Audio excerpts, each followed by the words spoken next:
On the third day after my grandfather was buried, he was struck out of the coffin by lightning. Scales grew all over his body, and the villagers all said that he was a monster. It was a long time later that I came to know that it was the bloodline of a dragon. Chapter 1. The Last Will.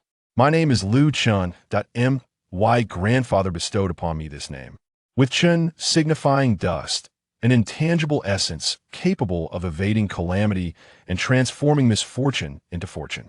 I hail from a remote village nestled on the borders of Yunnan and Guizhou. During my first year of junior high, while engrossed in my studies, my second uncle abruptly arrived at the school, hastily whisking me away. As we hurried along, he informed me, "Your grandfather is unwell and wishes to see you one last time." A chill ran through me. My grandfather is unwell. Hadn't he always been in good health? Attending school in the town meant that returning home would take about half an hour, especially on a motorcycle. Upon arriving home, the sight of my grandfather lying frail upon the bed elicited an involuntary cry from me. He had once been robust, his complexion always rosy, yet today his face appeared ashen, unmistakably signaling his decline. Uncle and father stood vigil at the bedside, enveloped in silence. Grandfather had 4 sons and 1 daughter my aunt had married far away, and my 4th uncle, rumored to have gone abroad to settle, had not returned for a decade. My eldest uncle, hindered by a leg ailment, rendered the household reliant solely on my father and second uncle. "Father, Lu Chun has arrived," my second uncle announced upon entering. Upon hearing his voice, my grandfather slowly opened his weary eyes and gazed at me, a gentle smile gracing his lips. He reached out, caressing my head, and sighed heavily. "Chainer, the burdensome curse that has long afflicted our family, inherited through generations, shall soon befall you after I depart." This moment, I was still enveloped in the sorrow of my grandfather's impending departure, paying little heed to his words as tears streamed down my face. After uttering that sentence, my grandfather succumbed to a fit of coughing. He gasped for breath several times before regaining his composure, gazing at his 3 sons gathered by the bedside. "Come closer, I have some instructions to impart." My uncle, second uncle, and father leaned in closely. "Remember, after my passing, do not observe mourning rites. Proceed directly to my burial. Before interment, bind my feet with hemp repedo, not untie it. The coffin must be placed vertically, with my head facing downwards, and you must dig 5 meters deep before laying me to rest." At the utterance of these words, a profound silence enveloped the room. Our family is renowned for its ancestral knowledge of geomancy, and my grandfather's expertise was well known throughout the surrounding villages and even the entire county. Although he never imparted his skills to his 4 sons, relegating them to agricultural toil and the occasional odd job, they possessed a rudimentary understanding of basic geomantic principles. The notion of not observing mourning rites was trivial, but binding the feet with hemp and not untying it carried grave implications in folklore. It signified an inability to find the path to the afterlife, condemning one to wander as a restless spirit. Furthermore, the requirement of being buried head downward not only doomed the soul to eternal unrest, but also condemned it to the depths of hell for all eternity. Typically, burials involve a mere 3 meters of digging. To excavate 5 meters would risk encountering underground water, resulting in the body being immersed in dampness. A practice considered exceedingly ominous from a geomantic perspective, potentially bringing misfortune to 3 generations of descendants. "Father, what are you saying?" my second uncle exclaimed. Before I could finish my words, my grandfather interrupted me, exclaiming, "Silence! Do not utter another word, simply follow my instructions. Remember, after I am buried, the family must act as if nothing has transpired. Not erect a tombstone. Wait until 7 days have passed before exhuming me for reburial. At that time, we shall issue mourning notices and conduct the funeral properly." Although my grandfather's face was ashen, his mind remained sharp and lucid, free from the fog of senility.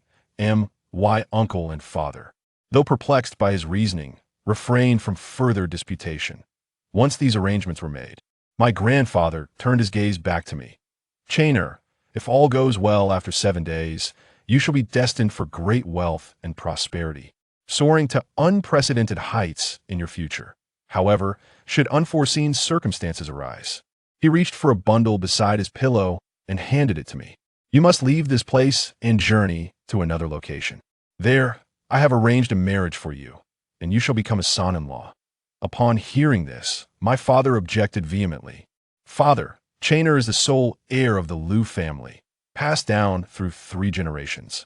How can you expect him to become a son-in-law? What do you know? My grandfather retorted angrily.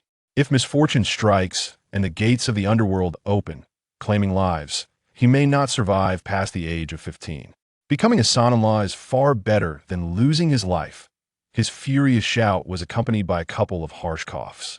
At that, my uncle gently tugged at my father's sleeve, urging him to hold his tongue. Enough. You 3, step outside for a moment. I need to speak with Chainer, my grandfather commanded, ushering my uncle, my father, and my elder uncle out of the room. At that time, I was unaware of the concept of a son-in-law, who resides with his wife's family. All I comprehended was the impending demise of my grandfather, which brought forth a cascade of tears.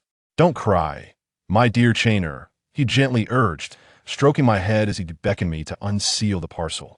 As I unveiled the cloth bag, I discovered a fragment of a jade pendant, a somewhat yellowed ancient tome, and a copper mirror that appeared to be marred by rust. Take this jade pendant and journey to a certain place, where you will find one capable of restoring it. Regardless of her demands, you must acquiesce. As for how to reach there, do not fret, your uncle will escort you. My uncle? A wave of curiosity washed over me. As my uncle's mobility was compromised, I anticipated that it would be my father or my second uncle accompanying me.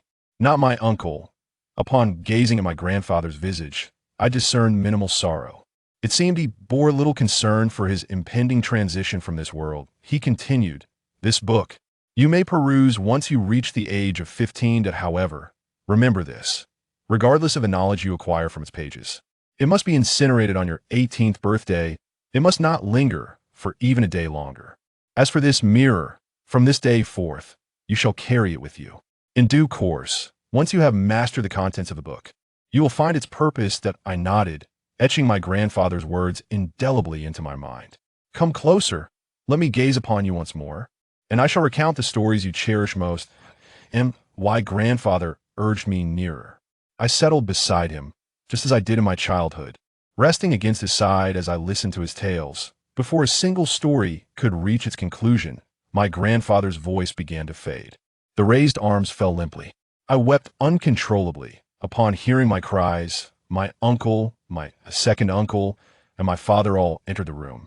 As I continued to weep, my voice grew hoarse, and before I realized it, I drifted into a deep slumber. When I awoke, my grandfather had already been laid to rest in a coffin and transported to the mountain, in accordance with my grandfather's wishes. The 3 brothers had worked through the night to dig a grave in the spot he had chosen long ago, and there they interred the coffin, upright. Strangely enough, as soon as the coffin was placed into the ground, the skies transformed, dark clouds gathered, and soon a torrential rain began to fall. It rained without thunder, and the downpour persisted for a full 3 days. My father and his brothers erected a shelter, taking turns to stand vigil there. Little did anyone expect that on the 4th day, at noon, an astonishing event would unfold. Chapter 2. Dragon Veins. That afternoon, having just finished my meal, I sat by the door, perusing the half of a jade pendant bequeathed to me by my grandfather, lost in memories of him. Suddenly, the sky dimmed at a visible pace, as if nature itself was in a state of upheaval. With a resounding crash, the heavens erupted into a cacophony of thunder and lightning, resembling countless electric sparks swirling within the ominous clouds above. This tumultuous state persisted for a few minutes, until a colossal bolt of lightning descended from the sky, striking directly upon the ridge of the back mountain. In an instant, the rain, which had been falling in a gentle drizzle, ceased abruptly. A chill gripped my heart. The very spot where the lightning had struck seemed to be the resting place of my grandfather. I hastily tucked away the jade pendant and called out to my father. Dad, Uncle, something terrible has happened. It seems that Grandpa's grave has been struck by lightning. This morning, my eldest uncle had gone to tend the grave, having just relieved my father, who had kept vigil through the night and was now struggling to stay awake, caught in a moment of drowsiness. Upon hearing my frantic call, my father emerged, swiftly delivering a reprimanding slap. "You foolish child! What nonsense are you spouting?" At that moment, my uncle also appeared. He gazed upward, his complexion paling in alarm, exclaiming, "Not good." Without a moment's hesitation, he took off running toward the back mountain, and my father and I hurried after him. Upon reaching the rear mountain, the scene before us left us all utterly speechless.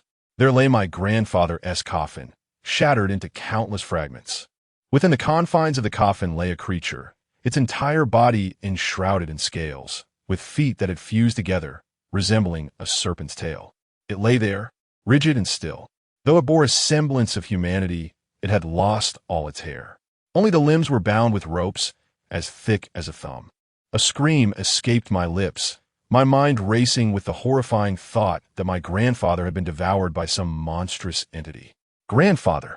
He has been consumed by a beast." I cried out. Silence. My second uncle shot me a glare and approached to investigate. My father called out my uncle's name, but after several attempts, there was no reply. My uncle had inexplicably vanished. It was indeed strange. How can a man with impaired mobility vanish so effortlessly? After a moment of examination, my second uncle summoned my father and me, his expression grave. This must be the misfortune your grandfather spoke of. He sought to harness a dragon vein-s auspicious energy to alter the fate of his descendants. But alas, we are unworthy of such fortune and could not withstand the weight of this dragon vein. I was bewildered, struggling to comprehend my uncle's words. What was this dragon vein? And what my grandfather? I gazed at the grotesque creature before me, trembling with fear as I asked, "Is this truly my grandfather?" My uncle pointed at the abomination, confirming my worst fears. I could hardly believe it. How could my kind and gentle grandfather transform into such a horror? Yet, my uncle offered no further explanation.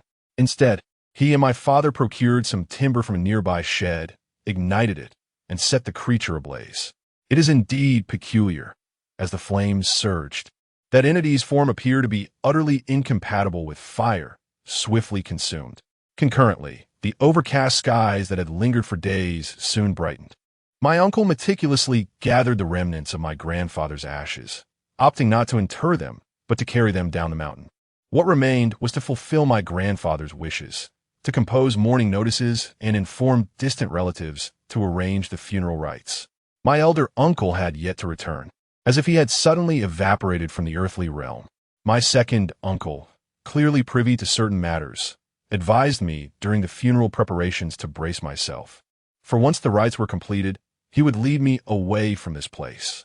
I understood his implication. My grandfather had once remarked that should he meet with misfortune, I might not survive past the age of 15. My birthday, falling on the 4th day of the 4th lunar month, left me with less than 10 days until that ominous milestone. To preserve my life, my only recourse was to become a son-in-law by marriage. Originally, my grandfather intended for my elder uncle to undertake this, yet with his disappearance, it fell upon my second uncle to guide me. Renowned for his expertise in geomancy, my grandfather's reputation was far-reaching. Upon the news of his passing, our once desolate mountain village became abuzz with activity. Individuals began arriving from the city in a steady stream to pay their respects. The procession extended far beyond the eye could see. I was struck by the profound influence my grandfather wielded. The kind and smiling figure I remembered seemed to have known an astounding number of people. Everyone was curious about the final resting place chosen by this world-famous geomancer. To their disappointment, grandfather's grave, which he chose for himself, was quite ordinary. It lay in the village's burial grounds, akin to a leaf returning to its roots. The site was filled with graves of villagers, lined up in succession, devoid of any semblance of auspicious feng shui. Whispers of regret filled the air as everyone lamented the missed opportunity to consult grandfather for one last fortuitous arrangement. Perhaps it was merely my imagination, but I couldn't shake the feeling that, during the memorial rites, those gathered stole glances in my direction. At the funeral, my second uncle urged me to reveal the bronze mirror before the assembled crowd. As I unveiled the mirror, gasps of astonishment echoed. The Qingming bronze mirror! It seemed that this mirror, which bore a hint of verdigris, was of significant provenance. "Ladies and gentlemen," my uncle proclaimed, cupping his fists in salute, "you are all aware that the Liu family's secrets of feng shui are traditionally passed down through generations. With my father's passing, the next heir is my nephew, Lu Chun. I hope you will extend your guidance and support to him in the days to come. Upon hearing this, the crowd responded with respectful gestures. One by one, they approached, offering salutes in my direction. Overwhelmed and flustered, I attempted to withdraw, but my uncle restrained me from behind, compelling me to return the gestures.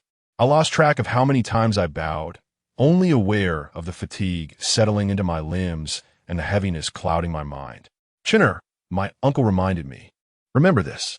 After those individuals departed, my uncle reminded me, the people you encountered today are leaders from various esteemed families, prominent business associations, and guilds. They owe a debt of gratitude to your grandfather. Today, you have merely acquainted yourself with them. In the future, when you require their assistance as you mature, they will undoubtedly lend their support. At that time, I was somewhat bewildered, instinctively nodding in acknowledgement. Once the funeral proceedings were concluded, my uncle instructed me to bid farewell to my parents, insisting that I bow 3 times respectfully. I understood that this departure would likely span many years, and perhaps I might never see them again if I failed to survive past my 15th year. Contemplating this, I knelt and bowed deeply 3 times. My mother could no longer contain her tears. My father placed a reassuring hand on my shoulder, saying, "Trust in your grandfather. Let us go." Subsequently, my uncle led me away from the village.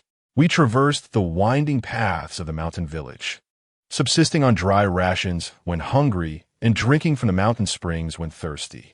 Thus, we journeyed for 7 days, with only 3 days remaining until my 15th birthday. Strangely, since my departure from home, every night during those 7 days, the moment I closed my eyes, I sensed the presence of peculiar beings nearby. They were undoubtedly in my vicinity. I could feel them, yet I could neither touch nor see them. A foreboding feeling settled within me. I was certain that on my birthday, I would encounter these entities. This seemed to be connected to my grandfather's final words about the 100 ghosts seeking vengeance. If I were indeed to meet them, the consequences would be unfathomable. The mountain path proved arduous, growing increasingly rugged as we ventured further. After traversing peaks and valleys, we finally arrived before a vast lake. My second uncle gestured towards the shimmering waters and imparted to me, "Sure, here lies the tale of the dragon vein." Chapter 3. The wedding procession. What does it mean to send off the bride? I found myself perplexed by the concept of the dragon vein as mentioned by my uncle. He elaborated, stating that from the perspective of feng shui, mountains govern lineage while waters promote wealth. A true dragon vein must extend seamlessly from the dragon's head to its tail, mirroring a dragon that sprawls across the landscape, from majestic mountains to vast waters. The location where your grandfather was interred represents the dragon's head, while this place signifies its tail. His words resonated with me, leaving me astounded. It dawned on me that the distance we traversed from our home to this grand lake, a journey of 7 days, was akin to the length of that dragon. Just how immense must that dragon be? In my mind, its size was unfathomable. The lake's surface shimmered, clear and boundless. My uncle guided me to the lakeshore, where he knelt and bowed 3 times with great reverence, then proclaimed loudly, "I beseech the Dragon King. The Liu family has come to send off the bride." No sooner had he uttered these words than the waters began to stir and roll, and a large coffin emerged dramatically from the depths. I was taken aback. The coffin floated toward the shore, as if possessed of its own spirit, and came to a halt, motionless. My uncle approached it, attempting to lift the lid, but it seemed as though the lid were rooted in place, utterly resistant to his efforts. After a brief struggle, he turned to me and said, "Chinner, why don't you give it a try?" Following his suggestion, I stepped forward and reached out. My strength was modest, yet strangely, the lid of the coffin effortlessly slid open. Inside lay an empty coffin. My second uncle glanced at me, gently stroked my head, and reached behind to open the package.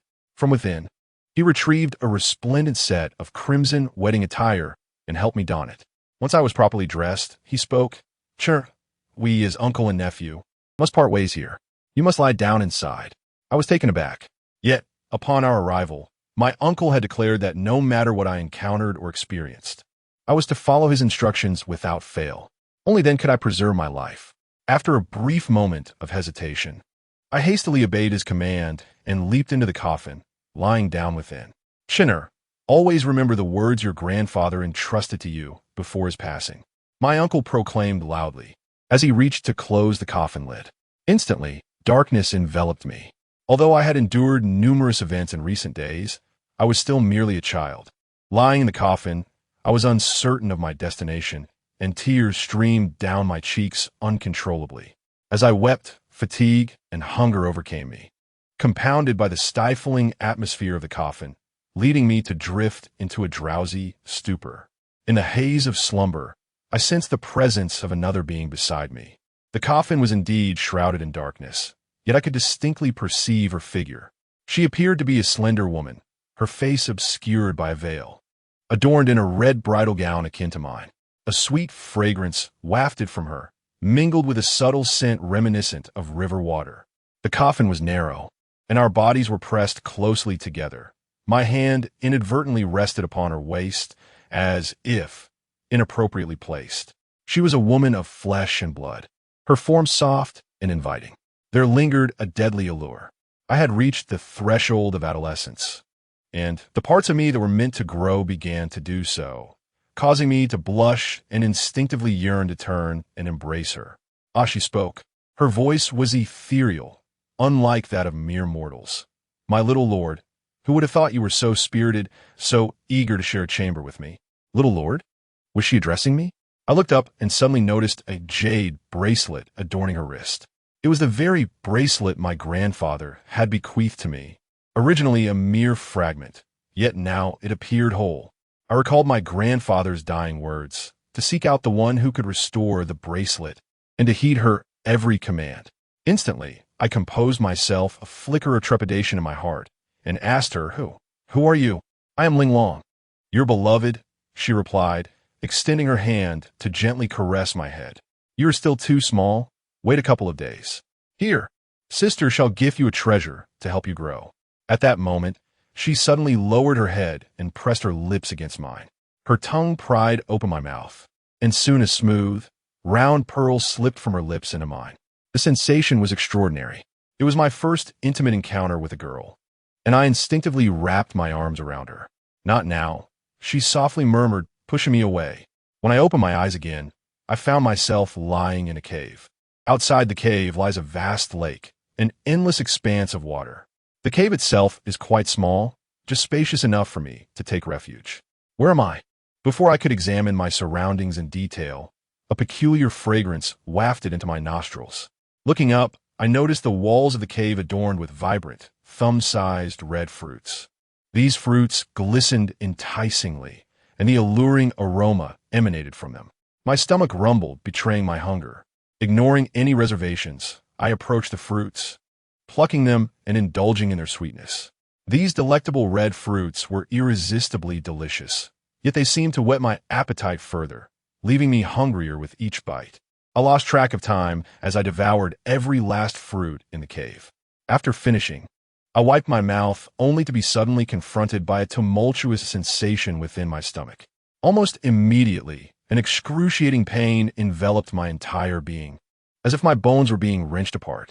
I writhed on the ground, howling in agony.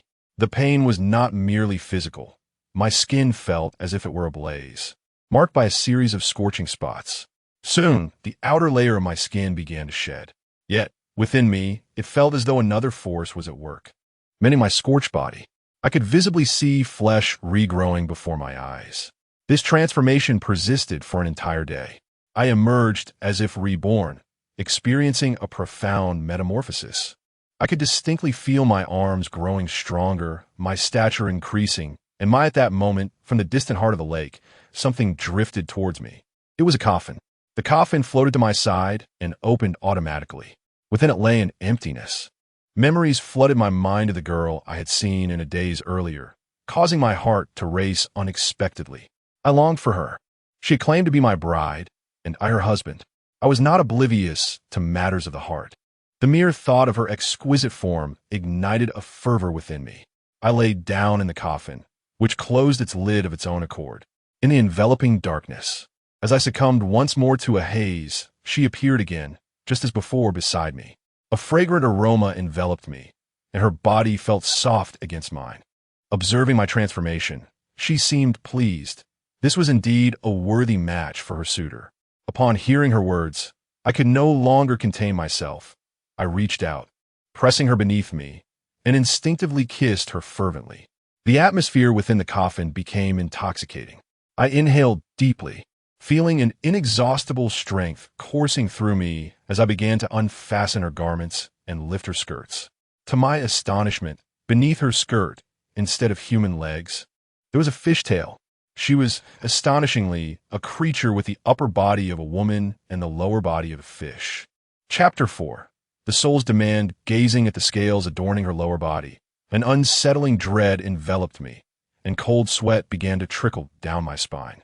After my grandfather's demise, his entire being had been enshrouded in these peculiar scales. Could it be that she, too, is a creature of monstrosity? A tremor of fear surged within me. Yet, in response to my reaction, she emitted a melodious laughter akin to the sound of silver bells. With a gentle touch of her fingertip upon my nose, she reassured me, "Do not be afraid, dear young man.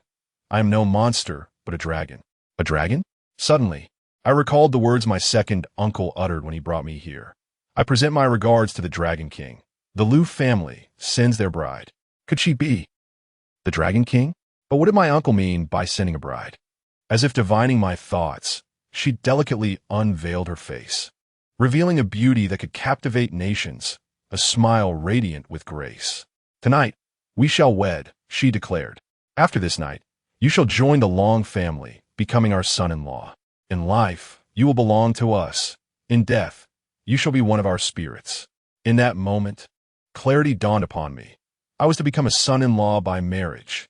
Yet, to wed such an exquisite bride, I would gladly embrace even death. Unable to resist, I leaned in and pressed my lips against hers, our tongues entwining in an ardent embrace. My body ignited with fervor, brimming with an inexhaustible vitality, though I remained perplexed about how to channel this overwhelming energy. Her physical form was unlike that of a true human. All I could do was hold her tightly, as if fearing my very being would erupt. This sensation was far from pleasant. At that moment, a chilling aura enveloped me, causing me to shudder. She let out a cold snort and suddenly turned, embracing me tightly. Following this, an ethereal sensation washed over us, as if we had traversed through the confines of a coffin. The surroundings transformed into a vast, desolate expanse, shrouded in thick fog. Within this obscurity, the world around us grew increasingly indistinct.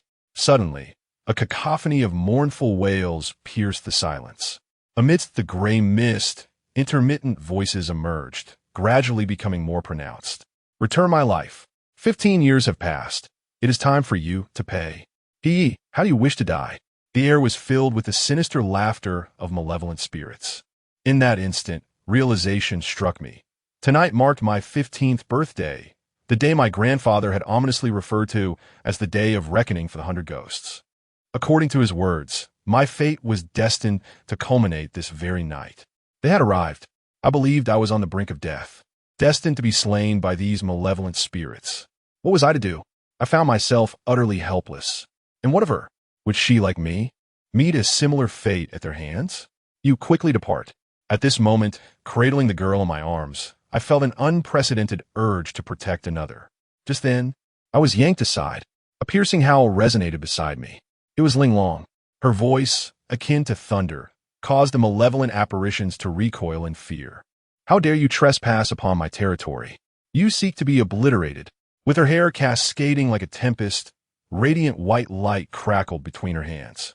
She emanated an aura of dominion over all. She was the Dragon King. Dragons can summon winds and rains, commanding thunder and lightning. According to legend, spirits harbor a deep-seated fear of thunder. I began to grasp why my grandfather insisted I marry the Dragon King's daughter. The Dragon King, at that moment, a leading malevolent spirit, an elderly figure with features that belied his age, though hesitant to approach, rasped with a sinister tone, "The Liu family owes me 3 years of life. This is clearly documented in black and white. Even you, Dragon King, must adhere to reason." Indeed, Even the Dragon King must abide by reason. Herein lies the 2 years of life the Liu family owes me, clearly inscribed. In an instant, the throng of spirits howled in agreement, brandishing the papers in their possession. Although I could not discern the contents of the document, I could unmistakably see the character for Liu. She let out a piercing cry, her commanding presence unmistakable. The Liu family owes you, and you may pursue them for recompense. He has now become a member of the Long family and is my husband. Regardless of your evidence, should you dare to lay a finger on him, I shall ensure your utter obliteration. Her fierce proclamation instilled fear in those malevolent spirits, preventing them from advancing another step. Husband? The leading malevolent spirit cast a glance at me. If this is indeed true, and he is truly your husband, we shall naturally afford you, Dragon King, the courtesy you deserve. But how will you prove that he has joined the Long family? Prove? That is quite simple. She seized my hand and suddenly, with a swift motion, her fingernail, sharp as a blade, sliced into my wrist. Instantly, a drop of golden blood trickled from the wound. It fell to the ground, producing a hissing sound. Dragon blood. This young man had indeed transformed into a dragon. He had truly become part of the Long family. Waves of terror echoed around us. These malevolent spirits appeared to be deeply afraid of the golden dragon blood. They were trembling in fear. Do you believe now? The malevolent spirits exchanged glances, the leader's face contorted with reluctance and resentment as he fixed his gaze on me, yet he dared not take a step forward.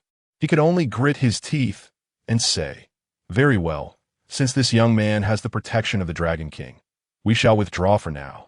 Yet her gaze, akin to a piercing sword, penetrated my very being. If one day you're cast aside by the Dragon King, expelled from your home, the debts of today shall demand repayment 100-fold, 1,000-fold. With that, she waved her hand and, accompanied by those malevolent spirits, gradually departed. At last, they were gone. I exhaled in relief, preparing to turn and express my gratitude to her. But then I heard a soft gasp. Instinctively, I turned to find her leaning weakly against me, her lips stained with golden blood. She was spitting blood. "Quick, hide," she weakly urged. I did not comprehend the gravity of her words. Suddenly, a chilling laugh echoed nearby. The once dissipating fog thickened once more, and I beheld the very specters that had retreated, now converging anew. The leading old spirit, with a face twisted in malice, sneered. "You almost deceived us. The Dragon King? You are but a captive yourself, struggling for survival. Yet you wish to protect another? Let's all converge and tear this wretch apart." At its command, the horde of spirits roared and lunged forward. Chapter 5. Emerging from seclusion, the onrushing horde of specters filled me with trepidation, and instinctively, I shielded my head with my arms. I anticipated being torn asunder. The ghoulish figures, with their menacing claws, grazed my flesh. I felt the sensation of sharp edges cutting into my skin, the touch of their ghastly talons. Pain, a searing, fiery pain. I could distinctly feel my skin being lacerated, blood flowing forth. Heart-rending screams echoed nearby, accompanied by billowing smoke, the wails of tormented spirits. Their claws, having pierced my skin, came into contact with the dragon blood coursing through my veins. The dragon blood, scalding hot, akin to molten lava, caused the demons to shriek in agony. Though I remained confined, the Dragon King, whom I was protecting, rose to her feet. She cast a disdainful gaze upon the spectral throng, her voice laced with scorn. "My husband, the scion of the Dragon Clan, is not one whom you forsaken souls can harm." A voice, filled with dread, emanated from the ghoulish ranks. The boy truly bears dragon blood. They dared not approach further. The foremost elder ghoul fixed his gaze upon the Dragon King and me. Very well. It seems the Liu family has indeed forged a marital bond with the Dragon Clan, and this lad is shielded by the covenant. Since Liu Chun is now the Dragon Clan's son-in-law, we shall bide our time for 3 years. After 3 years, we shall return to settle our accounts. A dissenting voice arose from the demonic ranks. If this boy is truly under the Dragon Clan's protection, we may not be able to exact our due, even after 3 years. The old ghost shook his head, directing his gaze towards the Dragon King beside me. Let us not forget that our Su family is also a lineage steeped in the art of feng shui. Although the Liu family has become entwined with the Dragon Gate through marriage, the effects of such a union can only endure for 3 years. After this period, should the marriage not be consummated, the dragon blood within this lad will naturally dissipate. This Dragon King, whose powers are fettered, cannot transform, rendering the possibility of a true union impossible. Therefore, let us wait a while longer. A chorus of spirits erupted in jubilant cheers, their laughter echoing around us. Then we shall wait. We have already bided our time for so many years. What is another 3? After 3 years, we shall return to exact vengeance upon this Liu scion. In the old ghost's eyes, a fierce glint shone. I shall tear your flesh and skin from your body.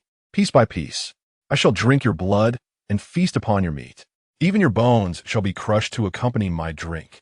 With each utterance, I felt a dark point forming upon my chest. Countless black specks converged, ultimately crafting a black flower upon my breast, as if ink had been used to sketch it into existence. This was the curse of the 100 ghosts. Gradually, the thick mist began to dissipate, and the apparitions of the spirits faded from view. They departed, leaving us once more within the confines of the coffin. Apart from the ominous black flower now adorning my chest, it seemed as though nothing had transpired. Linglong reached out, gently brushing her hand over my head. From this day forth, you must devote yourself to learning. You have but 3 years left. Learning? What shall I learn? To master the esoteric art of feng shui from your esteemed Liu family. Employing the Qingming bronze mirror, I beseech your aid in unraveling the restrictions that bind me, allowing me to transform into a human. Thus, we may truly unite in matrimony. As she spoke, my thoughts wandered to the tattered tome my grandfather bequeathed to me, alongside the rusted ancient mirror. Before his passing, he instructed me to study the contents of that book from the age of 15, yet regardless of my mastery, I must incinerate it upon reaching 18. It felt as though all of this was preordained. Residing within the cave, accompanied by Linglong, I commenced my studies in the art of feng shui. The ancient text left by my grandfather was titled Dragon's Profound Treatise on Geomancy, a relic of considerable antiquity. The entire volume resembled neither paper nor leather, composed of an enigmatic material. My grandfather once elucidated the term geomancy, explaining that it pertains to the celestial way, while he signifies the terrestrial way. Geomancy embodies the harmony between heaven and earth, encompassing the observation of celestial phenomena and the scrutiny of terrestrial geography. Those adept in this craft are known as feng shui masters. The book is replete with arcane secrets of feng shui, inscribed in an unusual script that is neither Chinese characters nor any familiar writing. Strangely, what I once could not comprehend now appears vividly clear. Linglong enlightened me, stating that this is the dragon script, the written language of the dragon clan, and, as a son-in-law of our family, it is only natural for me to understand it. Thus, I discovered that the art of feng shui encompasses the principles of yin and yang, the 5 elements, the 4 symbols, and the 8 trigrams, intricately complex and vast in scope. The more I learn, the more I perceive the profound depth and all-encompassing nature of feng shui knowledge. With Linglong's assistance, I mastered the entirety of the book in merely a year, save for the final 3 pages. The concluding pages of the Dragon Xian Divination Classic are blank. Initially, I presumed they contained nothing of significance. However, Linglong revealed that the method to lift the restrictions binding her lies within those very pages. Yet, these pages are not easily discernible. My grandfather devoted his entire life to merely glimpsing the first page. Even so, he was able to transform his flesh into a dragon and defy destiny. I inquired of Linglong how I might unveil the contents of the final 3 pages. Through experience and accumulation, she replied, her words laced with reluctance. It is time for you to depart. Go forth and put into practice the skills you have acquired over these 2 years. I shall await your return here in 2 years for our union. This task seemed nearly insurmountable. My grandfather took a lifetime to glimpse the first page, and now I had only 2 years remaining. Yet, I must succeed, not solely for myself, but for Linglong as well. Our fates have become intertwined. I am resolute in my belief that I can achieve this. I possess dragon blood. I am no ordinary individual. While a common person may never fully comprehend the Dragon Shin Divination Classic in a lifetime, I have grasped it in a year. The remaining 3 pages shall also reveal their secrets to me. Go, Linglong urged, waving her hand, causing the waves to swirl and transport me to the lakeside. She clasped my hand and placed a jade bracelet upon my wrist, an heirloom left behind by my grandfather. Do not forget me. Wait for me. I have refrained from uttering overly sentimental words. I simply know that this woman occupies my heart completely. She is my first love and will forever be the woman I cherish and protect throughout my life. After traversing the mountains for 7 days and nights, I finally emerged onto a spacious highway. Clad in tattered garments, devoid of a single penny, I resembled a wild man. I was uncertain of my destination. At that moment, a speeding Rolls-Royce, adorned with angelic wings, approached with tremendous force, colliding with me and propelling me several meters away, crashing onto the ground. The car screeched to a halt. I rubbed my neck, rose from the ground, and retrieved the Qingming copper mirror that had been knocked from my grasp. With a body transformed by dragon's blood, such impact could not harm me. Inside the vehicle sat 4 individuals, 2 men and 2 women. The front seats were occupied by a pair clad in black suits, while the back housed an elderly man and a young girl. Are you tired of living? If you wish to die, do not do so in my car. Get away from here. You nearly scared me to death. The car door swung open, revealing a formidable man in black, his face adorned with a menacing scowl. Clearly not one to be trifled with. After hurling a few insults my way, he intended to return to the vehicle. Unable to restrain myself, I called out, "You think you can hit me and simply leave? You must apologize. I was not injured in the collision, and I had no desire to trouble the burly man. However, offering an apology after hitting someone is a fundamental courtesy." Yet, the robust man seemed to find the notion amusing. Apologize? Get lost as far away as you can. Don't bother me with your incessant chatter, he exclaimed, pointing his finger at me with disdain. At that moment, the door of the passenger seat swung open, revealing a poised and elegant woman, dressed in a tailored business suit, complete with high heels and black stockings. She exuded professionalism and possessed striking features. Judging by her attire, she appeared to be a secretary. Clearly displeased by the delay caused by the burly man, she approached him and complained, "Chung He, are you out of your mind? What is there to discuss with such a lowly beggar? What is your status compared to his? Just toss him a couple of bills and tell him to scram. Wasting time on someone so insignificant is utterly pointless." Although the woman was undeniably beautiful, her words emanated an air of superiority and condescension that was infuriating. I felt my anger boiling within me. Having lived in a cave for a year, my attire was tattered and in shambles. Yet this group of people was exceedingly arrogant. They were clearly at fault for their negligence while driving, which led to the collision. They bore the guilt, yet instead of apologizing, they unleashed a torrent of insults. What scum! In a fit of rage, I shouted, "Do not insult me. All I seek is a simple apology, nothing more. You will apologize to me now." The beautiful secretary furrowed her brow deeply upon hearing my words. Her elongated eyes regarded me with disdain. "You must have come here intentionally to provoke," I thought. She approached me in her high heels, reaching into her handbag to retrieve a thick wad of cash. Suddenly, with a sharp slap, she thrust the bundle against my face. "A pitiful beggar. If you want money, just ask. I have plenty to spare. I wouldn't mind using it to strike you. How old are you to be pulling such stunts? Did your father raise you without your mother? You wish to act tough with us? You ought to inquire about who we are. Take the money and leave at once," the female secretary declared, turning to walk away. Watching the cash flutter in the wind ignited a blaze of fury within me. I refrained from cursing her ancestors. Her venomous words, directly insulting my parents, were intolerable. Does wealth make one superior? I do not seek money. You must apologize to me today. My fists clenched tightly. All I ever desired was an apology. Why should she refuse to offer one? And how dare she humiliate me? The female secretary dismissed me, not even glancing back. She addressed the burly man beside her. "Chung He, why are you still standing there?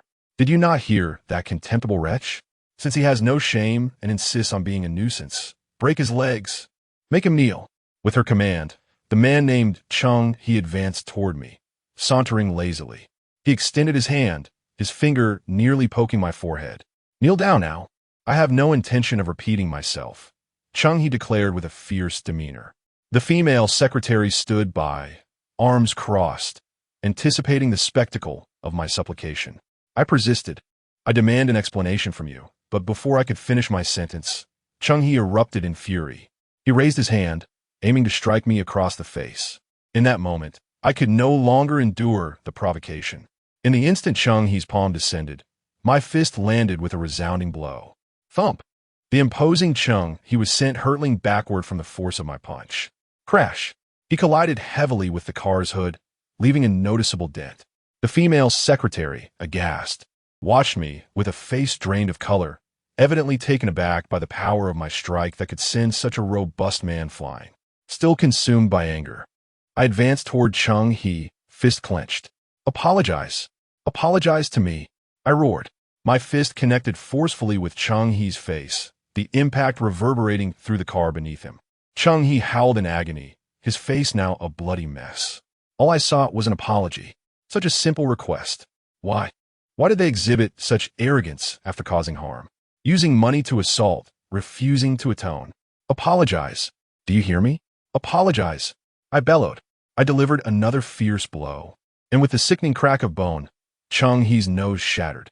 As I raised my fist once more, Chung He frantically cried out, "I'm sorry. I'm sorry. I apologize. Please, stop hitting me. I beg you stop." Chung He finally relented and apologized. I ceased my assault on Chung He and turned my attention to the female secretary. "Apologize," I demanded. I advanced towards the female secretary, fist raised. At that moment, my visage must have been terrifying and savage. The female secretary let out a piercing scream. Her long legs, clad in black stockings, quivering, nearly causing her to collapse to the ground. Enough. The elderly man seated in the car finally emerged, leaning heavily on his cane as he approached me. He exuded an air of authority, fierce and imposing, reminiscent of a ferocious tiger. His gaze upon me was anything but kind. The old man surveyed me with a chilling glance, assessing me from head to toe, just as he was about to speak.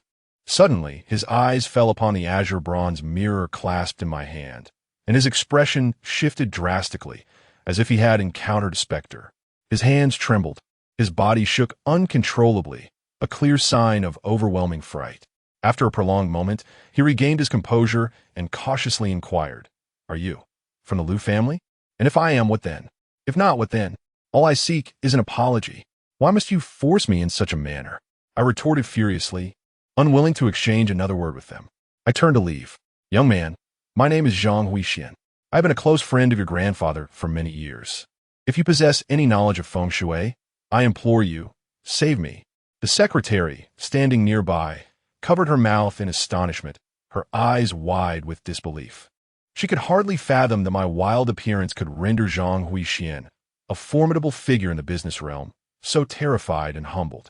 I glanced back at the man who claimed to be Zhang Huixian. I was certain that he had not attended my grandfather's funeral all those years ago. As for the assertion of being close friends, I suspected he was deceiving me. This only deepened my disdain for Zhang Huixian, and I longed to depart swiftly. However, Zhang Huixian shifted his gaze towards Chung He and the female secretary. "You two impertinent fools, kneel before me.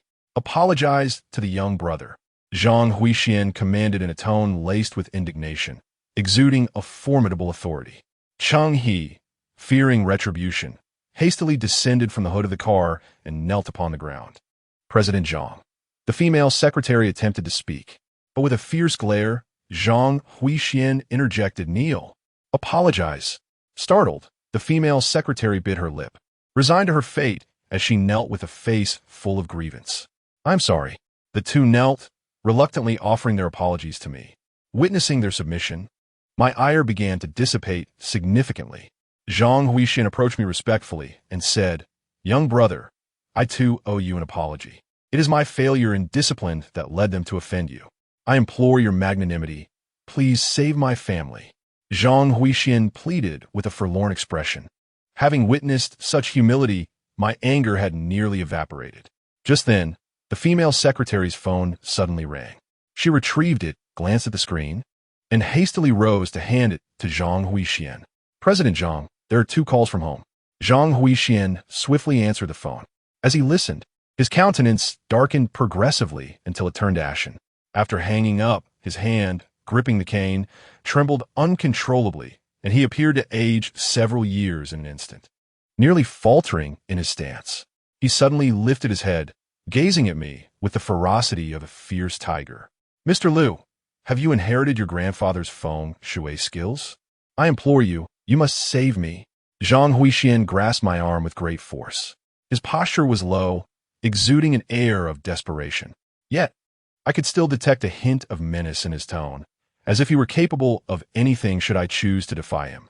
This realization swiftly extinguished any fondness I had for him, even giving rise to a flicker of aversion.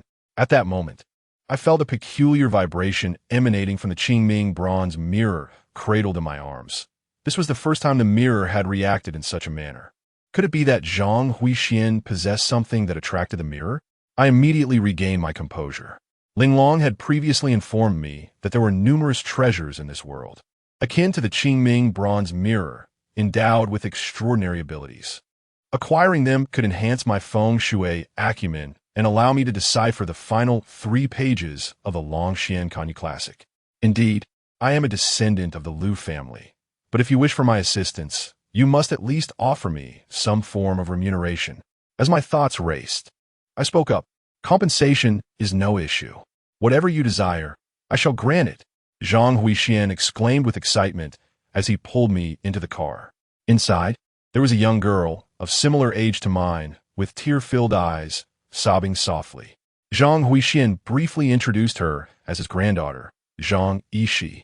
Cheng had long ceased to boast. He now drove with his head bowed, resembling a defeated rooster. As the Rolls-Royce roared to life, it glided towards the city.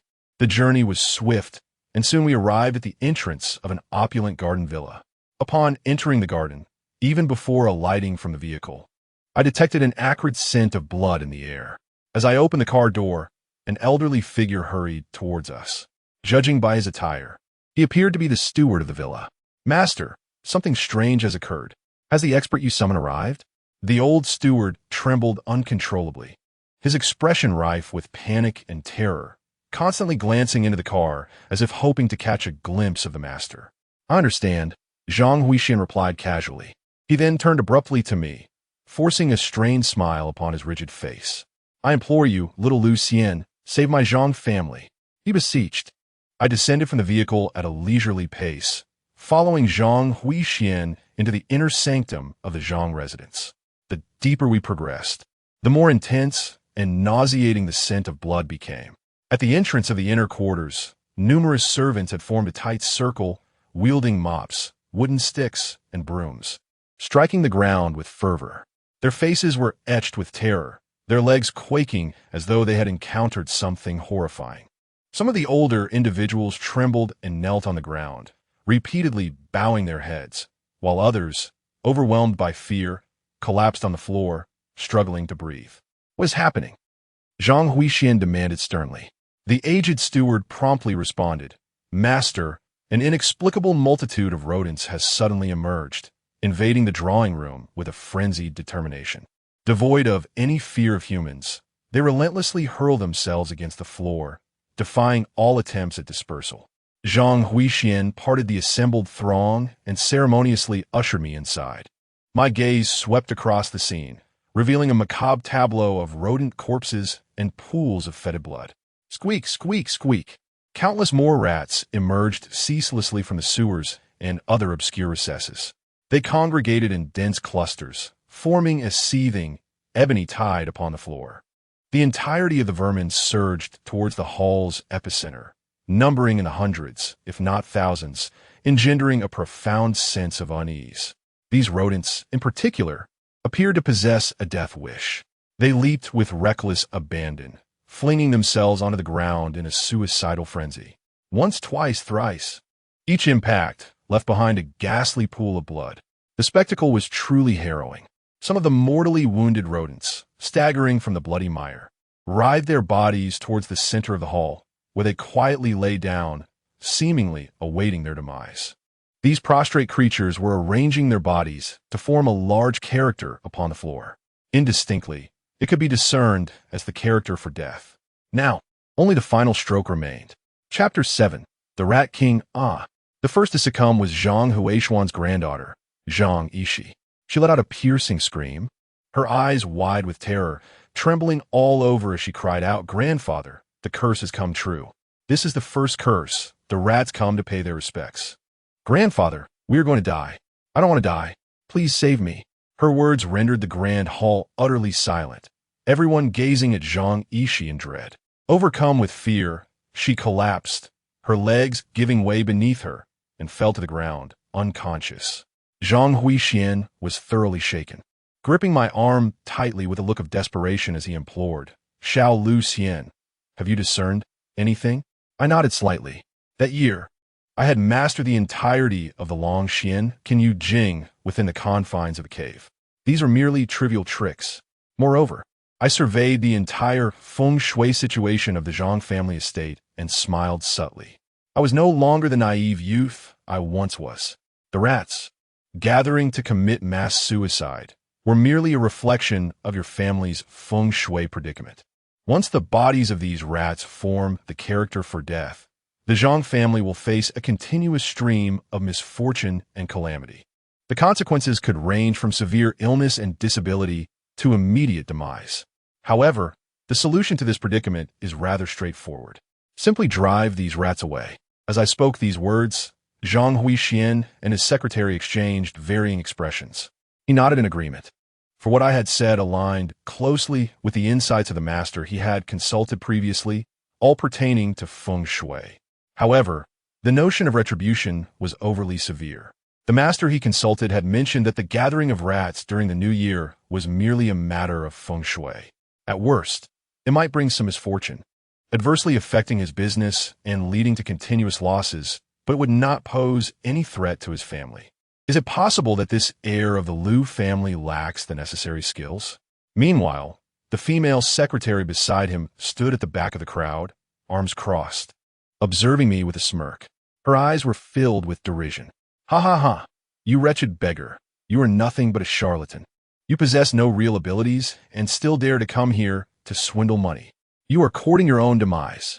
Mr. Zhang, he spewed vile curses at you and your family. Such audacity. Perhaps we should gather a group to incapacitate him, so he cannot deceive anyone further." The female secretary was accompanied by Cheng He, who warily watched me, gripping a long steel pipe. He positioned himself protectively beside the secretary, clearly still intimidated by our previous encounter. The secretary approached Zhang Huixian, whispering her counsel, "Mr. Zhang, we should seek Master Yuan's intervention. If we allow this beggar to delay us, Master Yuan may later find it impossible to resolve the issue. Moreover, if the master learns that we consulted an outsider, he might become enraged." Her words seemed to have an effect. After her urging, Zhang Huishuan's expression began to waver. His gaze toward me also became evasive. I had initially prepared to take action, but the current situation caused me to frown. I gazed calmly at Zhang Huixian. "Do you not believe me? Very well then. Soon, you will find yourself begging for my intervention. Master, the character for death is nearly complete. I fear we lack the time to summon Master Yuan." The butler exclaimed loudly while pointing to the center of the hall. Indeed, the character for death was almost finished. It merely required the sacrifice of one more mouse. At this point, there was no turning back. "Master, please call for Master Yuan at once. Time is running out," the female secretary urged, grasping Zhang Huishuan's arms in urgency. "You, sigh." Zhang Huixian finally resolved himself. He approached me and bowed, pleading, "Dear Lucien, I implore you to lend your assistance and save our Zhang family. If you are willing to intervene and help us through this calamity, I shall offer you 2 million in cash." With a determined bite of his lip, he made a generous promise. I smiled faintly. At this moment, it was not money I lacked, but rather the treasured artifact that could stir the Qingming bronze mirror. Let me ponder this further. Just then, a massive king rat appeared in the center of the hall. This creature was the size of a basketball, with a visage reminiscent of a rat and the countenance of a cat. It was utterly grotesque. This was a cat-eating rat. Thud, thud, like a ball bouncing. The king rat leaped up and down, its head repeatedly slamming against the ground. In an instant, the king rat was drenched in blood, teetering on the brink of death. At that moment, it was awkwardly inching towards the character for death. Clearly, the final stroke of that character was reserved for this king rat. The emergence of the cat-eating mouse rendered Zhang Huishuan's countenance ashen, as if all vitality had been siphoned from his being. Gazing upon the Mouse King, a sudden realization struck him, plunging him into a state of utter terror, his hair standing on end. A tempest of dread surged within him. While others remained oblivious to its significance, he understood all too well the extraordinary heralds the sinister. The cat-eating mouse, an omen of celestial upheaval. Each appearance of this creature disrupts the peace of the realm. I have misjudged little Lucien. No wonder little Lucien declared that my Zhang family would face ruin. The truth is now laid bare. Little Lucien, how astute.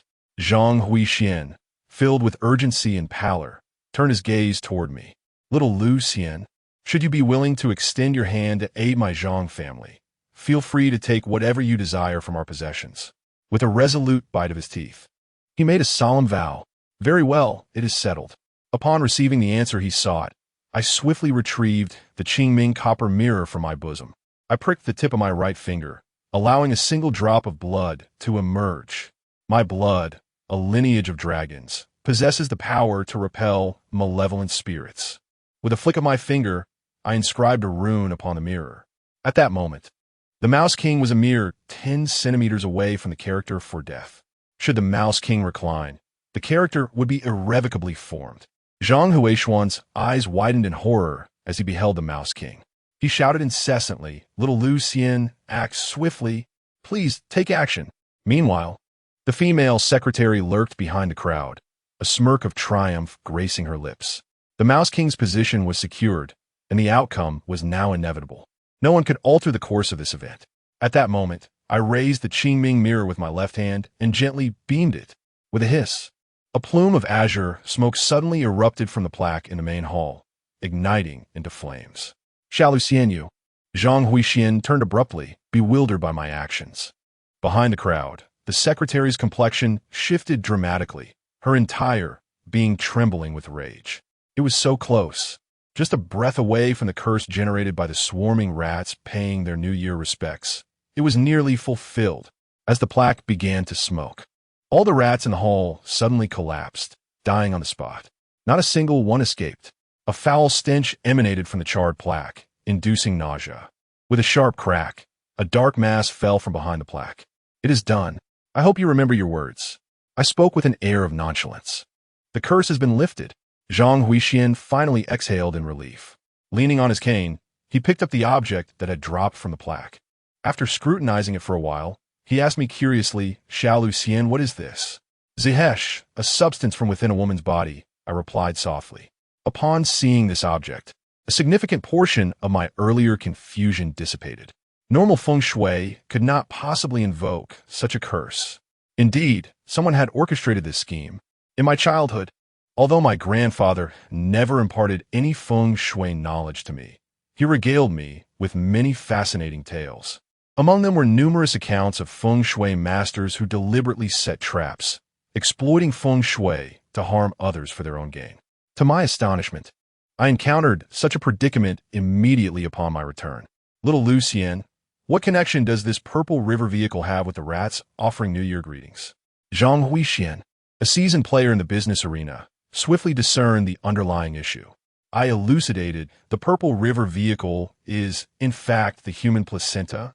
This is a pair of curses, intricately intertwined. When someone places this purple river vehicle beneath the Hall S plaque, it summons the rats to pay their respects. And the formation of the character death from the congregating rats will bring relentless misfortune upon your family. Upon hearing this, Zhang Huishuan broke out in a cold sweat, disgustedly discarding the purple river vehicle onto the ground. I turned to survey my surroundings. The position of the plaque in the inner palace was such that it was not accessible to outsiders. Among these individuals, there was a traitor. Who could it be? I gently waved my hand, sending a scent into my nostrils. enhanced by the infusion of dragon blood and red fruit. My senses were keener than the average person. This scent, I immediately turned to the female secretary. Although she had applied perfume, the essence of the purple river vehicle, originating from the maternal body, was irremediable. I was convinced that this purple river vehicle was sourced from this female secretary. The moment I directed my gaze at her, she instantly became flustered, her complexion shifting dramatically. However, she quickly regained her composure, smilingly asserting, "Little Lucien, I am a virgin. I have never been pregnant." I smiled faintly, entirely disbelieving this woman. Yet I chose not to expose her. Zhang Huixian exchanged a glance with the female secretary, silently nodding in acknowledgement. He glanced around, seemingly failing to notice anything amiss. Finally, he turned to me, his eyes brimming with gratitude. "Thank you, Xiao Lucien. If it weren't for you, our Zhang family would have surely faced dire consequences this time. Xiao Lucien, please, let us proceed to the study for a discussion." Zhang Huixian did not mention any reward but instead took my hand and led me toward the second floor. After my departure, the previously cheerful smile of the female secretary faded abruptly, transforming into a chilling demeanor. She lowered her head to retrieve her phone and promptly sent a text message. Chapter 8. The Living Transformation of Bones. Upon entering the study, Zhang Huixian immediately sought my counsel regarding the Zehesh. The Zehesh is, in essence, the human placenta. Ancient texts record that before the heavens and the earth existed, before the duality of yin and yang, the origin of all things commenced with the embryo. With the count of 9 times 9, the fetus traverses the celestial realms, journeying through the Buddhist lands of the West, the immortal mountains of the South Sea, drifting in the ethereal paradise of Penglai, and traversing the vast Milky Way. Hence it is referred to as the river carriage. In traditional Chinese medicine, the Zehesh is regarded as a potent tonic. Within the realm of feng shui, it can embody either extreme yang or extreme yin, contingent upon the practitioner's application. In this instance, the Zehesh has evidently been refined by a feng shui master into an embodiment of extreme yin, enabling it to directly curse the members of the Zhang family, bringing relentless misfortune. Are you suggesting that this Zehesh is, in fact, the child of my Zhang family? Zhang Huixian gazed at me in astonishment. Yes, only the flesh and blood of kin can invoke a curse upon their own. Zhang Huixian appeared to lose his composure, suddenly collapsing into a chair, aging a decade in an instant. His eyes were filled with nostalgia, as if he were recollecting memories of certain women. Ultimately, he shook his head in resignation. Observing his facial features, I noted the pronounced brow, thick eyebrows, a smooth forehead, and full lips akin to a dragon's eye. Individuals with such features often enjoy a favorable romantic fortune throughout their lives, surrounded by numerous women. These women, whether as wives or lovers, or quietly supporting him from the shadows, would play significant roles in his life. However, Zhang Huixian possessed a square and robust face with a sunken marital palace. His romantic fortune would likely flourish post-marriage, yet his wife would suffer illness and pass away in her middle years. It seems that since the departure of his wife, Zhang Huixian, although he remains unmarried, has found himself entangled with numerous lovers. I couldn't help but marvel at this revelation. After pondering for a moment, Zhang Huixian appeared perplexed and devoid of inspiration. "I owe my gratitude to Xiao Luxian. Feel free to wander around my residence. Take whatever you desire without hesitation. If nothing pleases you, I shall provide you with a sum of money this evening," he said wearily. Upon receiving his response, I promptly exited and began to meander through the Zhang estate. Meanwhile, in a secluded area of the estate, the female secretary leaned against Chang He, her expression darkened. It was unexpected that this loathsome vagabond possessed the capability to completely thwart our plans. She embraced Chang He's neck in an intimate manner. Who would have thought that there existed a liaison between Zhang Huishuan's secretary and his personal bodyguard? Indeed, we must concoct a pretext to rid ourselves of him, or perhaps arrange for someone to incapacitate him permanently. Chang He seethed, touching his still aching face. No one had ever dared to strike him, especially not in the presence of a woman, compelling him to kneel and apologize. If Lu Chan were to survive unscathed, he could never swallow such humiliation. Rest assured, this time, that master will take matters into his own hands. The second curse of the Zhang family, the transformation of the living into bones, shall befall him directly. At that point, this beggar will undoubtedly meet his demise, the female secretary declared through gritted teeth. Enough! I must go and comfort that old fool, lest he grows suspicious. With that, the female secretary rose from Chung He's embrace, pulling down her collar to reveal a generous expanse of alabaster skin. Subsequently, she deliberately adorned herself with a pair of black stockings and meticulously applied her makeup.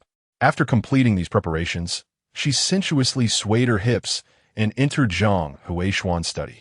Upon entering, she embraced his neck and seated herself upon him. These two were entangled in an illicit affair. The female secretary, with a pitiful expression, lamented, "That wretched boy bullied me today. I am your woman, yet you choose to defend him." Zhang Huixian, already troubled and contemplating who had conspired against him, suddenly rose and exclaimed sternly, "That little Lu Xian is a scion of the Lu family, possessing genuine capabilities. It would be wise not to offend him. By the way, have you been taking your medication during this period?" The secretary's face paled dramatically, only to quickly regain her composure. She retorted, "You have always watched me take my medication. Besides, I was a virgin before you. How could you doubt me?" Rising to her feet, she hastily concealed her flustered demeanor and fled, weeping as if she had suffered a grave injustice. After searching the Zhang family villa thoroughly, I still had not discovered the object that had caused the Qingming bronze mirror to tremble. I suspected that the item lay with Zhang Huixian himself. This made my task simpler. Thus, I returned to the study, prepared to demand it from him. Just as I approached the door, I noticed the female secretary, disheveled and sobbing, rushing in. Zhang Huixian opened the study door and coincidentally caught sight of me. We exchanged knowing smiles, though I had not anticipated witnessing such an awkward scene. Zhang Huixian immediately addressed me, saying, "Little Lu, it is quite late now. Why not have a simple meal at home? I have some important matters to discuss with you." True to his nature, he effortlessly dispelled the awkwardness with just a few words. To be honest, I was indeed feeling quite hungry. During my year in the cave, I subsisted on wild fruits and dew, and I had not savored a sumptuous lunch in the entire year. The thought of fragrant cooked food made my hunger almost unbearable. Thus, I nodded in agreement, expressing my gratitude. "Thank you for your generous hospitality, Zhang." Zhang Huixian chuckled heartily, noticing my empty hands, and curiously asked, "Little Lu, is there anything in my family that piques your interest?" I shook my head to indicate that I had found nothing. I then stated directly, "The item I seek may very well be in your possession." Zhang Huishuan's brow furrowed suddenly, and after a moment of contemplation, he replied, "If there is something you desire, Little Lu, feel free to speak. If it is within my means, I will certainly gift it to you." At this point, I found myself in a quandary, for I could not even describe the shape of the object that had caused the Qingming bronze mirror to tremble. I was at a loss for words. Observing my hesitation, Zhang Huixian appeared to recall something. He slipped his right hand into his pocket, feeling the treasured heirloom passed down through generations in his family. It was the most valuable possession he held. A wave of discontent washed over him, and his expression darkened significantly, as if shrouded in a thick fog. I had not anticipated that the very item I sought was indeed his ancestral treasure.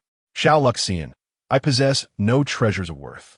Instead, allow me to offer you a sum of money, enabling you to live your later years in ease."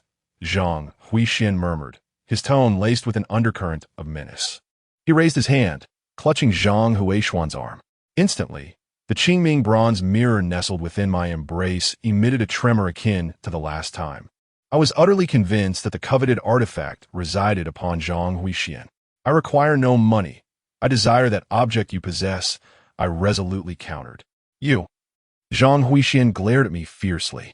As the adage goes, a gentleman does not seize what others cherish. Moreover, this item is my ancestral heirloom. You will be better off accepting a monetary offer. Name your price." His tone brooked no dissent, sternly commanding me. It appeared he was unwilling to part with a reward. "Having agreed to my terms, you ought to fulfill your end. Zhang, we initially consented that any item I desired would be mine. I have upheld my promise to assist your Zhang family, and your current betrayal is rather unbecoming. Should the Zhang family perish, what value remains in clinging to this heirloom? Even now, I found myself attempting to reason with Zhang Huixian. I had saved the lives of numerous members of the Zhang family. Such a debt is substantial. Even offering the ancestral treasure as recompense seems justifiable. Moreover, I am not demanding excessively. Should he readily relinquish the item, I would not begrudge assisting the Zhang family once more. Yet at this moment, I hesitated. Zhang Huixian, however, slammed his palm upon the table. Bang! The chopsticks on the table clattered. He glared at me coldly. I grant you the courtesy of calling you little Lu Xian. Without my grace, you are merely a beggar. Were it not for your prior assistance to me, I would not deign to share a table with you. What status do you possess to sit with me? What entitlement do you have to bargain? What right do you have to demand my family's heirloom? After this meal, take 30,000 and leave my Zhang family at once. Who could have anticipated that Zhang Huixian would turn hostile quicker than one could flip a page? As the saying goes, even a clay Buddha has its limits. I had intended to reason with him. Yet, Zhang Huishuan's abrupt change of demeanor was shocking. I clenched my fists, silently observing him. Mr. Zhang, are you attempting to renege on our agreement? I inquired, seeking a final clarification. Zhang Huixian sneered. What if I do? Listen well. Money is the ultimate truth in this world. What does it matter that you are a feng shui master? With nothing to your name, how can you contend with me? I, Zhang Huixian, operate in both the light and the shadows. With a mere flick of my power, I could ensure your untimely demise and dispose of your body in the wilderness. My fist tightened, veins bulging. You dare? I never expected this old man would issue such a blatant threat. Just as the tension between us escalated, Zhang Huishuan's granddaughter, Zhang Yishi, interjected. Grandfather, how can you act this way? Little Lu Xian is our family savior. Her words brought a flicker of warmth to my heart. It appears that within this family, not all are devoid of reason.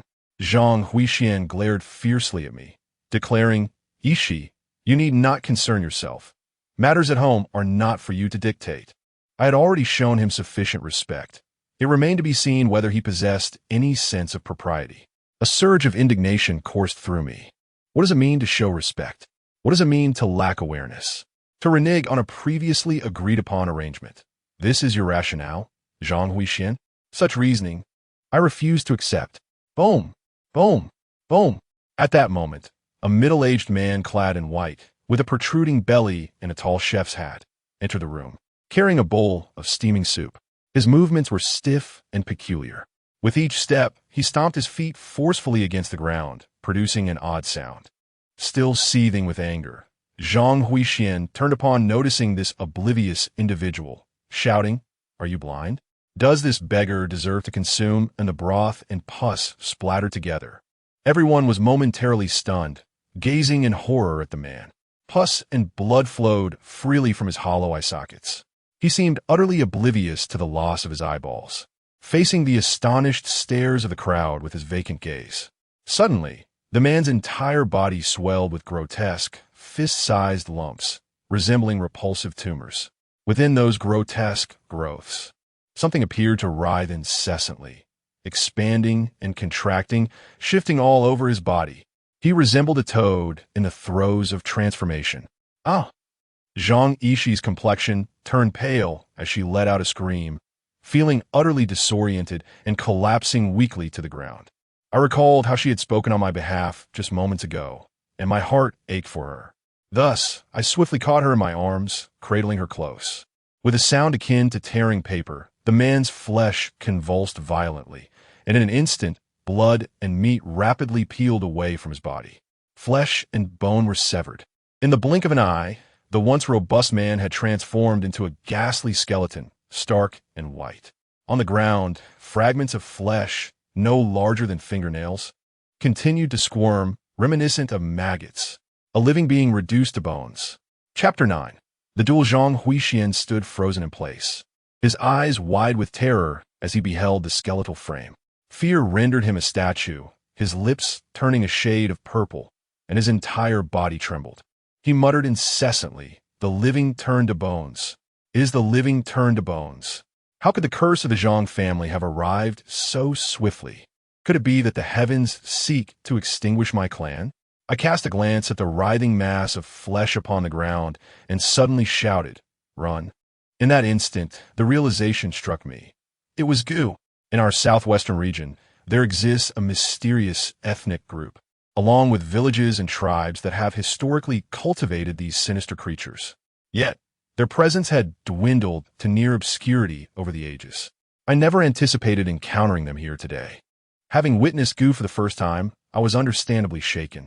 These malevolent insects could consume a human being entirely within mere minutes, leaving nothing but bones behind.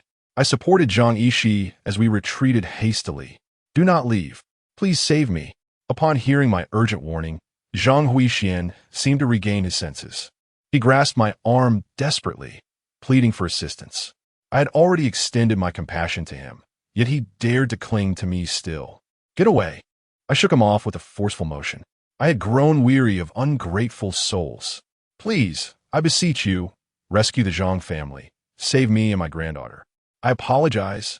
I was wrong. Little Lucien, I was mistaken. I should not have threatened you. If you save me, I shall surely repay you." Zhang Huixian pleaded with a voice strained and hoarse, tears cascading from his murky eyes. His tone was steeped in fear, trembling incessantly. As he gazed at the ground, teeming with writhing maggots, the pallor of his face deepened, and he began to cry out incoherently. I regarded him with a cold demeanor, the echoes of his earlier words resonating in my mind. Unworthy, a tragic demise, abandoned in the wilderness. Each phrase was etched vividly into my consciousness. I softly inquired, "Do you see any hope left?" Zhang Huixian, filled with a sense of guilt and despair, averted his gaze. Yet in that brief exchange, the wriggling maggots on the ground had already morphed and multiplied, swelling to the size of green peas, densely packed and innumerable. In a swift motion, they encircled the three of us. These creatures, once they burrowed into a body, would devour every ounce of flesh and blood, leaving nothing behind. At that moment, death would be inevitable. No, it is I who should perish. Please, I implore you, save me. Zhang Huixian raised his aged hand, striking his own weathered face with two sharp slaps. His knees buckled, and he fell to the ground, continuously beseeching, "Little Lucien, I was wrong. I beg you, save me. If you assist me, I shall bestow upon you the ancestral jade of the Zhang family. All I seek is the gift of life." Observing his fervent pleas, a flicker of compassion stirred within me. Hand over the jade, and I shall act without hesitation. I am apprehensive that he may renege on his word. Thus I shall confront him directly. Although the worms on the ground are indeed terrifying, the dragon Xian can use scriptures recount several formidable feng shui techniques capable of subduing these vile creatures. With my current abilities, I can swiftly eradicate these worms. Hence, I harbor no fear whatsoever. Zhang Huixian trembled as he retrieved a peculiar piece of jade from his bosom. The jade was no larger than 2 knuckles, entirely white, and covered with a thick layer of patina. At its center lay a small snake of vivid crimson. Viewed from different angles, this scarlet serpent appeared to writhe incessantly, as though it were alive, remarkably lifelike. Upon acquiring this jade, the Qingming bronze mirror within my possession immediately began to vibrate violently.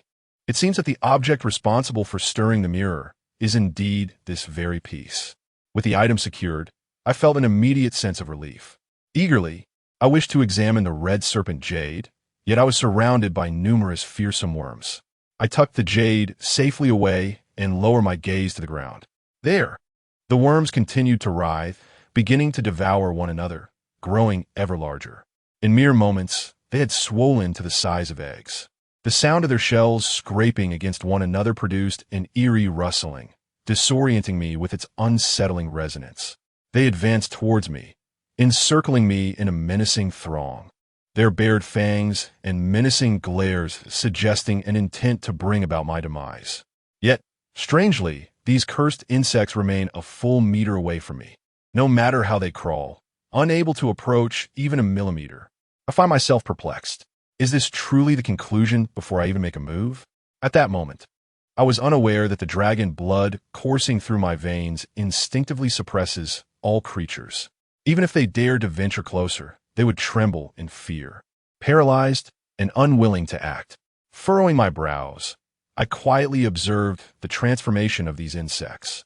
It appeared as though they were being manipulated, deliberately rushing towards me.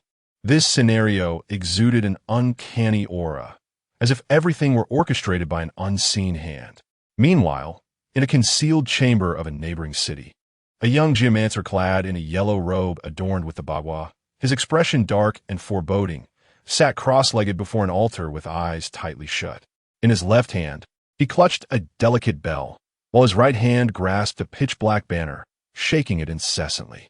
The dark banner bore a multitude of eerie, densely packed insect patterns. To one versed in the arts, it was evident that this was a summoning banner. The summoning banner served as a conduit to control the cursed insects of the Zhang family, directing their movements and assaults. Within the small bell lay a mother insect, capable of commanding the swarm. He was indeed the master behind the secretary of the Zhang family. Suddenly, Yuan Tiancheng, his face filled with astonishment, opened his eyes wide, fixated on the summoning banner in his grasp. To my dismay, I found that with my mastery, I was unable to compel the insects to attack him.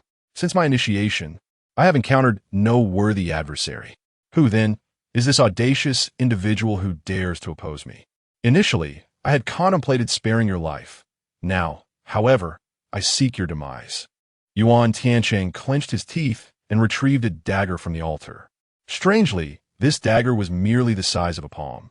Yet its tip was intricately carved with a skull bearing a grimacing visage and bared fangs, exuding an eerie aura. Gripping the dagger tightly, he suddenly drew it across his palm, creating a deep gash that oozed blood. You little brat, how dare you obstruct my fortune? This time, your demise is certain. Witness my family's ancestral technique, the ghostly devourer. You are doomed. With resolve, he placed a tiny bell in his palm, and from within it emerged a venomous creature, ravenously absorbing the blood. A satisfied smile crept across Yuan Tiancheng's face. Meanwhile, on the Zhang family's side, I knelt on the ground, curiously observing the diminutive creature before me. Suddenly, these creatures seemed to go mad, surging towards me with reckless abandon.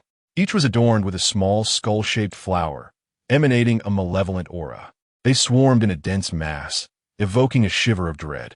Yet, despite their frantic efforts, these creatures advanced only a mere inch before becoming utterly immobilized. My interest in these creatures began to spark. In the secret chamber, Yuan Tiancheng was on the verge of insanity. He once again realized that the summoning banner in his hand had ceased to sway. The creatures appeared ensnared, as if trapped. His face contorted with rage, veins bulging. His eyes darkened to the point of seeming ready to weep. Suddenly, he sprang to his feet, shouting furiously, "You little brat, if you wish to engage in sorcery, I shall gladly accompany you. Let me see what you truly are."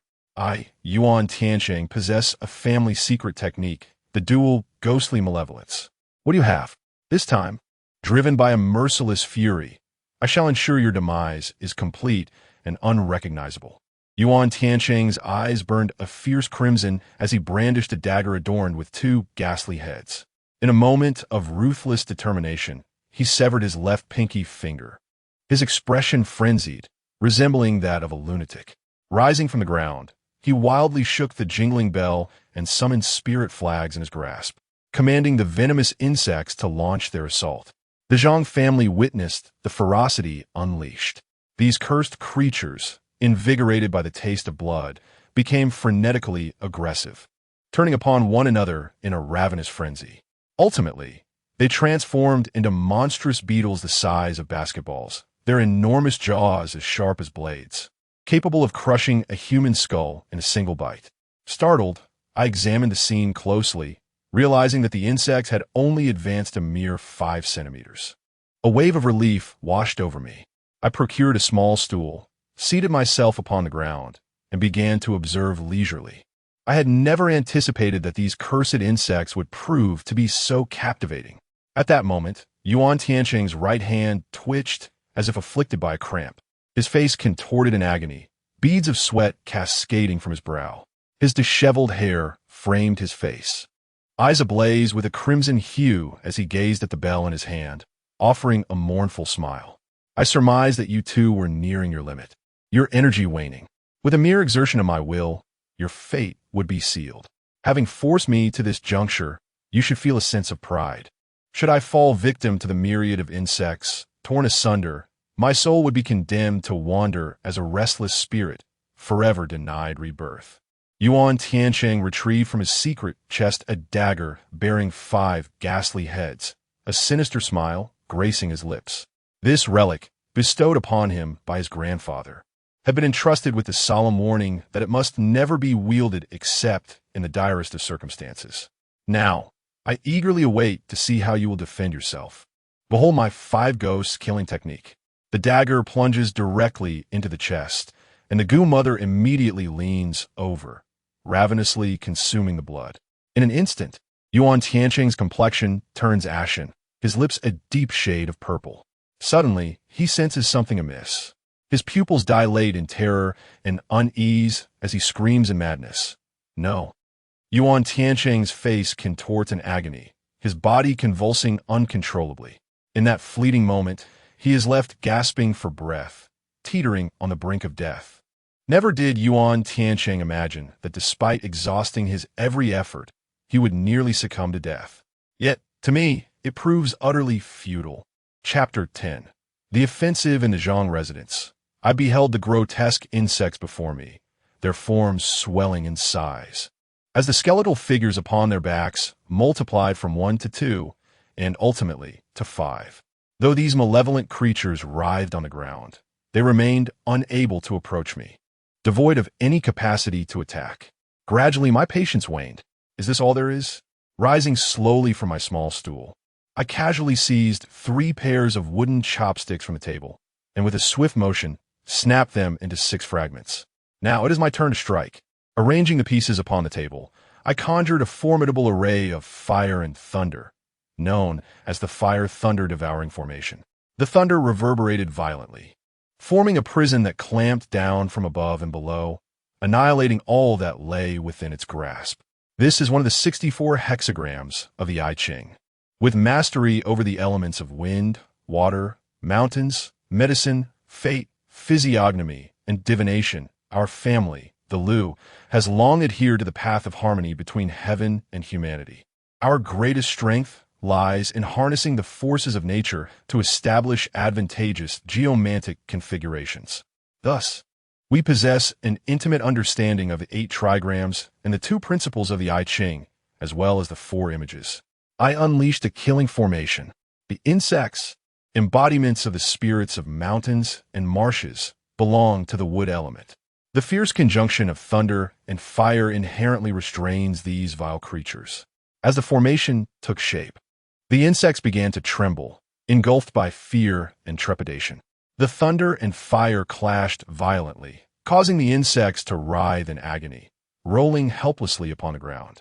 In an instant, many of the insects met their demise right where they stood. Within the formation, only a single insect remained, approximately the size of an egg, adorned with 5 crimson skulls upon its back, its body shimmering with a silvery hue. Is this the mother insect? Zhang Huixin exclaimed.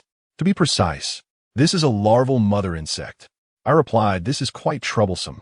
My grandfather once told me that the method of cultivating goo in our region is rather peculiar. It involves placing various highly toxic goo insects together to engage in a brutal battle, ultimately utilizing a secret technique to yield a single, most potent female goo. However, the goo master does not allow the goo mother to reproduce directly. Instead, she gives birth to a daughter goo mother, who incessantly breeds offspring. Only upon the death of the daughter goo mother does the goo mother once again reproduce a daughter goo mother, continuing the cycle of propagation. This way, the goo mother can preserve her vitality and lead an extraordinarily prolonged life. The practitioner of goo can also ensure the continuous inheritance of this goo mother for their family. The longer the lineage endures, the more formidable the goo insects become. This daughter goo mother, adorned in a silvery hue, has likely lived for over a decade and poses a significant challenge. The fire-thunder devouring hexagram may not suffice to vanquish her, as the formation is merely constructed with 6 ordinary wooden chopsticks. Had they been crafted from thunderstruck wood, they would be lethal, and if they were superior, thunderstruck peach wood. The formation could even influence the local geomantic conditions, subjecting those within to a life of turmoil and strife. She must not be allowed to escape. Zhang Huishuan's expression was tense as he immediately cautioned me. I promptly retrieved the Qingming bronze mirror and squeezed a drop of blood from my fingertip. The Qingming bronze mirror serves as the finest talisman paper, while my blood, being dragon blood, is akin to the finest vermilion. With a deft motion of my fingers, I swiftly inscribed a rune upon the mirror's surface. As I murmured softly, I recited an incantation of wind, water, thunder, and fire. Command, Zizila. With a sudden sound, the mother of the child Gu, lying on the ground, emitted a thick plume of green smoke from its back. The air became permeated with a burnt stench. After a brief struggle, the mother Gu collapsed lifelessly. Unbeknownst to me, at the precise moment I vanquished the mother Gu, the ominous vulture geomancer, Yuan Tiancheng, felt an unsettling disturbance. The mother Gu within the bell became frenzied, desperately burrowing into Yuan Tiancheng's chest in a frantic attempt to consume his blood. Yuan Tiancheng convulsed violently, nearly succumbing to a backlash of death. An elderly man, his beard as white as snow, suddenly rushed into the hidden chamber, swiftly lifting Yuan Tiancheng into his arms. "Grandson, what has happened to you? Did I not warn you that the five-ghost dagger should only be wielded in dire circumstances? Who has driven you to this state? I, Yuan Nanshao, vow to subject you to the most excruciating punishment, leaving not a trace of your being. May your entire family face calamities and misfortunes, leading to a severance of descendants."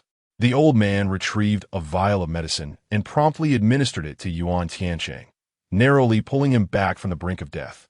Meanwhile, in a modest room within the Zhang residence, a female secretary glanced at her Patek Philippe watch, noting the time was nearly upon them. A radiant smile graced her face as she turned to Changhe beside her, saying, "This time, I have invited Master Yuan Tiancheng to take action. That wretched beggar from the Liu family should now be utterly annihilated. Those who dare oppose us are bound to a path of demise. Gulme, let's uncork a bottle of champagne and celebrate." Changhe felt invigorated at the prospect, finally tasting the sweetness of vengeance. Indeed, with the involvement of that esteemed master, what issue remains unresolved? The two exchanged laughter and cheer as they made their way towards the dining hall. They remain oblivious to the fact that Yuan Tiancheng is on the brink of death. Upon entering the dining hall, I stand there, exuding vitality. The female secretary and Cheng here taken aback, their expressions shifting dramatically as they gaze at me in terror. You. The female secretary, trembling on her toes, points at me, her words faltering in fear. "What, do you see that I'm still alive?" I furrow my brow, observing the suddenly appeared female secretary. The incident involving the swarm of rats is closely intertwined with her.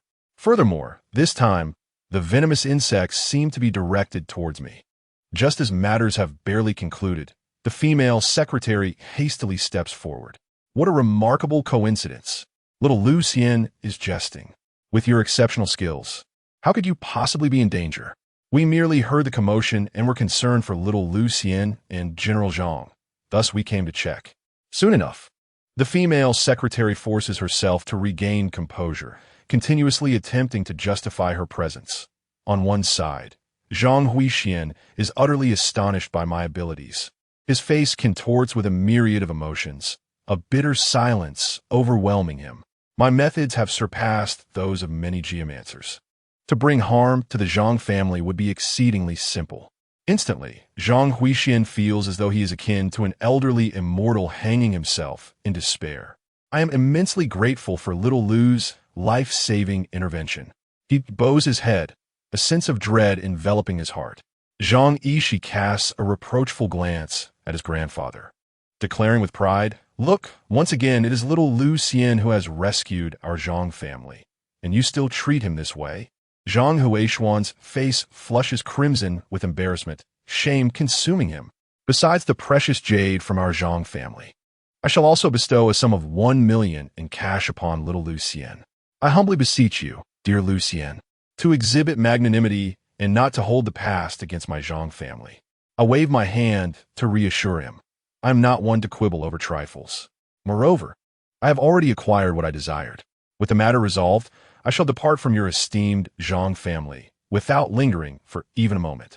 Clutching the Qingming copper mirror close to my chest, I recalled Zhang Huishuan's earlier venomous words urging me to leave. Just as I prepared to rise and take my leave, Zhang Huishuan's expression darkened with distress, and he implored, "Dear Lu Xian, please stay a moment longer. I beg you to lend us your aid once more. Our Zhang family promises a substantial reward this time." I paused, my fingers brushing against the crimson serpent spirit jade nestled in my pocket. An inexplicable sense of obligation weighed upon my heart. My grandfather had once imparted wisdom to me. Heaven unfolds in 49 ways. One may elude them all. As a geomancer, one must harness this elusive aspect, intertwining it with the principles of nature and the terrain to craft a scenario that aids others. Yet, this path invariably alters destinies, intertwining with various karmic threads. Should a geomancer neglect to comprehend these karmic ties, the eventual repercussions can lead to calamity, affecting one's family in dire ways. This crimson serpent spirit jade, after all, is a treasured heirloom of the Zhang family, steeped in generations of karma. To depart with it now would undoubtedly leave me indebted to significant karmic consequences. Delaying the repayment would only render future restitution all the more arduous. As I surveyed my surroundings, a thick, sinister aura began to emanate from the depths of the Zhang residence. Zhang Huishuan's previously unblemished brow was now shrouded in a swirling gloom of ominous energy. As I departed from Zhang's residence, Zhang Huixian was destined to meet his demise almost instantaneously. It appears that I must take action. Observing my surroundings, I remained uneasy about the female secretary, prompting me to suggest, "Let us retreat to your study for discussion." Upon my agreement, Zhang Huixian was filled with exuberance, eagerly nodding in appreciation. "Thank you, Xiao Lu, for your generosity." The female secretary cast a resentful glance at my retreating figure, acutely aware that I was evading her. Little did I anticipate that this attempt would yield no benefits. The wretched beggar not only survived, but also gained the trust of the deceased elder. What were we to do now? Cheng He, his eyes glinting with malice, was seething with frustration after repeatedly failing to witness my downfall. Suddenly, with a fierce determination, he proclaimed, "If we cannot succeed openly, we shall resort to subterfuge. Let's gather a group and eliminate him.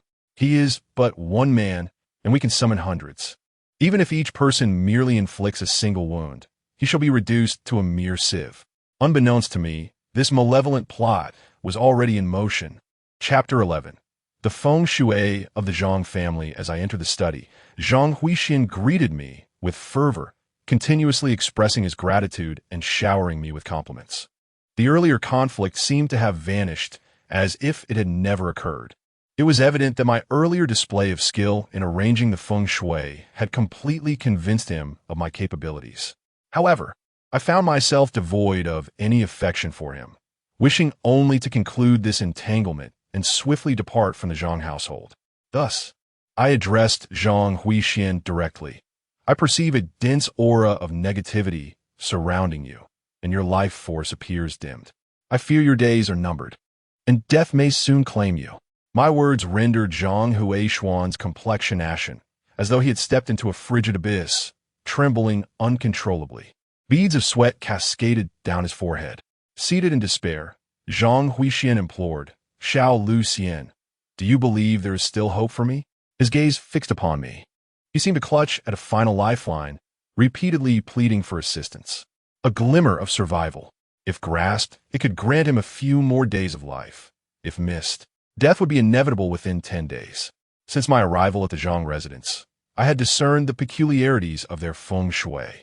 Having acquired a treasured heirloom of the Zhang family, I felt a sense of indebtedness towards them. I could extend my hand to help them navigate this calamity and rescue the Zhang family. But certain truths must be unveiled first. I insisted, "You must provide me with honest answers to my inquiries. Otherwise, the consequences shall rest solely upon your family." I issued a stern warning. The curse afflicting the Zhang family was not merely a matter of feng shui disasters.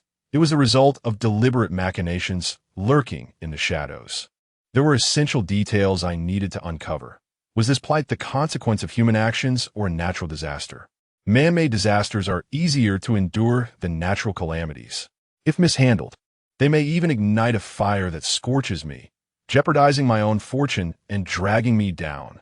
Should these troubles be the result of human scheming, I would have little to fear from karmic repercussions. However, if Zhang Huixian is aware of all this, it becomes a divine disaster. I must tread carefully. If little Lu Xian has inquiries, I shall reveal nothing but the truth. What exactly is the curse you speak of? I inquired immediately. I have heard mention of this curse twice from the Zhang family. The situation is dire, and Zhang Huixian promptly began to elucidate before I encountered you. Our family had already experienced some peculiar occurrences. I consulted a feng shui master who asserted that our Zhang family would face 3 curses of misfortune. The first is a swarm of rats greeting the new year. The second is the living turning to bones. So far, the first 2 have manifested. As for the last, I fear it is imminent. Upon mentioning the third curse, Zhang Huishuan's demeanor suddenly aged, his vitality waning. I could surmise the nature of the third curse without him needing to elaborate. Complete annihilation of the family and the extermination of the 9 clans.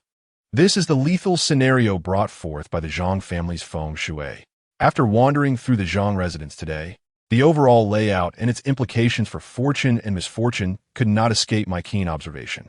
Upon meticulous inspection, I noted that the Zhang family is encircled by continuous towering mountains, resembling a basin. This is a quintessential site for accumulating wealth. To the east, a winding river flows southward, and the Zhang family resides at its mouth. Occupying the most auspicious location, they bask in the finest fortune. The mountains flourish with vitality, while the waters abound in wealth. The Zhang family possesses both of these advantages.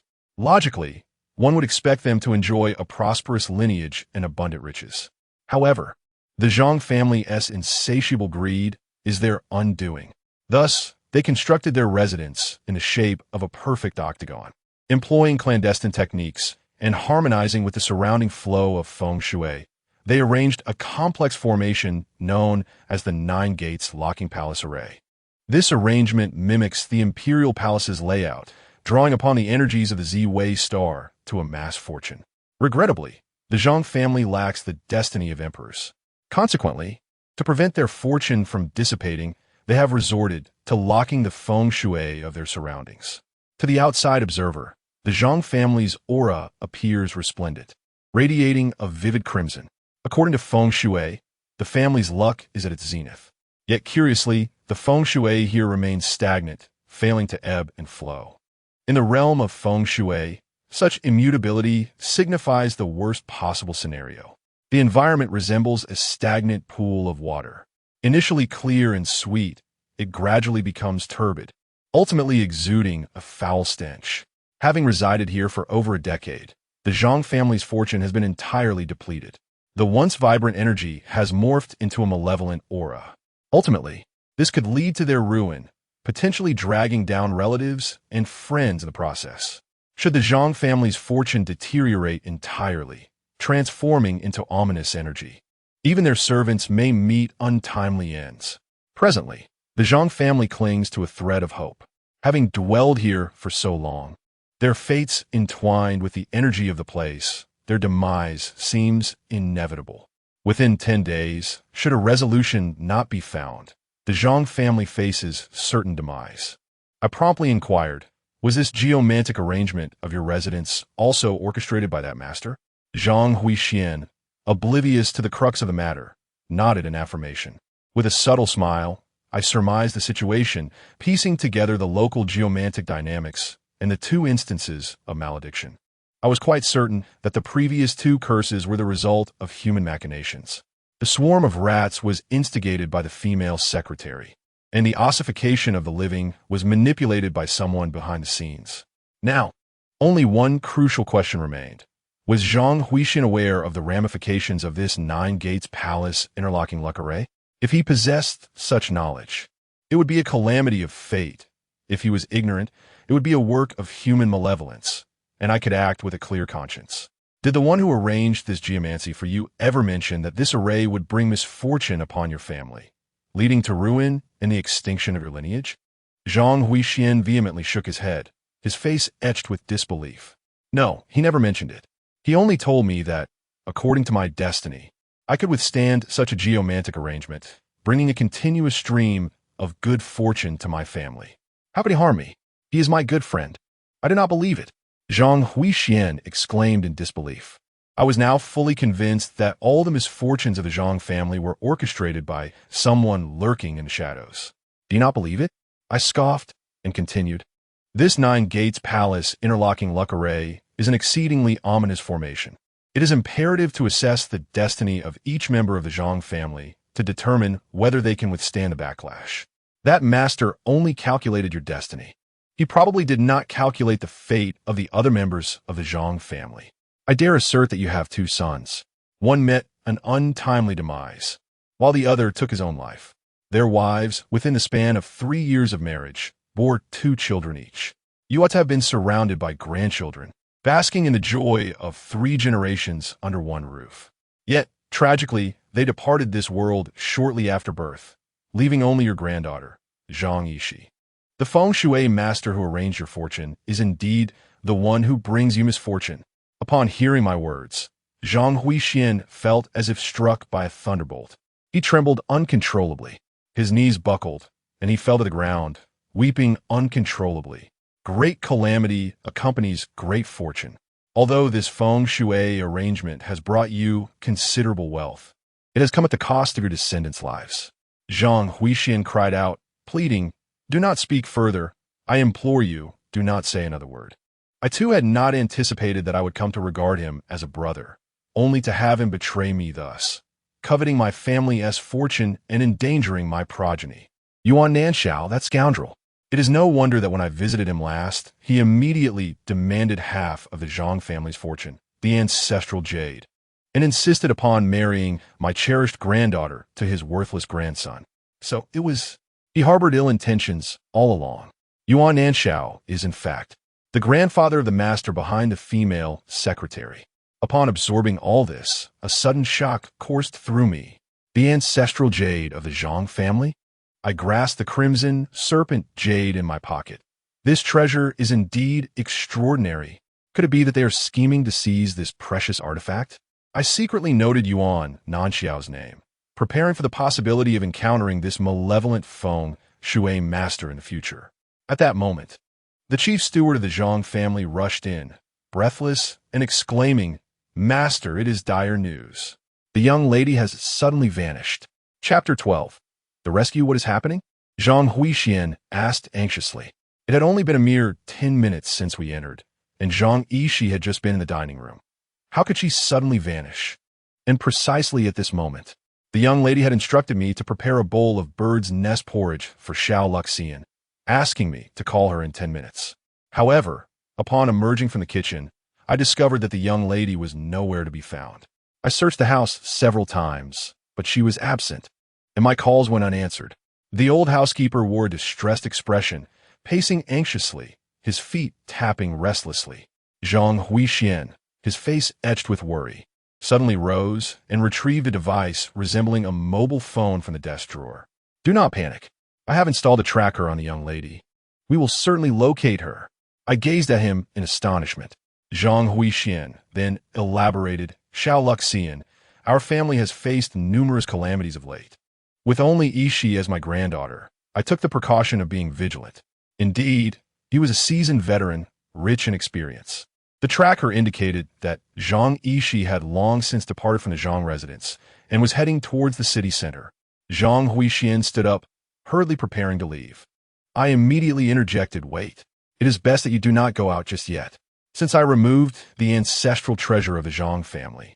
A malevolent aura has enveloped you, rendering your face ghostly pale. Within the confines of this ancestral hall, the negative energy is rampant, and the malevolent winds sweep through. In this locked chamber, the flow of feng shui is stagnant. Perhaps Zhang Huixian could survive another 10 days. However, once he steps outside, he would surely meet a tragic end. What should I do now? Zhang Huishuan's face was filled with urgency. If the granddaughter were to meet with an unfortunate incident, what purpose would it serve for him to guard this vast family estate? I shall venture out to seek a solution. After much contemplation, I finally spoke up.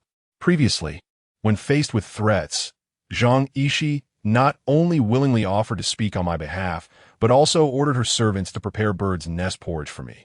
The warmth of human relationships is often known only to oneself. After stepping out, I encountered hostility and malice from individuals such as my female secretary, Cheng He, and Zhang Huixian. Only Zhang Yishi provided me with a glimmer of warmth. Thus, having resolved to assist the Zhang family, I would certainly ensure her safety. Thank you, little Lu Xian. From this day forth, the Zhang family shall repay your kindness with utmost dedication. Zhang Huixian expressed with heartfelt gratitude, his eyes brimming with emotion. You exaggerate, I replied with a faint smile, not taking it to heart. Seek out 18 coins minted in the 20th year of the Wanli era, specifically 1592. Arrange them into a bracelet of 9 coins, each to wear on your person.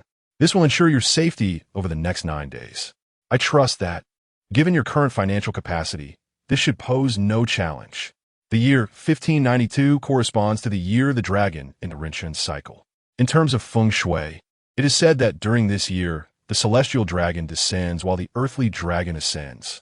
The antiques preserved from this year are imbued with great fortune, capable of warding off calamities and enhancing one's luck. However, the Zhang family's feng shui is exceedingly malevolent, presenting a deadly predicament. This measure can only safeguard Zhang Huixian from peril for a few days. Zhang Huixian nodded. With a bit of time and expenditure, he could easily gather these items. Butler, please drive me to find the young lady. Very well. The old butler, recovering from his panic, took the tracker handed to him by Zhang Huixian and immediately took the lead. Observing my decisive action, Zhang Huixian also breathed a sigh of relief. As we boarded the vehicle, we hastened towards the city. Meanwhile, at that very moment, Zhang Yishi was slumped in a deep unconsciousness within Cheng He's car. Cheng He, while driving, frequently glanced into the rearview mirror, his expression tense and furtive. If Zhang Huixian discovers this, he will surely end my life, Cheng He uttered in fear. If we do not adhere to Master Yuan Nanxiao's instructions, not only will he kill us, but he might also annihilate our entire families. Furthermore, that old fellow Zhang Huixian is on the brink of death. What are you afraid of? The female secretary, seated in the passenger seat, wore a grim expression, veins protruding on her hands, radiating fury. It was all caused by that wretched scion of the Liu family. If it weren't for him, would we have been forced into such a perilous situation? Yuan Tiancheng's failed duel against him resulted in a cunning ambush that nearly cost him his life. Fortunately, Yuan Tiancheng's grandfather, Yuan Nanxiao, intervened with his calculations. Zhang Yishi possesses a formidable fate, with her destiny aligned with the celestial market, bringing prosperity and luck to her spouse. If only Zhang Yishi and Yuan Tiancheng were to wed, he could evade this calamity and survive. As long as we deliver Zhang Yishi to her destination, the rest will no longer concern us. Despite this assurance, Cheng He remained apprehensive, plagued by fear. The female secretary, observing his cowardice, scoffed disdainfully and remarked coldly, "Is this all the resolve you possess?" Suddenly, the screen of the female secretary's phone lit up, and her face instantly transformed into a radiant smile. Heaven has a path you refuse to tread, while hell opens its gates for you willingly. Cheng He, that young scion of the Liu family, has come seeking Zhang Yishi. What shall we do? Cheng He was in a state of utter panic, the steering wheel in his grasp swerving perilously, nearly colliding with the roadside. The answer is simple. We eliminate him. Did you not previously reach out to the underworld's Master He San? We shall proceed to his territory. As we discussed before, we shall rally over 100 men, each delivering a fatal blow, ensuring his demise. Anyone who dares to oppose us is doomed. The female secretary recalled their prior plans, repeatedly thwarted, and her teeth clenched in bitter resentment as she spoke fiercely. Little did I know, I had unwittingly stepped into a deadly game. Seated in the old butler's car, I finally found a moment to examine the Qingming bronze mirror and the crimson snake spirit jade in my possession. Both treasures trembled incessantly within my grasp. The vehicle I occupied was a Rolls-Royce belonging to the Zhang family, affording me excellent privacy. In the rear seat, the old butler remained oblivious to my actions. I swiftly withdrew the two artifacts from my bosom for a closer inspection. Yet, they continued to vibrate restlessly. My brow furrowed deeply. I had never encountered such a phenomenon before. If Linglong were by my side, she would surely advise me on the appropriate course of action. Could it be necessary to employ feng shui techniques? I pondered with growing suspicion. I began to chant the secret incantations, meticulously testing every method I had learned from the Dragon Xian divination canon. Yet, to my dismay, the two treasures showed no signs of change. Was it possible that my approach was flawed? There must be a connection between these two treasures. I must have overlooked the critical point. After attempting several secret methods consecutively, my heart grew increasingly anxious. If I cannot unravel this, must I return to seek my fiancée, Linglong? Surely, there must be a way. Without hesitation, I bit into my middle finger and inscribed a blood rune upon the azure mirror. I chanted, between the realms, within the four seas, if there exists a spirit trace, manifest thy presence. This was one of the most difficult tracing runes recorded in the Dragon Xian divination classic. If I cannot locate the two treasures and the key point, I have no choice but to concede. The blood upon the azure mirror began to merge, ultimately forming the character E. In that instant, clarity dawned upon me. It appeared that only by uniting the two treasures could I resolve this predicament.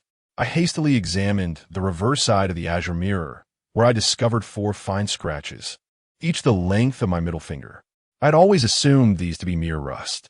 As I brought the two treasures together, a sudden burst of crimson light emanated from the scarlet serpent spirit jade. Within the jade, the vivid red serpent writhed and, in a bizarre manner, slithered into the azure mirror. Simultaneously, my blood surged as if ignited, and I was enveloped in a radiant crimson glow. I gazed in astonishment at this spectacle. I swiftly retrieved the Dragon Xian divination classic that my grandfather had entrusted to me before his passing. In the depths of my being, I sensed that this would be my extraordinary encounter. Chapter 13. Observing Qi Linglong once stated that if I could master this book, particularly the final 3 pages, I would be able to liberate her from the constraints of the coffin. In turn, I would break the curse that binds me to the 100 demons. My descent from a mountain was solely to unravel the mysteries contained within those 3 pages. To my astonishment, a treasured heirloom of the Zhang family allowed me to glimpse the very first paragraph of the first page. It was similarly enshrouded in the enigmatic dragon script. Yet, I could comprehend it. This passage pertains to the art of feng shui and qi observation, also known as the Xian Yuan qi observation technique. Once mastered, it enables one to perceive the flow of geographical, mountainous, and cultural energy, thus discerning fortunes and misfortunes. The essence of feng shui lies in form and energy.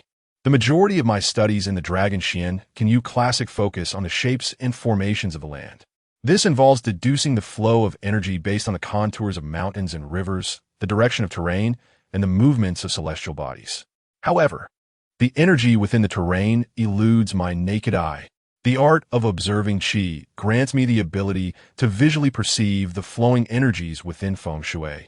Qi is the origin of all things, the very foundation of heaven and earth.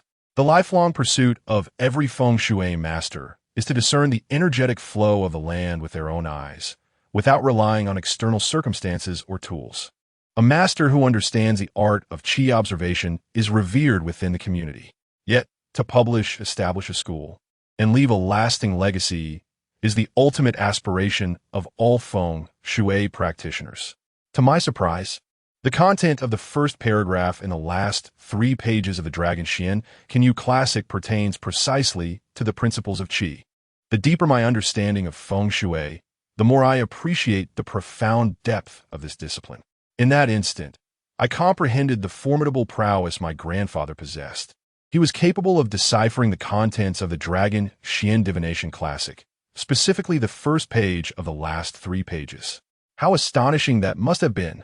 I glanced down, noting that the first paragraph of this initial page occupied merely a quarter of the entire page. Moreover, on the reverse side of the Qingming bronze mirror, one of the 4 slender scratches had vanished, leaving only 3.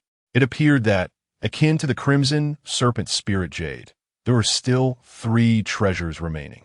Should I locate these 3 artifacts, perhaps I would be able to comprehend the contents of the Dragon Xian Divination Classic, specifically the first page of the last 3 pages, and attain the heights my grandfather reached. Seated in the vehicle, I did not idle, but immediately began to delve into this art of divination.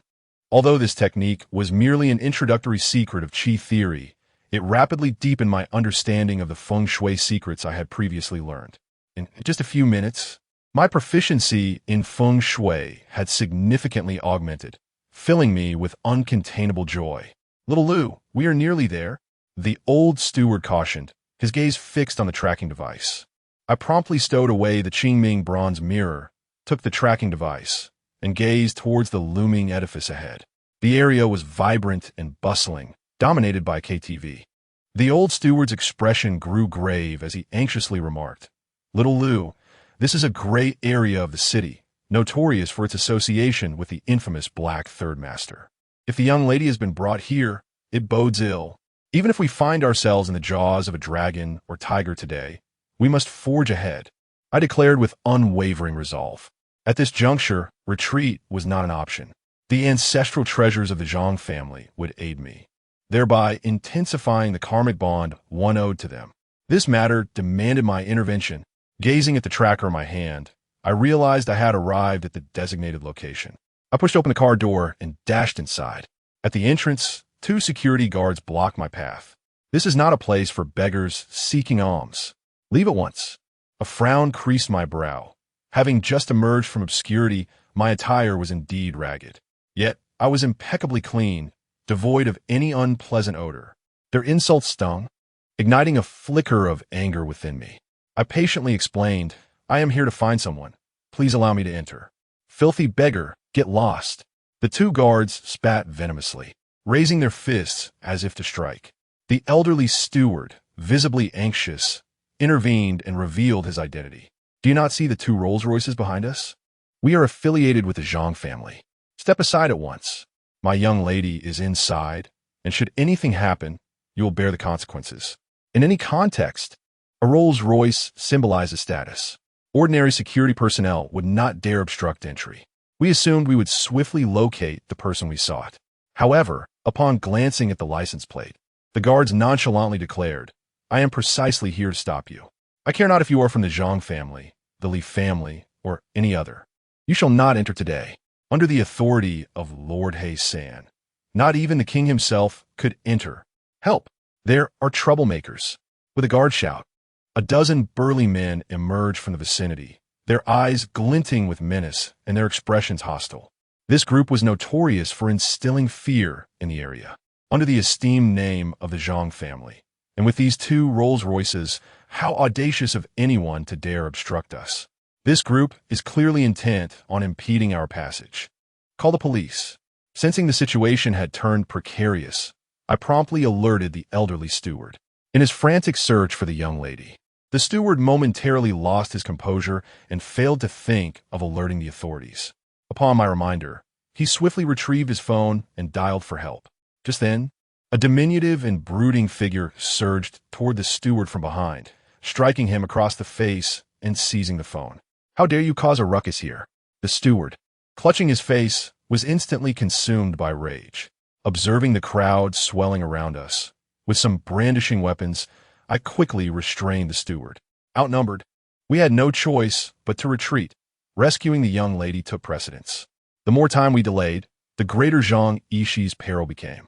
This assembly at the entrance was deliberately blocking our way. Even if we charged in, we would be met with adversaries inside, complicating our search for Zhang Yishi. We must devise an alternative approach. Very well.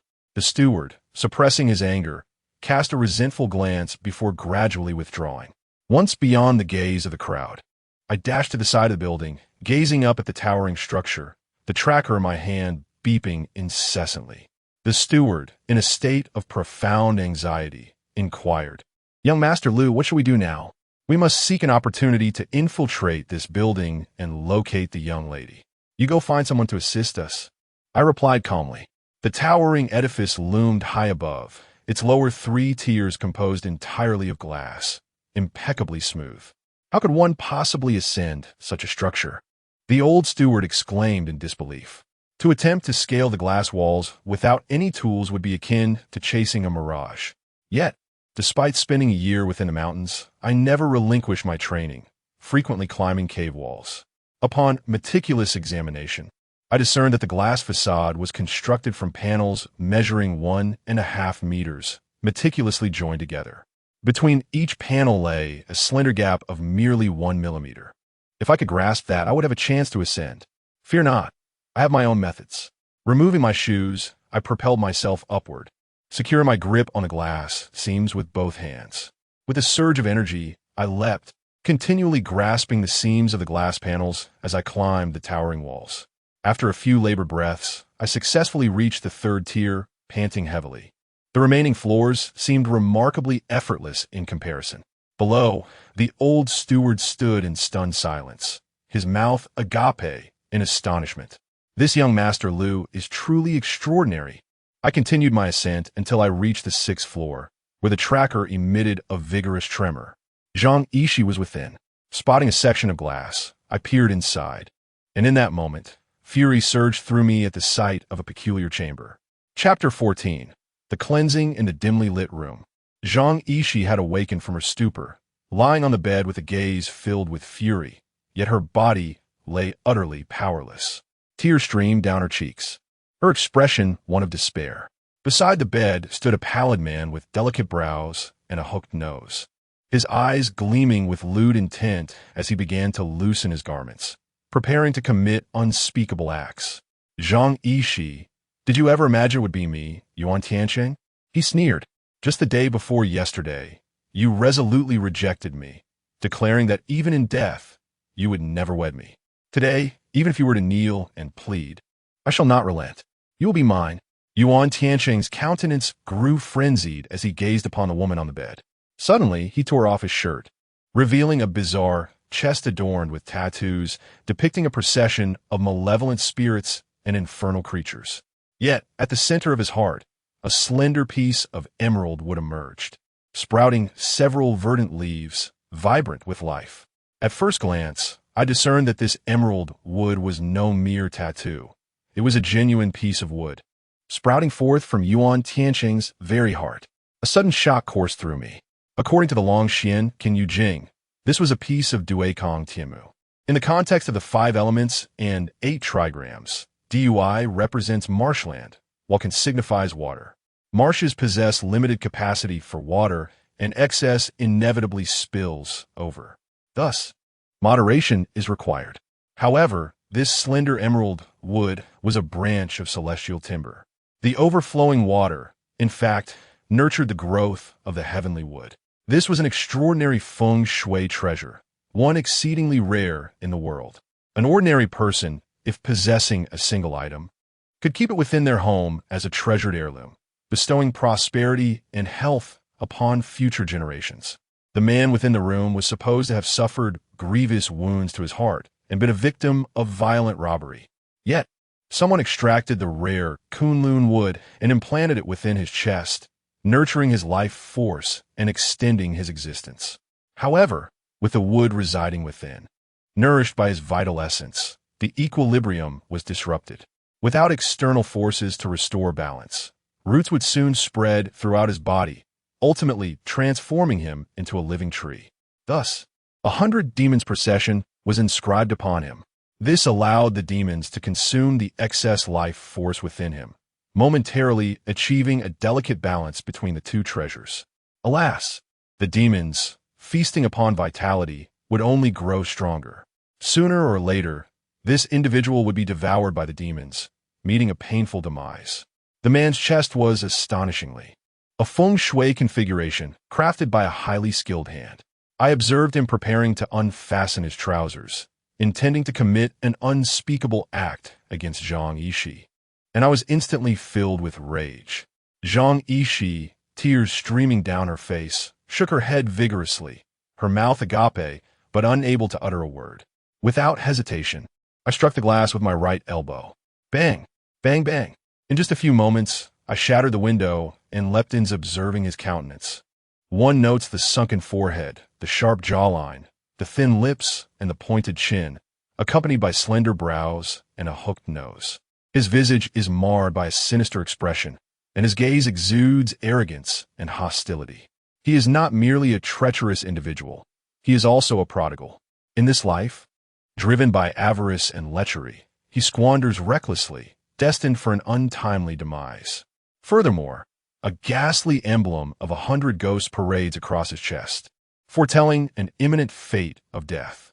It seems that divine retribution is at play, and I wish to avoid unnecessary entanglements. My sole intention is to rescue Miss Zhang from the Zhang family. It is wiser to minimize complications. Without further ado, I bent down to lift Zhang Yishi and prepare to depart. "Stop right there, you scoundrel!" Yuan Tiancheng, upon noticing a stranger cradling his beloved Zhang Yishi, was instantly engulfed in fury, his rage palpable. "You little brat, put her down, do you hear me?" Yuan Tiancheng raised his hand and swung it directly towards my face. With Zhang Yishi in my arms, I had no choice but to lower my head to evade the blow.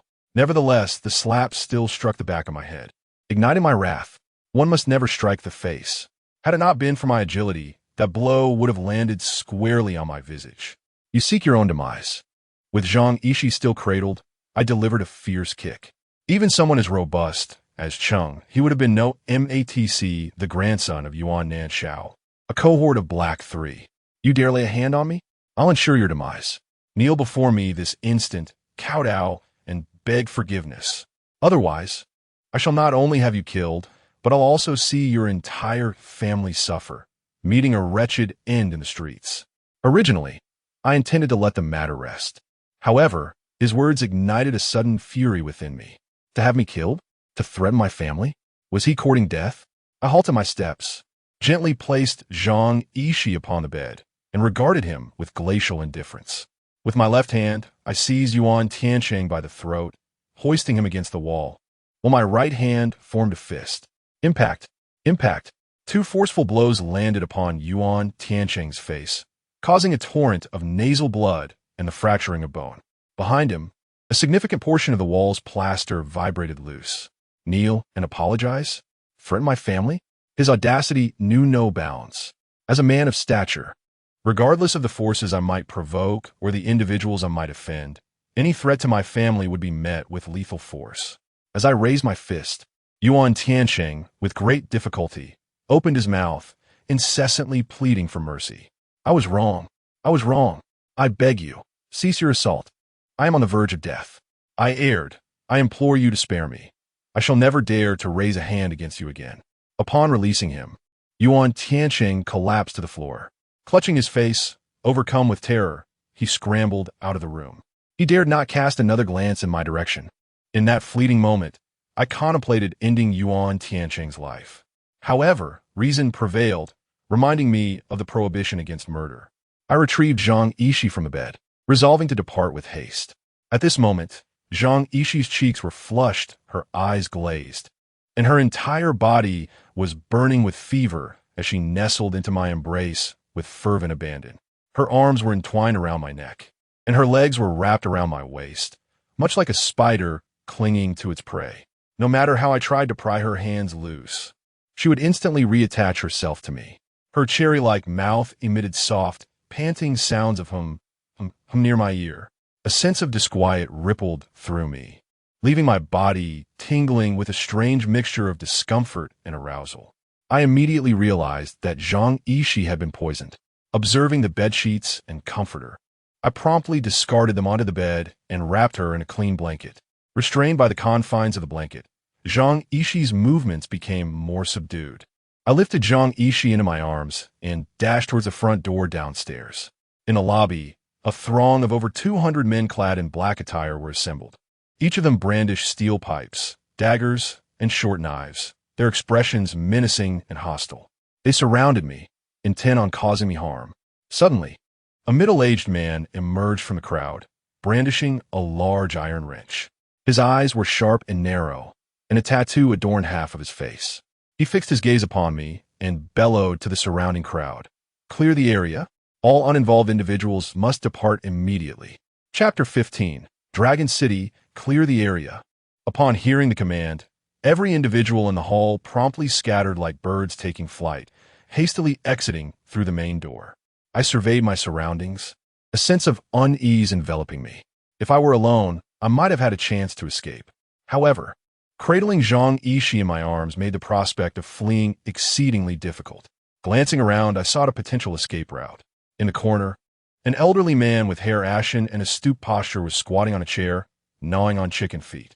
Beside him sat a robust, formidable middle-aged man, poised and silent, casting an unfriendly glance in my direction. Behind this imposing figure, 7 or 8 subordinates loomed. Frowning, I took a swift glance, my heart sinking. Those who had not fled were either allies or adversaries. Just then, with a resounding crash, the old steward's figure collapsed at my feet. From the throng emerged a familiar man. "Chung He, is it you?" The old steward gazed at Chung He with astonishment, disbelief etched upon his face. Chung He was none other than Zhang Huishuan's personal bodyguard, a figure of utmost trust. It was unfathomable that at such a critical moment, he would choose to betray the Zhang family and abduct the young mistress. The revelation struck the old steward like a thunderclap. Rising from the ground, his voice hoarse, he addressed the gathered crowd. "We are of the Zhang family, local to this area. I warn you, release us at once, or the Zhang family will not let this transgression go unpunished. Even the notorious He San would have to show our family some respect." Chung He smirked coldly, his voice booming with aggression. "You dare to warn us? You are hardly worthy. To speak frankly, Zhang Huixian is too preoccupied with his own affairs and is not long for this world. He has no time to concern himself with you. Brothers, charge." Chung He's countenance was wild as he waved his hands, and the 100-odd ruffians around him brandished their weapons, advancing menacingly towards us. This was dire. If it were merely Zhang Yishi, I might still harbor a glimmer of hope for escape. However, with the addition of an old steward, the prospect of fleeing had become insurmountable. As I observed the encroaching shadows, I could only retreat steadily, preparing to seek an opportunity. Seeing my retreat, Chung He's face lit up with exhilaration, reveling in the moment. He taunted, "Haha, Lu Chun, weren't you quite the fighter? Come on." Clinging to a woman and burdened by an ineffectual old man. "If you have any guts, charge at me. Whatever happened to that spirited bravado? Why don't you come over and hit me? Hit me." Chung He stretched his neck, jabbing a finger at his own face, incessantly shouting, his visage manic, resembling a lunatic. Just then, a voice emerged from the crowd, halting everyone in their tracks. The old steward's expression shifted to one of unexpected hope. Conversely, Chung He's demeanor darkened instantly, his legs trembling as he anxiously gazed towards the back of the throng. The crowd parted, revealing 7 or 8 men, among whom stood a man adorned with the tattoo of 3 black dragons on his face. In the hall, as everyone laid eyes upon this figure, they regarded him with expressions of reverence and admiration. It was Black Third Master. A multitude of voices, perfectly synchronized, resonated with imposing force. This man was the chieftain here, the formidable Black Third Master. He strode into the throng, fixing me with a gaze, a sudden smile playing upon his lips, revealing a set of teeth stained to deep, inky black. He turned to those behind him, a sinister tone permeating his voice. "Celestial Master Yuan, dispose of him as you see fit. Your wish is my command." The one who arrived was none other than Yuan Tiancheng, whom I had previously released. Who would have thought we'd meet again so soon? Yuan Tiancheng remarked with smug satisfaction, observing me encircled and in dire straits. His pallid countenance, coupled with his eerie smile, sent shivers down one's spine. "Everyone stand aside. This whelp dared to lay a hand on me. Today, I shall have him devoured by vengeful spirits to meet a gruesome end." With that, Yuan Tiancheng promptly retrieved a jet-black soul vessel from behind him, uncorking it to unleash a malevolent ghost. Instantly, an eerie wind swept through the hall, and the temperature plummeted, as if the depths of winter had descended. Yuan Tiancheng pointed in my direction, addressing a mere void with gentle words. "My precious progeny, Assist your father in dispatching that individual. Rend his limbs asunder, pulverize his organs, and extinguish his life, while others remained oblivious to the presence of the malevolent ghost. I possessed the ability to perceive it. Hovering above Yuan Tiancheng's head was a fully formed fetus, its head covered in fine hair, its body stained with blood, and its navel still connected to the umbilical cord.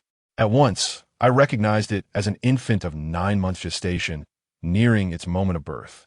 Having developed fully and possessing a soul, it was on the cusp of entering the world, only to be aborted, resulting in immense resentment and transformation into a vengeful spirit.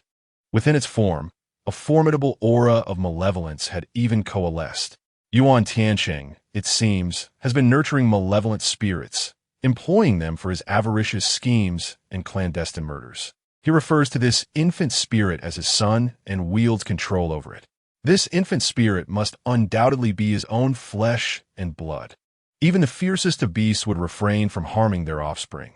Yet Yuan Tiancheng dares to plot against his soon-to-be born child. He is nothing short of a beast, utterly devoid of conscience. I have never encountered such a nefarious individual. This is a living, breathing entity. Yuan Tiancheng deserves to perish. Drawing forth the Qingming copper mirror, I immediately lacerate my palm, allowing my dragon blood to cascade onto its surface. I intone the incantation. The heavens are round, the earth is square. The 9 edicts are in effect. The 4 guardians traverse the 5 directions, banishing evil and binding spirits. Seal. The Qingming copper mirror unleashed its formidable power, instantly sealing the infant spirit. With the treasured mirror in hand, I coldly declared, "Such petty tricks. Do you dare to challenge me? Depart at once." Yuan Tiancheng's face turned ashen, and he tumbled from his chair, panic evident in his gaze. Deep down, he recognized the gravity of this situation. For this was a malevolent spirit concocted from his family's secret arts, imbued with immense power, capable of causing death without leaving a trace. Even an ordinary geomancer would be helpless against it. Yet, astonishingly, within mere moments, it was sealed away. The individual before me possessed profound mastery. In that instant, Yuan Tiancheng suddenly recalled the person he had previously clashed with in a magical duel. Could it possibly be him? Meanwhile, Yuan Tiancheng remained oblivious to the truth. His fingers trembled as he stammered. "Is it you?" At that moment, I found myself somewhat perplexed. Beside Yuan Tiancheng, the solemn black third master assisted him in rising. In that fleeting moment, it seemed he had grasped a final lifeline.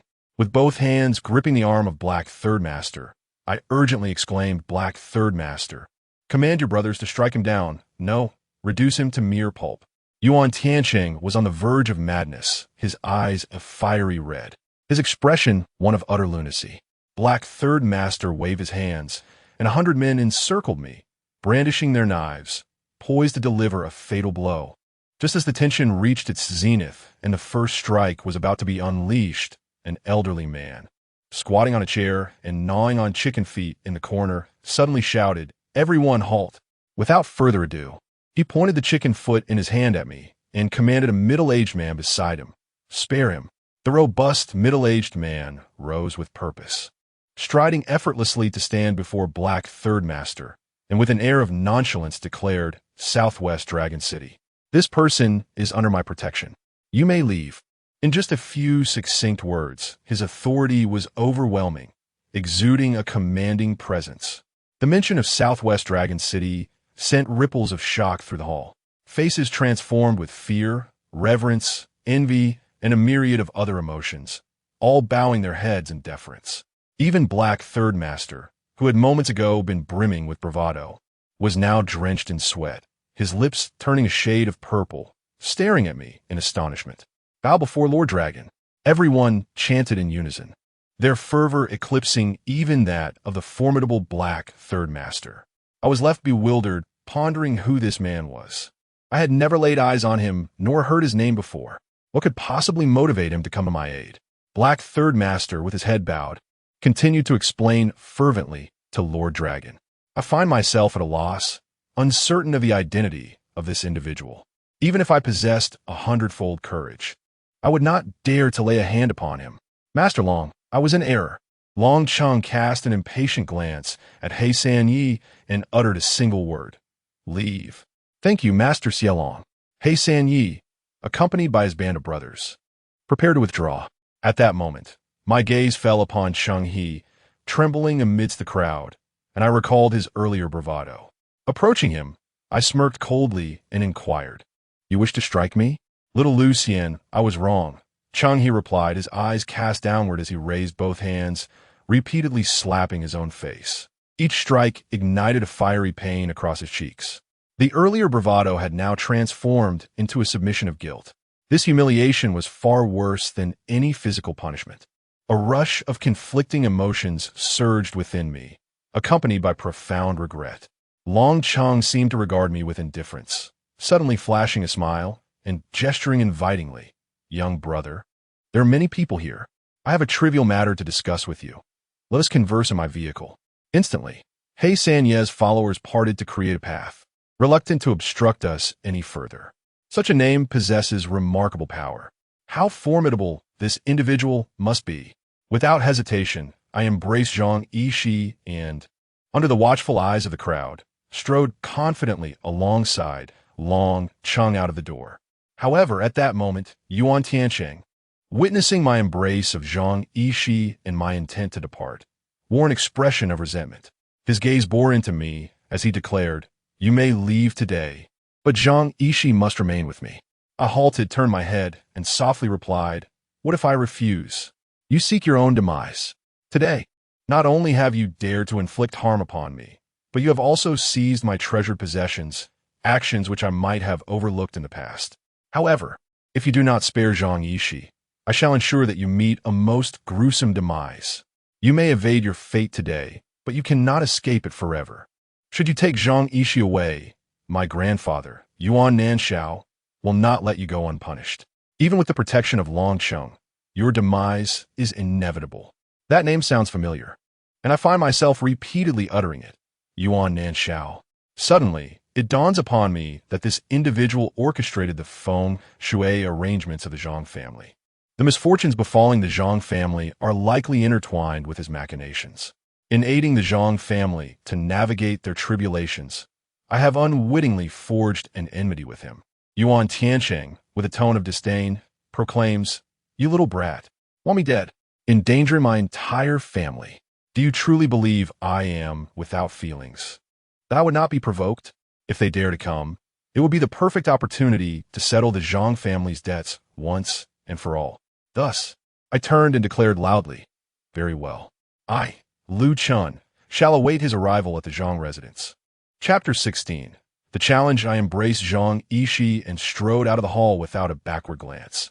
This time, no one dared to obstruct me. Longqing followed closely behind. Suddenly, he turned to glance at Yuan Tiancheng, his eyes betraying a glimmer of murderous intent. Within the hall, Yuan Tiancheng's countenance was grim as he complained, "Hi, who is this Long Cheng? Even you dare not lay a hand on him?" Hai's expression was one of bitter resignation as he shook his head and replied, "Lord Long, he is the paramount figure in the entire southwest region, a master of both the underworld and legitimate spheres, wielding extraordinary influence. Moreover, he is ruthless and formidable, far beyond our capacity to confront. I shall refrain from further involvement in this matter. You would do well to seek someone more capable." Upon concluding his words, Hai prepared to take his leave. Yuan Tiancheng's face was etched with urgency as he inquired, "What am I to do then? I have yet to possess Zhang Yishi's body." Hai could not help but express his bewilderment. "Yuan Xiaoxianshi, given your status, what woman could you not have? Why cling so desperately to a woman from the Zhang family?" Yuan Tiancheng shook his head in explanation. "You do not comprehend. Today, I suffered a defeat in a contest of spells, leading to a dire backlash that nearly claimed my life. Although my grandfather intervened to save me, my demise is inevitable within 5 years. Yet, my grandfather has asserted that Zhang Yishi possesses a fateful connection to the Zhongshan Tian city, an auspicious sign that portends divine mercy. If I were to marry her, I could leverage her destiny to evade this calamity. Moreover, there exists a chance to transform my own fate into that of the Ziwei star, ushering in a life of wealth and boundless fortune." As the two engaged in conversation, unbeknownst to them, an elderly man gnawing on chicken claws had unexpectedly appeared behind them. The old man listened and nodded. Indeed, you speak the truth. But you, young man, are truly wicked. With the Zhongshan Tian sure fate, you'll face relentless misfortune early on.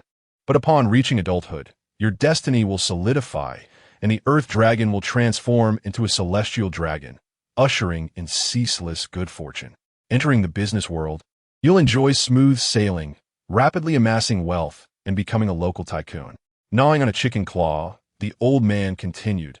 However, to achieve this, you must first marry a Zhang family girl, allowing her to generate substantial wealth for you. Once you're wealthy, you must then orchestrate her demise, transforming her soul into a vengeful spirit, and enter into a spectral marriage, subjecting her to your eternal servitude. Good and evil are ultimately recompensed. Young man, I advise you to consider your actions carefully. Yuan Tiancheng was utterly shocked.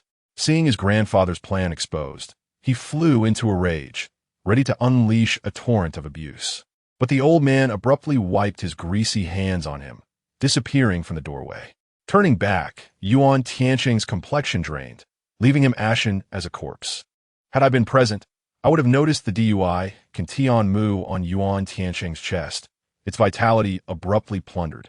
The 100 ghosts, enraged at having their sustenance stolen, instantly devoured his life force.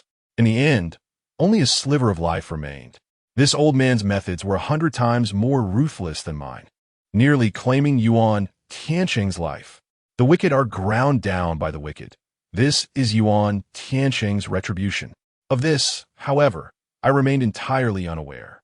Arriving in Long Ye's luxurious vehicle in Dragon City, I immediately expressed my gratitude. I am deeply grateful for your assistance this time, Long Yi. I wonder, what prompted you to suddenly extend your help? Today, my heart is brimming with gratitude.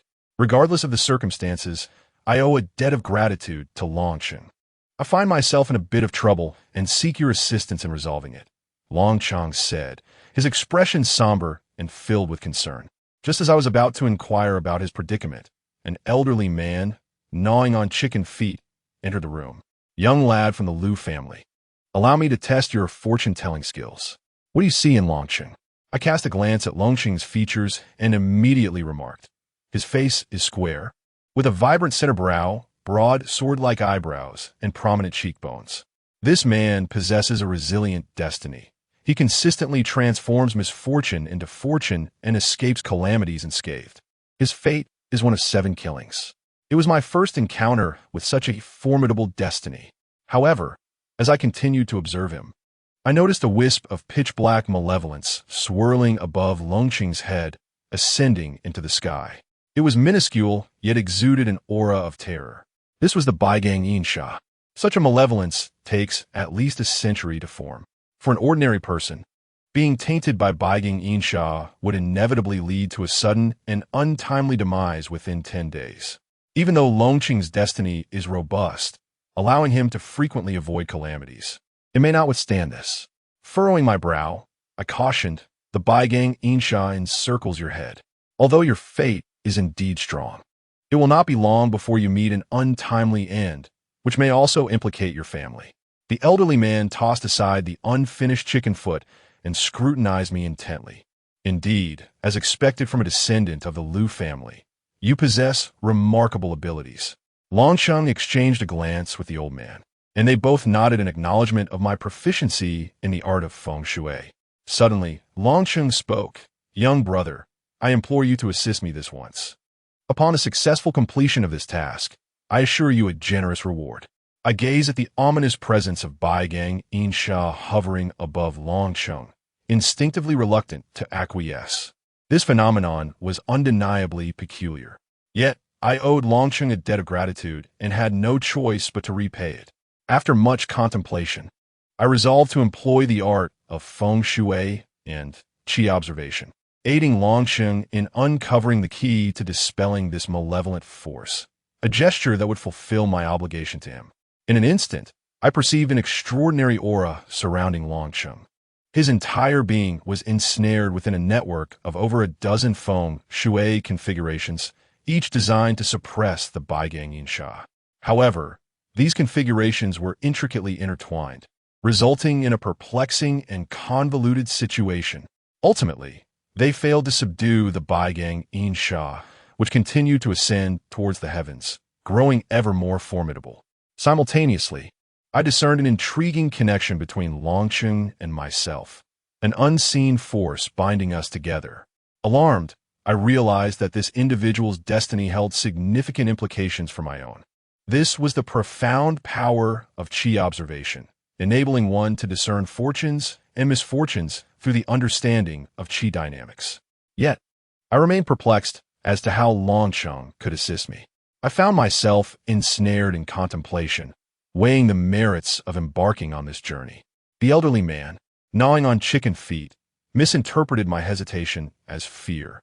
He then clarified, "I am Dongdao Chang'e, a friend of your grandfather. With me overseeing this matter, you need only provide your support." After Dongdao Chang'e's reassurance, I ultimately made my decision. I was acutely aware of my own fate. The calamity of the 100 ghosts had been postponed from the age of 15 to 18 by Linglong. Having spent a year in the mountains mastering the secrets of feng shui, I now found myself with only 2 years remaining. In the past 2 years, I must master the final 3 pages of the Longxian Qinyu Jing to assist Linglong in breaking free from her constraints, achieving transformation, and marrying me. Otherwise, when these 3 years elapse, the dragon blood within me will dissipate, and I shall inevitably meet my demise. This represents a rare opportunity. Even if it means venturing into perilous depths, I must take the plunge. Very well. However, I must first resolve the issues with the Zhang family. I began to explain. No problem. In the coming days, we shall seek out additional feng shui masters. At that time, we will arrange for someone to escort you to the Zhang residence. Longcheng responded with unbridled delight at my affirmation. Having made our agreement, Longcheng promptly dispatched his subordinates to escort me to the Zhang family. Along the way, I steeled my resolve. Upon returning to the Zhang residence, I would take immediate action to dismantle their feng shui arrangement and comprehend the underlying causality. Now that I possess the art of feng shui and qi observation, breaking the Zhang family's feng shui scheme would be as effortless as a mere flick of the wrist. After resolving the Zhang family's entanglements, I would be well prepared to seek out some yang entities to assist Longcheng in countering the malevolent spirits. However, upon arriving at the Zhang estate, a group of individuals confronted us at the entrance, exuding an aggressive demeanor. Inside the hall, a fierce argument erupted. "Yuan Nanshao, you dare to harm my Zhang family? Once this matter is resolved, I shall find someone to ensure your demise." "Huh, what ist?" This time, the Zhang family is trapped in a deadly scheme. Death is inevitable for all. You cannot escape unless you marry your granddaughter to my grandson. Otherwise, it is utterly impossible. In your dreams, even if it costs me my life, I shall never sell my granddaughter. Get out." Zhang Huishuan's face flushed as he lay on the sofa, struggling to breathe. Since learning of Yuan Tianqing's actions today, Zhang Huixian has completely lost faith in the Yuan family, this grandfather and grandson duo. "I offer you one final opportunity. Should you refuse my request, I shall take matters into my own hands, altering the fate of the Zhang family and leaving them without a burial place." Upon entering the Zhang residence, I found 2 elderly men engaged in a heated argument, their faces flushed with rage. Opposite Zhang Huixian sat an old man, his hair and beard completely white, exuding an aura of ethereal wisdom. Yet, upon closer inspection, his eyes betrayed a sinister and malevolent glint. This man is Yuan Nanshao.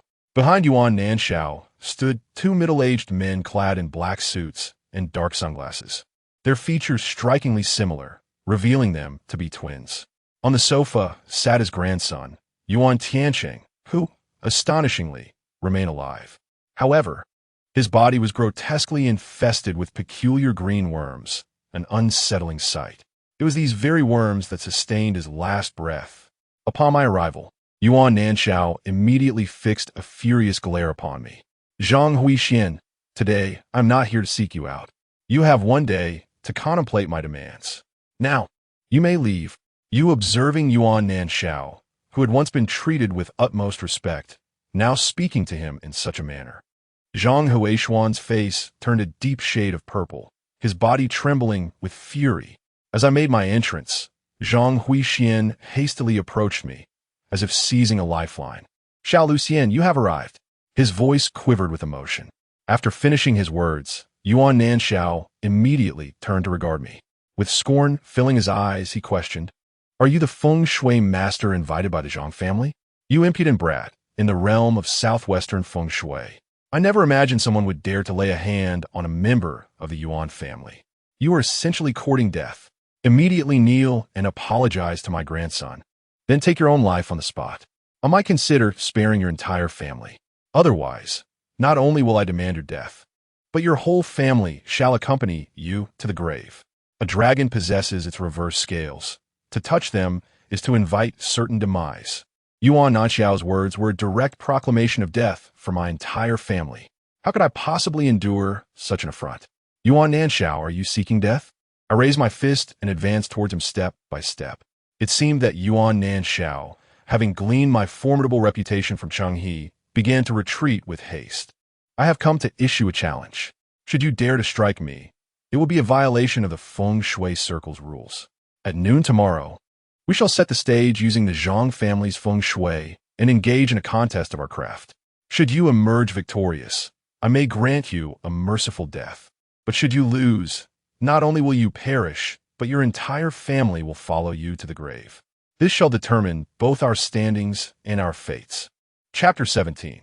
The contest of Feng Shui. The contest not only determines superiority, but also dictates life and death.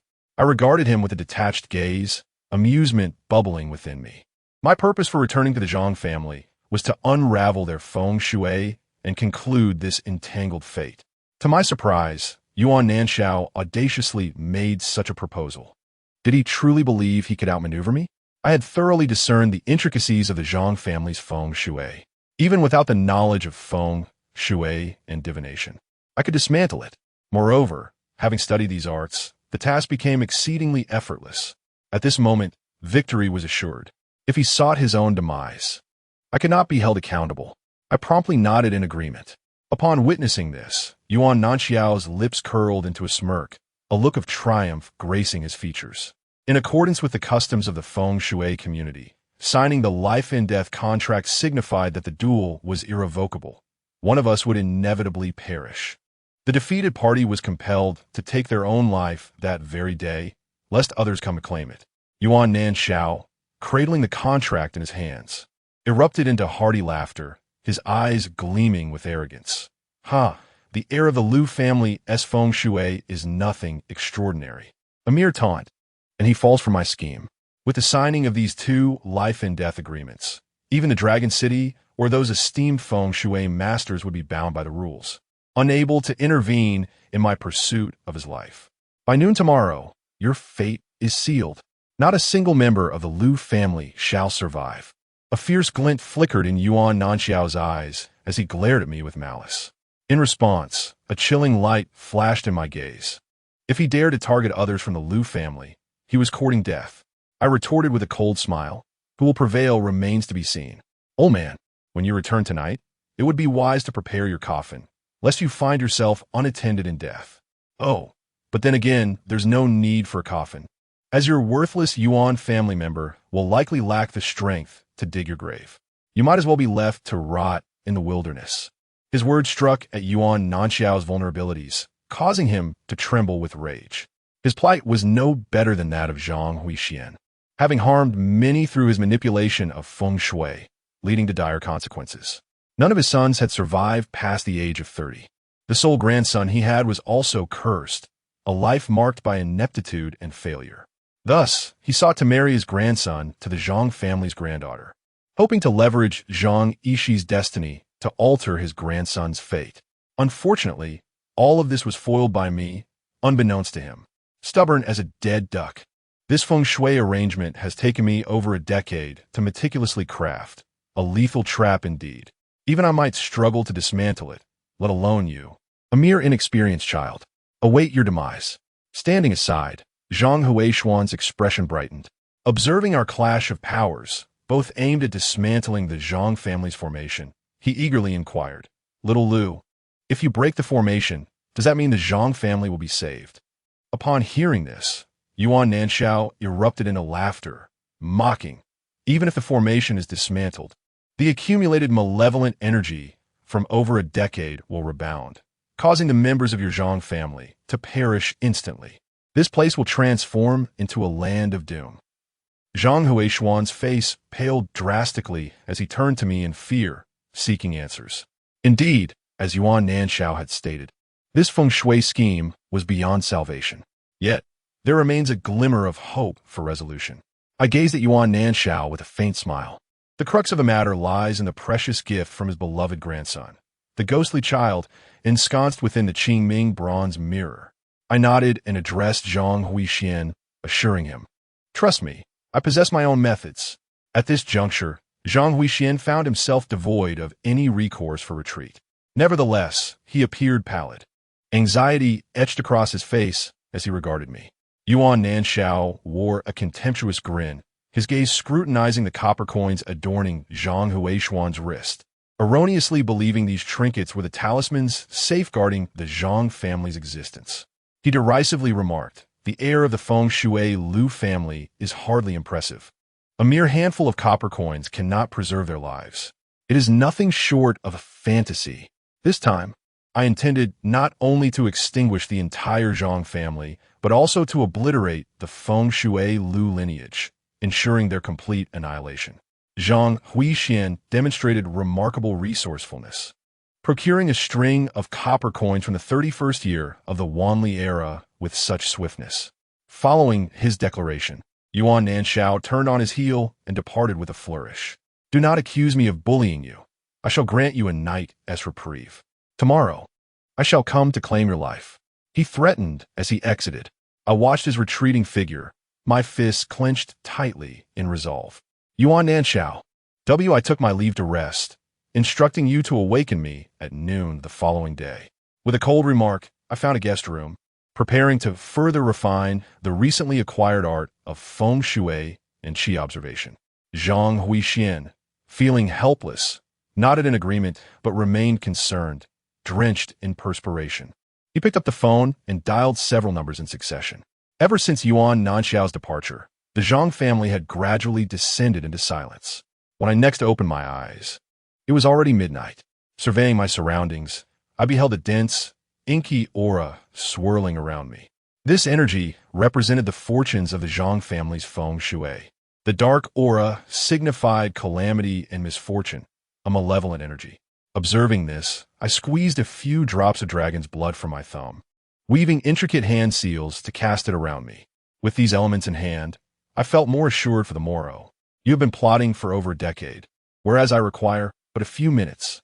Having completed this, I returned to a peaceful slumber. It was not until mere moments before noon the next day that I was stirred by Zhang Huishuan's appointed aide.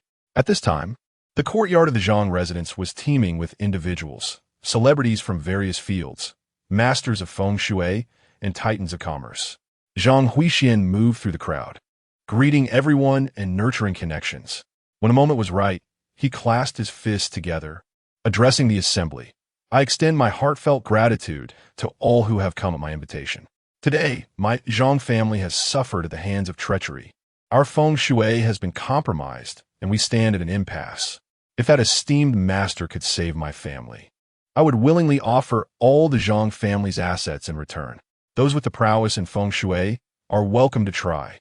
Indeed, the cunning Zhang Huixian, in the crucial moment, executed such a ploy that left everyone astounded. This last maneuver caught all by surprise. Even Yuan Nanxiao gazed at him in disbelief. How could Zhang Huixian, who valued wealth above all, possibly resort to this? Upon finishing his declaration, the eyes of all the Feng Shui masters present glimmered with excitement as they looked at him.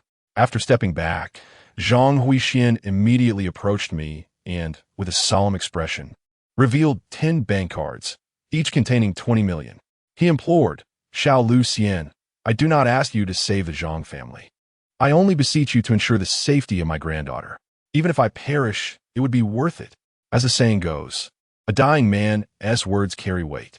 I was taken aback by Zhang Huishuan's actions in the end. "Very well," I nodded in agreement. In the midst of the crowd, numerous feng shui masters began to seek methods to save her, yet all ultimately shook their heads in despondency. At last, Yuan Nanshao emerged from the throng, his demeanor benevolent, concealing all traces of ferocity in his eyes. Young scion of the Liu family, now is the time for our duel. Come forth and meet your fate. Clad in a Taoist robe, he held a five-element Bawa mirror in his left hand and a peachwood sword in his right, exuding an aura of otherworldly grace. The southwestern feng shui master, Yuan Nanshao, who would have imagined it was him? Who would dare to challenge him in a duel, risking their life? That was the grandson of the old Liu Xian, Liu Chun. Instantly, the crowd erupted into chaos. Everyone stared at me with an odd expression, some with pity, some with derision, and others indifferent. How could that Liu Chun, still so young and barely out of his childhood, dare to challenge Yuan Nanshao to a wager? Is he simply out of his mind?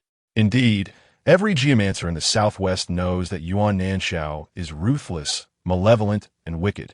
Anyone who engages in a contest with him, regardless of the outcome, ultimately faces dire consequences. If the venerable Master Liu were here, perhaps he could stand a chance. But Liu Chun, he is insignificant. How amusing it is that this young man, fresh into the world, is oblivious to his own limitations. Eager to prove his might, he naively assumes he is formidable. When confronted with a formidable adversary like Yuan Nanshao, he is likely to meet his end. What a pity it is. The Liu family's legacy in geomancy seems destined to fade into obscurity. Listening to the whispers and gossip, I remained unfazed, hardly deigning to glance their way. Among all the geomancers present, not one could rival my skill. How dare they presume to advise me? Approaching Yuan Nanshao, I cast him a cold smile. With a flick of my right hand, I pointed toward the Zhang family's grand hall and declared, I invite you, Yuan Nanshao, to your demise. In the crowd, someone, taken aback by my audacity, could not contain their anger and exclaimed, arrogant, utterly arrogant. This Liu Chun has some nerve to speak so boldly. If Liu Chun survives, I will gladly consume excrement while standing on my head. Chapter 18. The dual Liu family scion, you are courting death. With that exclamation, Yuan Nanshao, who had just moments ago been as steady as a mountain, sprang to his feet, pointing a finger at me in a fit of rage. My words had undoubtedly struck a nerve. He was the foremost feng shui master of the Southwest, surrounded by numerous peers and business magnates. Losing face here would not only be humiliating, but would also invite ridicule in the future, even if he emerged victorious. Yet, it seemed Yuan Nanshao had anticipated this moment. He strode into the crowd, thrusting forth his already incapacitated grandson, and proclaimed loudly, esteemed guests, this is not an act of the old man oppressing the young, but rather, this scion of the Liu family has truly gone too far, rendering my grandson in such a pitiful state, half alive. This young scion of the Liu family, having just entered the world, employs such malevolent and wicked feng shui techniques to harm others. For the integrity of our feng shui community, I, Yuan Nanshao, am prepared to sacrifice myself today to see this Liu family scion brought to justice. This is a life-and-death contract. Let all bear witness.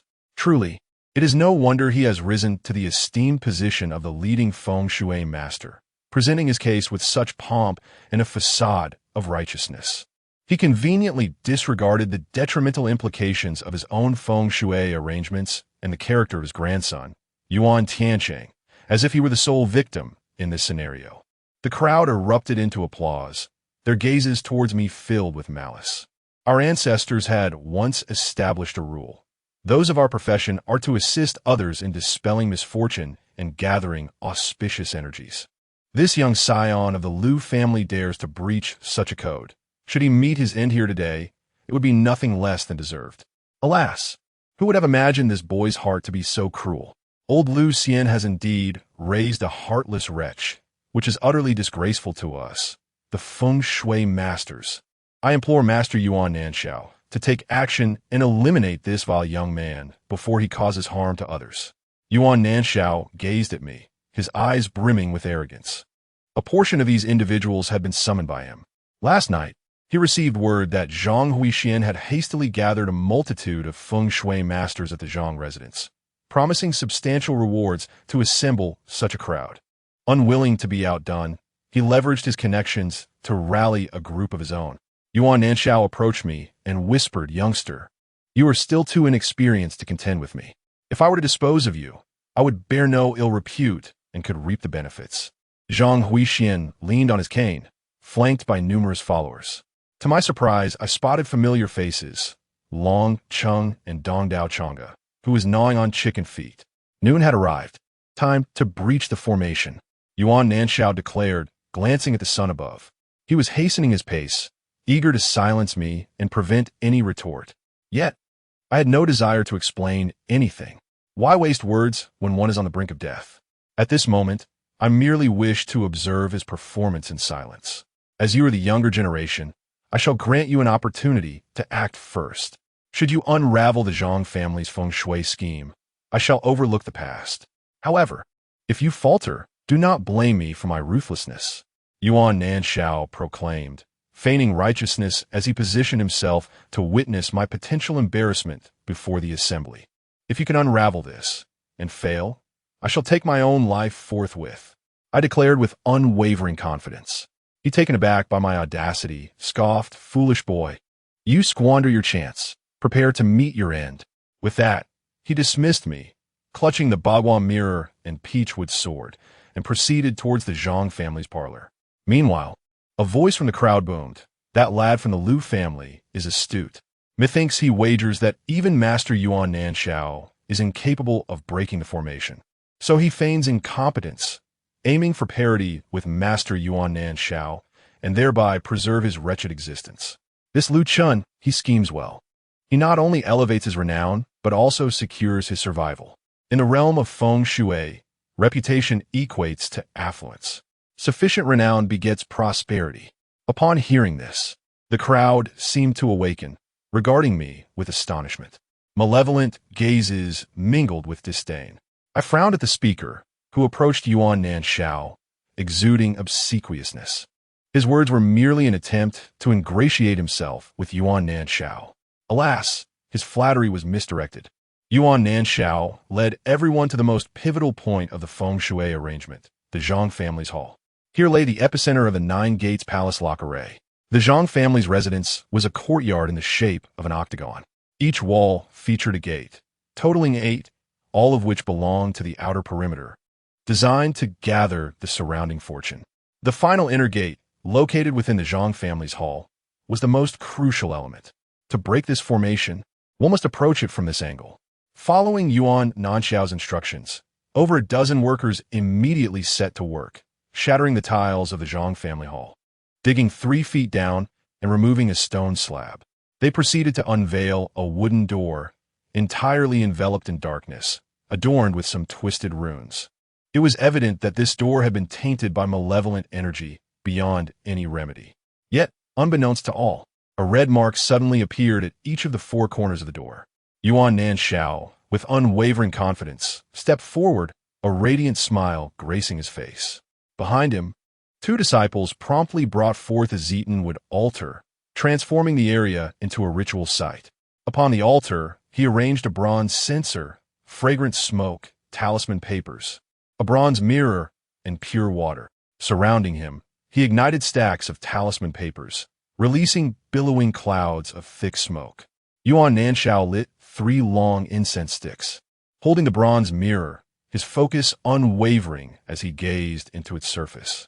This was a minor secret art of geomancy.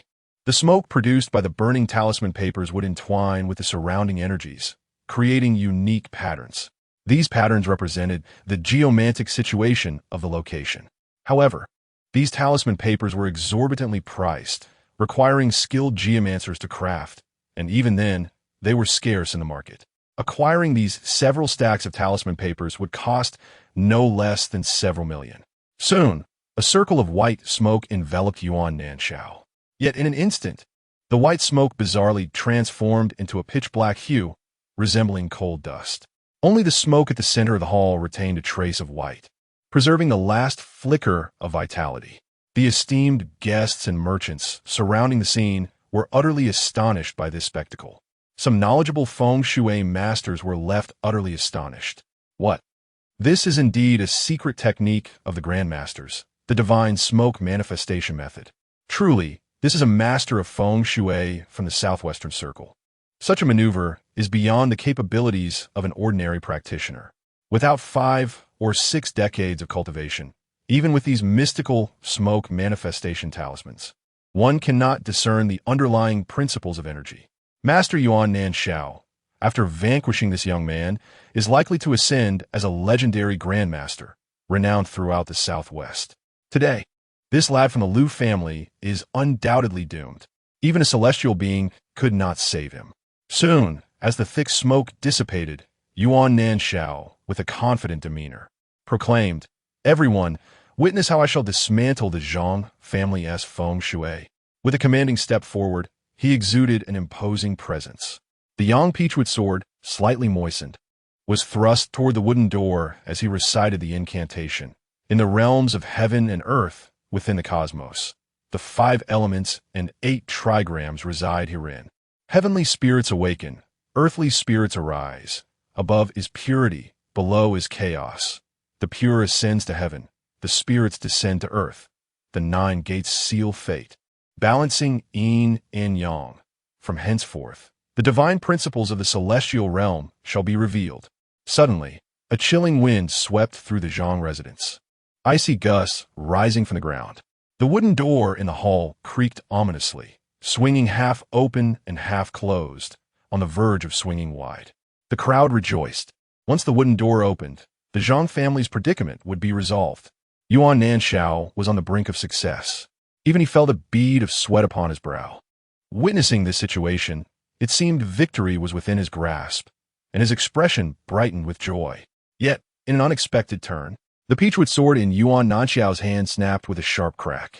A surge of malevolent energy erupted from the sword, rushing toward Yuan Nanshao's chest. At the instant the baleful aura made contact with Yuan Nanshao, he was sent hurtling backward, crashing heavily onto the ground. Blood gushed forth from his orifices, leaving him in a state of utter disarray. "Impossible," he exclaimed. "This entire setup was orchestrated by my own hand. I possess an intimate familiarity with every facet of the situation. How could I possibly fail to unravel it? I've laid dormant plans for well over a decade, and it's inconceivable that they should misfire." These words reverberated through the assembly, eliciting a wave of astonishment as heads swiveled in Yuan Nanshao's direction, comprehension dawning in their eyes. Yet, a shared sentiment echoed among them. If Yuan Nanshao himself was incapable of breaking the impasse, who among those present could possibly succeed? The feng shui masters of the Southwest were but a handful. It was at that moment that I, wielding the azure nether bronze mirror, emerged from the throng, uttering softly, "At long last, it is my turn to act." Chapter 19. Breaking the formation when I uttered these words. Everyone was taken aback and turned to gaze at me in astonishment. "Ha ha ha. So it turns out that the Liu family refers to this young man. Had you remained silent, we might have forgotten you entirely. Remarkably, you did not even cover your face while fleeing just now. Alas, you have no opportunity left. This is utterly amusing. A formation that even Master Yuan Nanshao cannot decipher, and you believe yourself capable? Youngster, this is a geomantic formation, the 9 gates locking palace array. I dare say you are yet to shed your boyhood, and I doubt you've even grasped the essentials of the formation. To think you could break it is a mere daydream. You, the reckless youth, if I were in your shoes, I would kneel and bow my head twice. Perhaps that way, you might meet a more dignified demise. Kneel and beg for mercy. Make haste." An elderly geomancer turned his gaze towards me and promptly offered his counsel. It was evident that Yuan Nanshao was bleeding from all 7 orifices, having only managed to open half of the wooden door. Should I fail to open even that half, it would signify my inferiority. A defeat in this gamble would lead to my inevitable demise. Yet, just as the peachwood sword splintered, the wooden blade instantaneously sealed shut. Everyone bore witness to my inadequacy. My skills were far too meager to rival Yuan Nanshao. If even he could not break the formation, how could I possibly succeed? Oh, he is not a mere jest. The few copper coins that I had Zhang's family prepare cannot possibly preserve their lives. Therefore, today, I shall employ these coins to dismantle this formation. Turning to Zhang Huixian, I commanded, "Old Master Zhang, hand over those 9 coins on your wrist." Upon hearing this, Yuan Nanshao erupted into laughter, slapping his thigh in amusement, and mockingly remarked, "Young lad of the Liu family, your skills are still quite rudimentary. While these coins may be treasures that attract fortune, they are utterly incapable of breaking this formation." Meanwhile, the prominent geomancers present exchanged peculiar glances, acknowledging the circumstances. Zhang Huixian respectfully passed the string of copper coins to me, regarding me with an odd expression. "Just watch closely," I declared, with the 9 coins in hand. I brought them together, employing my expertise in feng shui and divination to gaze upon the wooden door. At the opportune moment, I began to hurl the coins, one by one, towards the door. The others were unable to comprehend the shifting feng shui dynamics enveloping the wooden door.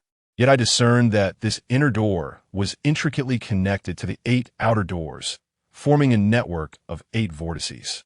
These vortices circulated harmoniously, entrapping the Zhang family's feng shui fortune. To be candid, although Yuan Nanshao possessed considerable skill in arranging this feng shui formation, he merely followed ancient texts to identify the correct positioning. The underlying principles eluded even his understanding. Nonetheless, his methods for dismantling formations were indeed commendable. Once the door was opened, the 8 vortices would automatically unravel, collapsing without resistance. Regrettably, I had intervened, otherwise, he might have successfully deciphered this array. His inability to perceive this was simply a testament to his limitations. When he was willing to gamble with his life and drag my family into peril, I had no choice but to accompany him to the brink. Seizing the opportunity, I hurled copper coins, one after another, at the wooden door. Though it appeared chaotic, each coin struck precisely at the spirals of the door, instantaneously unraveling the formation. The crowd around me furrowed their brows in confusion, utterly perplexed by my actions. With the 8 spirals dismantled by external force, the 9 gates locking palace formation collapsed without resistance, unleashing malevolent energy that had accumulated for over a decade from beneath the ground. The previously clear sky transformed in an instant, as wind surged and dark clouds gathered ominously. Within the clouds, lightning flickered and thunder rumbled. The formation was shattered. The onlookers, all masters of feng shui, stared at me in stupefied disbelief, their expressions filled with incredulity. It was impossible, absolutely impossible. The formation had collapsed, yet I could not comprehend the mechanics behind it. How could tossing copper coins like this possibly break the array? Such a method was never recorded in the ancient texts I had studied. This young man must have simply been fortunate. I found it hard to believe that Lu Chan could dismantle the formation. The question remained, how had he achieved it? It must have been sheer luck. Otherwise, if Lu Chan could break the array, I would have been a feng shui master long ago. Among the crowd, an elderly feng shui master stroked his goatee, as if seeing through it all. He mused, in my opinion, this Lu Chan truly is destined to survive. Master Yuan Nanshao has already opened half of this door, releasing the energy of the 9 gates locking palace formation. Only one final strike remains to completely dismantle this array. To his astonishment, Lu Chan, trailing behind Master Yuan Nanshao, unexpectedly seized an opportunity, casting a handful of copper coins and thereby dismantling the formation. This Lu Chan succeeded purely by chance. Countless questions swirled in his mind, leaving him utterly perplexed. The only explanation seemed to be luck. Indeed, it must be so. Lu Chan was merely fortunate, stumbling upon a way to break the formation. This treacherous individual had the audacity to snatch the fruits of victory at such a critical moment, an act of sheer shamelessness.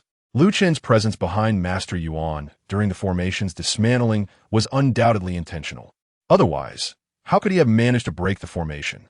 Did he truly deserve such a feat? The emergence of such a person from the Liu family was nothing short of disgraceful. The words of the old goat appear to provide an excuse for this group of half-baked, inept geomancers, prompting them to begin their accusations against me. I had no desire to pay heed to these fools. Their lack of skill and understanding was not my fault. Amidst the crowd, no one noticed Yuan Nanshao, whose complexion had turned pale, eyes wide with terror. His hands and feet trembled uncontrollably drenched in sweat. Yuan Nanxiao's fearful gaze revealed that he had arranged this geomantic formation, and his prowess surpassed that of the inept geomancers surrounding him. In that fleeting moment when the formation was broken, disbelief filled him, and he opened his mouth to ridicule. Yet in an instant he recalled a crucial point. I had exploited the vortex of the formation's energy. Muttering to himself and shaking his head repeatedly, he thought impossible. Absolument impossible. He is only 9 years old. How could he possibly be so formidable? I am the architect of this formation, and even I find it inscrutable. How could a mere fledgling possibly decipher it? Is it possible that he truly surpasses me? He is aware of it all, yet he cannot articulate his knowledge. For doing so would undoubtedly seal his fate. Yuan Nanxiao turned to gaze at me, his eyes brimming with despair. Had he not proposed a duel, perhaps he might have escaped death. At this moment, his heart was laden with regret as he retreated, yearning to flee this place. With my energy divided, I lacked the time to monitor Yuan Nanxiao's movements. I cast a heavy glance at the wooden door. While the formation could be dismantled, the malevolent energy within posed a formidable challenge. The sinister aura, suppressed beneath the earth for over a decade, had undergone a transformation. To save the Zhang family from demise, this malevolence must be eradicated. Initially, I felt utterly helpless, but fortune smiled upon me when the Yuan family provided me with a remarkable treasure. It was a malevolent spirit infant, crafted through secret arts by Yuan Tiancheng.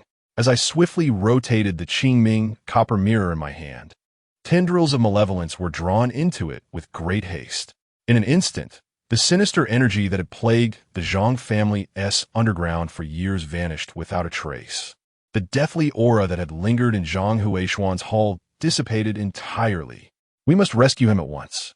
At that moment, the geomancers in the crowd finally reacted, urgently exclaiming. Armed with talismans, swords, and the bagua, they swiftly rushed to Zhang Huishuan's side to shield him. Their purpose for being here was to save the Zhang family from peril and claim all of their riches, as all gazed upward towards the heavens. The previously overcast skies began to clear almost instantaneously. When they next surveyed the situation surrounding the Zhang family, an unexpected transformation occurred. The ominous aura that had surrounded them had vanished. The dispelling of this malevolent energy marked the conclusion of an event that had begun and ended without warning. What on earth transpired? Frustrated, a particularly irascible individual erupted in expletives, lamenting that his journey had been for the sake of the Zhang family's wealth, only to leave empty-handed and bewildered. Among the crowd, Dong Dao Chang'e, who had been hunched over, nibbling on chicken feet, suddenly slammed his thigh and exclaimed, "So that's the case. I nearly fell for it myself. This lad possesses some skill. It appears we have indeed stumbled upon a treasure." I nodded towards Zhang Huixian, signaling that the Zhang family was saved. Zhang Huishuan's face lit up with joy, and he incessantly expressed his gratitude. "Thank you, little Lu Xian, for saving my family from peril. I shall offer you all of the Zhang family's wealth in return." Having brushed with death, Zhang Huixian had gained a new perspective. I promptly shook my head in refusal. He mistakenly believed he owed me a debt of gratitude. However, since the moment I acquired the Zhang family's Crimson Snake Spirit Jade and intervened to assist them, we were even. I desire not a single coin of the Zhang family's fortune. Possessing that ancestral treasure is ample reward, I clarified. "Thank you, little Lucien," he declared, tears streaming down his face, overwhelmed with emotion. Reflecting on his past actions, he was suddenly filled with regret and self-reproach. He boldly proclaimed, "Little Lucien, this favor will forever be etched in the annals of the Zhang family. From this moment forth, any command from you, young Lu, will be met with unwavering allegiance from the Zhang family, and we shall comply without hesitation." This declaration reverberated through the crowd, leaving everyone astonished and gazing at me in disbelief. Throughout the entire ordeal, this assembly remained oblivious to the events that had transpired. At that instant, I recalled my rival in the wager, Yuan Nanxiao. Scanning the gathered multitude, I finally located him. He had unwittingly maneuvered to the outskirts of the crowd, nearly managing to escape. However, a robust figure suddenly obstructed his path. I regarded him with a cold smirk and inquired, "Yuan Nanxiao, Where do you think you are going? His countenance turned ashen as he rose from the ground, casting a malevolent glare in my direction. Observing the surrounding geomancers, he abruptly broke into a sinister smile.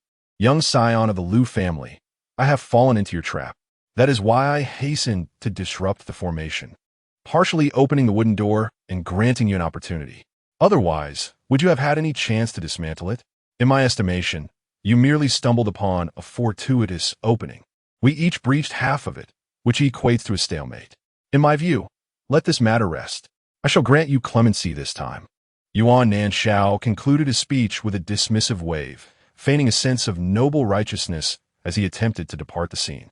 Unashamed, he remained oblivious to the fact that he had lost, boldly claiming that we had reached an impasse. The onlookers turned their attention to me, perplexed by my method of resolving the situation, yet noting my youth and seemingly limited prowess. In that moment, many began to nod in agreement with Yuan Nanshao's assertions. Truly, he was a cunning old fox. He seeks to usurp half of my credit for breaking the formation, intending to claim parity with me in a bid to dissolve our enmity and evade a fatal consequence. Is it truly that simple? At the time of our contract, he incessantly boasted of his desire for my demise and even threatened the lives of my family. To let him escape unscathed is utterly inconceivable. Before I could utter a word, Long Chung, standing to the side, interjected calmly, "Hold on. A loss is a loss, and a victory is a victory. Regardless, you failed to breach the formation, yet Lu Chun accomplished it. According to the life and death contract, you are obligated to take your own life here and now." Yuan Nanxiao's face flushed with anger, his back turned, exhibiting a resolute demeanor. He strode forward with great bravado, loudly proclaiming, "In the southwestern region, who dares to kill me?" Chapter 20. The Crimson Coffin, who dares to slay him? A sudden shock coursed through my heart. Could it be that Yuan Nanshao intended to brazenly evade responsibility and depart with nonchalance amidst the watchful eyes of the crowd? I clenched my fists, a tempest of rage surging within me. With me present, Dragon City stood resolute. At that moment, Dragon City approached Yuan Nanshao, seizing his head, and with a forceful twist of his hands, a sharp crack resonated through the air. Yuan Nanxiao's pupils dilated, his body convulsed, and he collapsed lifelessly to the ground. Dragon City discarded the corpse and strode towards me. If Mr. Liu was unwilling to intervene, then I would take it upon myself. Dragon City's reference to me as Mr. Liu was a gesture of profound respect, which filled me with gratitude. After all, I was still inexperienced. Had Yuan Nanshao chosen to leave, I would have been powerless to stop him. Dragon City's explanation rendered any dissent from the onlookers unthinkable. As I gazed upon the faces of the geomancers in the crowd, their expressions were a tapestry of conflicting emotions. It appeared that the majority of those present had accepted Yuan Nanshao's assertions, believing my success in unraveling the formation to be mere happenstance. In light of this, without Dragon City's intervention, they would undoubtedly refrain from obstructing Yuan Nanshao's departure to fulfill his contract. A chill crept into my heart. Fortuitously, with Dragon City at my side, I was not left utterly powerless. With Yuan Nanshao's demise, the affairs of the Zhang family reached a conclusion. Many geomancers who had rushed here overnight found themselves empty-handed, the atmosphere chaotic and tumultuous. Zhang Huixian surveyed the crowd and immediately clasped his hands in greeting, saying, "Esteemed geomancers, I apologize for your futile journey this time. I, Zhang Huixian, feel quite remorseful. Each geomancer may approach the steward shortly to receive a cash sum of 100,000. Thank you all. Zhang Huixian truly deserves his reputation, as he adeptly paved the way with money, hastening the departure of those geomancers."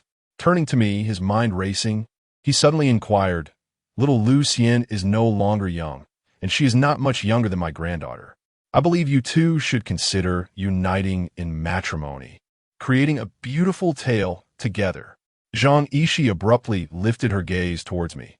Her face instantly flushed, and she quickly lowered her head. She murmured, "Grandpa, what are you saying?" The young girl did not outright reject the idea. Rather, she furtively glanced at me once more, hiding behind Zhang Huixian, awaiting my response. My face turned crimson, and I hastily shook my head, saying, "Thank you for your kind intentions, But I already have a fiancé. Suddenly, with her head bowed, Zhang Yishi's eyes reddened, and she gasped for breath, remaining silent behind her grandfather. My keen hearing instantly alerted me to the possibility that she might be crying.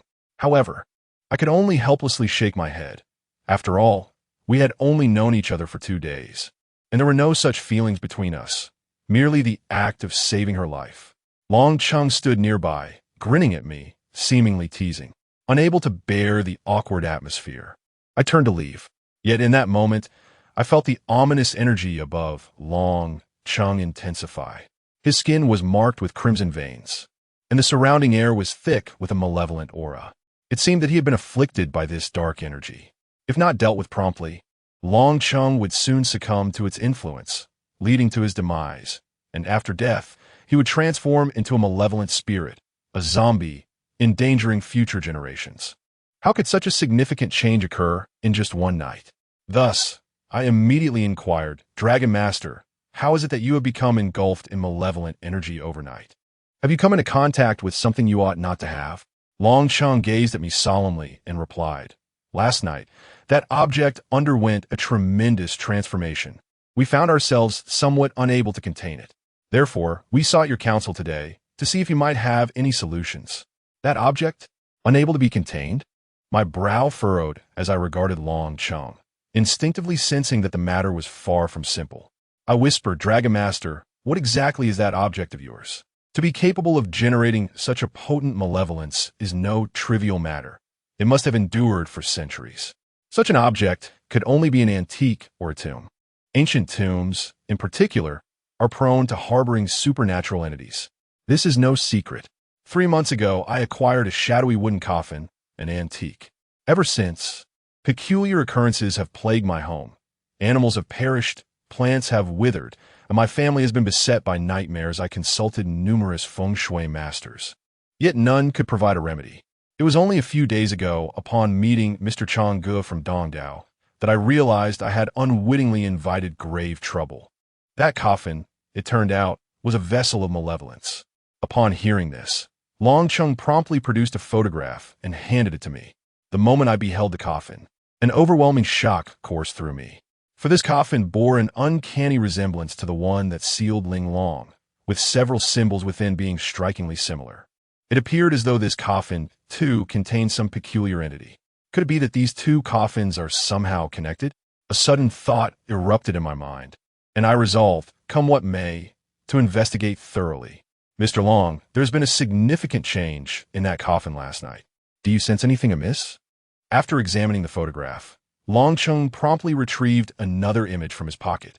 At first glance, the two photographs appeared indistinguishable. However, the runic inscriptions upon the coffin were visibly fading. This indicated that the sealing power of the coffin was gradually weakening. Could this be the reason for the thickening of the sinister energy above Long Chung's head? I immediately voiced my conjecture, and their expressions shifted, clearly indicating they had not noticed this detail, as they leaned closer to scrutinize the photograph. Having dwelled within such a coffin for an entire year, I possessed an intimate understanding of its structural runes. Such a subtle change could hardly escape my notice. Nevertheless, I was deeply intrigued by the origins of this coffin. So I inquired, Master Long, this coffin is rather extraordinary. I assenti it? Long Chung, with his gaze lowered, replied, Indeed. I had examined. This coffin dates back to the late Northern Song dynasty, and it possibly holds the remains of a deposed princess. Upon hearing this, I felt an overwhelming urge to turn away and distance myself from the matter entirely. What a fate and obligation. Let it remain an unresolved debt. The Northern Song dynasty has long since passed, over 900 years ago, which means that the ominous energy above Long Chung is soon to reach a millennium, transforming into a formidable force. Should there be any presence of zombies, vengeful spirits, or blood corpses within the coffin, merely opening it and enduring the heavenly tribulation could yield an unparalleled malevolence akin to a drought demon. Even if my grandfather were still alive, he would not lightly provoke such a formidable presence. This dragon city exhibits remarkable audacity. Sensing my grim expression, Dongdao Changge swiftly clarified, this time, We have enlisted the expertise of over 100 geomancers. As long as we unite our efforts to seal the coffin, there should be no issues. Upon hearing this, I felt a slight relaxation, yet my heart remained fraught with anxiety. I inquired, "Are you aware of the consequences if this coffin is opened? The emergence of malevolent deities will usher in calamity across the entire southwest region. 5 years of drought, 7 years of torrential rain, and the populace will be displaced, suffering immensely," Dong Dao Changa murmured. Thankfully, he understood the gravity of the situation. Otherwise, I would have truly departed without a second thought. This matter surpasses my capacity to handle. Mr. Xiao Lu, I comprehend the severity of this issue. I do not dare to hope for you to preserve my life. I only beseech you to ensure that the coffin remains sealed and that its contents do not escape, Long Chung implored. With a resigned sigh, I nodded in agreement. The stakes of this matter were too high to decline. On a personal note, Long Chung had been of considerable assistance to me, prompting my willingness to aid him. Moreover, the coffin bore a striking resemblance to the one that imprisoned Ling Long, compelling my investigation. Additionally, this issue pertains to the geomancy of the Southwest, where the suffering would ultimately be borne by the common folk. I understood the plight of farmers, as my parents toiled in the fields. Instinctively, I felt an urge to assist in preventing the emergence of these malevolent deities. Just as I dared to step onto the vehicle, a dagger suddenly lunged toward my heart.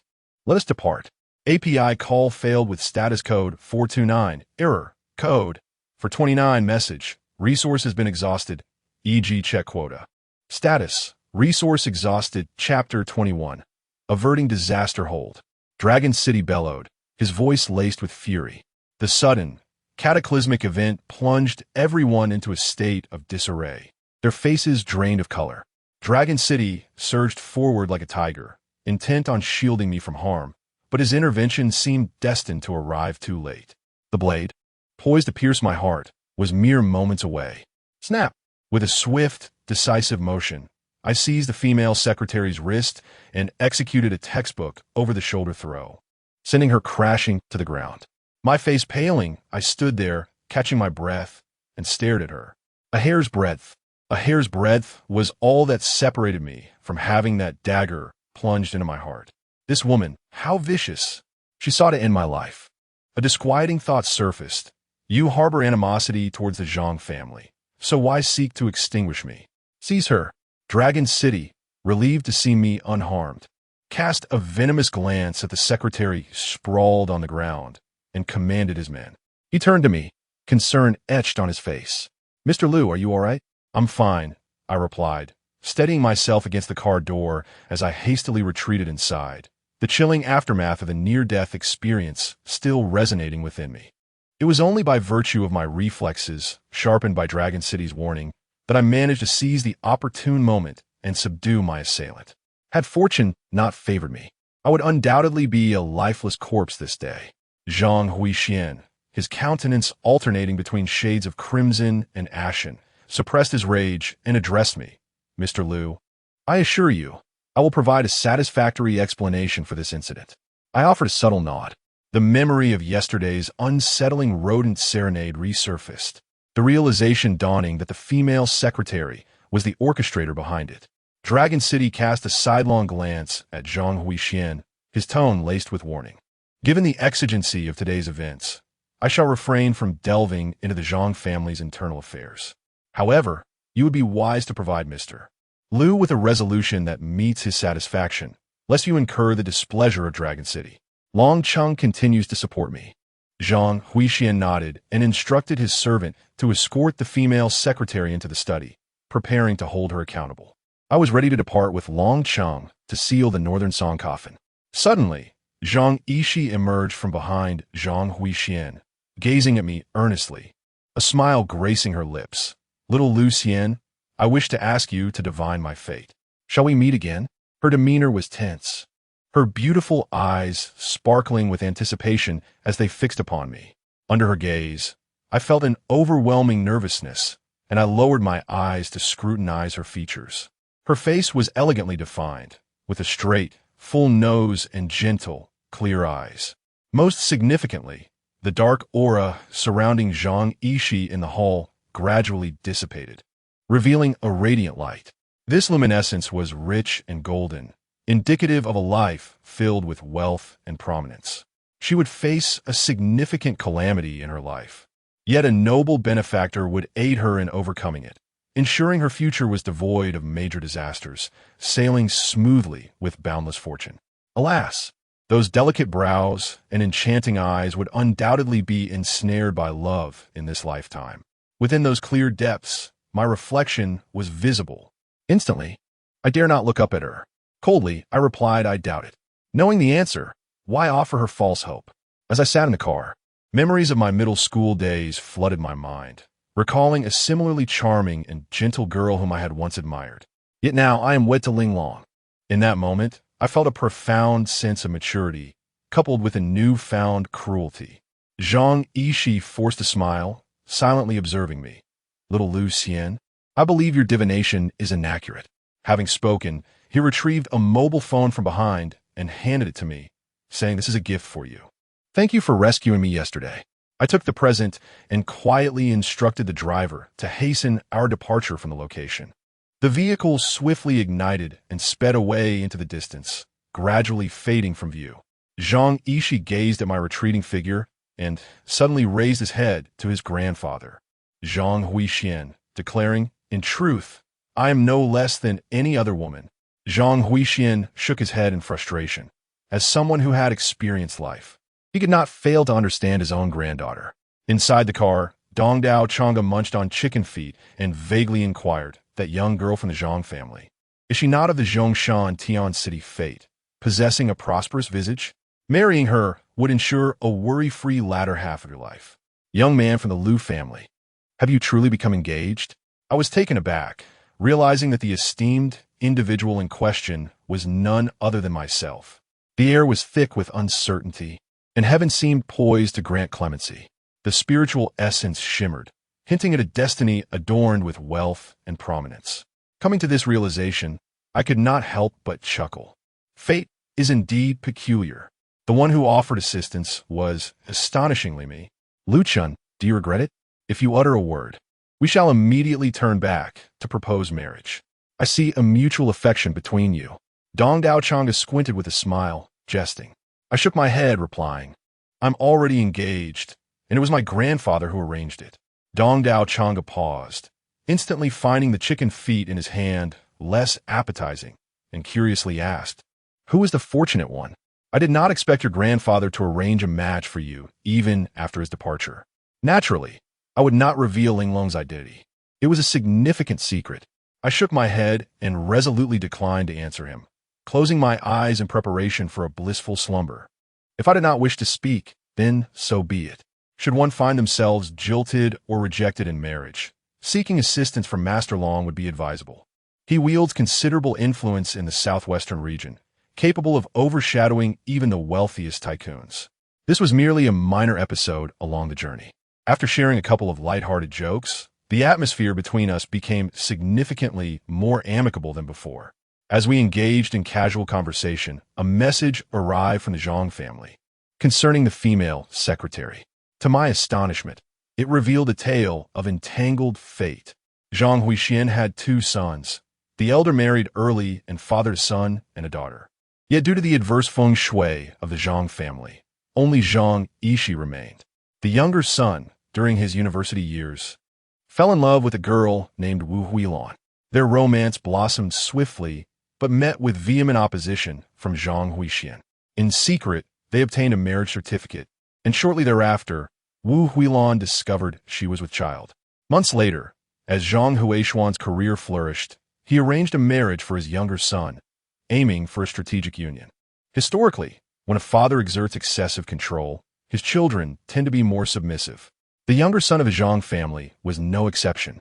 In a family where one person held all the power, he found himself powerless to resist and entered into another marriage. Following this, he was plagued by guilt, compounded by the presence of a domineering wife, leading to his deepening melancholy and ultimately his tragic demise. Upon hearing this dreadful news, Wu Huilan was driven to the brink of madness, suffering an accidental miscarriage and subsequently spending 3 years in psychiatric care. After 3 years, she traveled to a small northern country, underwent cosmetic surgery, and dedicated herself fervently to her studies. Upon her return, she adopted a new name and gradually ascended to the position of Zhang Huishuan's personal secretary. Unexpectedly, Wu Huilan became acquainted with the two geomancers, Yuan Tianqing and Yuan Nanshao. They articulated their demands, reached an agreement, and prepared to exact revenge on the Zhang family.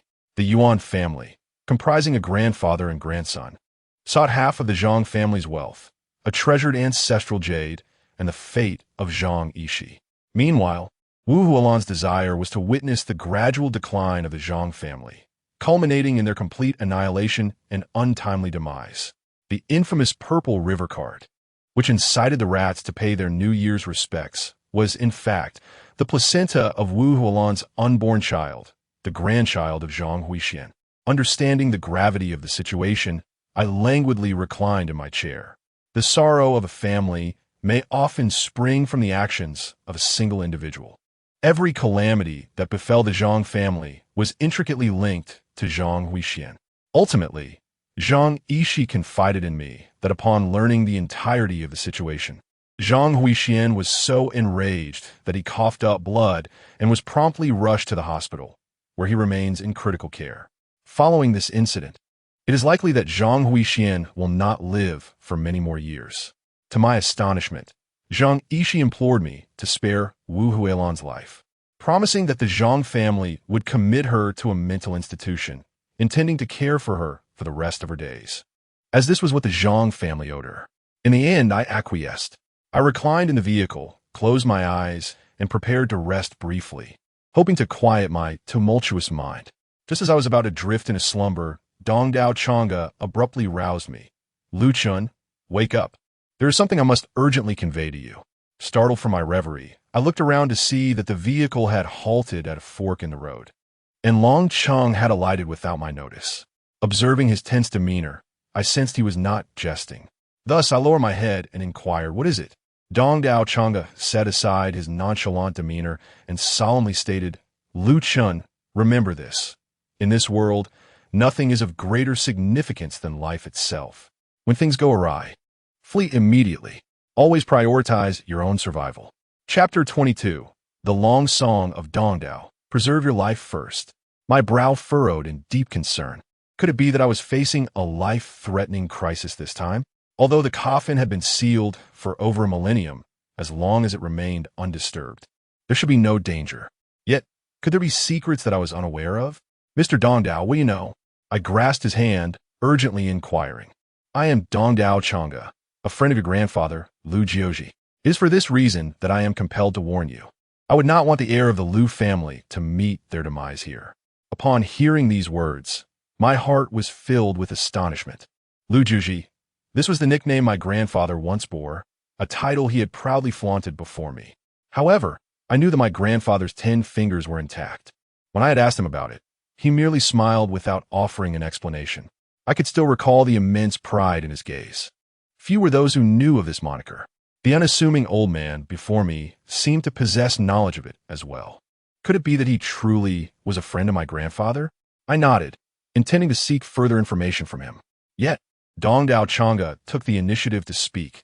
"I suspect that this coffin is no ordinary one. There are those who wish to exploit the destiny of Longsheng and our hands to unseal it. Should that unparalleled fiend emerge from within, all living beings within a 10-mile radius would face utter annihilation. If an unfortunate event were to occur, it would be wise for you to flee." My spirit trembled as I asked in disbelief, "Someone intends to open the coffin? Are they unaware of the consequences?" Dongdao Chang'e's face contorted with rage as he replied, "Lu Chun, not all feng shui masters are altruistic or possess a sense of responsibility. Some feng shui masters, indifferent to the plight of others, prioritize their own interests above all." I was utterly astonished, rendered speechless at a loss for words.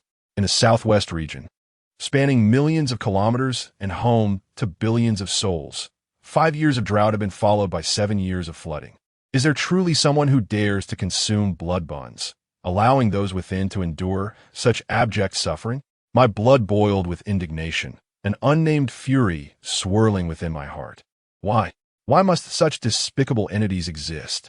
This matter demands my intervention, no matter the cost. The elder from Dongdao gazed at me with a hint of approval. Your grandfather was once a man who despised evil fervently. Regrettably, he was compelled to retreat into seclusion, a pity indeed. As he spoke of my grandfather, I discerned a myriad of emotions in his eyes, a glimmer of unshed tears. Being an old friend of my grandfather, I felt an instant affinity for him. He continued, Lu Chun, this time, Longsheng has summoned several feng shui masters, some of whom may harbor grudges against your grandfather.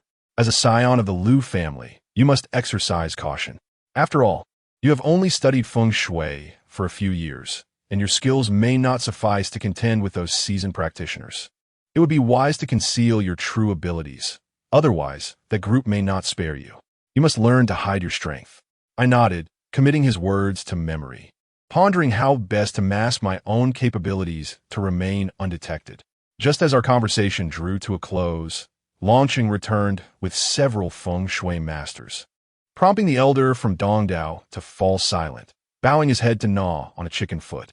It all seemed as though it had never transpired. I closed my eyes and drifted back to sleep. When I awakened once more, we had arrived at the vibrant heart of the southwestern region, Nanning, a city resplendent with dazzling lights and indulgent pleasures. All arrangements for food, clothing, shelter, and transportation had been meticulously orchestrated by Longsheng. This time, Longsheng had summoned over 200 esteemed feng shui masters, an evident testament to the grand scale of this gathering. Dongdao Chang'e pulled me along, guiding me to the second floor to observe these practitioners, and elucidated. Our feng shui masters can be categorized into two factions, those of the form school and those of the compass school. Such concepts had never been imparted to me by my grandfather.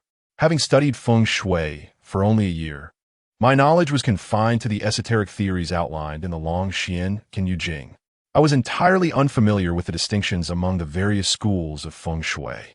The form school focuses on locating dragons, finding spots, observing the environment, seeking water, and establishing direction, while the compass school emphasizes the principles of yin and yang, the five elements, the heavenly stems and earthly branches, as well as the 8 trigrams of the 9 palaces, often equipped with compasses and talismans.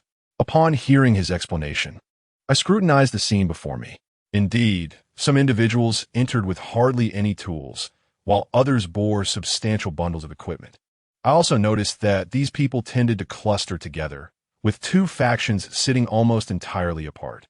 Yet, amidst these 2 schools, a third group of feng shui masters emerged, leaving me in a state of perplexity. Dongdao Chang'e looked at me, a slight smile gracing his features, and remarked, Historically, the form school and the compass school have been irreconcilable. Neither can tolerate a practitioner who embodies both. That group in the middle is precisely that. When it comes time for dinner, a clash may ensue. Lu Chun, you should find a place to rest for now. I immediately recalled that the art of feng shui I have studied does not adhere to strict divisions. Rather, it encompasses both the aspects of form and energy in a harmonious blend. It appears I am positioned as an intermediary. According to the arrangements made in Longsheng, all feng shui practitioners are to gather for a meal before preparing to seal the coffin. Given the circumstances, it seems this evening's repast shall be fraught with unease. After observing for a while, I found myself utterly disinterested and sought out a room to lie down and rest. At that very moment, the Qingming bronze mirror in my embrace suddenly turned frigid, causing me to shiver uncontrollably. During my time at the Zhang residence, I had utilized the evil spirit infant as a medium to seal away the vile energy accumulated over years within the Zhang family, thus neutralizing their lethal predicament. This was largely thanks to the evil spirit infant provided by the Yuan family. Otherwise, I would have needed to resort to alternative measures. Ironically, what the Yuan family intended as a tool for malevolence transformed into a lifeline for the Zhang family. Such is the nature of karmic retribution and the inexorable cycle of fate. However, I now feared that the seals I had previously inscribed might no longer suffice to contain the malicious energies. My expression shifted as I realized the gravity of the situation. This is the heart of Nanning. Should the evil spirit infant and the malevolent energy be unleashed, it would likely incite widespread panic. At this juncture, I had no choice but to act. Furrowing my brow, I bit my fingertip and began to inscribe feng shui talismans upon the Qingming bronze mirror, seeking to suppress the malevolent energy. Chanting incantations, Qian Yuan collects the spirits, Kuan Earth retains the malevolent energy. Objects stand in the center, the malevolence returns to its source. Unite. My method involved merging the evil spirit infant with the sinister energies. As the runes took form, the malice within the body of the evil spirit infant began to swell rapidly within the Qingming bronze mirror. In an instant, it had transformed to the size of a 7- or 8-year-old child, its gaze now more ferocious than ever. The malevolent aura dissipated, yet the malevolent spirit child grew stronger and more vicious. I pointed my finger at the dragon's blood, directing its radiance through the Qingming bronze mirror, casting a beam upon its crown. The divine light of heaven and earth, manifesting through spirit, ears, nose, mouth, eyes, limbs, and vital organs, by the primordial and boundless formation. Awaken. This was an incantation to awaken its intelligence. With my command, a glimmer of curiosity ignited in the malevolent spirit child's eyes as it regarded me. Little spirit child, we harbor no enmity. I can dispel the malevolent energy within you, allowing you to enter the cycle of reincarnation and be reborn. Do you consent? Mortals often believe that newly born infants possess no memory, yet they observe the world even while in the womb. However, as they grow, they gradually forget the subconscious impressions. But upon awakening the spirit's intellect, the infant of the Yuan family became acutely aware of the events that had transpired. It recalled the hospital, where Yuan Tiansheng relentlessly kicked and battered its mother's abdomen, inflicting unbearable pain, tearing at her very heart. No matter how she pleaded on her knees for mercy, Yuan Tiansheng was determined to end the lives of both mother and child. In the end, it never had the chance to behold the world. Suddenly, Chapter 23. The performance with benevolence, I endeavored to alleviate the resentment that enveloped it, seeking to usher it into reincarnation and rebirth as a human.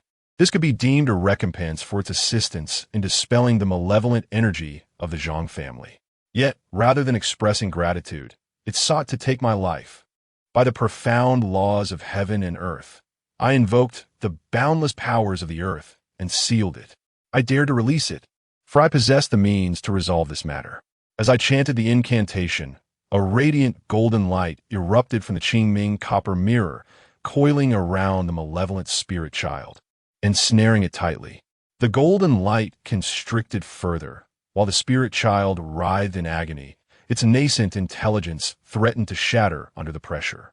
Suddenly, the spirit child knelt before me, repeatedly bowing its head. In its bright eyes, a longing appeared, as if pleading for its life to be spared. My heart softened, and I loosened the golden cord. By awakening its intelligence, I harbored the hope that it would comprehend the complexities of our entangled fates and willingly dissipate, entering the cycle of rebirth as a human once more. Remaining in this world, it would inevitably be consumed by the malevolent energy, bringing calamity to both man and beast, ultimately transforming into a wandering spirit, unable to attain reincarnation. After subduing it, I patiently counseled. Even so, the malevolent spirit child continued to shake its head, prostrating itself before me in fervent supplication. With a sigh, I reflected on its plight, having encountered the tribulations of the mortal realm even before its birth. I found it difficult to permit its dissolution. I gently touched its forehead, eliciting the innermost desires of its heart. Indeed, it was reluctant to depart this world, yearning for merely a glimpse of its splendor, to savor the beauty of existence. Yet, what splendor could this world truly offer? I cautioned, if that is the case, I can allow you to remain by my side. However, should you seek the life of the spirit child, do not blame me for my ruthless heart, for I shall shatter your soul into fragments. The spirit child solemnly nodded in acknowledgement. Yet, I remained uneasy about him. The spirit child harbored an accumulation of malevolent energy within. This dark essence would gradually influence his character, transforming him into a fierce and savage specter. I extracted a few drops of dragon blood from my fingertip and inscribed several layers of seals upon the spirit child to mitigate the effects of the malevolence. However, should this spirit infant wish to inflict harm, these runes would unleash their power, scattering its soul to the winds. I then released the golden cord that bound the spirit infant, allowing it to regain its freedom. Immediately, it crouched within the room, gazing around with delight, its eyes brimming with excitement, reminiscent of a newborn child. From this day forth, you shall be named Chunchen. From today onward, you shall embark on a new life, filled with hope akin to the dawn. The little spirit infant nodded enthusiastically, bouncing around me in joyous exuberance. Observing this, my heart swelled with comfort. After suffering the cruel fate inflicted by the Yuan family, it had long dwelled in darkness and resentment, enduring torment. In this moment, I had indeed rescued a life. At this juncture, there was a knock on my door. Master Lu, Lord Long requests your presence in the hall for a gathering. Lord Long had previously informed me that he would host a banquet for all the geomancers. It seems that the geomancers he invited have now all arrived. The thought of the two factions in the hall, poised for conflict, caused a slight headache. I mused that this banquet would likely be a tumultuous affair. Come, Chunchun.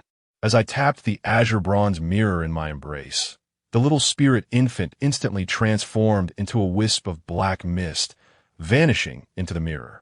Exiting the chamber, I made my way to the hotel lobby, where over 150 geomancers from various regions of the Southwest had gathered. At that moment, tensions between the two factions were palpable, each side poised for confrontation. The hall was thick with malevolent energies, spirits, ghosts, and curses swirling ominously. In the sweltering heat of June, an icy wind swept through the lobby, chilling to the bone. Each geomancer present was a formidable entity, often accompanied by ghostly companions, whose malevolent powers rivaled that of the spirit infant at my side. Should conflict erupt, it would lead to chaos, transforming the entire building into a den of spirits. The atmosphere was so charged that it sent shivers down my spine. I found myself pondering why Longsheng and Dongdao Chang'e were not intervening to quell the brewing storm. If a fight were to break out, the consequences would be dire. As I surveyed the surroundings, I suddenly noticed them on the third floor of the hotel, engaged in light-hearted conversation. A glance in their direction caught Dongdao Chang'e's attention, prompting him to turn and smile at me. Approaching me, he remarked, Lu Chun, all the capable geomancers from the Southwest are here. Would you not consider showcasing your skills? It would be beneficial for your future. I shook my head, for I possess a naturally indifferent disposition and have little interest in vying for power or influence.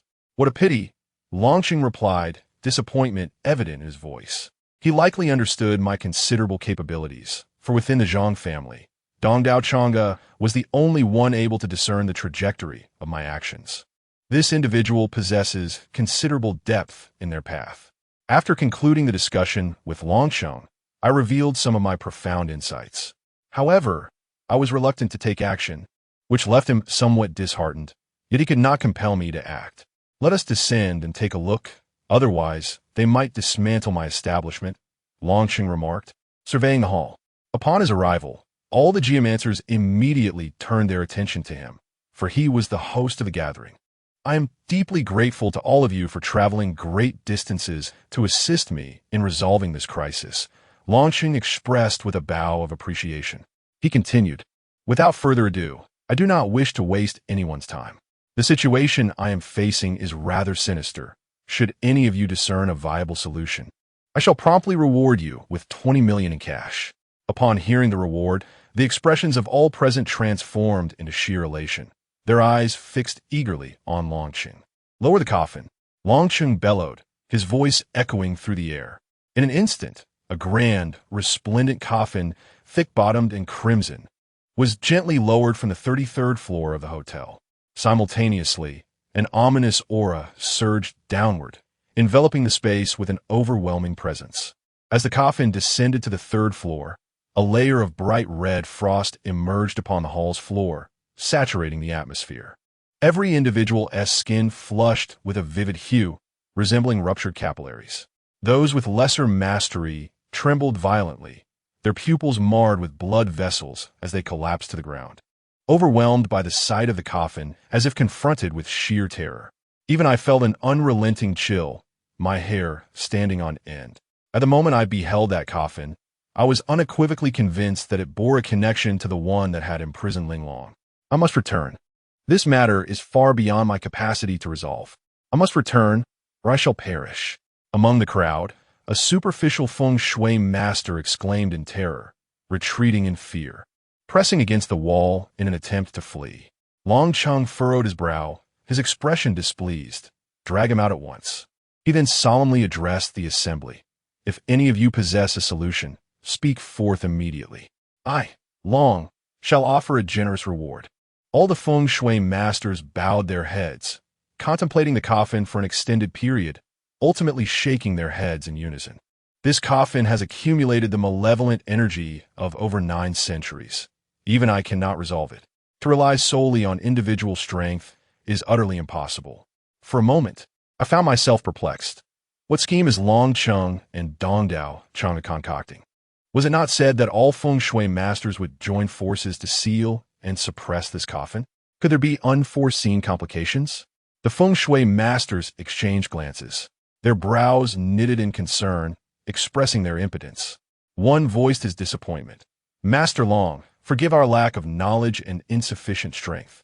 Even if I were to cultivate for 10 lifetimes, I could not suppress or seal this coffin. Perhaps you should seek a more capable expert. Indeed, we are utterly powerless. It is beyond our capabilities. Even if all feng shui masters were to unite, it would likely prove futile. At that moment, I caught sight of Dong Dao Chang'e, a smirk of triumph gracing his lips. Suddenly, I comprehended the underlying truth. Truly, age brings wisdom. Chapter 24. The dead Dong Dao Chang'e sought to render all geomancers powerless, thus enabling him to unveil his plan and enlist their cooperation. It is likely that this had already been discussed with Longchen. Indeed, as all geomancers withdrew, shaking their heads in defeat, Dong Dao Chang'e stepped forward and proclaimed, I am Dong Dao Chang'e, and I have unexpectedly acquired a sealing formation capable of enclosing that coffin. However, I require the collaboration of all esteemed masters. The geomancers turned their attention to Dong Dao Chang'e, scrutinizing him before one finally exclaimed in excitement. You are the renowned chief geomancer from a decade ago, Dong Dao Chang'e, whose name echoed throughout the Southwest. Skepticism lingered, prompting further inquiries. 10 years prior, he was on the verge of becoming a geomantic grandmaster, having mastered the art of divination. A decade later, he had likely ascended to the status of a grandmaster, with his prowess significantly enhanced. With his involvement, success in this endeavor appeared nearly guaranteed. It was unexpected to discover that Dong Dao Chang'e's reputation had grown so formidable. Having made waves in the Southwest region 10 years ago, the gazes of the crowd were filled with admiration, respect, and trust. Upon witnessing this, I realized the situation was promising. Indeed, he was a seasoned player in the world, delivering an impressive performance. Remarkable. There exists a substantial distinction between a geomancer and a geomantic grandmaster. Simply put, a geomancer relies on ancestral wisdom, while a grandmaster depends on personal skill. Geomancers often begin their journey by studying the texts left by their forebears, comparing the surrounding circumstances with the knowledge contained within, all while interpreting the principles of the 5 elements and the 8 trigrams. I have studied this situation, contemplating how to arrange and dismantle it, and in my mind, I have already formulated a plan. The knowledge I possess is a legacy inherited from my ancestors. To understand the phenomena without grasping their underlying principles is a common plight.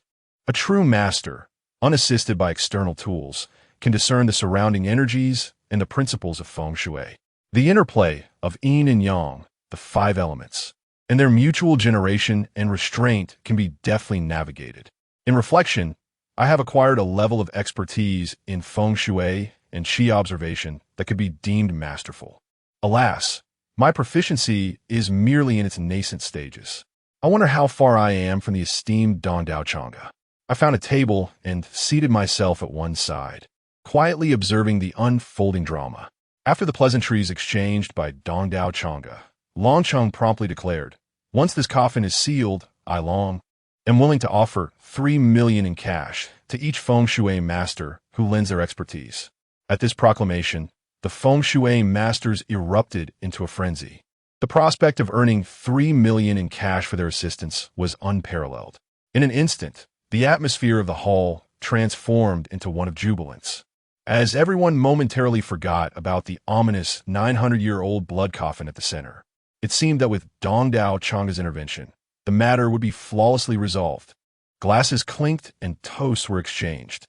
The factions of the situational school and the rational school engaged in amiable discourse, laughter filling the air.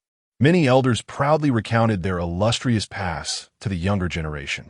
The feng shui masters, united in camaraderie, had set aside their earlier disputes. A significant event transpired today. Yuan Nanshao was killed during a gambling match in the Zhang family. Do you know who he faced in that fateful contest? Beside me, a middle-aged man boasted to those gathered at the table. The events of noon had already reached Nanning, the heart of the Southwest, by evening, and it was about me. My interest piqued. I leaned in closer to listen.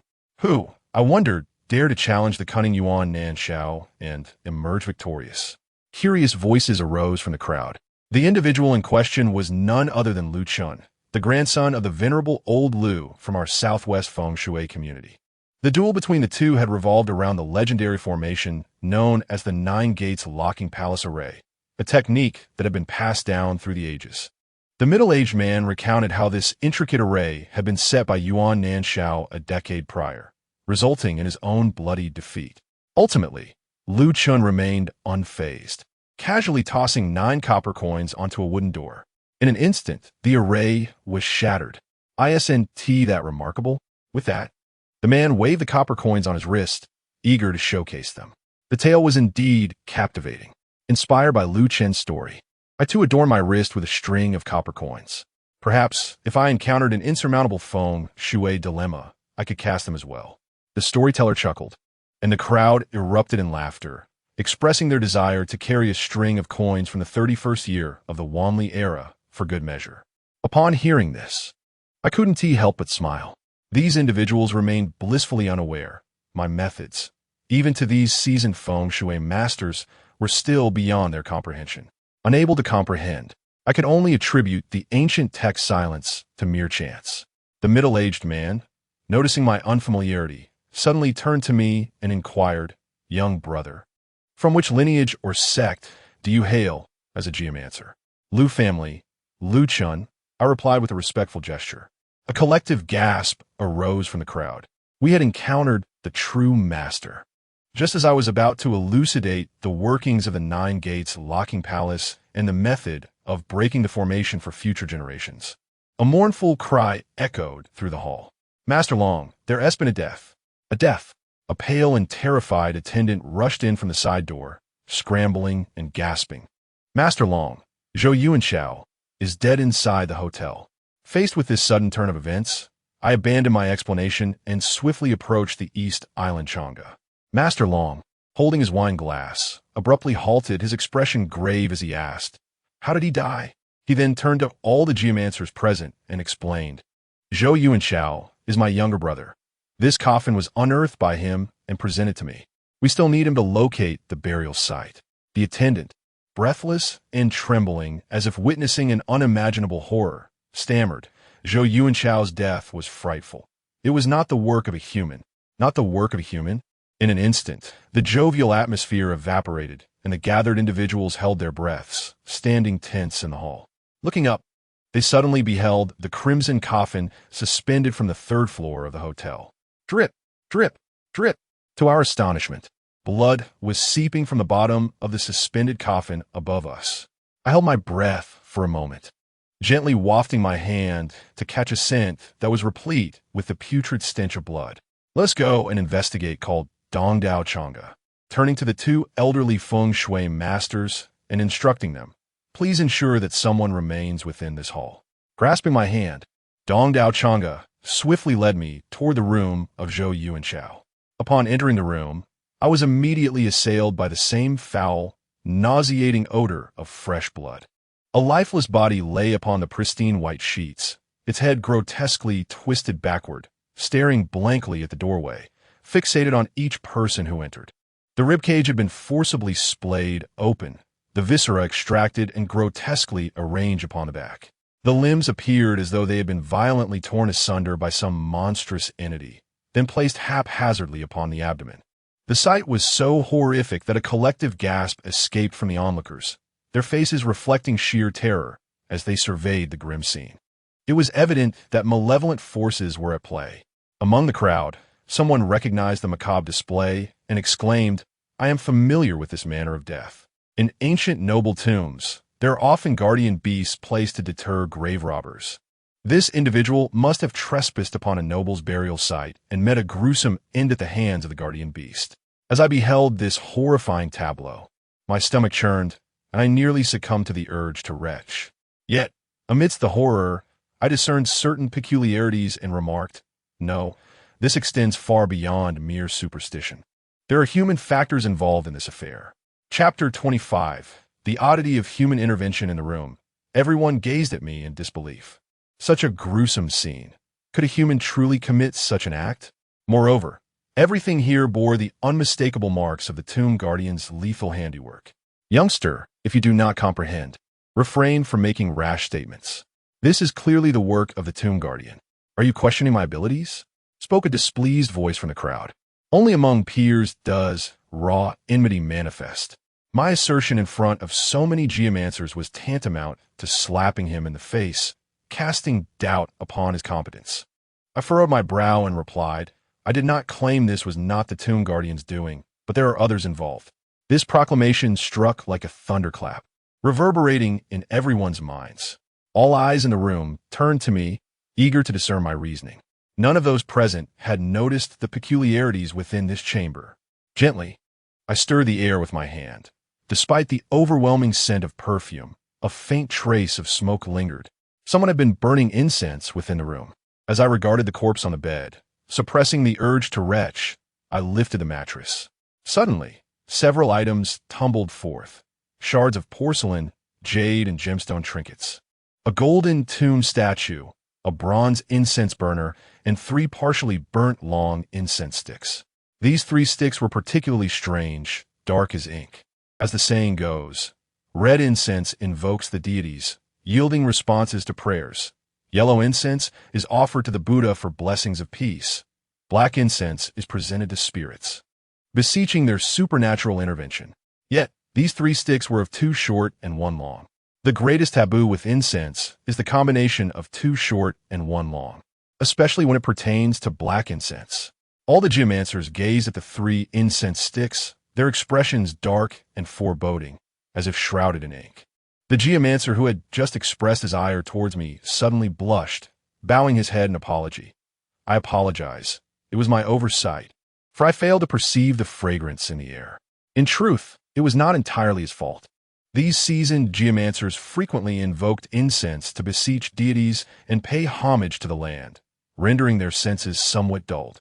In contrast, my body, having undergone the transformation of dragon-s blood, had long surpassed that of an ordinary individual.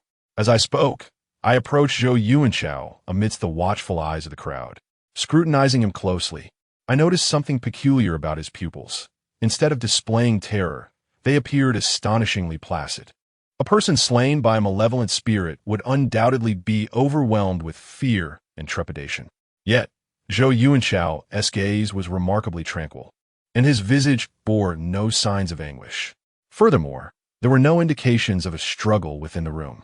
Something was amiss, I mused. The manner of his death seemed to suggest that he had been disemboweled post-mortem, yet his body bore no fatal wounds. How had he met his demise?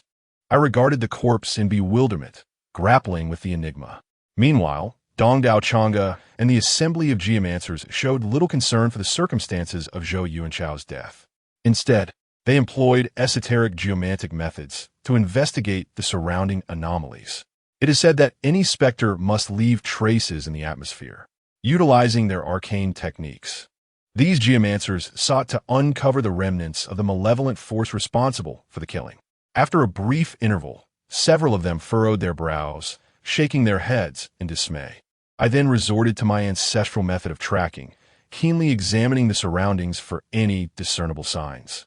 The surrounding malevolent aura was excessively dense, resulting in a chaotic and untraceable environment, leaving everyone disheartened and helpless. Dong Daochanga speculated that the adversary was likely a feng shui master who had employed secret methods to disrupt the flow of qi, rendering it impossible to locate. As I gazed upon the corpse, a sudden realization dawned upon me. I recalled a detective drama from my childhood, in which a character died unexpectedly, exhibiting no internal injuries, signs of poisoning, or fatal external wounds, when the cause of death remained elusive. An elderly figure suggested that the person might have been killed by having needles driven into their head through their hair. This scenario bore a striking resemblance to Zhou Yuanchao's situation. Approaching Zhou Yuanchao's body, I parted his hair and extracted 9 long needles from his skull. These were the cause of Zhou Yuanchao's demise.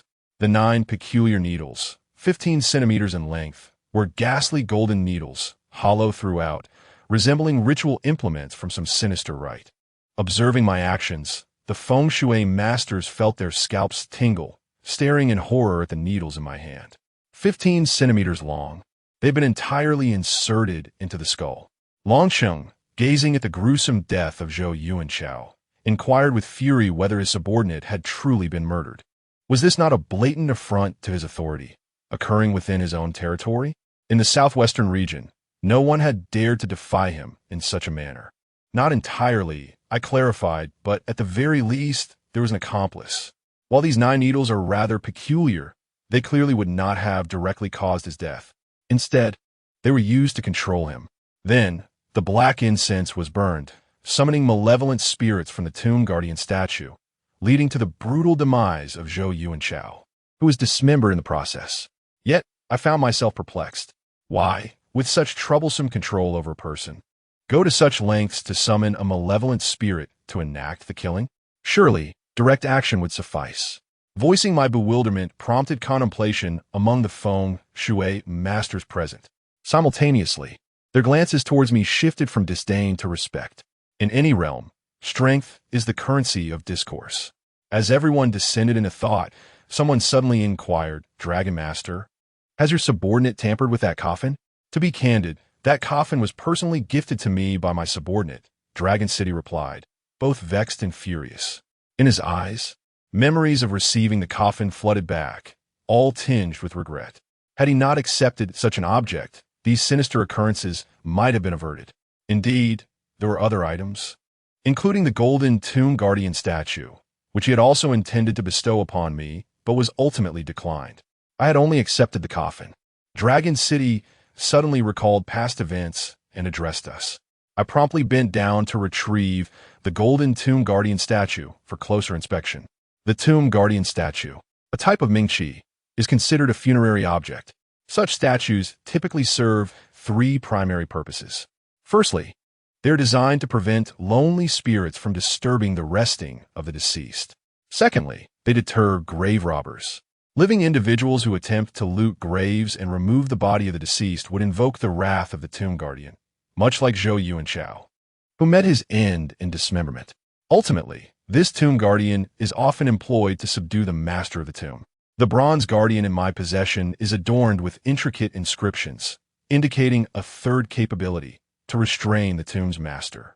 However, it now lacks any semblance of malevolence, spirit, or charm, having irrevocably transformed into a lifeless object. This serves as evidence that this guardian has been summoned. Moreover, Zhou Yuanchao met his demise at the hands of this malevolent beast. Could these treasures also have been unearthed from that very tomb? I inquired, pointing to the ancient jade and jewels beneath the mattress. Each of these artifacts bears traces of the malevolent energy associated with the 100 demons. This young man is indeed fortunate to have survived thus far. It is quite peculiar. Indeed, all these items originated from that tomb. A smile crept upon my lips as I remarked, "How curious it is that a northern Song coffin was excavated from a Qing dynasty tomb, accompanied by a Tang dynasty guardian for suppression. Truly remarkable." Chapter 26. The sacrifice. Most feng shui masters possess a limited understanding of the age of antiques.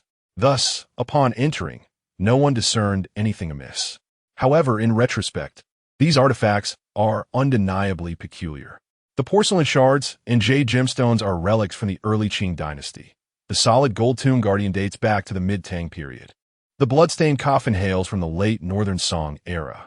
The presence of these items within a single tomb is astonishingly bizarre, steeped in an aura of the uncanny. What could this signify? The enraged dragon city, shrouded in ignorance, seethed. If my instincts serve me correctly, this is not simply a case of murder for murder's sake. It resembles a sacrificial rite. The stench of blood permeating this chamber mirrors that which oozes from the coffin in the hall, an overwhelming odor, repugnant and foul. Freshly deceased bodies do not emit such a grotesque scent. The 9 needles in my grasp must be the instruments employed for this nefarious ritual, a sinister offering. This practice of excessive sacrifice is both a transgression of sacred rites and a violation of ethical norms. It entails the exploitation of human lives and organs to appease malevolent spirits, thereby bestowing upon them vile powers. Such sacrilegious acts were strictly forbidden in ancient times. Yet some ethnic communities still cling to remnants of these practices. Nonetheless, any form of malevolent sacrifice is profoundly immoral and a violation of the natural order. Dong Dao Changa furrowed her brow, gazing intently at me. Are you certain? Is what you say true? I replied solemnly. If we venture to the hall, we should be able to uncover the nature of this sacrificial rite. A vague sense of unease stirred within me. Let us hasten to the hall. A figure hurriedly descended the stairs, making their way to the grand hall. The feng shui masters stationed within the hall promptly retrieved their treasured artifacts, standing vigilant as they gazed at the ominous object suspended above. Below the hanging coffin, drops of crimson blood incessantly fell, splattering onto the floor and forming pools of icy red. The temperature within the grand hall plummeted significantly. Shivering and pallid, the onlookers turned to Dong Dao Changa as he entered, urgently exclaiming, "Mr. Dong Dao, this coffin grows increasingly peculiar. We are losing control." Many feng shui masters wore expressions of dread, their courage wavering. Just moments ago, they had resolutely vowed to seal this bizarre coffin, yet now, doubt crept into their hearts, and several prepared to flee. Dong Dao Changa's countenance darkened as he reassured them. "There is no need for alarm. I shall address this matter personally. Rest assured, with my presence, all shall be well." He recognized the coffin's sinister aura, and it seemed apparent that someone was orchestrating events from the shadows. The situation was becoming increasingly precarious. Under his direction, some feng shui practitioners were discreetly ushered into hotel rooms to rest, leaving only 6 individuals present: myself, Longsheng, Dong Dao Changa, and 3 venerable elders, who were the esteemed representatives of their respective factions. Now, the 6 of us would approach the coffin to investigate its strange phenomena. For the sake of maintaining morale, it was imperative that we kept the intricacies of the situation from the others. Dong Dao Changa stated solemnly, "This coffin has been suspended on the 3rd floor. I have only been able to observe it from a distance." As we solemnly nodded, Longsheng arranged for his subordinates to bring in a ladder vehicle. This malevolent coffin should ideally never touch the ground. The terrain is heavy and mysterious. Once unearthed and left on the ground for an extended period, it is highly likely that changes will occur within the coffin. Therefore, it had previously been suspended by Dong Dao Changa using iron chains, elevated to the 33rd floor of the building, far from the earth, hanging in the sky. Exposed to the sun's harsh rays, we hoped to mitigate its malevolence.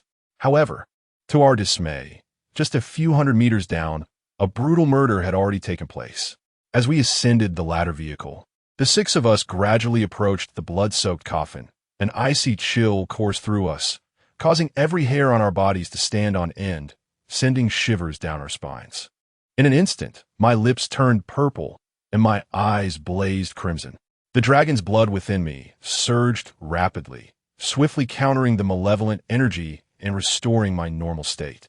The closer we drew to the coffin, the denser the surrounding malevolent aura became, and the temperature plummeted. The air around us began to crystallize into frost. A layer of ice coated the surface of the coffin. Dong Dao Changa explained, "When I first encountered this coffin, the malevolent energy was not nearly as intense. It was merely a faint layer. However, over the past few days, the aura has grown increasingly potent. The malevolence within the coffin has become uncontrollable. If the corpse deity were to manifest, the consequences would be unimaginable. Mr. Dongdao, do you have any means of dealing with this? Inquired the esteemed geomancer beside me, his voice tinged with concern. I have gathered so many geomancers here precisely to address this issue. At present, I have 3 potential solutions, Dongdao Chang replied. Firstly, I intend to invoke the spirits to inquire about the grievances of the blood corpse, to comprehend the entanglements of the person within the coffin, and to reinter them accordingly. Secondly, I shall select 108 geomancers to arrange the formidable Tiangang Di Sha Feng Shui formation, sealing it securely. Thirdly, I will summon the heavenly thunder calamity, ensuring a cataclysmic demise that will strike down the corpse within the coffin, preventing its emergence into the world. As I concluded, Dongdao Chang'e raised his head with an air of noble sacrifice, embodying a spirit of righteousness. The atmosphere surged with vitality, stirring my emotions and igniting a profound yearning within me. In a fleeting moment, we arrived at the edge of the coffin. Upon closer inspection, I was struck with an overwhelming sense of dread. Before me lay a lacquered red coffin, upon which was arranged a wondrous formation, the 7 Stars Tiangang Divine Suppression Array. This formidable array possesses immense power, connecting to the celestial North Dipper, suppressing fate and fortune, and sealing all malevolence. It is said that even deities can be subdued by this 7 Stars Tiangang. The complexity of this formation, which draws upon the 7 stars, necessitates intricate astrological calculations that only a master of great prowess can execute. Such a grand arrangement, designed solely to suppress the entity within the coffin, speaks volumes of the magnitude of its resentment. Moreover, atop the coffin, 7 pristine jade stones are placed to connect with the celestial 7 stars, channeling starlight to contain the malevolent force within. What exhilarates me further is that among the jade stones meant to channel the starlight, one in particular is exceptionally unique. In its center lies a sleek, ebony serpent, a manifestation of the second piece of the spirit serpent jade, the enigmatic black serpent jade that I have long sought. I never anticipated encountering it here. It is no wonder that the energy of Longsheng is intertwined with mine, subtly guiding and assisting me from the shadows. My heart swells with exhilaration, yearning to seize that exquisite jade stone and unravel the content of the second paragraph on the third-to-last page of the Longxian Kinyu Jing. However, that jade is a vital component of the sealing array. Once I remove it, the array will collapse, and the corpse deity within the coffin will immediately emerge. This is the 7 stars heavenly gang suppressing divine array. In my lifetime, I never anticipated encountering such a divine formation, a stroke of extraordinary fortune. Legend has it that after the death of Emperor Yang of Sui, he was sealed by such a divine array, unable to wreak havoc upon the world. Behind me, 2 elderly geomancers also recognized the formation and recklessly lunged toward the coffin. If they could comprehend the array surrounding the coffin, they might ascend to the status of a master in their final moments. Swiftly, I grasped both geomancers, admonishing them, "Are you seeking death?" The malevolent energy emanating from this coffin has solidified into ice. Should you leap forward, you will meet your demise instantly. Instead of expressing gratitude, the 2 geomancers turned their hostile gazes upon me, furiously declaring, "You insolent brat, release me at once.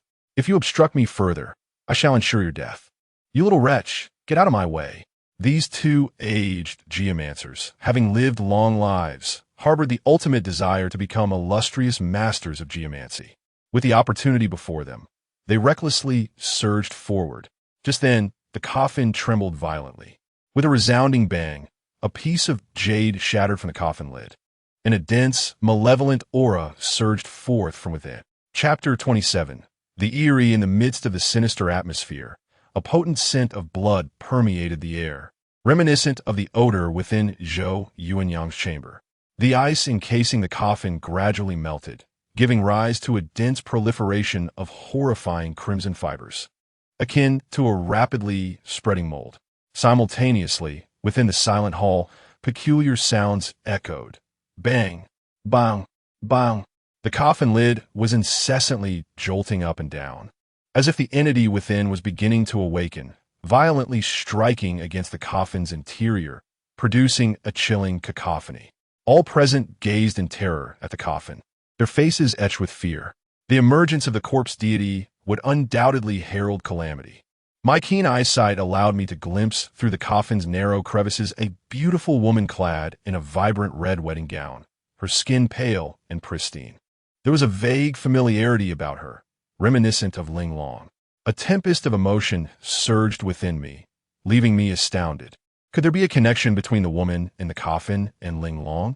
In that fleeting moment of contemplation, the two elderly feng shui masters lunged forward as if propelled by an unseen force, their eyes ablaze with avarice and madness, fixated on the coffin. Alarm surged through me. The resurrection of the corpse deity demanded an offering of blood and life. The 7 jade stones atop the coffin were pivotal to the 7 stars' heavenly gang's sealing array. With each stone that shattered, the coffin's seal weakened. Should these 2 men succeed in their reckless endeavor, the surrounding malevolent energy would rebound upon them, resulting in their immediate demise.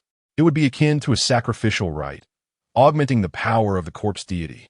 With swift reflexes, I seized the shoulders of the 2 venerable feng shui masters, pulling them backward to safety behind me. I then retreated several steps to prevent them from rushing forward and recklessly losing their lives. Have you lost your minds? This is a millennia-old, malevolent corpse. I admonished them loudly, still reeling from shock. You fools, this is my opportunity. If I can decipher the 7 stars and the heavenly gang's God-subduing array and its intricate workings, I shall ascend to the revered status of a master admired by thousands. You are obstructing my chance, and for that, you shall pay with your life, one of the old masters growled. His countenance dark, and his shoulders hunched like a predatory dog fixated on its prey. My well-intentioned act of saving their lives was met with ingratitude. As they seemed poised to turn against me, a surge of indignation welled within me. Just as I was about to unleash my fury, Dong Dao Chang'e erupted in anger. Silence. Are you seeking death? This is a 1,000-year-old malevolent corpse. Had it not been for Lu Chun saving your lives, you would have long since met your demise. Though this coffin may harbor opportunities, it is fraught with peril. Approaching it will surely invite the backlash of the 100 malevolent spirits, leading to a swift and untimely death. Once we seal this array, we will have ample time to contemplate. Now, express your gratitude to Lu Chun. After being chastised by Dong Dao Chang'e, the 2 esteemed old masters flushed with embarrassment and anger, their gazes fixed on me with resentment and bitterness. In their eyes, I could sense a hint of hostility, as they perhaps still believed that a reckless advance would unveil the opportunity they sought. Unbeknownst to me, rushing forward would result in being repelled by malevolent energy to my demise. I gently shook my head, displaying my indifference. Standing behind the long song of the Eastern Isle was a middle-aged man, who cheerfully addressed me. This is the heir of the Feng Shui Lu family, Lu Chun. I presume. Iam Li Kaishan. I immediately turned to face him, having previously paid little heed to this individual. It was only then that I noticed the disfigurement of his visage, as if it had been scorched by boiling oil. He donned a hooded cloak and was clad in a long blue robe. His voice was hoarse, akin to a saw cutting through steel, a low and jarring resonance. His mannerisms were exceedingly peculiar. Each time he moved, he would exploit the blind spots of people's vision, silently concealing himself amidst the crowd. If not deliberately sought after, one would effortlessly overlook his entire presence. It was only upon his emergence that I became cognizant of his existence. Terrifying. I am Lu Chun, I affirmed with a nod. Li Kaishan smiled at me, then subtly nodded in return, gradually shifting his gaze. He began to speak.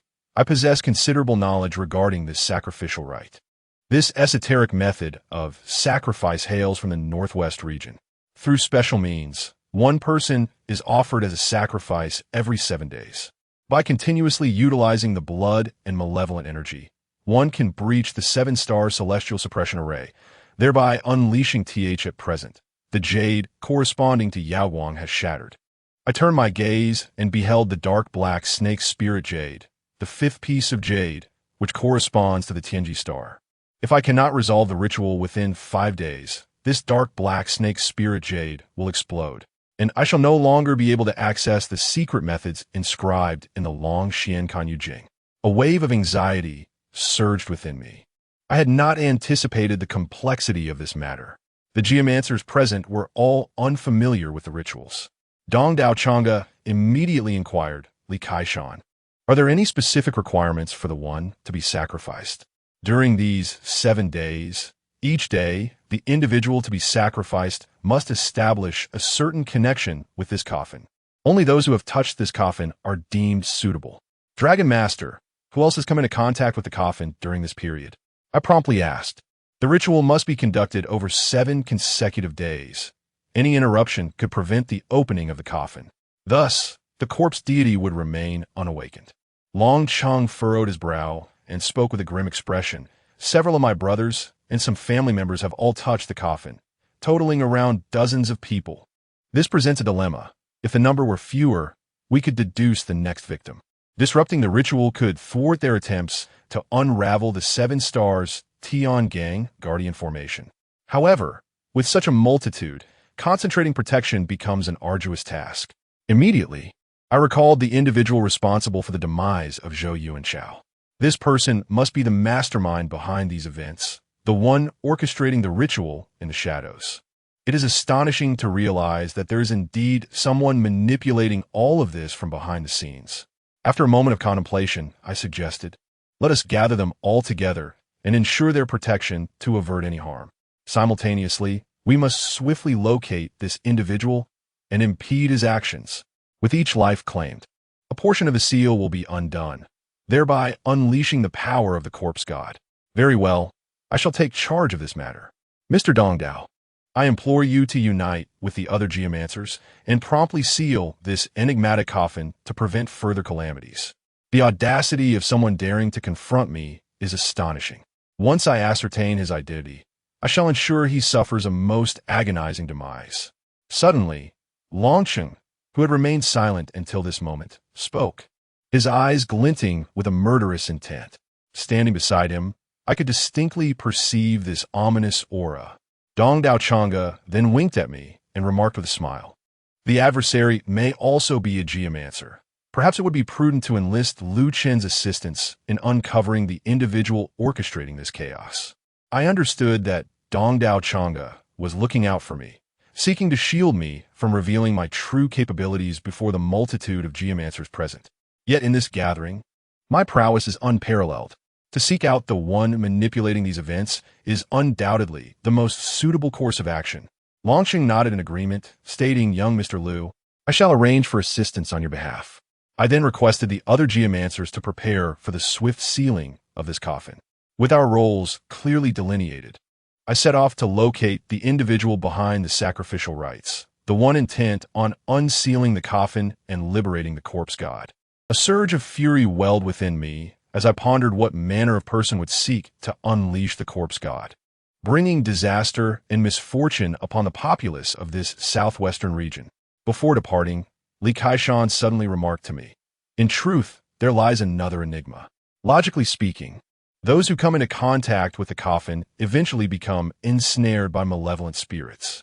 Within 3 months, their demise is assured. Even someone like Master Long, with a fierce destiny, cannot withstand the backlash of such malevolence. Yet, Zhao Yuanyang has survived for 3 months.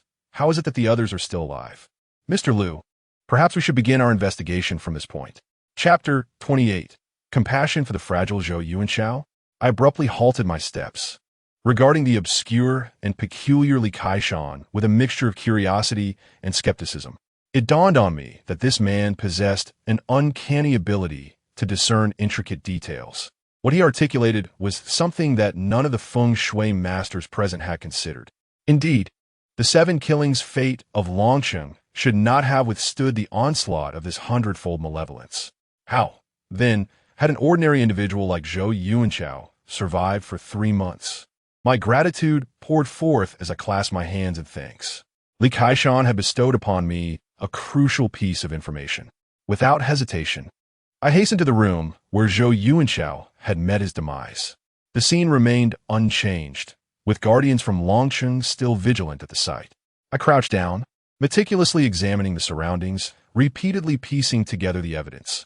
According to Longcheng, 3 months prior, Zhou Yuanchao had unearthed a Qing dynasty tomb and, without authorization, excavated a somber wooden coffin. In a gesture of filial piety, as well as an attempt to dispose of stolen goods, Zhou Yuanchao had presented the coffin along with its accompanying artifacts to Longcheng. Longcheng accepted the coffin, but misfortunes soon befell him. His household plants withered, animals perished, and even his family's spirits dwindled, leaving them in a state of lethargy. It was only upon consulting a feng shui master that he learned of the coffin's ominous nature, prompting him to seek out Zhou Yuanchao once more.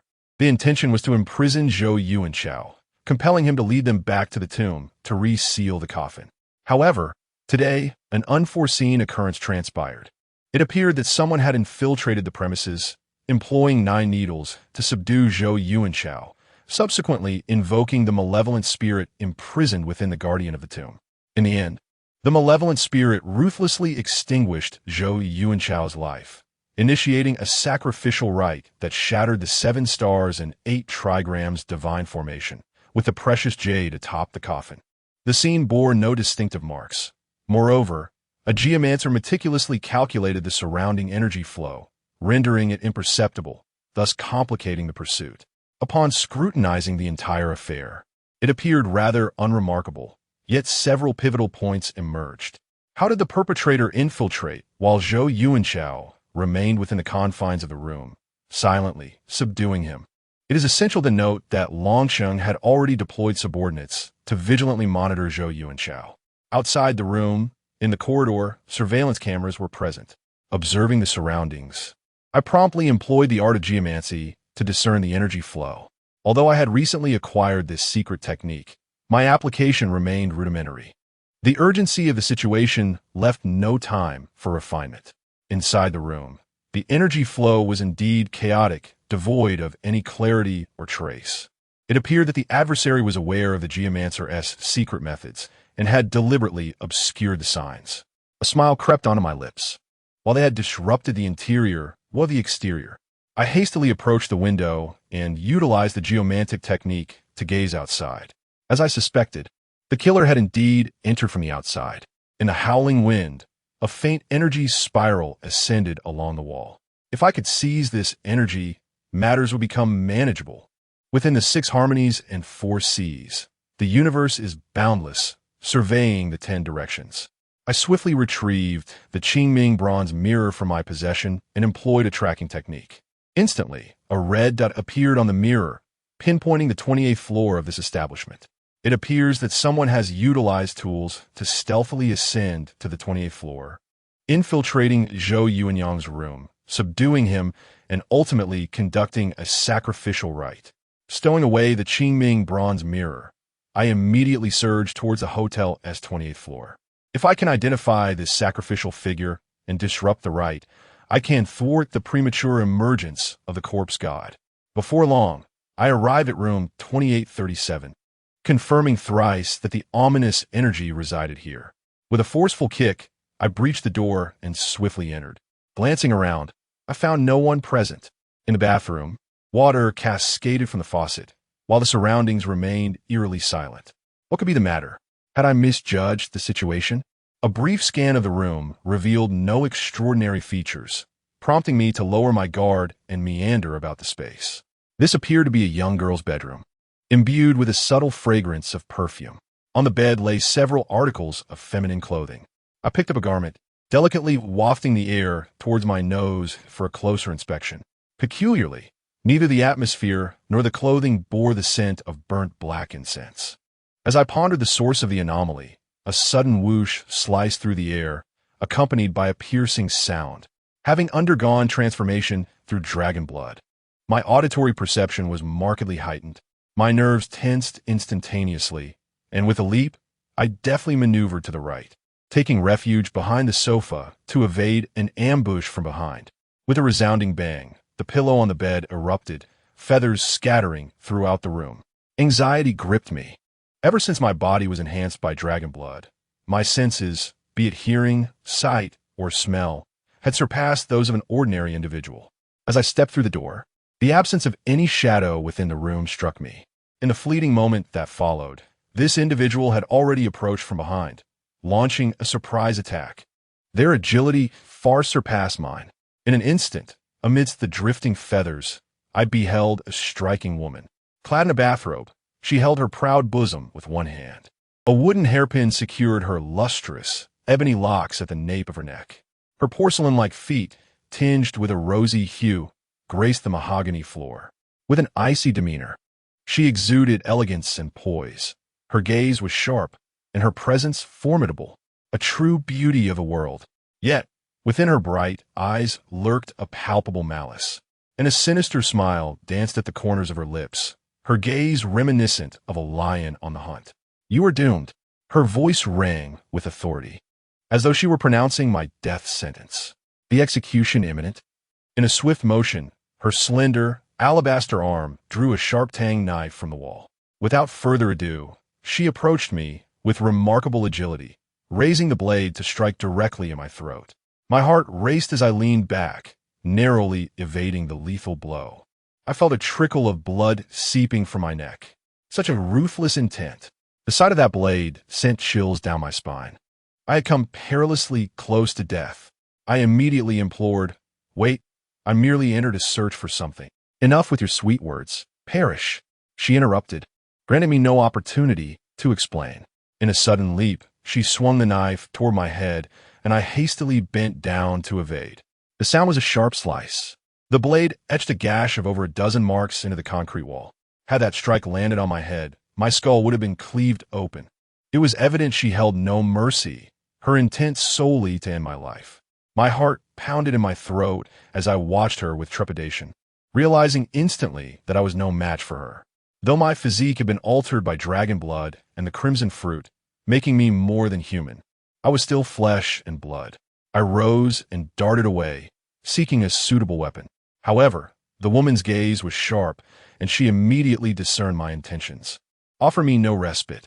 Her katana danced wildly, giving me no chance to break free. Each strike seemed to possess a mind of its own, relentlessly targeting my neck, throat, eyes, and heart, all the vital points. Her swordsmanship was ruthless and precise. Each cut was a potential death blow. I could only retreat and evade.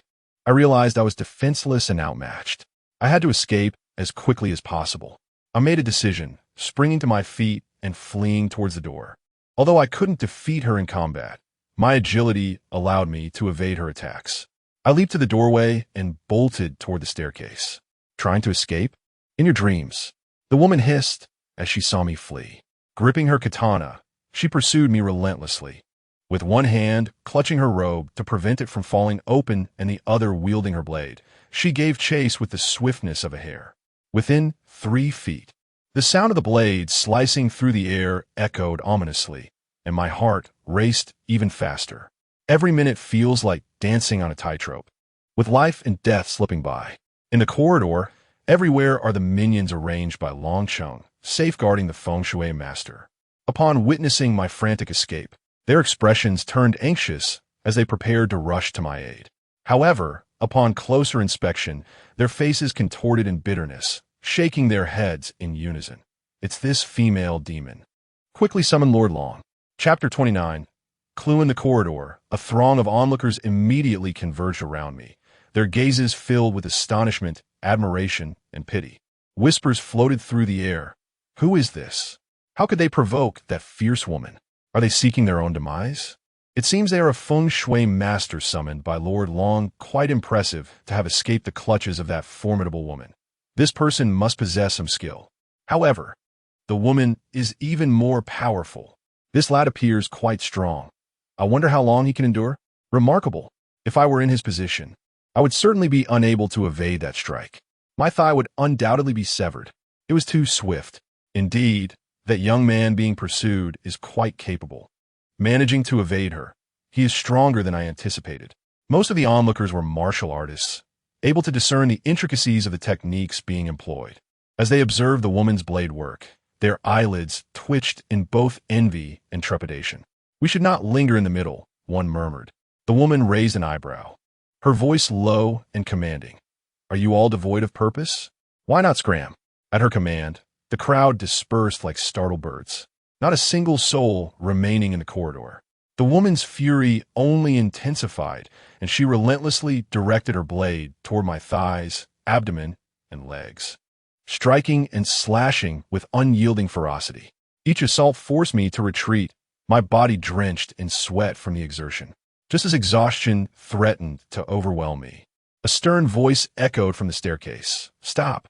I instinctively leaped back, my eyes landing on the newcomer, none other than Long Chung. Long Chung gazed at me, his brow furrowed and his countenance marked by anger. In a low voice, he inquired, "Mr. Liu, what is the meaning of this?"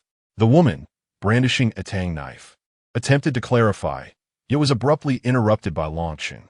"Chinchua, return and change your attire at once. There are matters that require your attention shortly." Observing that she still wore her bathrobe, Long Chung immediately commanded her. "Understood." The woman cast me a cold glance, grasped the tang knife, and turned to leave. I called out, "Wait a moment."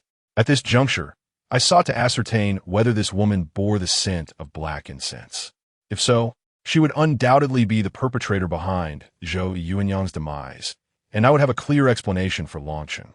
Conversely, if she bore no trace. Furrowing my brow, I approached her, leaning closer to inhale deeply. Although she had just bathed, I was confident that even the faintest hint would not escape my notice. To my astonishment, there was indeed no trace of black incense upon her. Yet, why did the aura direct me towards her chamber? My expression shifted subtly. This matter was proving to be quite troublesome. "You dare to treat me so lightly?" she exclaimed, drawing her tang knife. In a swift motion, she turned, aiming to cleave me with a single stroke. "Stop. Return at once." Longqing's demeanor darkened as he commanded her to desist. However, I could distinctly sense the fleeting glint of murderous intent in Longqing's eyes, directed squarely at me. Nonetheless, I knew I had to proceed with my task. The officiant of the ritual sought to unseal the coffin, releasing the corpse spirit within. While Long Chung would meet his end, the emergence of the corpse spirit post-coffin opening would unleash calamity upon the entire southwest region. 5 years of drought, 7 years of flood. In the span of the zodiac cycle, countless innocent families and common folk have been ensnared, displaced, and left to mourn their shattered lives. As a feng shui master, I shall not permit such calamities to unfold before my eyes. "Mr. Liu, you must provide me with an explanation regarding today's events." In a fleeting moment, Longqing suppressed his inner fury and spoke to me in a measured tone. His subordinates, 7 or 8 in number, were poised for action, ready to strike at any moment. Such is the mark of a formidable leader. Within Zhou Yuanyang's chamber, I uncovered several clues pointing to the assailant's identity, leading me to her quarters. Thus, I hastened there, and it was then that the incident transpired. I recounted with calmness. However, I must remain vigilant. Should anything seem amiss, I will depart without hesitation. Longqing narrowed his eyes and inquired, "Is my adopted daughter truly the culprit?" "No," I sighed, shaking my head. "This is merely a misunderstanding." Longqing nodded, acknowledging my words. "Mr. Liu, this is my daughter, Yang Qinxue, whom I have raised since childhood. I assure you, she would never betray me," Longqing elucidated. I felt compelled to investigate her room further. "Haha, that poses no problem. As long as we can unearth the true perpetrator, I shall acquiesce to any condition. However, should you harbor intentions against my family, do not hold me accountable for the consequences," Longqing proclaimed with a hearty laugh, his mirth concealing a hidden threat. With a wave of his hand, Longqing urged, "Let us ascend together and take a look." Upon re-entering the woman's chamber, I found Yang Qinxue already dressed, leaning against the wall. Her figure was devilishly alluring, with her raven-black hair elegantly secured by a wooden hairpin, exuding a refreshing and capable aura. Her long legs were encased in black stockings, and her delicate feet adorned with a pair of black stilettos with red soles. She radiated an air of intellect and aloofness, embodying a proud demeanor. Clutched in her arms was a tang dao, and her gaze towards me was laced with frost. I could wager that, had it not been for Longqing's presence, she would have undoubtedly struck me down. Was it truly necessary? I had seen nothing. "Mr. Liu, please conduct a thorough examination." Long Chung remarked, standing beside Yang Qianxue. If there were indeed anything amiss in this room, today's matter would prove quite troublesome. Promptly, I set to work, employing my divination skills to survey the room. Yet alas, I found no abnormalities. Consequently, I made my way to the window, contemplating the descent to Zhou Yuanyang's room from the 28th floor. Upon reaching the window, I scrutinized it meticulously. As I had anticipated, something was indeed amiss. On the wall just below the window, there were two small holes, each the size of a thumb. Above them lay traces of concrete dust, as if recently disturbed. This was peculiar. My observation prompted Long Chung to approach the window for a closer inspection.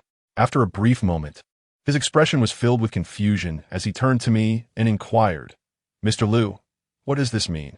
"These are merely two holes." Fortunately, I had watched numerous detective films in my childhood. Otherwise, joining them in their pursuit of the culprit would have been an insurmountable challenge. I elucidated that the perpetrator who murdered Zhou Yuanyang had traversed from this room, crawling along the wall. These two holes were where the ropes were secured. Nonsense. Yang Qianxue immediately refuted. During those 3 hours, I was luxuriating in a bath within the confines of this room. Moreover, I possessed neither the motive nor the means or time to descend and kill Zhou Yuanyang. Several individuals in the room exchanged glances filled with skepticism. I too was perplexed. Yang Qianxue bore no trace of the peculiar scent of black incense, suggesting she could not be the culprit. Yet, the evidence seemed to converge upon this very location. I asserted with conviction, I am certain that the murderer must have descended from this window to commit the crime. Impossible. My vigilance is exceedingly high. If anyone were to enter, I would undoubtedly sense their presence, Yang Qianxue retorted, grasping her tang knife. In fact, I can attest to that myself. Yet, the trail of evidence indicates that the assailant must have lingered here for a considerable duration. All clues lead to this spot. But how did the murderer suddenly appear here? By flight? Chapter 30. Investigation. As I gazed at the towering edifice across the street, a few cinematic moments flickered through my mind, prompting me to tentatively inquire, Master Long, could it be conceivable that the perpetrator traversed from the opposite building and descended here to commit the murder, utilizing specialized equipment to scale down and execute the act? The principles governing human movement in midair are intricate and subtle.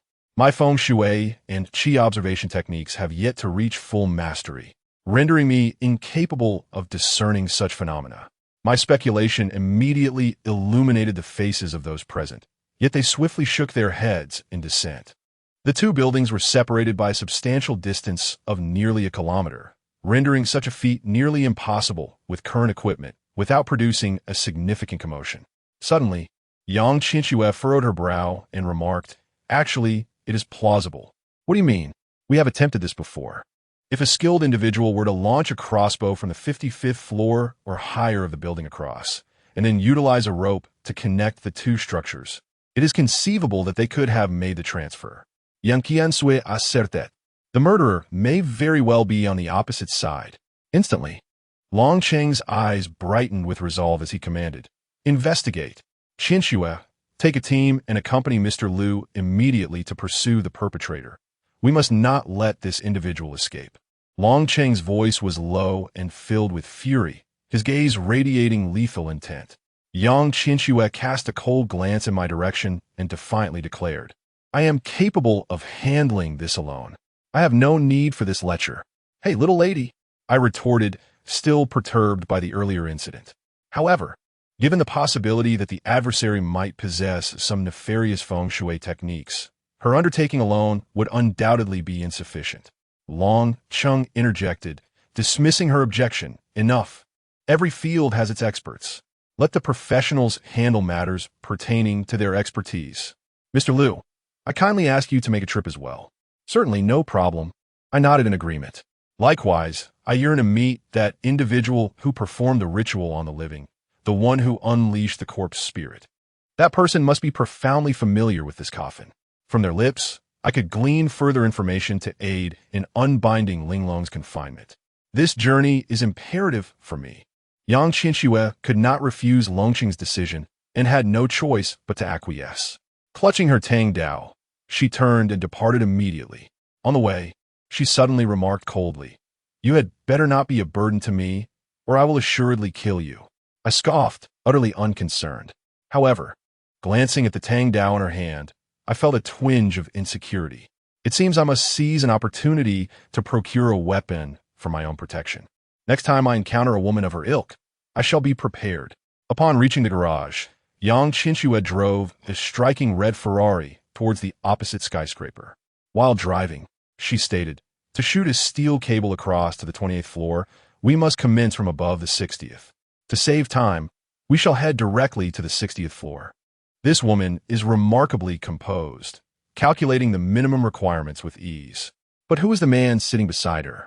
I, a practitioner of feng shui and qi observation, replied casually, "There is no need for such elaborate measures. I possess my own methods and will swiftly locate the culprit." The opposing skyscraper boasts over 70 floors. Even starting the search from the 60th will undoubtedly consume a considerable amount of time. If found, the adversary could easily escape. A mere charlatan. Yang Qinxue let out a cold snort and cast a disdainful glance at me, seemingly unconcerned. A kilometer was traversed swiftly, and upon alighting from the vehicle, I promptly activated the Qingming bronze mirror. Within the realms of the 6 harmonies and the 4 seas, amidst the boundless heavens and earth, I surveyed the 10 directions. Steady. A red dot materialized on the Qingming bronze mirror. I immediately shouted, "Pursue." Yanqiansui furuet herbrous. Regarding the Qingming bronze mirror in my hand with a look of skepticism, questioning, can this truly locate someone? She held a deep-seated disbelief in the art of feng shui, steadfastly viewing it as mere feudal superstition and a deceptive practice. "Hurry, or else you cannot blame me if the perpetrator escapes," I urged, pressed for time. Unwilling to elaborate further, I gazed down at the Qingming bronze mirror, which indicated that the individual in question was likely situated around the garage, potentially on the verge of departing. I took off at a rapid pace, my figure darting towards the red dot. Although Yang Qinxue harbored doubts about my methods, she had no choice but to follow suit. In the 3rd underground parking level, a short, rotund man with a ruddy complexion was seen carrying a massive silver metallic box, contentedly striding towards his luxury vehicle. A faintly sinister smile played at the corners of his mouth as he hummed a merry tune, exuding an air of satisfaction. Suddenly, his narrow eyes darted to the side, and his demeanor shifted dramatically. With a startled expression, his chubby hands dropped the metallic box. "How could they have caught up so quickly?" he exclaimed, his agility surprising as he scurried into the car like a plump rodent. It was him. At a single glance, I discerned that the diminutive man was undoubtedly the perpetrator. He emanated a distinctive scent of black incense burning. The fragrance of ordinary temple incense is derived from sandalwood, agarwood, and the like, producing a pleasant aroma of herbal ashes. However, the black incense employed in sacrificial rites is concocted from peculiar wood and animal bones, producing a pungent aroma laced with a subtle stench reminiscent of decaying corpses, easily recognizable. Yet, we were separated by a distance of 10 meters, and the adversary had already detected our presence. In an instant, the dwarf man leapt into his vehicle, igniting it with a flick of his wrist, preparing to accelerate away. Whoosh! In that fleeting moment, Yang Qinxue hurled her tang sword with lethal precision, aiming directly for his life. As the blade soared through the air, a figure sprinted towards the diminutive man, displaying remarkable skill and a calm demeanor, eyes gleaming with lethal intent. The dwarf's face turned pale with terror, sweat pouring down his brow. Yet his plump hands remained steady as he clutched the keys, twisting them with a single motion. With a thunderous roar, the sports car roared to life, and the dwarf smirked with triumph, poised to flee the scene. Bang! With a resounding crash, the tang sword pierced the car window, striking the dwarf in the neck and spilling a pool of crimson blood. The dwarf clutched his neck, grimacing in pain. Yet he pressed down on it with a sleek and agile physique. I immediately took to the car and sped off in pursuit. I understood that the diminutive man must not be allowed to escape. Under the cloak of night, a crimson Ferrari raced down the highway, its powerful engine propelling it forward with breathtaking speed. The vehicle swiftly navigated through the bustling cityscape, ascending into the winding mountain roads and plunging into the dense forest beyond. Gazing at the dashboard, I felt a twinge of anxiety. The fuel gauge was perilously low. Ahead, I noticed the diminutive man's vehicle gradually coming to a stop at the roadside. Exiting the car, Yang Qinxue drew her tang knife, gripping it firmly as she cautiously approached the vehicle. After disembarking, I remained vigilant, scanning the surroundings. The night had descended, casting an ominous shadow over the woods, where darkness reigned supreme. Occasionally, the eerie call of a bird echoed through the trees, provoking a sense of unease within me. Suddenly, I yanked Yang Qinxue backward, pressing her down onto the ground. A sharp whoosh resonated as a glistening silver spear whizzed over our heads, embedding itself into the rear of the Ferrari. The entire windshield shattered, and the center of the car buckled inward.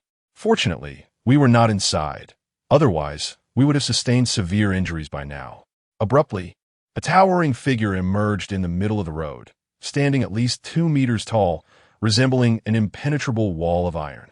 In his robust hands, he wielded a gleaming, formidable blade, its cold light cutting through the darkness. Chapter 31.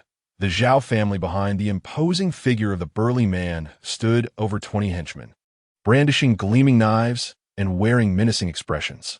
"Halt!" the brawny man bellowed, his voice resonating like a mighty bull. In the stillness of the night, birds scattered in panic. I could only perceive a deafening buzz in my ears, prompting me to hastily cover them. In that instant, the robust man before me resembled an ancient general defending the city. A formidable aura surged forth, as if one man could withstand 1,000 foes. My expression shifted slightly as I turned to glance at Yang Qinxue. These two were the strongest adversaries I had encountered since my emergence from seclusion. Even though my body had undergone transformation through dragon's blood, I was uncertain if I could subdue them in a one-on-one confrontation. Indeed, there are mountains beyond mountains, and people beyond people. Yang Qinxue appeared equally apprehensive, crouching low to the ground. Her elegant brows knitted tightly as she drew a long knife with her slender, alabaster hands. Her legs tensed, reminiscent of a coiled leopard, fixated on the brawny man before us, poised for action. This woman must be out of her mind, I thought to myself. I was staring at the murderer, the one who presided over the sacrificial rites, and retreat was not an option. Should I miss this opportunity, I might never have another chance to apprehend him. It seemed inevitable that a confrontation awaited us. Suddenly, Yang Qinxue spoke coldly. "You should find an opportunity to leave first." "Are we unable to defeat them?" I inquired tentatively. "No, you would only hold me back," Yang Qinxue replied nonchalantly. Her words ignited a sense of being underestimated within me, especially coming from a woman.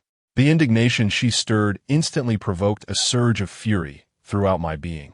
The blood coursed through my veins as I gazed at the enemy ahead, my fists clenched defiantly. "I am not inferior," I declared. Before me, a diminutive man clumsily opened the car door and stumbled out. His dark blue attire was stained with blood. To my astonishment, this gnome was still alive. His small eyes were filled with malice, and a sinister smile crept across his face. "Do you not know that one should never pursue a desperate foe? Ha! Since you have chased me here, you shall all remain," he commanded. "Song Kuei, eliminate them." Upon hearing these words, Yang Qinxue cast a fleeting glance my way. In an instant, her hands gripped the tang knife with unwavering resolve as she fixed her gaze upon the adversary. I understood that although Yang Qinxue possessed remarkable strength, she was, after all, a woman, and her physique was delicate. Facing such formidable men, she might find herself at a disadvantage. Thus, I spoke up, "Let's advance together." "No, you find an opportunity to seize that gnome. As for Song Kuei and the others, they are mine to handle." Her voice resonated with determination, exuding immense confidence. I was taken aback by her audacity. "Go." With a command, Yang Qinxue darted forward like a serpent, her grip on the knife tightening. In mere moments, she reached Song Kuei's side. Her tang knife sliced swiftly towards his eyes and throat, each movement a lethal assault. Song Kuei's eyes narrowed with fury. He raised his large blade, sweeping it horizo suddenly. With a swift motion, she lunged towards the burly man. drawing upon her experience. She understood that to contend with such a robust adversary employing grandiose techniques, she must engage closely, incessantly maneuvering to slash and seek out vulnerabilities. The two had already begun their fierce confrontation. Surrounding them were over 30 lackeys who hastily closed in on Yang Qinxue. Should she be besieged, even her agile movements would not sustain her for long.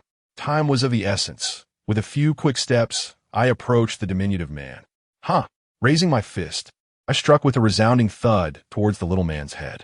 His expression shifted dramatically, utterly unprepared for my direct assault. In the parking garage, he had already been wounded by Yang Qinshue's broadsword, losing a significant amount of blood.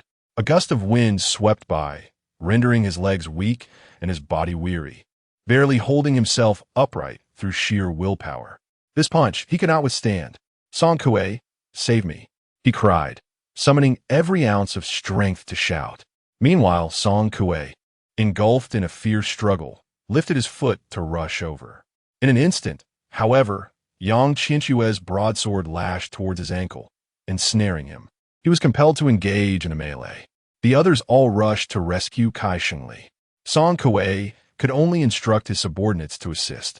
This diminutive man was, in fact, named Kai Shengli. Upon hearing this name, a subtle smile graced my lips. This was the outcome I desired. Surrounding Wei to rescue Zhao. With the lackeys diverted, Yang Qinshue's burden was significantly alleviated. Bang! A powerful fist descended heavily upon Kai Shengli's head. At that moment, the surrounding lackeys brandished sharp blades and began to encircle me. A year ago, I would have fled in terror. Yet now I felt no fear. Though unarmed, I knew that engaging in combat would put me at a disadvantage, as any injury would be detrimental to me. Thus, I seized Kai Shengli and aimed him at one of the lackeys, hurling him forward. With a resounding thud, a mass of flesh collided with another man. I swiftly propelled myself forward, my fist clenched, landing a blow to his abdomen that sent him sprawling to the ground. Clutching his stomach and wailing in agony, I picked up the knife from the ground, my heart racing with fervor. Since childhood, I had harbored dreams of being a martial artist. As I matured, I gradually realized that the world lacked such heroes. However, meeting Linglong transformed my life. Yang Qinshuo introduced me to the art of the blade, revealing the limits of human strength. Surveying the scene, I beheld the diminutive figure of Kai Shengli, now fallen into unconsciousness.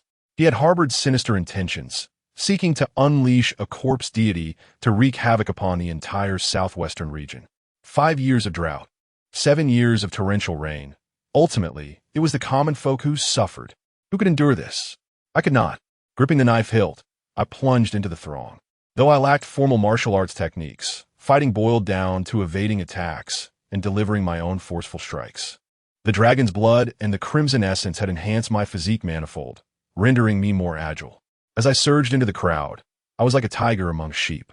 I deflected an incoming attack with a swift slice of my knife, then landed each punch squarely upon my opponent's midsection.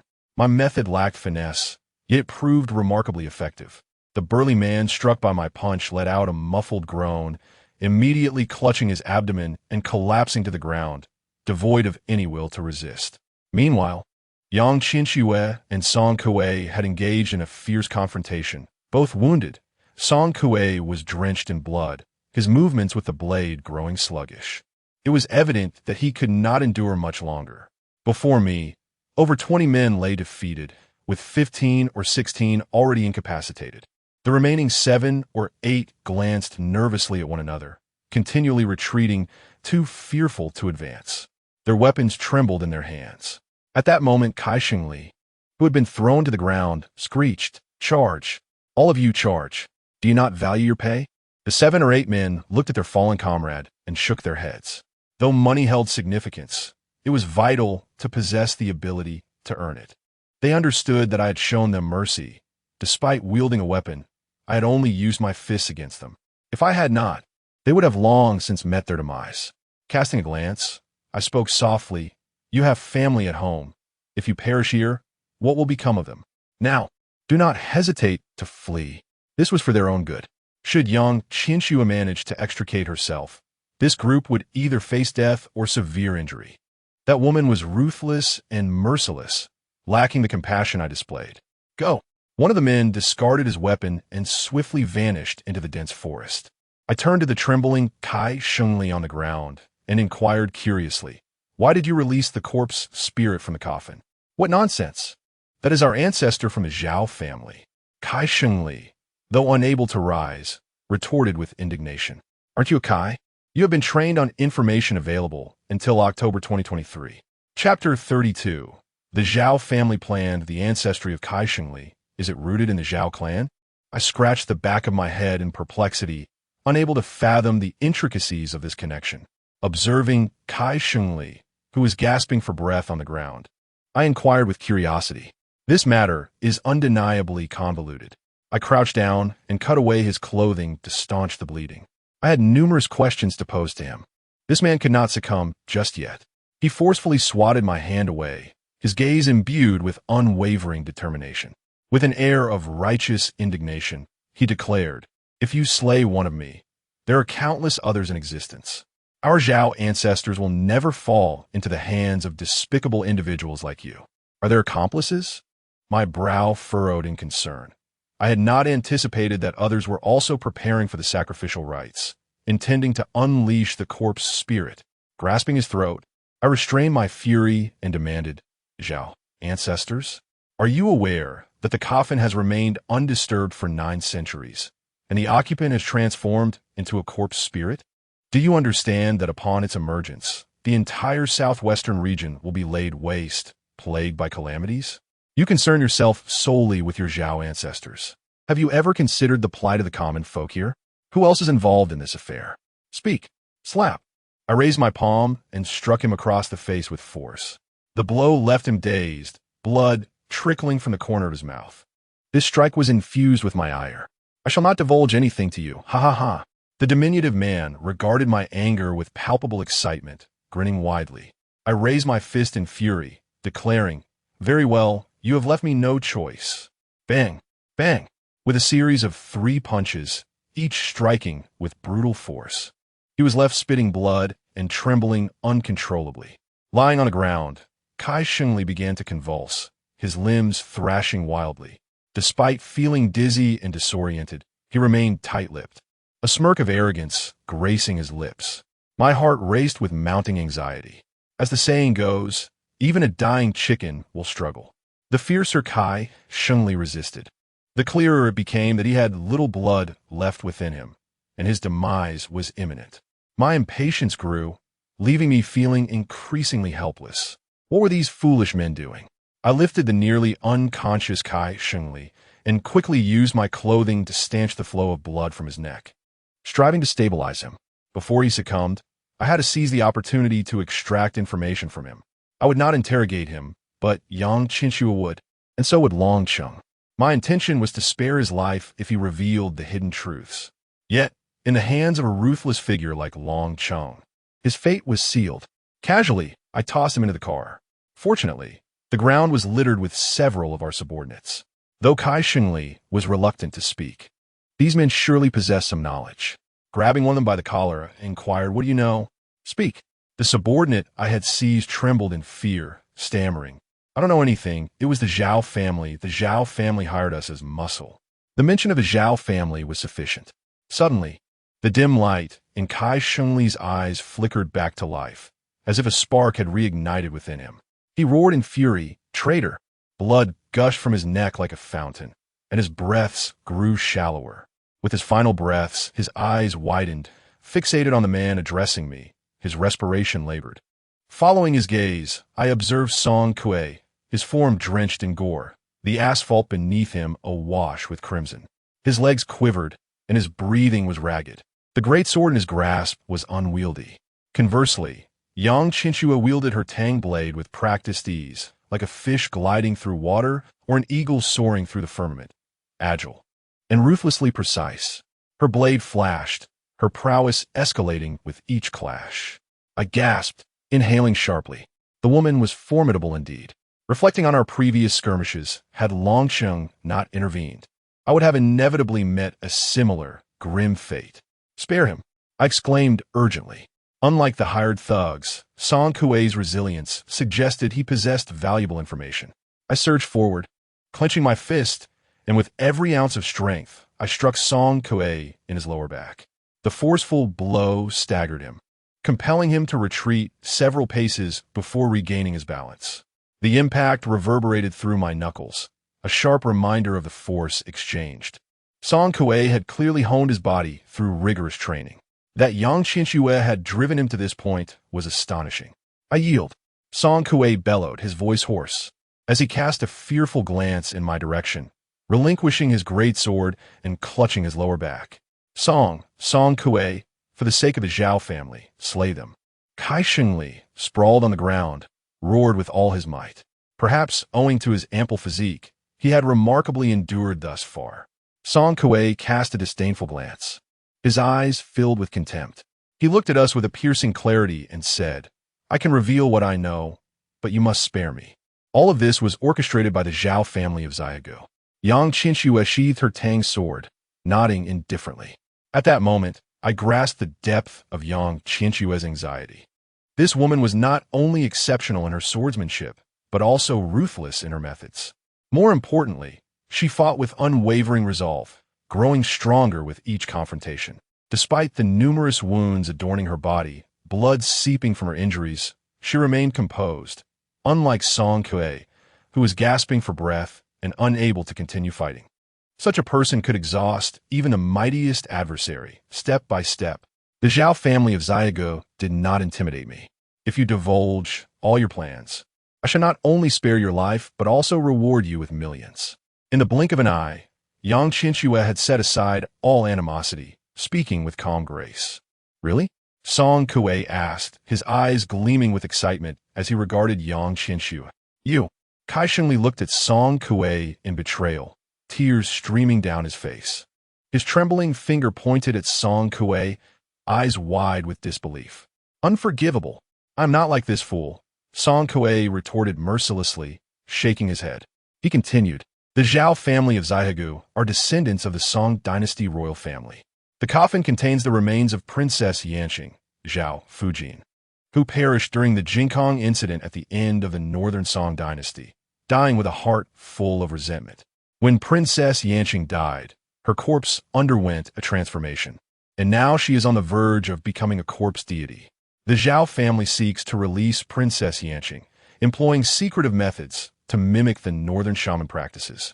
Venerating the corpse deity, they intend to harness the deity's power to unleash calamities upon the southwestern region, thereby profiting from the ensuing chaos." Upon hearing these words, I was filled with an uncontrollable rage. My body trembled, and my eyes reddened in fury. How could such beasts exist? For a moment, I found myself at a loss for words to condemn these individuals. Perhaps they are not even human. The emergence of the corpse deity is akin to the drought demon, leaving desolation in its wake, rendering the land barren and devoid of life. However, the corpse deity is even more terrifying, as it brings with it 7 years of deluge and disaster. In 12 years, a complete cycle of the zodiac, the populace will endure profound suffering. Yet, this Zhao family seeks to exploit the catastrophic upheaval for their own gain, feasting on the blood of the innocents. Are they not the very embodiment of savagery? I was consumed by a wave of indignation, yearning to storm into the Zhao residence and seize them, to subject them to 1,000 tortures until their demise. "May I take my leave now?" Song Kuei inquired, hunched over, his gaze cast down, hands awkwardly entwined as he addressed Yang Qinxue in a hushed tone. "Leave. Take my scabbard and go to Longsheng building to find the person in charge. Repeat what you have just stated and demand 5 million from them," Yang Qinxue commanded, casting a swift glance at him before tossing a scabbard in his direction. Song Kuei caught it and wrapped it around his wounds, hastily retreating down the street, soon vanishing into the night. Should we return immediately or proceed to the Zhao family in Xiaogu? Chapter 33. The Oddity Return? To the Zhao family of Xiaogu? As I listened to Yang Qinxue's inquiry, I furrowed my brow, uncertain of how to proceed. Having successfully captured Kai Shengli, I learned from Song Kuei and others that the puppeteer behind it all was indeed the Zhao family. The mission could be deemed accomplished. However, Ever since uncovering the Zhao family scheme, a sense of unease had begun to stir within me. Song Kuei, being an outsider, possessed only a fragment of the truth. There might be crucial details he overlooked. The Zhao family's machinations were pivotal to the stability of the southwestern region, and I felt compelled to pursue the matter to its conclusion. The corpse within the coffin belonged to the ancestral figure of the Zhao family. Might they possess other means to unseal it? The enemy lurked in the shadows while we stood exposed, making us vulnerable to unforeseen threats. Yet, glancing at Yang Qinxue, her body marred with wounds, I yearned for her to return swiftly to tend to her injuries. I murmured, "Can you still endure? It's just a minor injury. Nothing to worry about," Yang Qinxue replied, deliberately averting her gaze from me, her tone devoid of emotion. "Thank you for this time." A smile crept upon my lips. Having taken down over a dozen of her adversaries, I had inadvertently assisted her in alleviating some of her crises. Furthermore, I had exerted pressure on Song Kuei, prompting an early resolution to the conflict. Yet, I never anticipated that such a proud and aloof woman would express gratitude. Truly a rarity. Upon returning to the vehicle, Yang Qinxue forcefully opened the door and retrieved a medical kit, tending to her wounds with a casual demeanor. The crimson Ferrari, impaled by Song Kuei's iron spear, was nearly rendered inoperative. After addressing her injuries, she leaned upon her tang knife, standing resolutely in the midst of the road. Her expression remained composed as she awaited my decision. After a moment of contemplation, I ultimately resolved to say, "Time is of the essence. Let us first venture to the Zhao family in Zaihagu to ascertain the situation. The matters concerning the Zhao family must be addressed with urgency. The longer we delay, the more I fear complications may arise." Yang Qinxue nodded, grasping her tang knife, as we made our way toward the Zhao family in Zaihagu. To evade detection by the Zhao family, we decided to follow the road and, under the cover of night, approach their residence directly. Along the way, I quietly inquired, "How do you intend to deal with that group of miscreants from the Zhao family?" Yang Qinxue, her gaze imbued with lethal intent, coldly replied, "I will first inform my adoptive father, allowing him to arrange for men to encircle the Zhao family in Zaihagu. Those who dare conspire against us from the shadows are doomed to perish. Not a single member of the Zhao family shall escape our reckoning. I harbor no sympathy for them. Their fate is entirely deserved. If there exists even a sliver of opportunity for success, the ultimate victims will be the impoverished souls of the southwest region." I sighed quietly. Indeed, those who feast upon the blood of others are hardly deserving of compassion. At that moment, Yang Qinxue suddenly inquired with curiosity, "What exactly is the Chu Misian you just mentioned?" Unfamiliar with the intricacies of the feng shui circle, she remained unaware of such esoteric knowledge. To clarify, in the northeastern legends, there are 5 celestial beings known as Hu, Huang, Bai Lu, and Hui. Hu the fox, Huang, the weasel, Bai the hedgehog, Lu, the snake, and Hui the mouse. The names of these celestial beings are inscribed on wooden plaques, and offering food to them daily constitutes a form of worship. Among them, the guardian deity, known as the family protector, ensures the prosperity of the household and averts calamities. Conversely, the wandering deity, who possesses individuals and ventures forth to provide divination, dispel misfortunes, heal ailments, and conduct rituals for the faithful, is referred to as the wandering deity. Within the domain of the wandering deity, there must also exist a family protector to safeguard the disciples' homes. Similarly, the domain of the family protector may also include a wandering deity who leads and commands. The Zhao family wishes to emulate the worship practices of the wandering deity. They intend to unearth the remains of their ancestors, sealed for 9 centuries, and through esoteric methods, venerate the corpse spirit, transforming it into a family protector for their lineage and expanding their domain.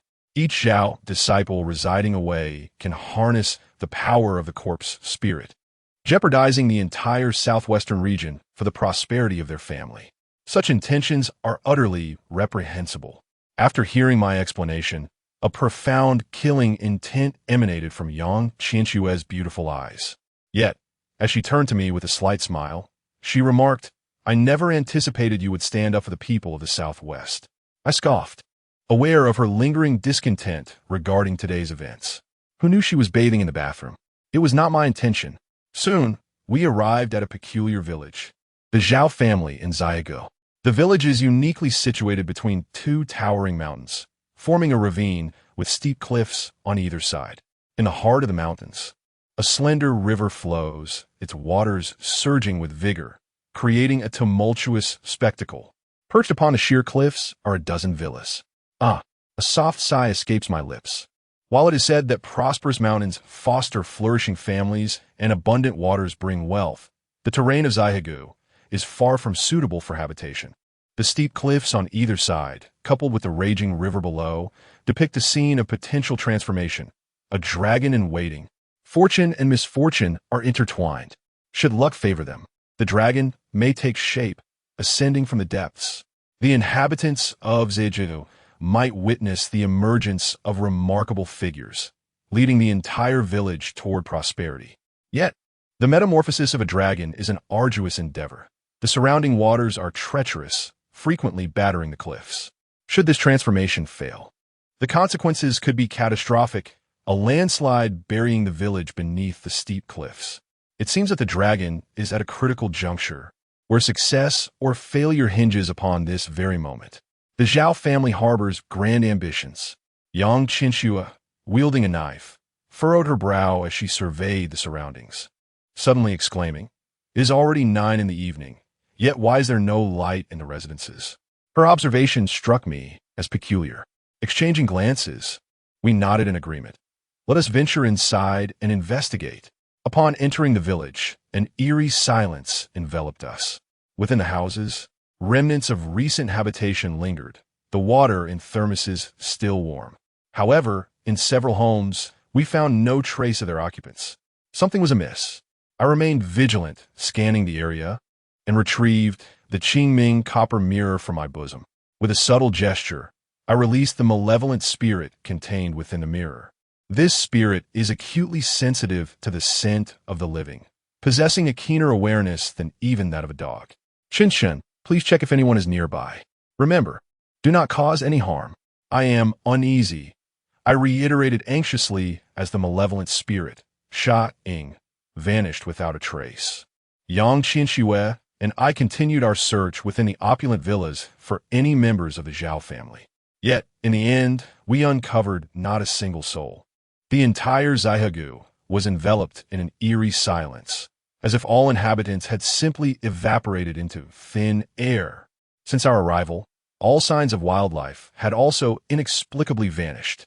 An atmosphere thick with the uncanny permeated the surroundings.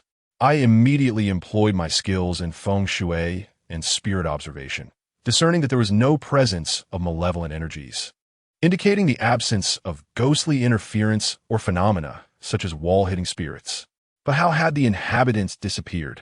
I hesitated momentarily before inquiring. Could it be that the Zhao family received word and fled under the cover of night? Impossible. Yang Qinxue promptly dismissed my suggestion. If these individuals intended to escape, there would surely have been some commotion. Yet we have detected nothing. Just then, the Qingming bronze mirror nestled in my arms began to tremble, stirring an unsettling sensation within me. Suddenly, a peculiar howling wind swept through the air. Upon closer inspection, I noticed the previously airborne Sha Ying, Chun, hastily returning to me, its bright eyes brimming with terror as the dense aura of malevolence rapidly dissipated. This spirit relied on such dark energies for survival. With their vanishing, Qinshan would surely be doomed. Its mouth opened and closed as if to cry for help, while something ominous pursued it from behind. Stop. API call failed with status code 429. Error. Code 429. Message. Resource has been exhausted. E.g. check quota. Status. Resource exhausted. Chapter 34. Zhao Tianji stop. A commanding shout resonated as the azure mirror spun in my grasp, swiftly drawing back the malevolent spirit, Qinshan. Upon closer inspection, I realized that the dark energy Qinshan had amassed over the years had been completely devoured in one fell swoop. Such sinister energy could only nourish malevolent entities, and this one was particularly formidable. Instantly, I felt an impending threat and steadied my gaze toward the entrance. A chilling aura of wickedness enveloped the surroundings, sending shivers down my spine. Memories of my 15th birthday flooded back, when the specters of death had encircled me. As the malevolent energy thickened, a shadow emerged from the doorway, as dark as ink and wreathed in a cloud of black smoke. Its visage was ghastly, green face, sharp fangs, flowing black hair, and crimson eyes, 3 parts human and 7 parts beast. Its arms were robust and powerful, trailing tendrils of black mist akin to the tentacles of an octopus. This apparition was no less potent than the malevolent spirits that had once hunted me. I swiftly pulled Yang Chinshua behind me, instructing her, "Stay close." Despite her considerable martial prowess, she was at a loss against such an ethereal foe. Fortunately, this proud woman complied without protest, adhering to my counsel. With my Tang Dao in hand, I scanned the vicinity with vigilance, cautiously inquiring, "Is there danger?" "I am unharmed, but you are not," I replied. Within me coursed the dragon's blood bestowed by Ling Long, a safeguard against the encroaching spirits. Yet Yang Chinshua lacked such protection. However, this entity's strength was overwhelming, its centuries of cultivation manifesting as a nearly solid armor of malevolent energy. I harbored doubts about my ability to either seal or vanquish it outright. "General Tian, why have you not yet dispatched them?" Before the arrival of the individual, their voice had already resonated. At the entrance stood a frail old man, clad in a white long gown and supporting a crimson paper umbrella with his right hand as he slowly stepped inside. He possessed well-defined features, a serene complexion, and a perpetual hint of confidence gracing his lips. His entire appearance was meticulously arranged, exuding cleanliness and freshness. Anyone who beheld him would undoubtedly perceive him as a venerable figure of celestial grace. However, accompanying him was a malevolent spirit, whose left hand was stained with bright crimson blood. With piercing eyes scanning our group, the spirit smirked ever so slightly, exclaiming, "I never anticipated that the dragon family would discover this place. If that is the case, do not depart. General Tian, go and slay them." Upon his command, the malevolent spirit lunged towards us. In a moment of urgency, I pricked my middle finger and swiftly inscribed a rune with dragon's blood upon the Qiming bronze mirror. "Pardon," I proclaimed, and before me emerged an invisible barrier, impervious to the relentless assaults of General Tian. The old man gazed intently at the Qiming bronze mirror in my grasp, his pupils constricting in recognition. "A descendant of the Liu family in feng shui?" he murmured, before furrowing his brow in resignation. "I am Zhao Tianji, an elder of the Liu family. If you agree to refrain from involving yourself in this matter, I shall allow you to leave." Meanwhile, Yang Chinshua furrowed her brow, gripping her tang knife tightly, her calm demeanor betraying a flicker of trepidation for the first time. Yet, in an instant, that fear transformed into eagerness. I lowered my gaze and inquired, "Who is this Zhao Tianji?" 20 years ago, a prominent figure from the southwest region, whose seniority surpassed that of my adoptive father and whose prowess was quite remarkable, unexpectedly crossed my path here. The old man, Zhao Tianji, evidently wished to avoid any unnecessary complications. He closed his crimson paper umbrella, rolled up his sleeves, revealing a pair of weathered hands, and stood quietly to the side, observing us. This individual was not merely a puppet master operating from the shadows. He was the mastermind advocating for the release of the corpse god. I wielded the Qingming bronze mirror in my grasp to fend off the malevolent spirits and retorted, "Why do you wish to open the coffin and unleash the corpse god? Are you oblivious to the consequences this entails?" Zhao Tianji feigned indifference, responding nonchalantly, "Consequences? Merely natural disasters and man-made calamities. The plight of the southwest populace is of no concern to me. Once the coffin is opened and the corpse god is venerated, my Zhao family will ascend to greatness. At that point, I can casually donate several 100,000 and still be hailed as a philanthropist. Young lad from the Liu family, it would be prudent for you to mind your own business. Otherwise, you shall not escape death today." Upon hearing this, I could not suppress my fury. Zhao Tianji was acutely aware of the ramifications of opening the coffin, Yet he pursued his reckless course with utter disregard, an affront to moral order. Thus, I resolved to intervene. With a thunderous shout, I unleashed the dragon's blood from my fingertips, compelling the formidable ghostly general before me to retreat. Onward, I bellowed, propelling myself toward Zhao Tianji with a powerful leap. If I could eliminate this hidden hand, it would signify a substantial alleviation of the crisis in the southwest region. Therefore, I summoned all my strength, delivering a mighty punch directed at Zhao Tianji. At the same time, Yang Qinshua by my side appeared to be well prepared. The moment I launched myself forward, her Tang Dao sliced through the air, aimed directly at Zhao Tianji's head. Faced with the dual assault, Zhao Tianji remained composed, rolling up his white sleeves. He chuckled softly, stating, if old Lu Xian and Long Cheng were to come personally, I might indeed feel a twinge of fear. However, against two mere pups like you, you're simply courting death. With a thunderous shout, he suddenly leapt into action. His aged hands, veined and gnarled, aimed swiftly towards us. With a resounding clap, our fists collided and immediately separated. Zhao Tianji's expression shifted dramatically as he stumbled back several paces to regain his stance. A flicker of irritation crossed his otherwise placid visage as he scoffed, Lu, what use do you feng shui masters have in martial arts? Having been forced back by my strike, Yang Qinshua's razor-sharp blade arced towards Zhao Tianji's neck. He nimbly evaded her assault, shouting, General Tian, eliminate them. To my astonishment, the old man possessed formidable skills, able to withstand my blow. With Zhao Tianji's command, an unsettling chill coursed down my spine as I sensed an ominous presence behind me. It was that malevolent spirit. In an instant, cold sweat trickled down my back, and my hair stood on end. Two ghostly hands reached for my chest, intent on piercing through my body and extracting my very organs. Panic surged within me as I somersaulted away, narrowly escaping their grasp.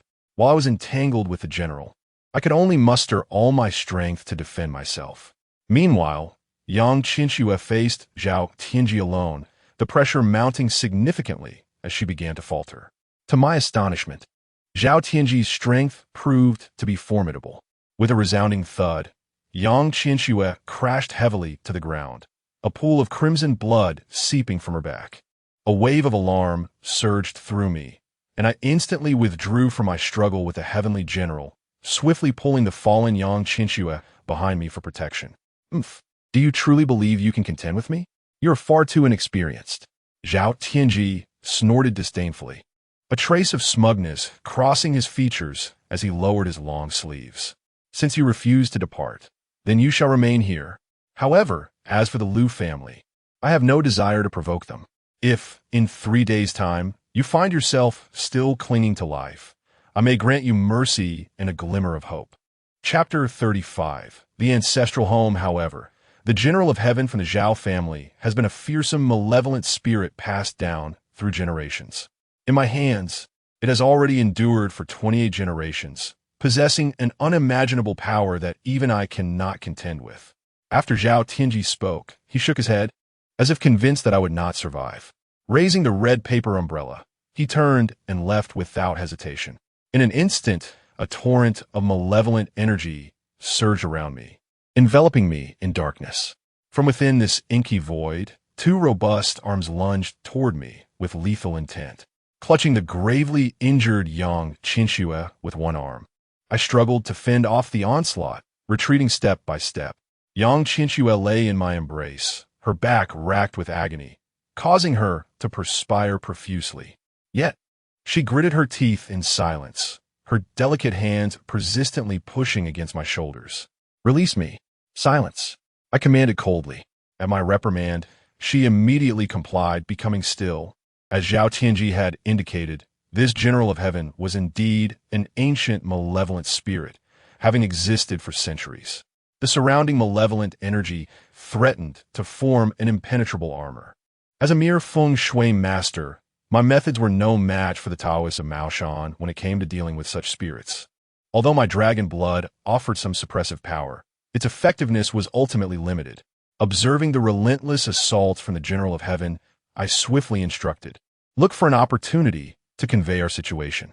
Inform Lord Long that the true mastermind behind this is Zhao Tianji, and they must exercise utmost caution.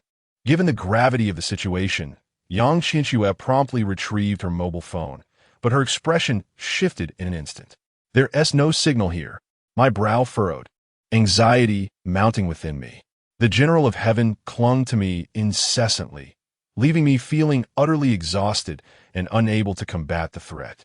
There was virtually no prospect of escape. A desperate gamble might offer a sliver of hope for myself, yet my departure would assuredly seal Yang Qinxue's doom. Retreating, we unwittingly found ourselves at the Zhao family's ancestral temple. The celestial general, upon beholding the temple, halted abruptly, his countenance etched with dread, and he remained motionless. Elated, I exclaimed, "Let's go inside." Enfolding Yang Qinxue, I swiftly carried her into the sanctuary. The instant I stepped within, a wave of chilling premonition washed over me, as if I were plunged into an icy abyss, and I was seized with profound dismay. Within the Zhao family's ancestral temple, crimson spider lilies blossomed in profusion, swaying gently in the breeze. Beneath their vibrant petals lay a collection of severed heads, each one gore-streaked, and staring fixedly with wide-open eyes. Withdraw. Barely escaping one peril, we had stumbled into another. It was no wonder that the celestial general had hesitated to enter this place. A far more formidable presence lurked here. As I recoiled, a pair of eyes materialized behind me. Turning, I beheld a disembodied head suspended in the air, its hair disheveled and hanging loose. Instantly, goose flesh erupted across my entire body. Now devoid of any avenue of escape, I was left with no recourse but to fight to the death. I slashed the palm of my hand with my tang blade, and with a sharp shur, blood gushed forth, drenching the floating head. With a piercing hiss, a wisp of bluish smoke arose from the spectral head. My dragon blood, imbued with supreme yang energy, proved effective against the centuries-old malevolent spirits outside, who possessed considerable power. However, this head had clearly been consecrated only recently. Though ferocious, the dragon blood poured over it was akin to molten lava, forcing the ghastly head to retreat repeatedly, cowering to one side and refraining from approaching. I surveyed my surroundings with trepidation, relieved that the dragon blood within me could still subdue this monstrosity. Otherwise, I would have been left with no avenue of escape. Without delay, I gently placed Yang Qinxue on the ground and retrieved the Qingming bronze mirror, positioning it before us. Utilizing my flowing blood, I swiftly arranged several feng shui formations, sheltering both Yang Qinxue and myself within their protective embrace. At this moment, Yang Qinxue's face was ashen, her eyes dim, and her entire being trembled. Upon inspecting her back, I discovered that Zhao Tianji's attack had torn away a significant portion of her flesh, with several bones in her spine directly fractured by the impact. I was alarmed. I had not anticipated Zhao Tianji's combat prowess to be so formidable. Without dwelling further, I immediately tended to Yang Qinxue's injuries, preventing excessive blood loss and potential shock. After completing this, I was utterly exhausted, collapsing to the ground in fatigue. Yang Qinxue, lying prone, gradually drifted off to sleep. Prior to our arrival at the West River Gulch, Yang Qinxue had already contacted our brethren for reinforcements, who would likely arrive soon. I merely needed to wait until the morrow, and perhaps we could escape. After a long while, the sky gradually lightened, my strength somewhat restored. I turned over the corpses in the courtyard, examining them meticulously. I observed that many of the fatal wounds were identical to the injury on Yang Qinxue's back. Clearly, they had perished at the hands of Zhao Tianji. But why would he commit such an act? Slaughtering his own kin. Deep down, I suspected that this matter was undoubtedly connected to the coffin containing the corpse god. Within the ancestral hall, the enshrined were the successive heads of the Zhao family and distinguished figures who had made significant contributions to the clan. At the pinnacle of the memorial tablets rests none other than Zhao Kuangyin, the founder of the Song dynasty. Is it possible that the Zhao family is indeed a lineage of the imperial Song clan? Intrigued, I began to delve deeper, and beneath one of the tablets, I unexpectedly discovered several volumes of the Zhao family genealogy. These volumes chronicled various aspects of the Zhao family's history, as well as some hidden secrets. My interest was piqued, and I began to peruse the pages. The genealogy traced back to the Northern Song period, and I swiftly located information regarding Zhao Fujin. I had previously glimpsed the corpse within that coffin. Remarkably, the body remains uncorrupted, with skin as fair as that of a recently interred maiden, appearing akin to a girl of 18 or 19. To transform into a corpse spirit, Zhao Fujin must have harbored profound resentment before her demise, a grievance left unresolved. As I turned a few pages, I stumbled upon the information I sought. Zhao Fujin, the fifth daughter of Emperor Huizong of Song, passed away at the tender age of 26. Upon reading this, I couldn't help but furrow my brow. However, I soon noticed a particular annotation. During the Qing dynasty, a member of the Zhao clan fortuitously discovered Zhao Fujin's coffin. They promptly excavated it, only to find that the body had undergone a transformation. To preserve the corpse, they enlisted a peculiar feng shui master, who agreed to arrange an array to suppress Zhao Fujin's coffin. It is no wonder that a coffin from the Northern Song period would surface in a Qing dynasty tomb. Yet by some twist of fate, it was unearthed by Zhou Yuanyang, a subordinate from Longsheng, and ultimately presented to Longqing. Otherwise, this body might have lingered for a millennium, potentially becoming a malevolent spirit akin to a vengeful deity or a drought demon. Nevertheless, as I contemplated this information, a myriad of questions arose within me. The corpse I had observed in the coffin bore no resemblance to that of a 25 or 26-year-old. On the contrary, the younger individuals, merely 18 or 19 years of age, raise a troubling question: whose corpses lie within? Unsettlingly, I am abruptly reminded of the plan devised by the East Island to seal the corpse god, and a sense of foreboding surges within me. Chapter 36. The Dragonlock Array. Upon receiving the news from Song Kuei, Yang Qinxue promptly relayed the intelligence back, revealing that the woman within the coffin of Dong Dao Chang'e was Zhao Fujin. However, to her surprise, another presence occupied the coffin. Dong Dao Chang'e had previously mentioned 3 methods to seal the corpse spirit. The first involved the ritual of inviting the divine and inquiring about grievances, aimed at dissipating the malevolent aura of the corpse spirit and facilitating a proper reburial. This ritual, however, required the elaborate setup of a ceremonial hall, the offering of sacrifices from the 5 domesticated animals, and meticulous examination of names and birth dates. A misstep in the names could lead to a disastrous failure of the ritual, potentially inciting the wrath of the spirit within the coffin. A sense of foreboding surged within me. I needed to escape swiftly and convey this message to them. Rising, I moved towards a door where the heavenly general stood vigil. Even with the sun's ascent, it offered no solace against such ancient malevolence. The moment I departed, a disembodied head shot forth from the ancestral hall of the Zhao family, looming towards Yang Qiansui. My heart wavered as I beheld her on the ground, and I hesitated, troubled. I immediately acted to repel the head. This head, brimming with resentment, evoked a sense of dread even in the heavenly general outside the ancestral hall. Yet, after being scorched by my suddenly, I sensed an unsettling peculiarities. Before entering the Zhao residence in Xiagu, I had cast a glance at the surrounding geomantic features. The feng shui currents encircling the Zhao family formed a serpentine dragon, nearing the point of becoming a true dragon vein. The geomantic configuration above the Zhao household should exude clarity and tranquility, radiating an aura of auspiciousness. Yet beneath this auspicious veneer lurked a tremendous threat. Upon my arrival, however, the Zhao family had inexplicably vanished, and I encountered an evil spirit, the general of the heavenly hosts, who had roamed for centuries. Within the ancestral hall, a severed head filled with resentment floated ominously. I promptly employed my skills in feng shui divination, lifting my gaze upwards. Every geomantic arrangement resembles a seamless tapestry, with the currents of qi flowing akin to threads woven into the fabric.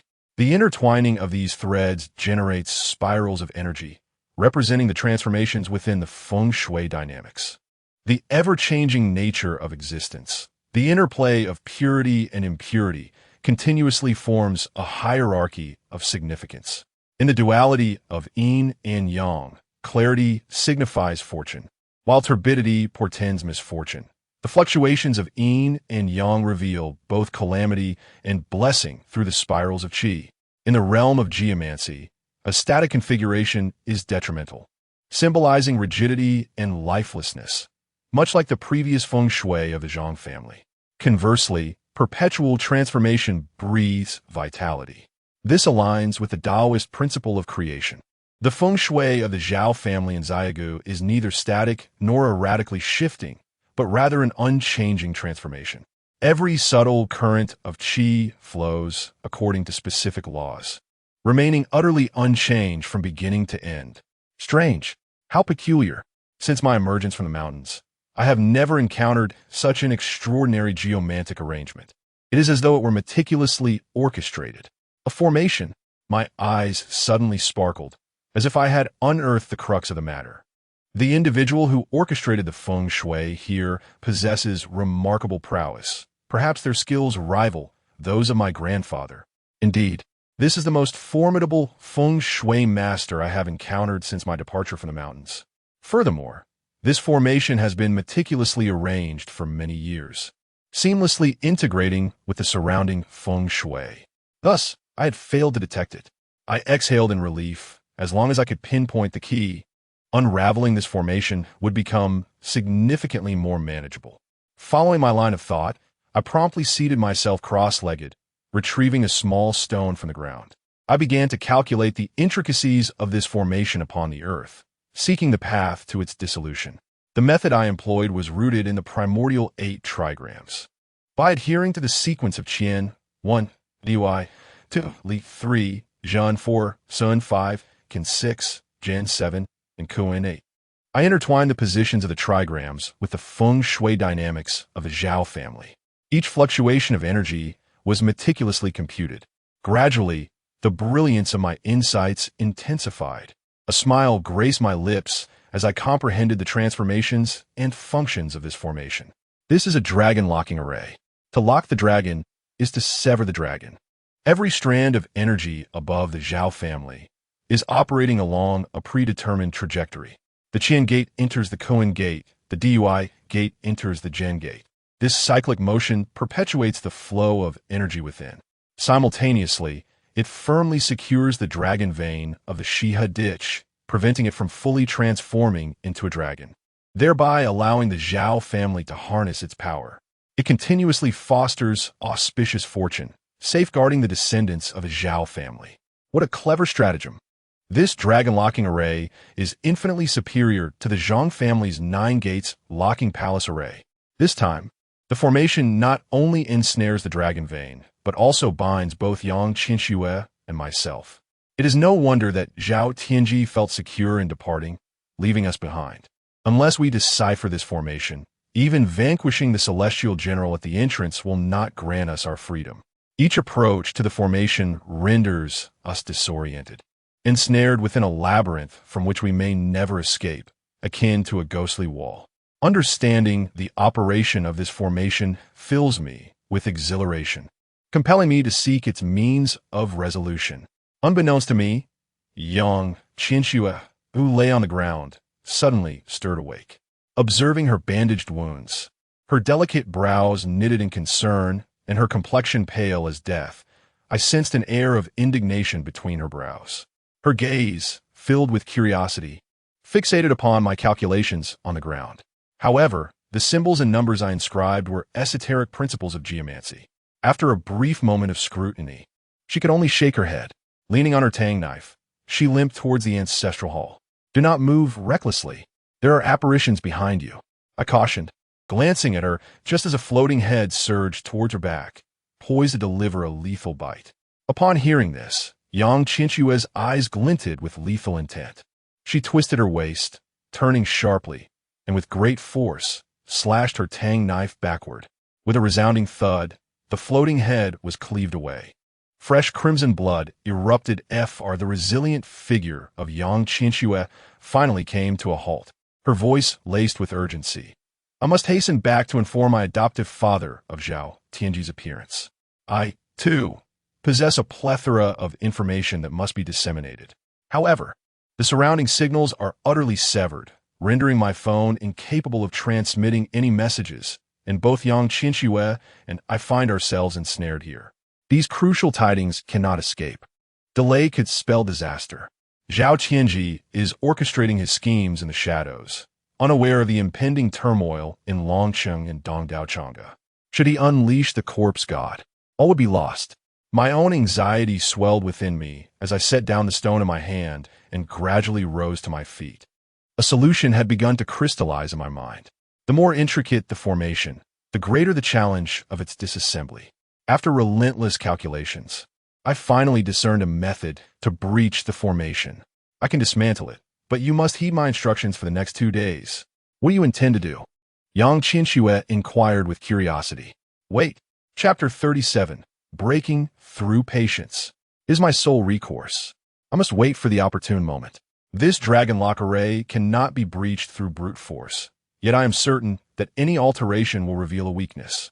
Although this formation is enigmatic and formidable, capable of ensnaring dragons and imprisoning people, the flow of energy operates within a cyclical pattern. By seizing upon that moment of disruption, I can dismantle this array.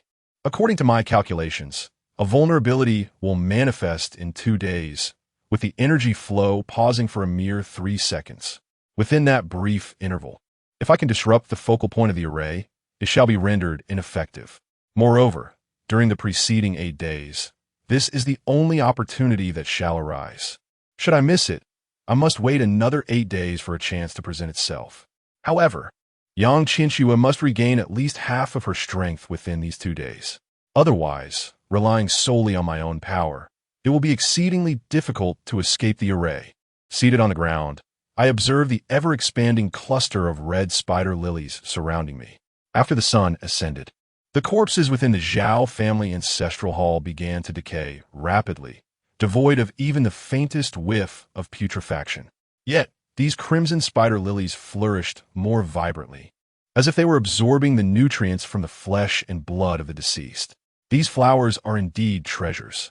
They possess anti-inflammatory, and as I prepared to examine it closely, the flower in my hand suddenly transformed into a crimson liquid, slipping through my fingers. Provoked, the surrounding blooms of the same species recoiled and dissipated. Ultimately, only a singular, strange flower remained within the Zhao family ancestral hall. Its roots and blossoms flourished, seemingly imbued with a spirit, thrashing wildly. It attempted to escape my grasp. With a cold snort, I turned the Qingming copper mirror in my hand, casually inscribing a rune upon its surface. The mirror's reflection rendered the flower utterly exposed. I seized it firmly, and an intense, searing heat surged towards me. Grasping this flower, memories of the red fruit I had consumed in the cave flooded back. Its essence was strikingly similar.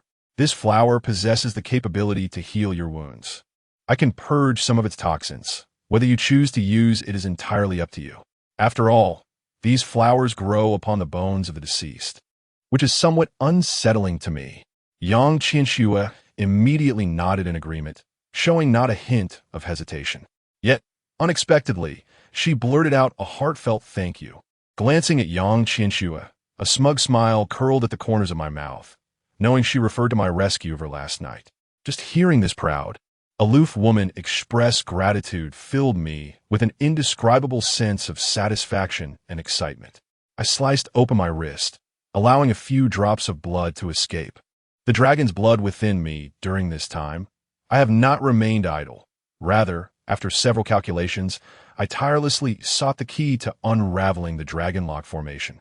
The positioning of the 8 trigrams in Feng Shui reveals that Qian enters Kun at 8 and Dui enters Zhen at 7, with the flow of Qi revolving around the ultimate number 9. The 8 trigram gates, situated in pairs, leave behind 4 cunning entrances. Had this been a decade ago, destroying these 4 entrances would have rendered the formation ineffective without a fight. However, that is no longer feasible. Over the years, the surrounding Feng Shui has become one with the formation. Thus, I must locate the dragon lock. After 2 days, when the flow of Qi is interrupted for 3 seconds, I shall strike decisively. Only then can this formation be unraveled. A peculiar flower, the Higanbana, swiftly restored much of Yang Qinshue's strength, emanating an aura of perilous power. It appears this flower has enhanced her abilities further. You must exert yourself to withstand the onslaught of the malevolent spirits. While I decipher the cunning entrances where the chi flows, I instructed in a hushed tone. It is time to first destroy those 4 cunning entrances, altering the dynamics of the dragon lock formation in preparation for severing the dragon lock itself. The 4 cunning entrances symbolize the intersection of Qian and Kuan, the connection between Dui and Jin, the compatibility of Li and Can, and the union of Zhen and Sun, each representing a transformation of the number 9. These transformations are teeming with change. At the heart of these transformations lies the dragon lock, the critical point for unraveling the formation. Yang Qiansui nodded sleekly, her eyes reflecting a grave intensity. I seized the tang knife from her hand, drawing it swiftly across my palm, causing blood to flow profusely along the blade. The dragon blood possesses the formidable power to instill fear in the century-old malevolent spirit, the celestial general, providing Yang Qianxue with an additional layer of protection. With determination, I clasped the Qingming bronze mirror in my palm, pushing open the ancestral hall of the Zhao family, and dashed outside. The celestial general had long awaited our emergence. Upon sighting us, it lunged forward with ferocity, its powerful arms reaching out to crush my head in a single blow. I swiftly sidestepped, evading the attack, and without a backward glance, sprinted towards the eastern escape route. Behind me, a bloody tang knife whirled through the air. Following its blade was a woman of icy demeanor and unyielding pride, Yang Qianxue. She leaped into the air, gripping the knife with both hands, channeling all her strength into the blade, and brought it down with force. The air sliced through with a sharp whoosh. Even the malevolent energy surrounding the celestial general was disturbed. In a single night, Yang Qianxue's overall prowess had doubled, yet she bore wounds from previous encounters. My eyes narrowed in apprehension, and I could not help but think, if I was unable to defeat it before, I certainly stand no chance now. With a resounding clang, the tang knife struck the ground, igniting a shower of sparks, cleaving the celestial general in two. However, this malevolent spirit lacked a physical form. It was akin to a wisp of vapor or a surge of energy. The dense smoke coalesced, reuniting the severed celestial general. Yet, where the dragon blood had traversed, wisps of green smoke began to rise. This marked the traces of the spirit being scorched by the dragon blood. My heart raced with shock, and an idea took root in my mind. As long as that tang knife is suffused with enough dragon's blood, Yang Qianxue might truly possess the capability to vanquish a century-old malevolent spirit with mere mortal strength. The thoughts surged in my mind, prompting me to shake my head vigorously. Grasping my right hand, I felt the scarred, callous skin marred by countless gashes. I had already shed enough blood this day. If I were to divulge this to that madwoman, Yang Qianxue, she would undoubtedly drain me dry to confront the specter. It must remain unsaid, absolutely unsaid. I must not linger in battle. I must hasten to the hidden passage. I opened my mouth and shouted, not daring to look back. I sprinted toward the location I had calculated. Yang Qianxue raised an eyebrow, casting a fleeting glance. With her tang knife, she swiftly struck at the century-old demon, and regardless of whether she struck true, she immediately pursued me without hesitation. No time wasted. I noticed that the recently merged Heavenly General exhibited a flicker of fear in his seemingly indifferent eyes. I dashed forward, quickly arriving at an unusual wooden door. This door stood solitary in the middle of a narrow path, devoid of any surrounding structures. This was the wooden door of the intersection between heaven and earth. Though it appeared ordinary, it encapsulated the endless transformations of the feng shui of the Shihe dish. Even a master of feng shui like Dong Dao Chang'e would find it arduous to decipher. Yet, in my eyes, it revealed no secrets. With a gentle tap at the center of the door, I coldly commanded, "Break." Chapter 38. Breaking the clever gate, this seemingly unremarkable gesture encapsulated the entirety of my strength. The wooden door was forged from the intersection of the universe, a locus of shifting energies. Within it flowed a continuous cycle of vital forces incessantly circulating. It was imperative to locate the pivotal vortex and pierce it with a single touch, disrupting the flow. Only then could I dismantle this cunning barrier. The energies within the door resembled a river in motion, with the door acting as the banks restraining its flow. My finger was akin to a dam constructed amidst the waters, halting their passage. As I pressed down, a tempest erupted around the door, causing the surrounding grasses to sway violently. In the blink of an eye, this whirlwind intensified, lifting with it the desiccated leaves and branches, spiraling around the door and forming a miniature tornado. Creak, creak. Gradually, I discerned fissures appearing on the surface of the wooden door. It swelled and expanded, akin to a balloon being inflated. As the door grew larger, my right finger seemed to swell painfully, blood beginning to seep from the surface. As if the skin and bone were on the verge of separation, the nail having completely fallen away. I was astounded that even with my formidable physique, I could not withstand this tearing force. In that moment, I was drenched in sweat, enduring excruciating pain. Boom! Just as the agony reached its peak, the wooden door erupted violently, the surrounding tempest descended abruptly, branches and leaves swirling around me in a series of concentric circles. The intricate portal of the universe has been unraveled. Now, only 3 additional enigmatic gates remain, and once they are breached, the location of the imprisoned dragon will be revealed. Gripping my agonizing fingers, I promptly cautioned, "This place is unsuitable for prolonged stay. The century-old malevolent spirit will soon be upon us.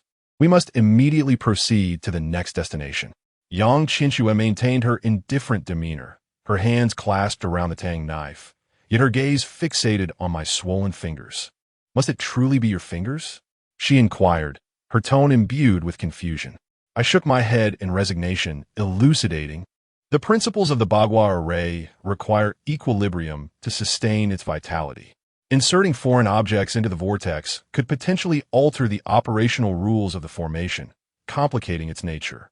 The human body, in contrast, embodies balance among the 5 elements, standing uniquely apart. Disrupting the vortex with my fingers will not disturb the array's operational rules. To avoid missteps, only my fingers will suffice." She nodded, still appearing partially comprehending. Rising, we hastened towards the southern part of the village. The second enigmatic gate is the locus of the exchange of energies between Dui and Jin. Dui signifies marsh, and Jin signifies mountain. Thus the conjunction of Dui and Jin must yield stone. Hence, the second gate is assuredly a stone door.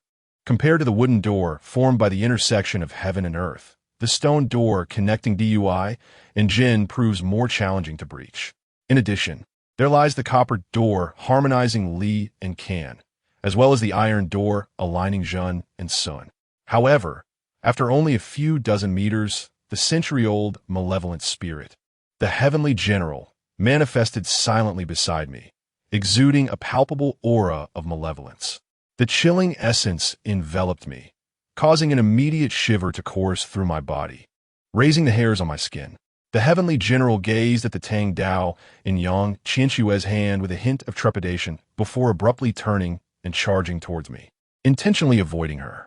It seemed that this century-old malevolent spirit possessed considerable cunning. Not only had it learned the art of ambush, but it had also singled me out as its target.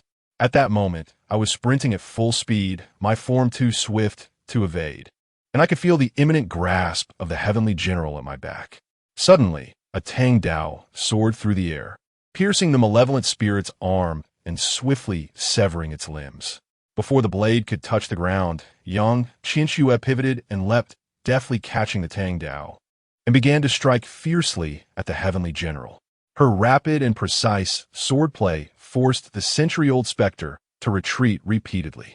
However, this malevolent spirit was but an embodiment of energy, and regardless of Yang Qinshue's formidable prowess, it could not be vanquished without the aid of a special treasure, such as the dragon blood coursing through my veins, which was necessary to inflict tangible harm upon it. Otherwise, the limitations of human strength would inevitably lead to exhaustion, culminating in our demise at the hands of the spirit. My brow furrowed. Was I to shed blood once more? "You break the formation first." Yang Qinsue commanded resolutely. We retreat together. I extracted the Qingming copper mirror from my bosom swiftly maneuvering to stand back to back with Yang Qianxue. We nodded in unison and began to inch towards the stone gate in the west. Move! The earlier strike from Yang Qianxue had instilled fear in the heavenly general, whose robust arms radiated a menacing aura, like tentacles swiftly lunging towards us. I clenched my teeth. It appeared that today I had no choice but to draw blood. Resolutely, I resolved to learn additional methods to combat malevolent spirits. With my blood, I could inflict harm upon the specters. I let out a fierce cry. Yang Qianxue, unwavering in her gaze, swiftly maneuvered her wrist, causing the tang knife to dance around me. The blade gently sliced open a wound on my arm. Armed with dragon's blood, the tang knife swiftly struck at the century-old malevolent spirit. With one decisive slash, all the tendrils emitted a plume of green smoke and shattered instantaneously. Run! Seizing the moment, we dashed towards the stone door. The heavenly general, having sustained a wound, revealed an expression of terror and dread in his eyes. After a brief hesitation, he ultimately pursued us. In this chase, we soon arrived at the second concealed entrance. This was yet another solitary stone door, its surface cloaked in moss. Although the stone door would not expand and explode, it was far easier to breach than the first wooden door. Employing the art of feng shui and qi observation, I swiftly identified the critical point, tapping my right index finger. The cyclical exchange of the DUI and Jin energies within the stone door was abruptly severed. At this moment, as I broke the formation, I could not withdraw my hand, lest all my efforts be in vain. Yang Qianxue, wielding the tang knife, kept her sharp gaze vigilant, guarding me closely. The heavenly general, sensing an opportunity, launched a frenzied assault. Yet, each time, he was swiftly repelled by Yang Qianxue. Whenever the blood on the tang knife diminished, she would, like a venomous serpent, swiftly draw another cut upon my arm. This wicked woman, indeed, I should not have divulged that my blood could harm malevolent spirits. As before, a tempest swirled around me, with withered branches and leaves spiraling in chaotic dance. In that moment, I realized that this riddle was on the verge of being unraveled. I immediately shouted, "Retreat!" Yang Qianxue slightly crouched, her long legs propelling her into a graceful leap as she spun away. With a resounding bang, all the energy of the Guizhen was compressed and exploded. The tremendous force instantly hurled me through the air. With a sharp clap, I landed on the ground, a painful pressure surging in my abdomen and chest. Yang Qianxue, swift and perceptive, promptly brandished her dagger, placing it near my lips. As I coughed up a mouthful of blood, I felt a wave of relief wash over my chest, and I turned to her in confusion. "Don't waste this blood," she remarked nonchalantly, as if it were a matter of course. How outrageous this woman is. Yet, at that moment, I had no time to entangle myself with her. With the experience gained from breaking the first two formations, I needed to prepare immediately to dismantle the remaining two. Chapter 39. The True Spirit of the Dragon. Are you all right? Yang Qianxue suddenly inquired with concern, observing my determination and struggle. Her delicate brows furrowed, and although her demeanor was frigid and seemingly unapproachable, a flicker of gentle care glimmered in her eyes. It was evident that she possessed an innate pride, embodying the essence of a cold beauty, inherently lacking in comforting others. "I'm fine, I can endure," I replied, placing a hand upon my chest, feeling the dragon blood coursing through me. My recuperative abilities far surpassed those of an ordinary person, and I could sense my internal injuries gradually mending. However, two remaining cunning gates awaited my resolution. With this experience, I would not be thrown off by the impact again. With a swift motion, I dashed towards the west and north, with Yang Qianxue closely trailing behind me. Having learned from previous encounters, General Tian understood he could not contend with Yang Qianxue and resorted to following us from a distance, poised to ambush me. Bang! Bang! The echo of two resounding crashes reverberated through the West River Gorge as I dismantled the last two cunning gates. At this moment, my right hand bore the marks of battle, bloodied and swollen, with 4 fingers torn and revealing glimpses of stark white bone. A trickle of crimson flowed from the corner of my mouth, which I wiped away with my hand, exhilarated as I gazed up at the sky above. At this very instant, I had finally dismantled the four cunning gates of the dragon trapping formation. An inexplicable thrill surged within me. I had never before breached such a formidable and enigmatic formation. This was the greatest challenge I had encountered since venturing into the world. In that moment, I felt as though I had triumphed over myself. Beneath the vast expanse of the sky, the ethereal currents of energy twisted and transformed, flowing towards a singular point in the heart of the Zhao family center in Xiaogu. A spark ignited within my eyes. It was the binding dragon lock. If we could sever this lock, our escape would be assured. "Let us go," I exclaimed, prompting Yang Qianxue to swiftly pursue my figure. The Zhao family center was enveloped in a dense thicket, adorned with two minor feng shui formations, which I effortlessly dismantled. As we pressed onward through the thick foliage, a small tree emerged amidst the greenery. The area surrounding this tree was barren. Upon closer inspection, I realized this small tree had been planted alongside its larger counterparts. Yet it appeared as though it had never matured. How peculiar! I promptly snapped a branch, and in the blink of an eye, the break began to regenerate. This slender sapling, no thicker than a thumb, was the focal point of the binding dragon formation, also known as the binding dragon lock. The lock was not merely a binding mechanism. It could take the form of a stone, a jade, a blade of grass, or even a fish. Yet, it was undeniably the most crucial aspect of the entire formation. Once shattered, the formation would collapse instantly. Yang Qianxue widened her eyes, regarding the small tree with intrigue. "Are there truly such bizarre plants in this world?" she inquired, astonished. This moment seemed to unveil the gateway to a new realm. "No," I replied calmly, lifting my gaze to the heavens and standing still. I spoke slowly. "This is the art of feng shui, the pinnacle of esoteric techniques. This small tree is profoundly affected by the entire feng shui arrangement, perhaps destined to remain stunted forever. How formidable must a feng shui master be to achieve such a feat?" I could not help but inquire, my thoughts immediately drifting to my enigmatic grandfather. Perhaps he possesses the capability. A surge of ambition ignited within me. One day, I too shall orchestrate such intricate formations. Yang Qianxue, however, seemed unfazed by these musings. Her gaze fixated curiously on the diminutive tree before us. "Are you certain?" she inquired, her tone peculiar.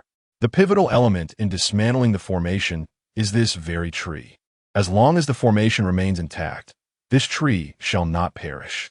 Even if uprooted, it will swiftly regenerate in its original spot.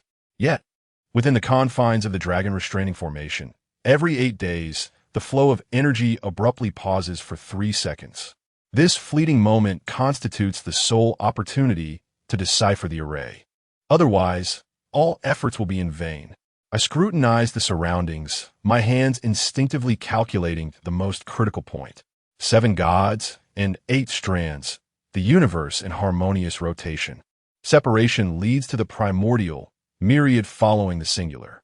Determined, as I explored, I swiftly identified that crucial spot. A glance at Yang Qianxue filled me with trepidation.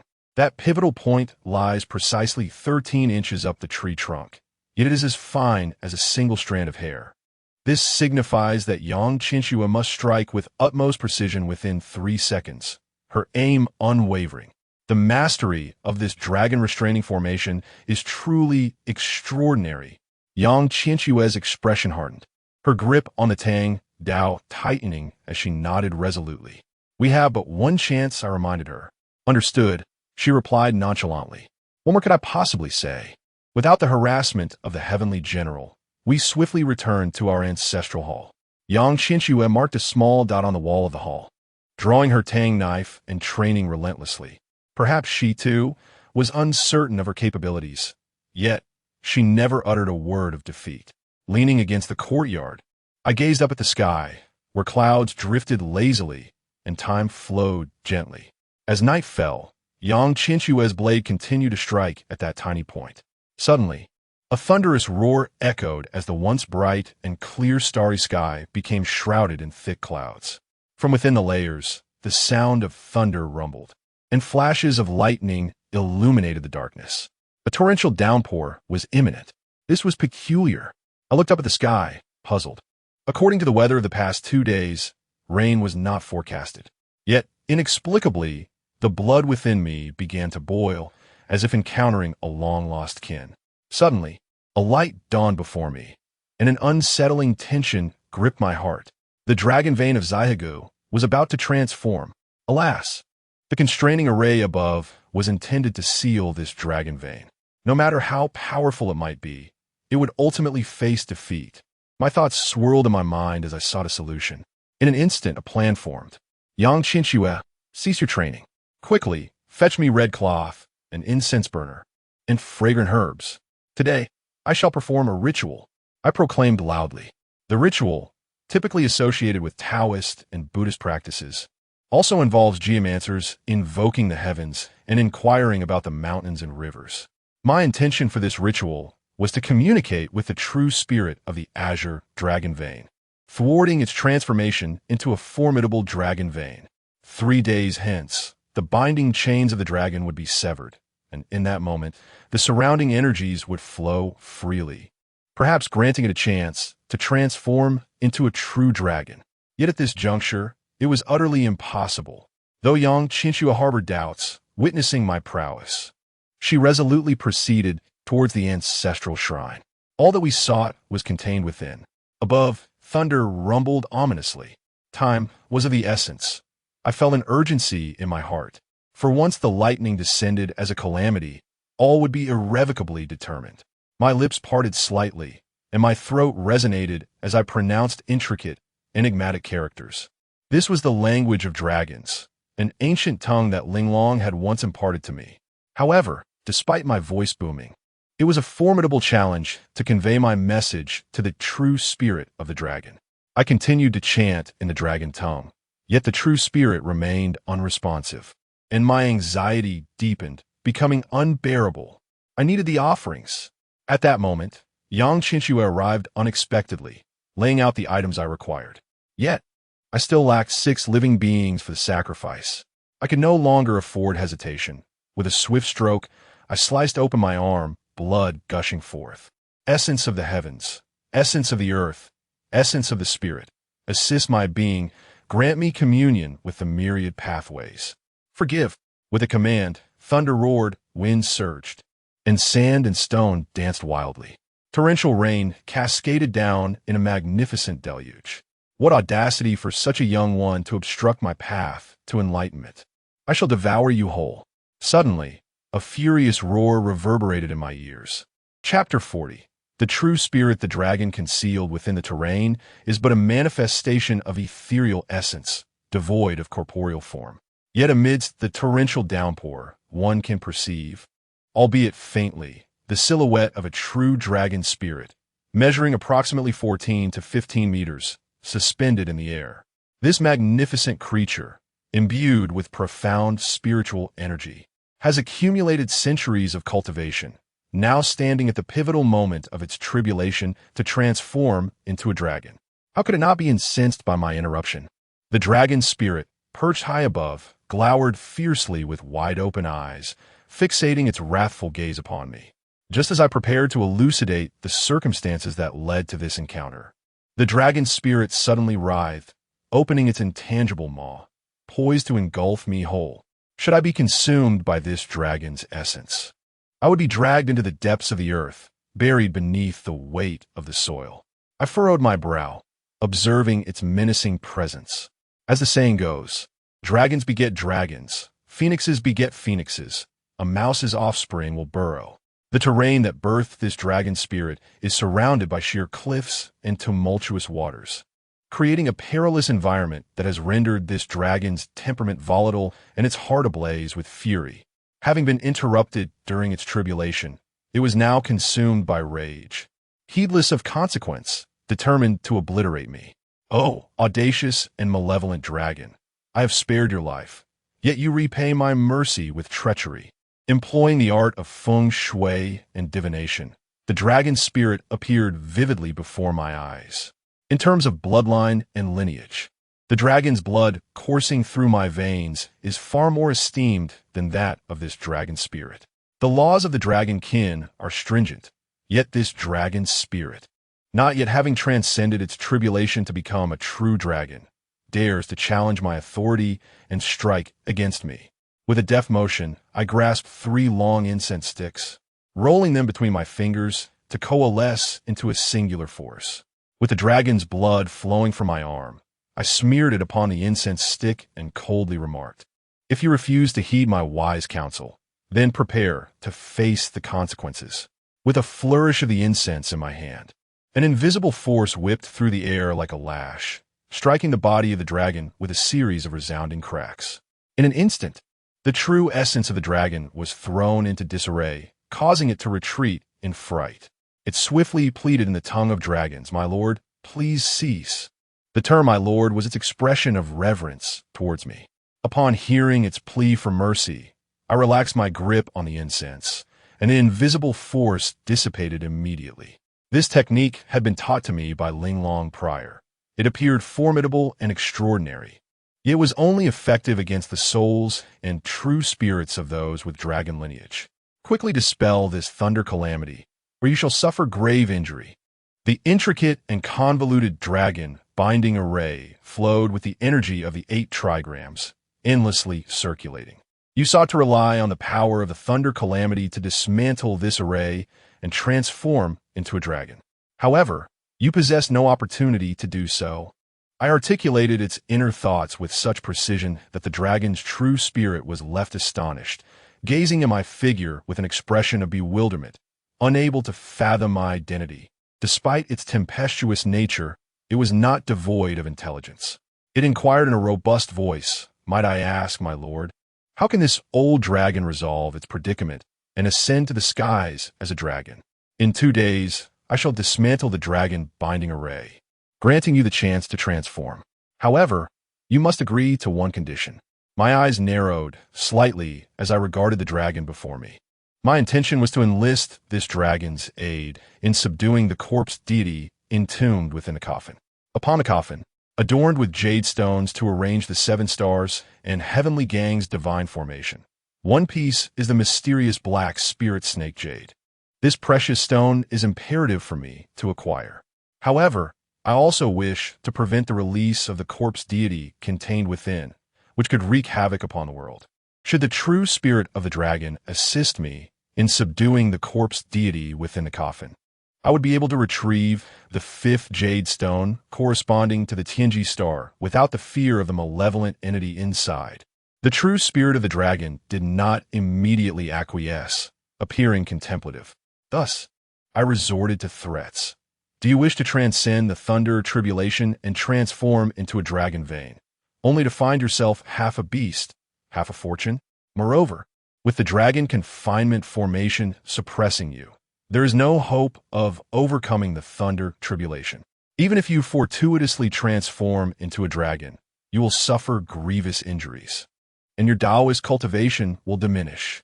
The emergence of the corpse deity will bring 5 years of drought followed by 7 years of torrential rain, a calamity spanning an entire zodiac cycle. You too shall be entangled, facing the obliteration of your spirit and soul. I will dissolve the dragon confinement formation, granting you the opportunity to transform. In return, you will assist me in subduing the corpse deity, thereby accruing human merit to aid your transformation. Is this my only concern, is that Zhao Tianji might strike preemptively, launching a surprise attack and releasing the corpse god prematurely. Yet, the 7-star celestial array is not so easily breached. As the heavy rain poured down, I took refuge in the ancestral hall of the Zhao family, wringing the water from my clothes. I dismantled a few tables within the hall to kindle a fire, warding off the chill and providing warmth. Yang Qinxue continued her relentless practice with the blade, accompanied by a flying head. This creature retained its form, proving easier to handle than the heavenly general from that day. Consequently, Yang Qinxue utilized this head to further hone her swordsmanship. Within the Zhao household in Zaihagu, a peculiar equilibrium was swiftly established. The heavenly general outside dared not enter the ancestral hall, while the airborne head inside could not escape, prompting Yang Qinxue to incessantly pursue it. During my moments of leisure, I practiced the art of feng shui and divination several times. As mealtime approached, I slipped into a kitchen and prepared a few dishes. Thus, I addressed the sustenance needs for both Yang Qinxue and myself. Time flowed gently onward. On the following evening, I was suddenly greeted by a voice in the tongue of dragons. My lord, I, the old dragon, have matters to report. Just as I was engrossed in my cultivation, this true spirit of the flood dragon audaciously spoke to me, piquing my curiosity. What is it? I inquired. The old dragon, upon returning, had specifically sought out the creatures of the mountains to inquire about the Zhao family and the corpse god. He had uncovered some peculiar happenings concerning the Zhao family and had come to relay this information to me. The true spirits formed by the energy of feng shui are akin to the mountain god and the earth deity. Thus, the events unfolding around them could not escape their notice. Intrigued by this revelation, I gestured for him to continue. When the ancient dragon first attained sentience, the Zhao family had already settled in this place. However, one fateful day, a mysterious woman clad in a black robe arrived, establishing the dragon-locking array that ensnared me. Thus, 4 to 5 centuries slipped by. It was not until the eve of the Master's arrival that the enigmatic woman re-emerged, abducting numerous young descendants of the Zhao family. She commanded the head of the Zhao family to eliminate all remaining members and to plant a peculiar flower known as the Other Shore flower. The actions and demeanor of this woman were exceedingly bizarre. The malevolent spirit, the general of the 100 years of Zhao, along with the malevolence that soared from the ancestral shrine, were both remnants of the black-robed woman. She resembled a monstrous entity. My heart raced in alarm, and I urgently inquired, "Are you certain that these 2 black-robed women are the same person?" The true spirit of the dragon hesitated, but finally responded. "It feels like the same person, yet not entirely." This statement stirred tumultuous waves within my soul. I understood that the true spirit of the dragon discerned individuals through the essence of their aura. Even if one were to disguise themselves, the surrounding aura would remain unchanged. Could it truly be that someone could live for centuries? No, I immediately shook my head in denial. The human body has its limits, akin to vast chasms that cannot be traversed. Centuries of lifespan exist only in legends. I then asked, "Is that woman also a member of the Zhao family?" Chapter 41. A blade my expression darkened. I had thought this matter concluded, yet unexpectedly, a mysterious woman in black emerged. Moreover, she had the ability to set up such a formidable dragon-binding formation. Her prowess is not to be underestimated. The true spirit of the flood dragon, unable to ascertain the reality of the situation, chose silence, offering only a few words before vanishing. My thoughts spiraled chaotically, and my mood grew increasingly oppressive and despondent. The involvement of such a powerful geomancer would undoubtedly complicate matters further. Is this truly an unavoidable calamity for the southwestern region? My heart sank deeper into despair, frustration, and irritation. Is it possible that my study of geomancy is in vain, unable to aid my country and its people, merely allowing me to witness these events unfold helplessly? No, there must be a way to prevent this. I clenched my teeth. Since my emergence from seclusion, I had always considered my geomantic abilities commendable. Yet, in just a few short days, I came to realize that there are always greater talents beyond the horizon. I cannot afford to slacken. I must continuously strengthen myself. My current capabilities remain insufficient. Turning to Yang Qinxue, who had been silently practicing her sword technique, I immediately began to channel the art of geomancy, diligently honing the secret techniques recorded in the Dragon Xian Divination Classic. With each increment in my strength, my confidence in resolving the corpse deity within the coffin would grow. The night passed slowly. It was not until the following day that I concluded my practice of geomantic divination. Upon opening my eyes, I found that Yang Qinxue had ceased her sword training. Instead, she sat quietly in the ancestral hall of the Zhao family, eyes closed in meditation, cradling the Tang sword in her embrace. In the past couple of days, she has not uttered a single word, relentlessly practicing her sword play, driven solely by the anticipation of today as critical strike. This strike is exceedingly difficult, surpassing the limits of human capability.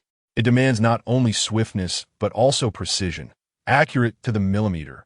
I contemplated asking her if she felt confident about today's decisive blow. However, I refrained. What she truly requires at this moment is unwavering self-belief. She must trust in her own abilities, convinced that she can indeed break the formation. Any encouragement or inquiry prior to the battle would only serve to clutter her mind. Let's proceed. Yang Qinxue suddenly opened her eyes and spoke in a calm tone. Grasping the tang sword tightly, she held it close to her chest, her gaze unwavering as she advanced toward the dragon lock at the heart of the Zhao family in Zaihagu. At that moment, she resembled a chivalrous hero, proud, aloof, and radiating confidence. I followed closely behind, fully aware that it was now my turn to protect her. For beneath my robes, I retrieved the Qingming bronze mirror, reversing it in my grasp. Chanting the incantation of a secret technique, I prepared to ward off the century-old malevolent spirits lurking outside the ancestral hall. However, the instant Yang Qinxue stepped out, an astonishing transformation enveloped her surroundings. The atmosphere became clear and luminous, as pristine as a still lake. The heavenly general regarded Yang Qinxue, his aura shrinking in fear as he sensed the ominous energy retreating. Unimpeded, we reached the vicinity of the small tree encircled by the dragon lock. Yang Qinxue stood quietly, eyes closed, embracing her sword. I gazed upward at the sky, awaiting the moment to arrive, my heart increasingly anxious. Does Yang Qinxue truly possess the confidence needed? Time gradually passed, and sensing that the moment was near, I instructed, when the time arrives, I shall commence the countdown from 10. Upon reaching 0, you must act immediately. Remember, you have but 3 seconds to strike decisively. Understood, Yang Qinxue replied in a tone devoid of any emotional inflection.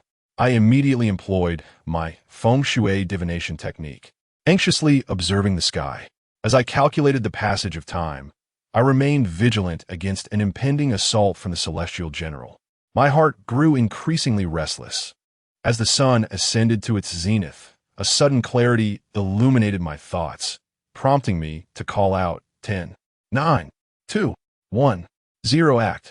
A gentle breeze swept through, yet Yang Qinxue stood quietly to the side, resembling a statue. My heart raced, teetering on the brink of despair, as I dared not exhale. Fixated on her stillness, still unmoving, she remained. In that moment, my anxiety surged, my inner turmoil escalating as beads of cold sweat trickled down my spine.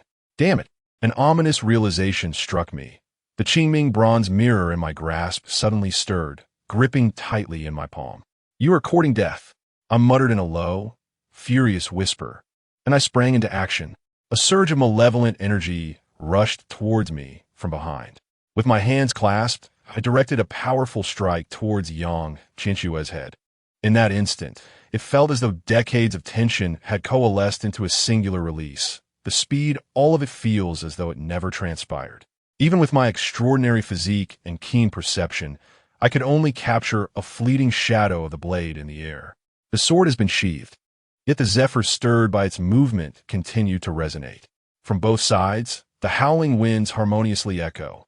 This strike cleaved through the very fabric of space, bifurcating the air surrounding the blade. In the blink of an eye, a tempest has erupted. The trees of the entire forest sway precariously, their leaves cascading like whispers of the wind. The technique is nothing short of transcendent.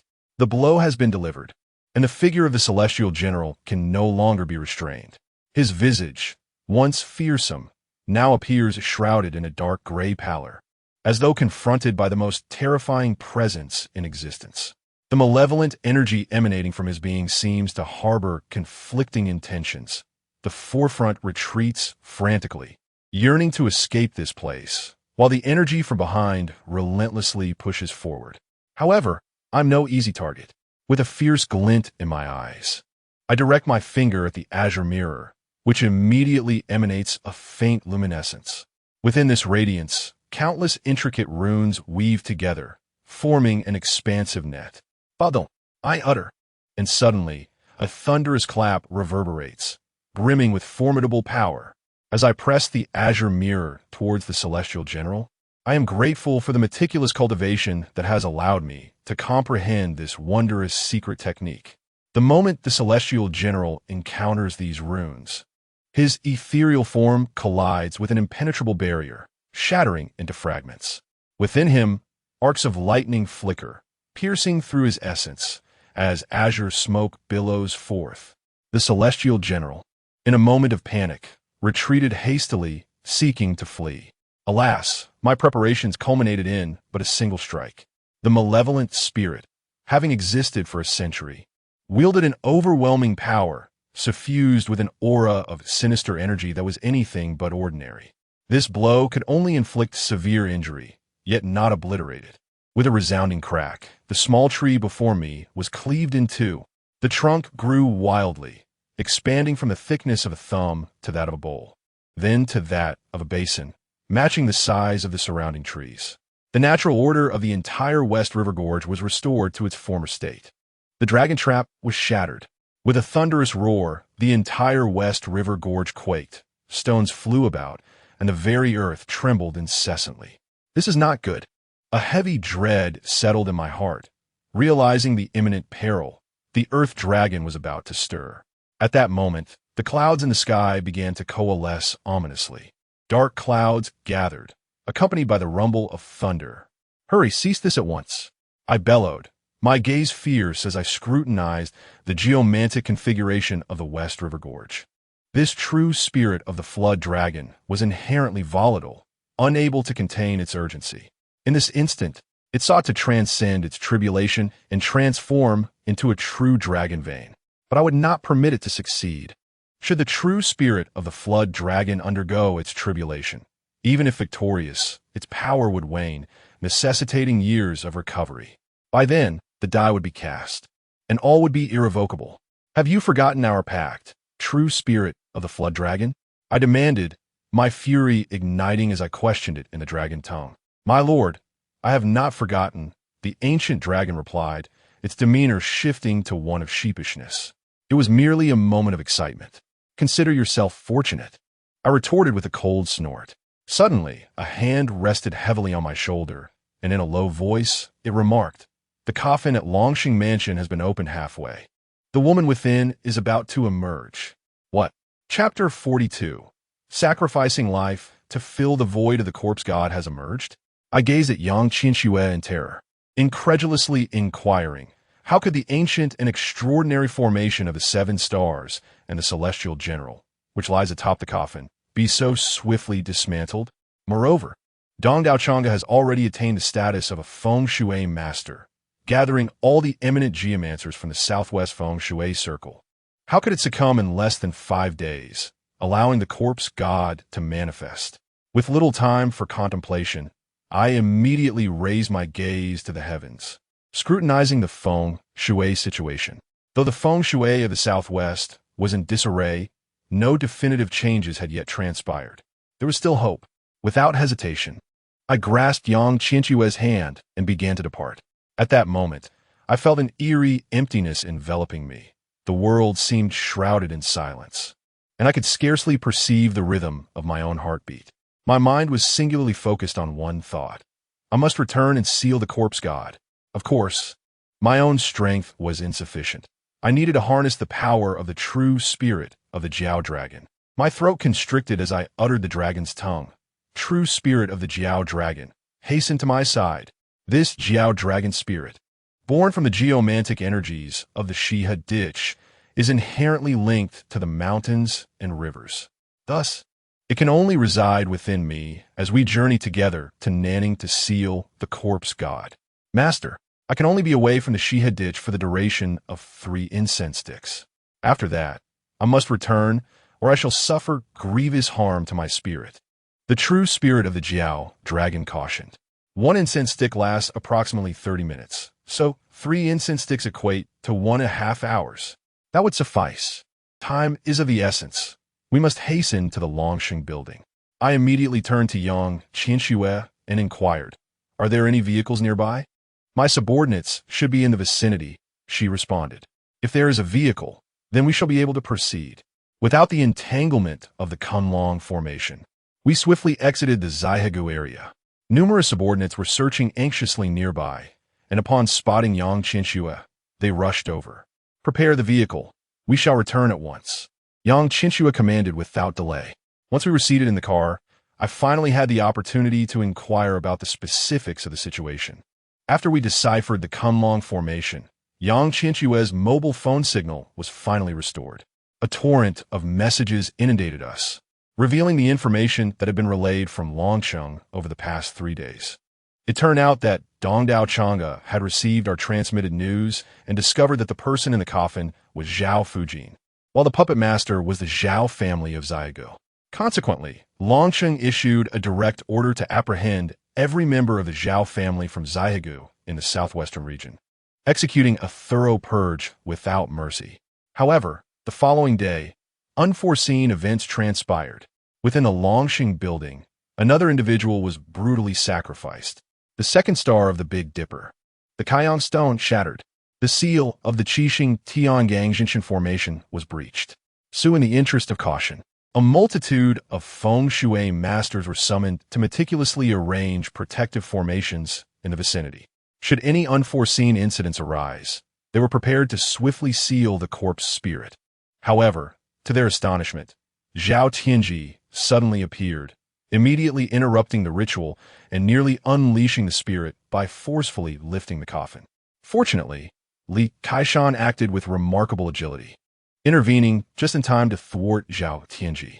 As the two engaged in a fierce struggle, Dongdao Chang'e promptly led the other feng shui masters to form a formation, temporarily restraining the corpse spirit. Before them stood the enigmatic figure of Li Kaishan, adorned with a conical hat, perpetually lingering at the rear of the crowd, shrouded in mystery. Thankfully, a delicate balance was achieved between the two factions. Yet, the coffin within the grand building continued to thud ominously, emanating a dense aura of malice. The 7 stars and heavenly gang spirit-subduing formation had been largely dismantled, resulting in an increasingly oppressive atmosphere as the corpse spirit's power began to awaken. I felt an overwhelming weight in my heart. I was uncertain how long the feng shui masters could withstand the growing pressure. If the formation were to collapse and release the corpse spirit, the consequences would be dire. The thought of this made my expression grave, my body trembled, and beads of sweat began to form on my palms. Do not speak of the calamities that the zodiac cycle will bring in the next 12 years. Hurry up, I urged impatiently, my heart yearning to fly back and offer my meager assistance. This is the fastest we can go. It was not only my insistence. Even Yang Qinxue was persistently urging. Suddenly, the screen of Yang Qinxue's phone lit up, revealing that the caller was Longcheng. "Qinxue, do not worry about us. Flee quickly," Longcheng shouted urgently. The intercom crackled with static, and the surrounding chaos resembled something scraping against the ground. Occasionally, the sound of coffin lids thudding reverberated through the air. "Lu Chun, hurry, your life is paramount," Dongdao Chang'e bellowed immediately. "Ha ha, Dongdao Chang'e, do you think that with the combined efforts of these 136 feng shui masters, you can perish alongside me to thwart the corpse deity's calamity? You are woefully naive. Even if a deity were to descend today, it would be futile to prevent the emergence of the corpse deity." A brazen laughter echoed through the intercom. This individual was none other than Zhao Tianji, the instigator of the catastrophe at Xiaogu, the one who had opened the coffin of the corpse deity. With a resounding thud, the intercom fell silent. Yang Qinxue and I turned in unison, panic-stricken as we exchanged glances. Shock, fear, hesitation, melancholy, and urgency were mirrored in our expressions. "Hurry up," we urged in unison. In that fleeting moment, I comprehended Dongdao Chang'e's plan to utilize the lives of the 136 feng shui masters within the Longxing building to establish a desperate formation. Seal the corpse god within the dragon sacred building. Instantly, the image of that withered, emaciated old man, perpetually seated and gnawing on chicken feet, surfaced in my mind. It was he who, after departing from Dragon City, discreetly advised me, when faced with adversity, flee. Tears welled in my eyes, and my heart brimmed with gratitude. For the sake of the feng shui of the Southwest, he was willing to risk his own life to seal the corpse god. In this critical moment, who else could take on such a burden? The car sped into the heart of Nanning. Above Nanning, the sky was shrouded in ominous clouds, their oppressive weight seemingly threatening to crush the city beneath. Silvery lightning illuminated the landscape, rendering the entire metropolis translucent. Periodic roars echoed through the air as bolts of lightning danced between towering edifices, igniting sparks in their wake. Once bustling streets were abruptly deserted, shopfronts shattered, and the once vibrant signs of luxury establishments dulled to darkness. A tempestuous wind swept through, lifting flyers into the sky, only to vanish into oblivion. The heavy clouds, the tumultuous lightning, and the howling winds conspired to suffocate all breath. The city appeared on the brink of collapse, reminiscent of an apocalyptic scenario that instilled a profound sense of despair. Outside the dragon's sacred building, silver lightning surged like venomous serpents, encircling the structure in a fierce embrace. Intent on obliterating the malevolent forces within, I could no longer endure. With a sudden burst, crimson blood sprayed towards the heavens. As the figures of numerous feng shui masters within the dragon sacred building crumpled to the ground, a fragile silhouette immediately stepped forward. "Allow me to take this on." These feng shui masters, with their vibrant lives, endeavor to fill the gaps and thwart the emergence of the death deities. Chapter 43. Hope in the Grand Hall of the Dragon Saint Building. A dark iron lock suspends a floating coffin, hovering in mid-air. The lid of the coffin has been opened 2/3 of the way, leaving only the head section closed. The corpse deity is on the verge of emergence. The lid bangs erratically, opening and closing, releasing torrents of malevolent energy. Within the building, the dense, ominous aura pervades the space, resembling a heavy fog that obscures vision completely. Surrounding the coffin, two esteemed elders from the Eastern Island Long Song and the Laqui faction occupy opposite corners, forming a triad formation to confine the corpse deity within. Encircling these three are 36 feng shui masters, united in a formation known as the 36 celestial spirits, connecting with the celestial stars above to draw down unparalleled power, collectively restraining the corpse deity within. Beyond them, 72 feng shui masters have assembled to create the 72 earthly fiends formation, channeling terrestrial energies to condense the essence of the mystical and the mundane, attempting to contain the malevolent aura surrounding the corpse deity to prevent its leakage, thereby safeguarding the feng shui of the Southwest. On the 4th floor, 10 venerable feng shui masters have united to form the 10 heavenly stems formation, sealing off the sky above. On the 3rd floor, another 12 have come together to establish the 12 earthly branches formation, suppressing the earth veins below. 135 feng shui masters, each wielding techniques to dispel malevolence with one hand while clutching pure gold ropes in the other, inscribed with talismans to contain the malefic energy. These golden ropes intertwine like a net, wrapping the coffin of the corpse deity layer upon layer, sealing it within. Simultaneously, they prevent the malevolent energy from leaking, ascending to the heavens, or sinking into the earth, thus affecting the feng shui of the entire Southwest region. However, the malevolent energy within the Dragon Saint building remains thick and oppressive. Even if each feng shui master was of the highest caliber, they were all affected by the baleful aura of over 900 years, their faces paling and their limbs trembling. On the periphery, some feng shui practitioners with shallower cultivation had already developed cracked lips, dizziness, and trembling legs. With a sensation of oppressive stagnation in their chest, they spat out a mouthful of blood, collapsing to the ground. Immediately, others stepped forward to take their place. The ranks of substitute feng shui masters were dwindling. The feng shui masters present were already weakened by the encroaching baleful aura, their stamina failing, and it was clear they could not endure much longer. Crack! Suddenly, a golden thread snapped, and the Tian and Disha formations were instantly broken. A large number of feng shui practitioners on the periphery spat blood towards the sky, looking at the corpse deity in the coffin with despair in their eyes. Their gazes grew increasingly dim, gradually succumbing to unconsciousness. Seeing this, Dongdao Chang'e shed tears from her bright eyes, despair welling up in her heart. Is this tribulation destined for the Southwest? Even a resounding lament was to no avail. With the Tian and Disha formations broken, the baleful aura within the building dispersed onto the other 25 individuals. Immediately, the pressure increased exponentially, and even those with profound cultivation could not help but be drenched in sweat, gritting their teeth to withstand it. Zhao Tianji stood on the sixth-floor railing of the building, holding a red paper umbrella, a smile on his face, his demeanor elegant and confident. Looking at the feng shui masters struggling below, he was filled with self-satisfaction. Across from him was the mysteriously enigmatic Li Kaishan. At this moment, Li Kaishan held a Miao sword, his eyes downcast, his entire body covered in blood. He glared at Zhao Tianji. "Beast, even if your Zhao family succeeds, you will surely face divine retribution. Retribution is something I, Zhao, have never feared. As long as my Zhao family succeeds in this endeavor, the Southwest region shall henceforth be under our dominion. Even should divine retribution befall us, it shall be dictated by my Zhao family."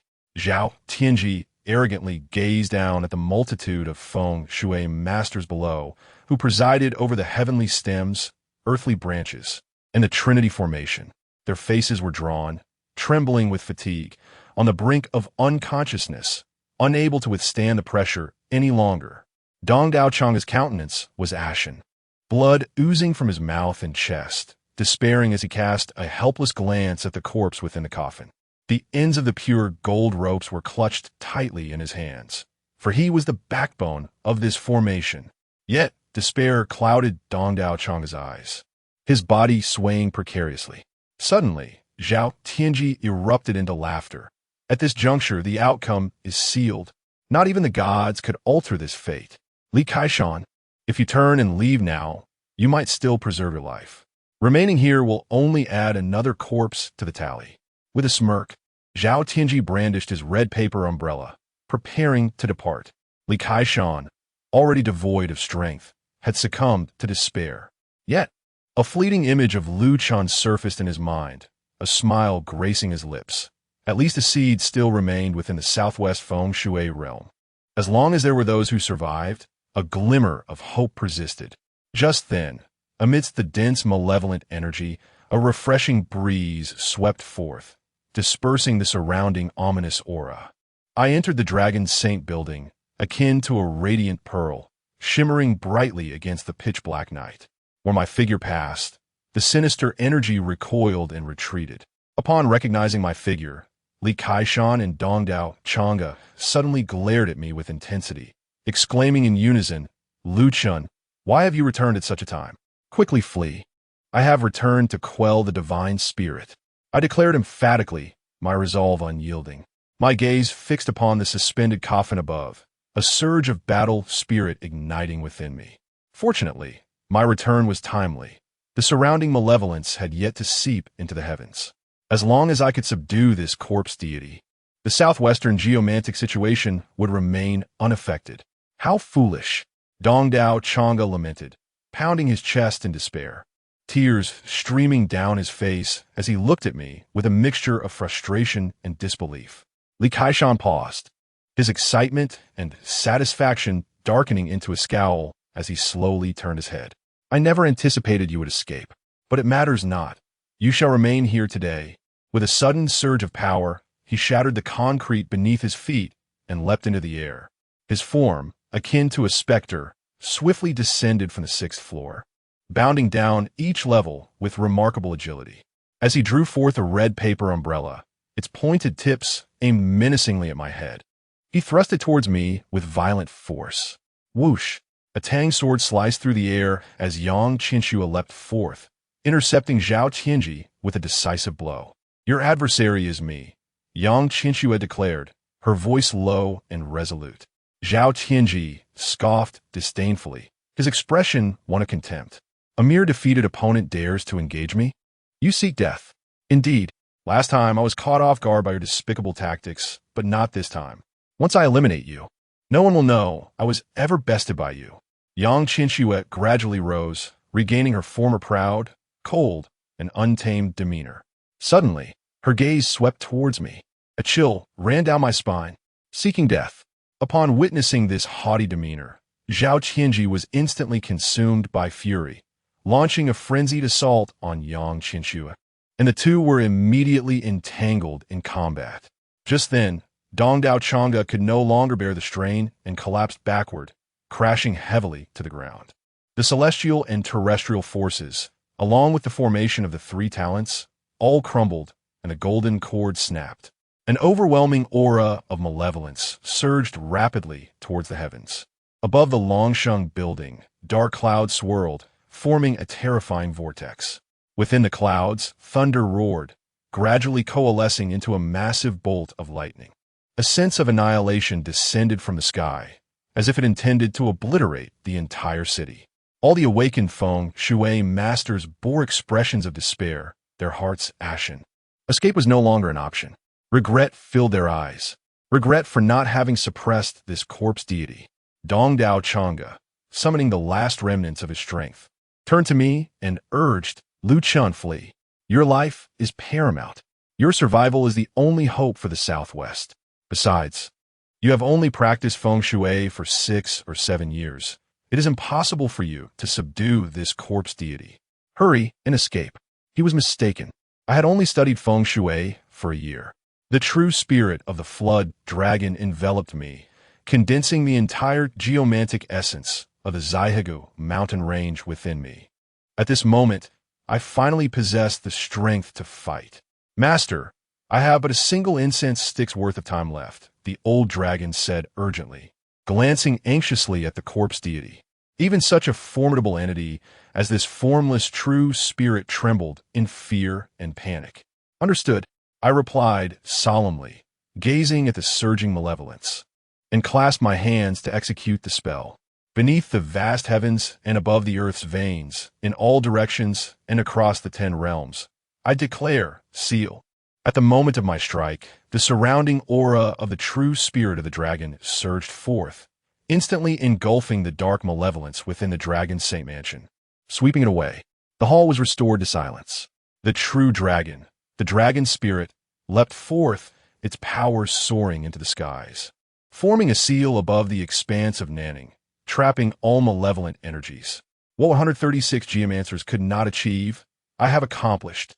Only the essence of Qi can combat Qi.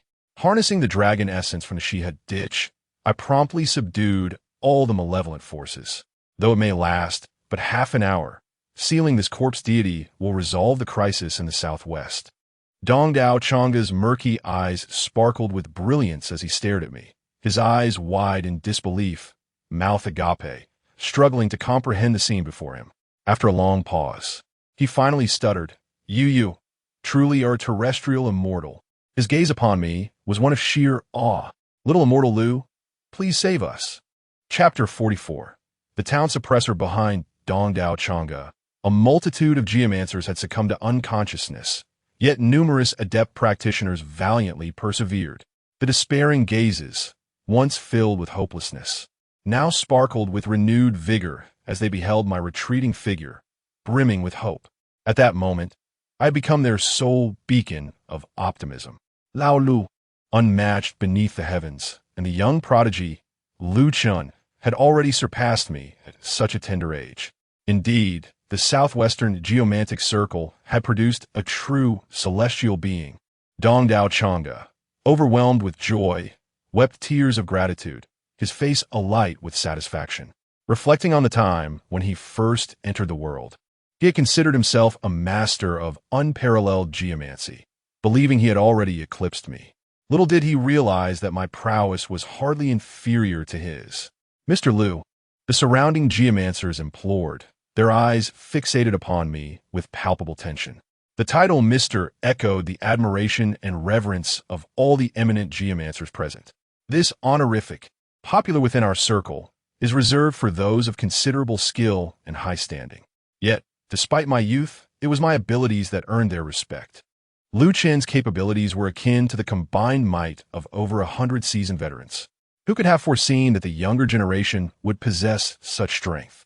An elder from the Liqui faction marveled. The tides of the Yangtze River pushed the waves ahead. It seems we old fellows are outmatched. Another elder, a proponent of the situational school, concurred, should the young scion of the Liu family succeed in sealing the corpse god today, he shall undoubtedly become the paramount leader of the southwestern geomantic circle. Henceforth, I too shall gladly refer to him as Mr. Liu. Two venerable elders, the most esteemed leaders of the contemporary Southwest feng shui circles, one representing the situational school and the other the qi school, were laboring together to configure the three-talent formation, striving valiantly to thwart the emergence of the corpse god. Exhausted, they reclined on the ground, engaging in conversation. After a lifetime of rivalry, they found themselves lying side by side. Their gazes towards me, a junior, were imbued with profound respect and admiration. In any domain, including the realm of feng shui, those possessing great strength and skill, regardless of age, command respect. Yet, we had misjudged the situation. Reflecting on 4 days prior, the young scion of the Liu family had saved our lives. Even now, I remain resentful of his obstruction when I sought to examine the 7 stars Tian gang suppression formation. Little did I anticipate that today he would again be our savior.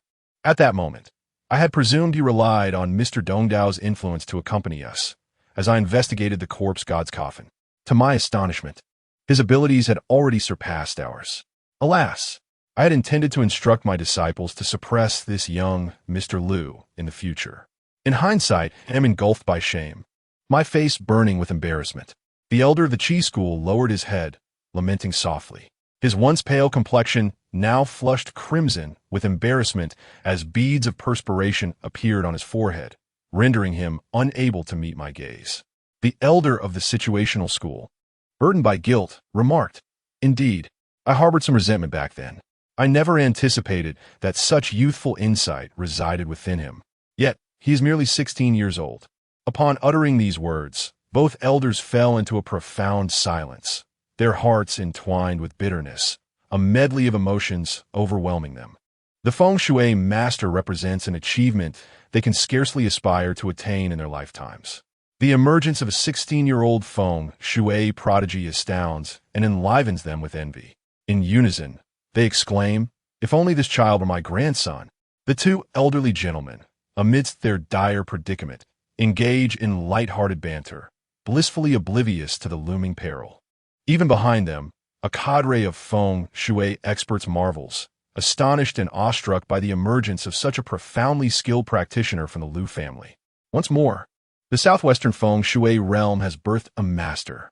Although I have sealed the malevolent energies of the Baigang Yinsha for over 9 centuries, the underlying crisis remains unresolved. Ultimately, it is their shallow understanding that has led to this predicament. Yet, I must not relax. The energy of the seal is reliant on the true spirit of the dragon, and such power must inevitably be returned to it.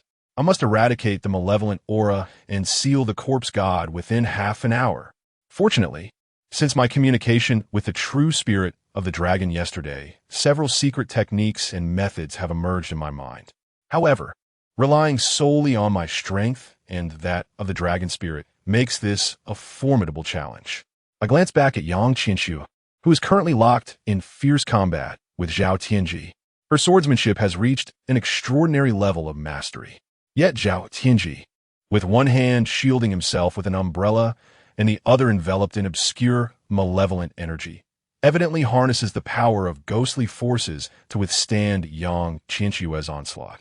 Otherwise, he would have been vanquished by her long ago. It appears he cannot assist me in the immediate future. Meanwhile, Dongdao Chang'e and the assembly of feng shui masters, save for those who are unconscious, are either utterly exhausted or in a state of grave depletion. Even now, they remain ensnared in their astonishment and envy, rendered nearly useless. Alas, I could not help but let out a sigh.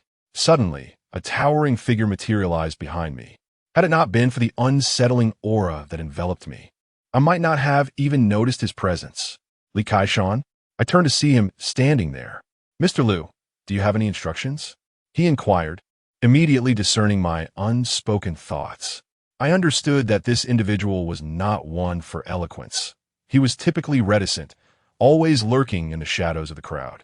Yet, his perceptive nature allowed him to detect subtleties unnoticed by others. Just from observing my furrowed brows and sighs, he could surmise my inner turmoil.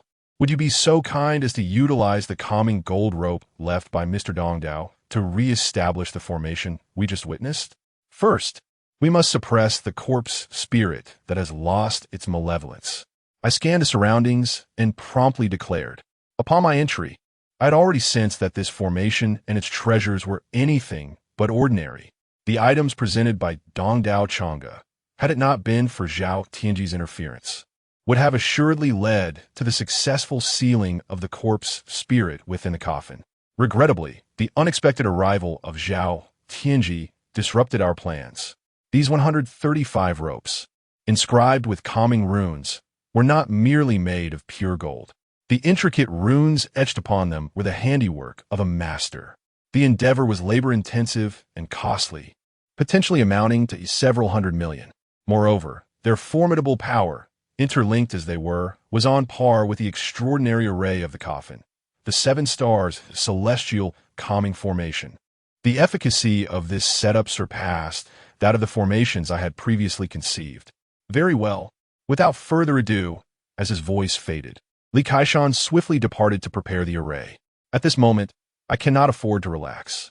My dragon blood surges with fervor as I gaze upward at the ominous aura above me.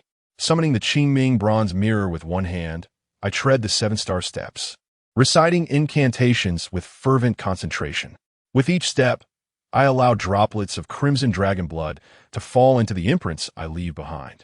Observing the blood emerging from my palm fills me with profound sorrow. My commitment to assist Longsheng in vanquishing the myriad of malevolent spirits has proven to be a significant sacrifice. By the end of this endeavor, I shall have lost several pounds of precious blood. Dragon blood is a rare essence, far more elusive than the blood that nourishes the marrow. Moreover, many restorative elixirs are rendered ineffective.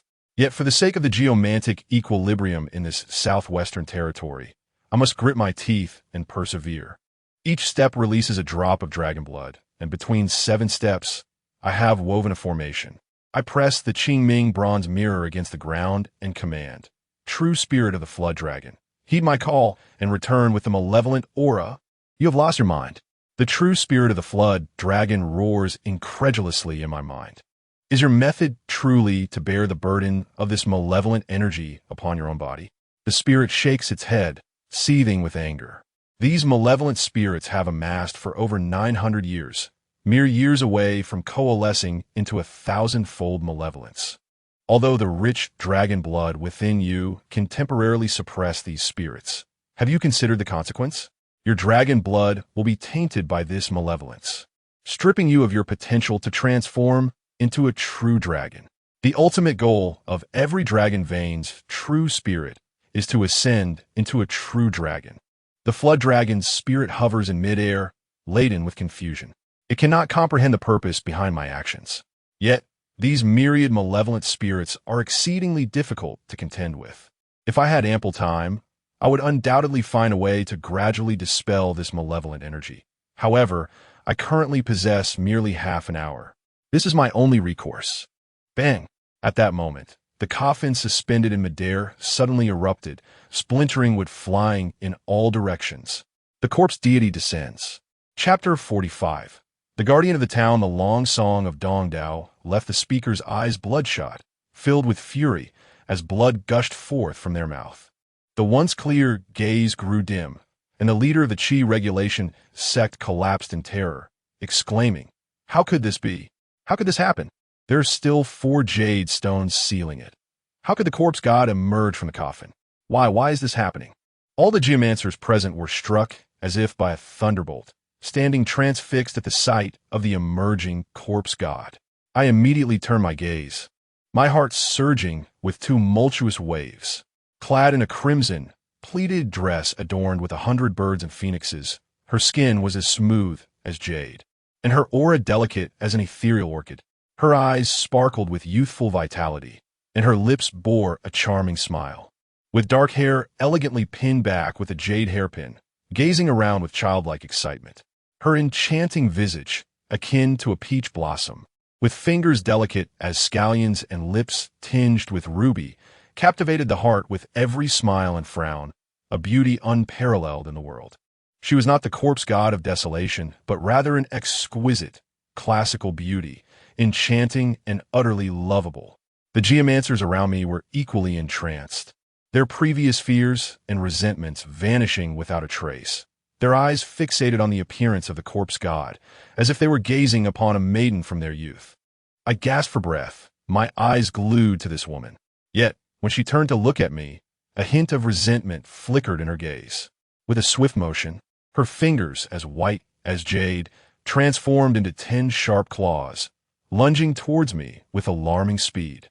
Her eyes radiated with venomous fury and murderous intent. An overwhelming malevolence surged forth like a torrent of rushing waters. In that instant, all the geomancers around me regained their composure, their spines drenched in cold sweat. Fear and trepidation filled their eyes as they gazed upon the corpse deity, a shroud of despair enveloping their expressions once more. The collective purpose of all the geomantic arts converging here was to thwart the emergence of the corpse deity, to avert calamity from befalling the land. Yet, to our dismay, we ultimately failed to prevent its arrival. The myriad malevolent energies had been siphoned away by me, but this corpse deity, akin to a millennia-old zombie, had already evolved into a drought demon. Even in the absence of sinister energies, wherever it traversed, desolation would ensue. It would wreak havoc upon both man and beast, feasting upon their lifeblood. "Mr. Liu, flee at once." A voice rang out clearly amidst the crowd. Should I fall victim to the corpse deity, the sealed myriad malevolent energies would erupt violently, surging into the heavens and invoking a thunderous calamity. This would aid it in transcending its tribulations, ultimately becoming an invincible undead entity. At that point, it would be beyond our capacity to confront.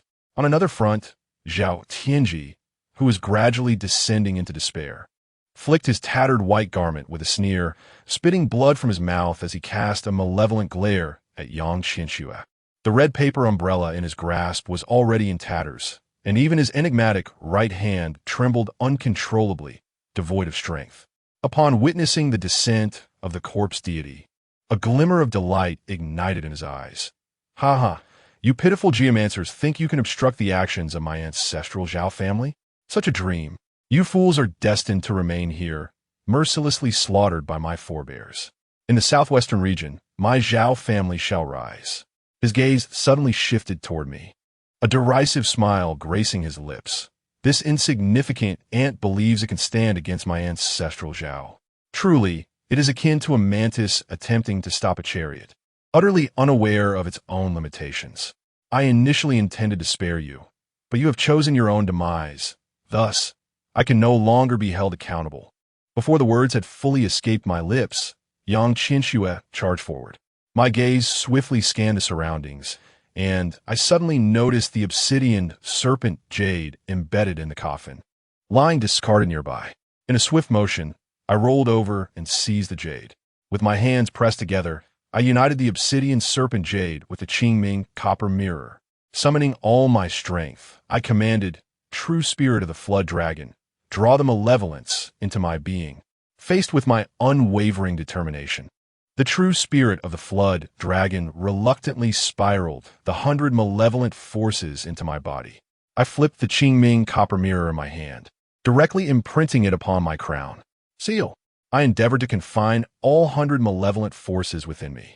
The chance to escape the grasp of the corpse deity had long since vanished. Given the circumstances, it was better to take a risk. With the strength of the true spirit of the flood dragon and the dragon's blood coursing through my veins, I held a 60% chance of sealing this corpse deity. Moreover, with Li Kaishan simultaneously arranging the formation, should he succeed, the likelihood of success would increase by another 20%. Today, I shall not allow this corpse deity to escape and wreak havoc in the southwest. Master, I have but a moment left. The true spirit of the flood dragon's power surged within me, urgently reminding me. A moment, 15 minutes. That is sufficient. Determination filled my eyes as I bent my legs and leaped towards the corpse deity. Li Kaishan, quick of hand and keen of eye, hurled his ancestral dagger from his waist and shouted, "Mr. Liu, catch the dagger.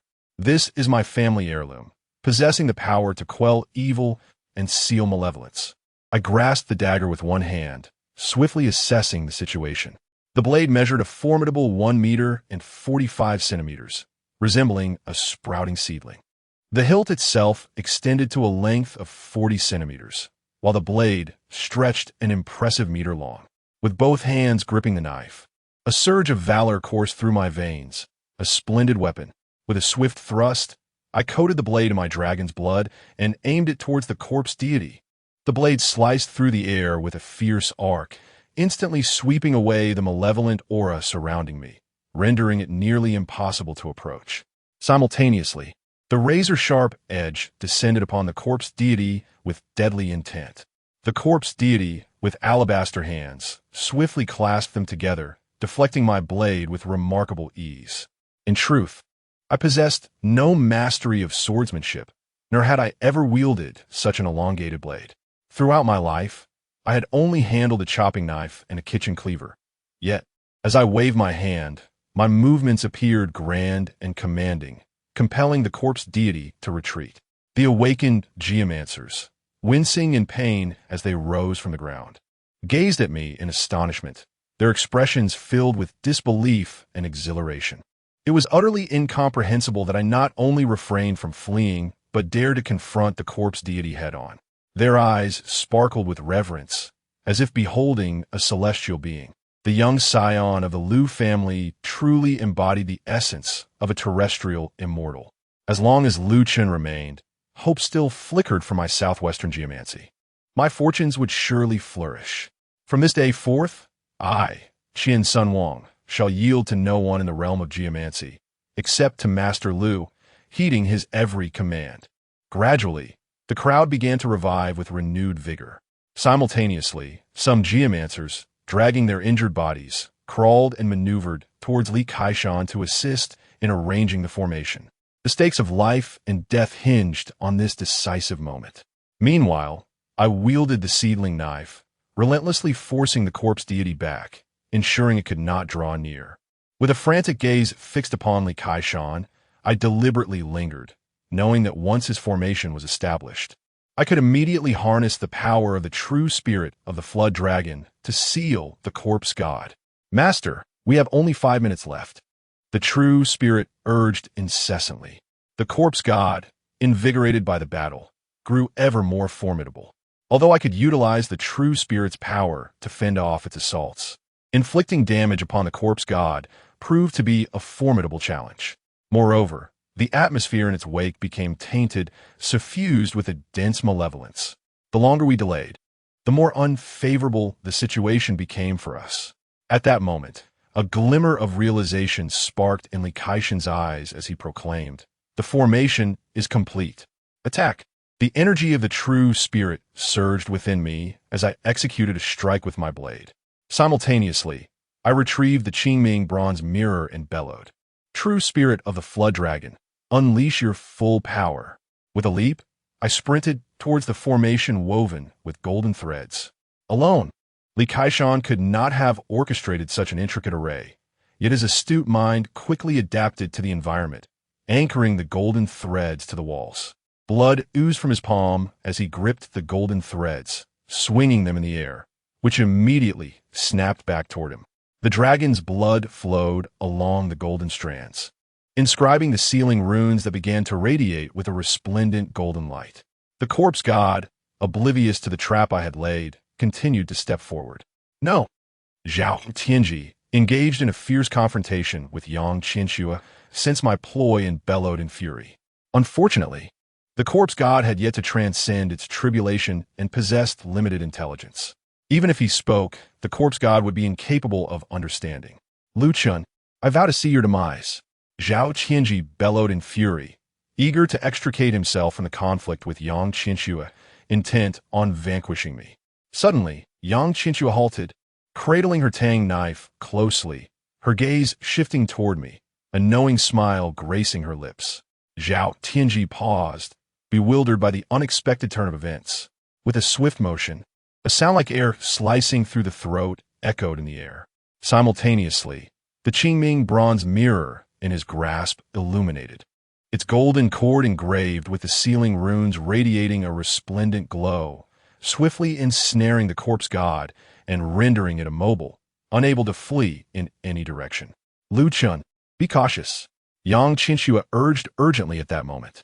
From the inky depths of malevolent energy, a silver-white dagger emerged, piercing my back with swift, unforeseen precision. The attack transpired with such velocity that it eluded perception, leaving no time for reaction. Within the hall, the assembled geomancers remained oblivious, merely registering a fleeting glint as the blade found its mark. I pivoted to confront my assailant, a woman cloaked in black robes, her face obscured by a mask, exuding the delicate fragrance of magnolia. How had she infiltrated the premises, evading the notice of all present, to approach me undetected? A chilling dread washed over me, followed by a surge of fear. The searing pain from the wound radiated throughout my body as blood gushed forth. Undaunted by my survival, the black-robed woman pressed her assault, aiming a second strike at my carotid artery. Encumbered by the golden ropes, I found myself unable to evade her onslaught, while the formidable corpse god loomed behind me. Facing imminent demise, I relinquished my hold on the ropes, narrowly avoiding the blade. In that instant, the meticulously arranged formation shattered, and the light emanating from the golden ropes dissipated. With gritted teeth and crimson eyes, I glared at the black-robed woman, my heart seething with resentment. Her intervention at this crucial juncture had undone all my efforts to seal the corpse god, now once again unleashed upon the world. Are the Zhao family's machinations truly inexhaustible? A surge of righteous anger coursed through me. Must the prosperity of your clan be built upon the bones of the people of the Southwest? What fate awaits them if you succeed? Can your Zhao family truly consume these bloody buns with a clear conscience? 9 centuries ago, your Zhao family subjugated the common folk. Now, after 900 years, you still aspire to be the local sovereigns of the Southwest, relentlessly oppressing its inhabitants. This indignation is unbearable. I refuse to succumb to failure so easily. Gripping my Miao knife tightly, I prepared to confront her fiercely. In a critical moment, Yang Qinshua rushed in, swiftly intercepting the black-robed woman with her tang knife. Realizing she could not eliminate me, the cloaked figure turned to flee, her silhouette ghostly and her movements elusive as she ascended the 3rd floor with remarkable speed. Her intention was to sever the golden ropes above, thereby dismantling this formation entirely. Damn it! Yang Qinshua exclaimed in anger, seizing my arm with concern, asking, "Are you all right?" "Do not mind me. Hurry and stop her," I urged anxiously. Fortunately, her assassination technique was not particularly refined, and she failed to strike a fatal blow. Hence, my injuries were not severe, allowing me to persevere. However, if this formation were to be destroyed, all would be lost. All right, Yang Qinshua scanned the surroundings and immediately pursued her. Watching the black-robed woman's figure, I promptly inquired, "Jiao Long Zhenling, is this woman the one who sealed you?" Jiao Long Zhenling glanced at her, shaking his head. "No. Her aura is somewhat similar, but she is certainly not the same individual. The one who sealed me possessed formidable strength. This woman must have had contact with that ancient fiend." Upon hearing this, my previously taut and despairing spirit relaxed considerably. Looking up at the formation above, I realized that as long as I could once again harness the essence of dragon's blood, invoking the runes and the true spirit of the flood dragon, there remained a glimmer of hope to seal the corpse deity anew. Turning around, I noticed the corpse deity behind me, drawn by the scent of blood. Its delicate nose twitched, eyes brimming with intrigue, as it swiftly advanced towards me. The air around me pulsed with a dense malevolence, its power seemingly amplified. Misfortune often strikes when least expected. My heart raced in a frantic rhythm, anxiety gripping my very core. The situation grew increasingly perilous. Yet, I could only grit my teeth and endure. I positioned the dagger behind me, tore my clothing thrice, and swiftly wrapped it around my wounds to mitigate excessive bleeding. With determination, I turned once more, luring the corpse deity into the heart of the formation. I would reactivate the array. Beneath my feet, a cadre of geomancers watched me with bated breath, their expressions fraught with worry. arms crossed tightly as they chanted incantations in fervent prayer, exchanging anxious glances. "Mr. Liu, you must hold on," they implored. "The safety of the southwestern region rests solely upon your shoulders. You cannot falter, young Liu." I could feel the urgency of their sentiments. One elder yearned to rush forth, to shield me from harm. Yet, unexpectedly, that villain moved with alarming swiftness, leaving him powerless to intervene. That woman in the black robe is truly despicable. Should I manage to escape this ordeal, I would wield all my strength to hunt her down. Fortunately, Mr. Liu possesses formidable abilities. If we can reactivate the formation, a thread of hope shall remain. At the corner of the grand edifice, Zhao Tianji clutched his throat, motionless, his gaze fixed upon me, a smile of delight gracing his lips. Just moments ago, that strike should have rendered him a mere corpse. Alas, the blade was exceedingly keen and swift. His head yet remained tethered to his neck, lifeblood still coursing through his veins. However, the slightest movement would surely cause his head to fall. Yet, gazing upon the corpse god's rampant slaughter, relentlessly pursuing me, Zhao Tianji was brimming with smug satisfaction, as if envisioning the unparalleled glory and prosperity of his Zhao family in the times ahead. Yet, when his gaze fell upon me, his eyes still harbored a profound hatred. Had he slain young Qinxue and me earlier in the West River Gulch, would he have averted his demise today? Alas, too late. Zhao Tianji's countenance suddenly grew somber. The blood flowing within him slowed, and his heartbeat gradually stilled. He was content to trade his life for the ascendancy of the Zhao family. He deemed it all worthwhile. Mustering all his strength, he craned his neck and shouted aloud, "The Zhao family shall never decline." Is that so? At that very moment, having surreptitiously coated the golden rope with dragon blood, I strode to Zhao Tianji's side in a few paces, just in time to hear his pronouncement. I inquired in a low voice as Zhao Tianji cast a sidelong glance at me, dismissive of my presence, a faint smile playing on his lips as he quietly awaited death. Fine. With a flick of my fingers, the surrounding qi immediately coalesced around the Jiao dragon true spirit. The dragon blood within me was inherently connected to the Jiao dragon true spirit, yet it possessed only a spiritual form, devoid of a physical body. As the Jiao dragon true spirit roamed upon the golden rope, it was immediately invigorated, its power amplified. With a shift of form, it stirred all the surrounding energy, forming a tremendous force. In an instant, the 72 earthly fiends sealing array complete. The 36 celestial spirits sealing array complete. The 12 earthly branches sealing array complete. The 10 celestial stems sealing array complete. The triad of heaven, earth, and humanity seals the formation. Done. In a single breath, all the golden ropes glimmer with a radiant light, and the formation reappears, the runes of suppression illuminating once more. A formidable power instantaneously siphons away the malevolent energy within the edifice. These 5 formations, interlinked and intertwined, continuously weave together, constructing a more terrifying array. Utilizing the blood of dragons as a catalyst, with golden ropes as its foundation, and harnessing the essence of the true spirit of the dragon, a powerful formation emerges, sealing the 4 corners and 8 directions. Under the brilliance of golden light, around the corpse god, the malevolent energy swirls backward, swiftly returning to its vessel. As long as the golden ropes constrict without cease, enveloping the corpse god within, it shall be sealed by my hand once more. The crisis in the southwest is instantly averted.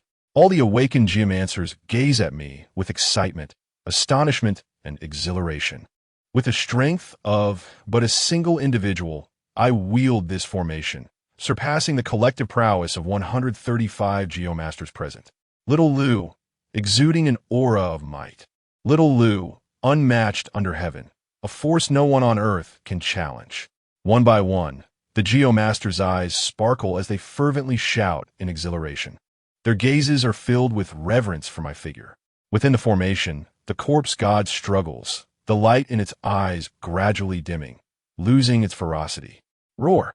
The corpse god turns to me, unleashing a thunderous roar laden with boundless resentment. It despises me, having just broken free from the Coffin seal to witness this world. It is swiftly bound once more by my power. This overwhelming animosity forces me to retreat several steps, my complexion paling. You wretched spawn! You thwart my Zhao family's good fortune. I shall see you dead. API call failed with status code 429. Error. Code. For 29. Message. Resource has been exhausted. E.g. Check quota. Status. Resource exhausted. Chapter 47. Symbiosis. Upon witnessing this scene, the tension that had gripped my features instantly eased, and I exhaled a long, relieved breath. Ever since Dong Dao Chang'e informed me of the emergence of the corpse goddess Coffin, I had felt as if a heavy stone weighed upon my heart, suffocating me with dread, anxiety, and unrest. I was acutely aware of the terrifying calamities that the awakening of the corpse god could unleash. Hence, I harbored an even greater fear that the corpse god might break free from its coffin and wreak havoc upon the Southwest. My grandfather had never shared with me the true purpose of a geomancer. Yet, as I watched the corpse god sealed by my own hand and the crisis in the Southwest averted, all the geomancers gazed at me with reverence. An undeniable sense of satisfaction and exhilaration surged within me. A true man should indeed act thus.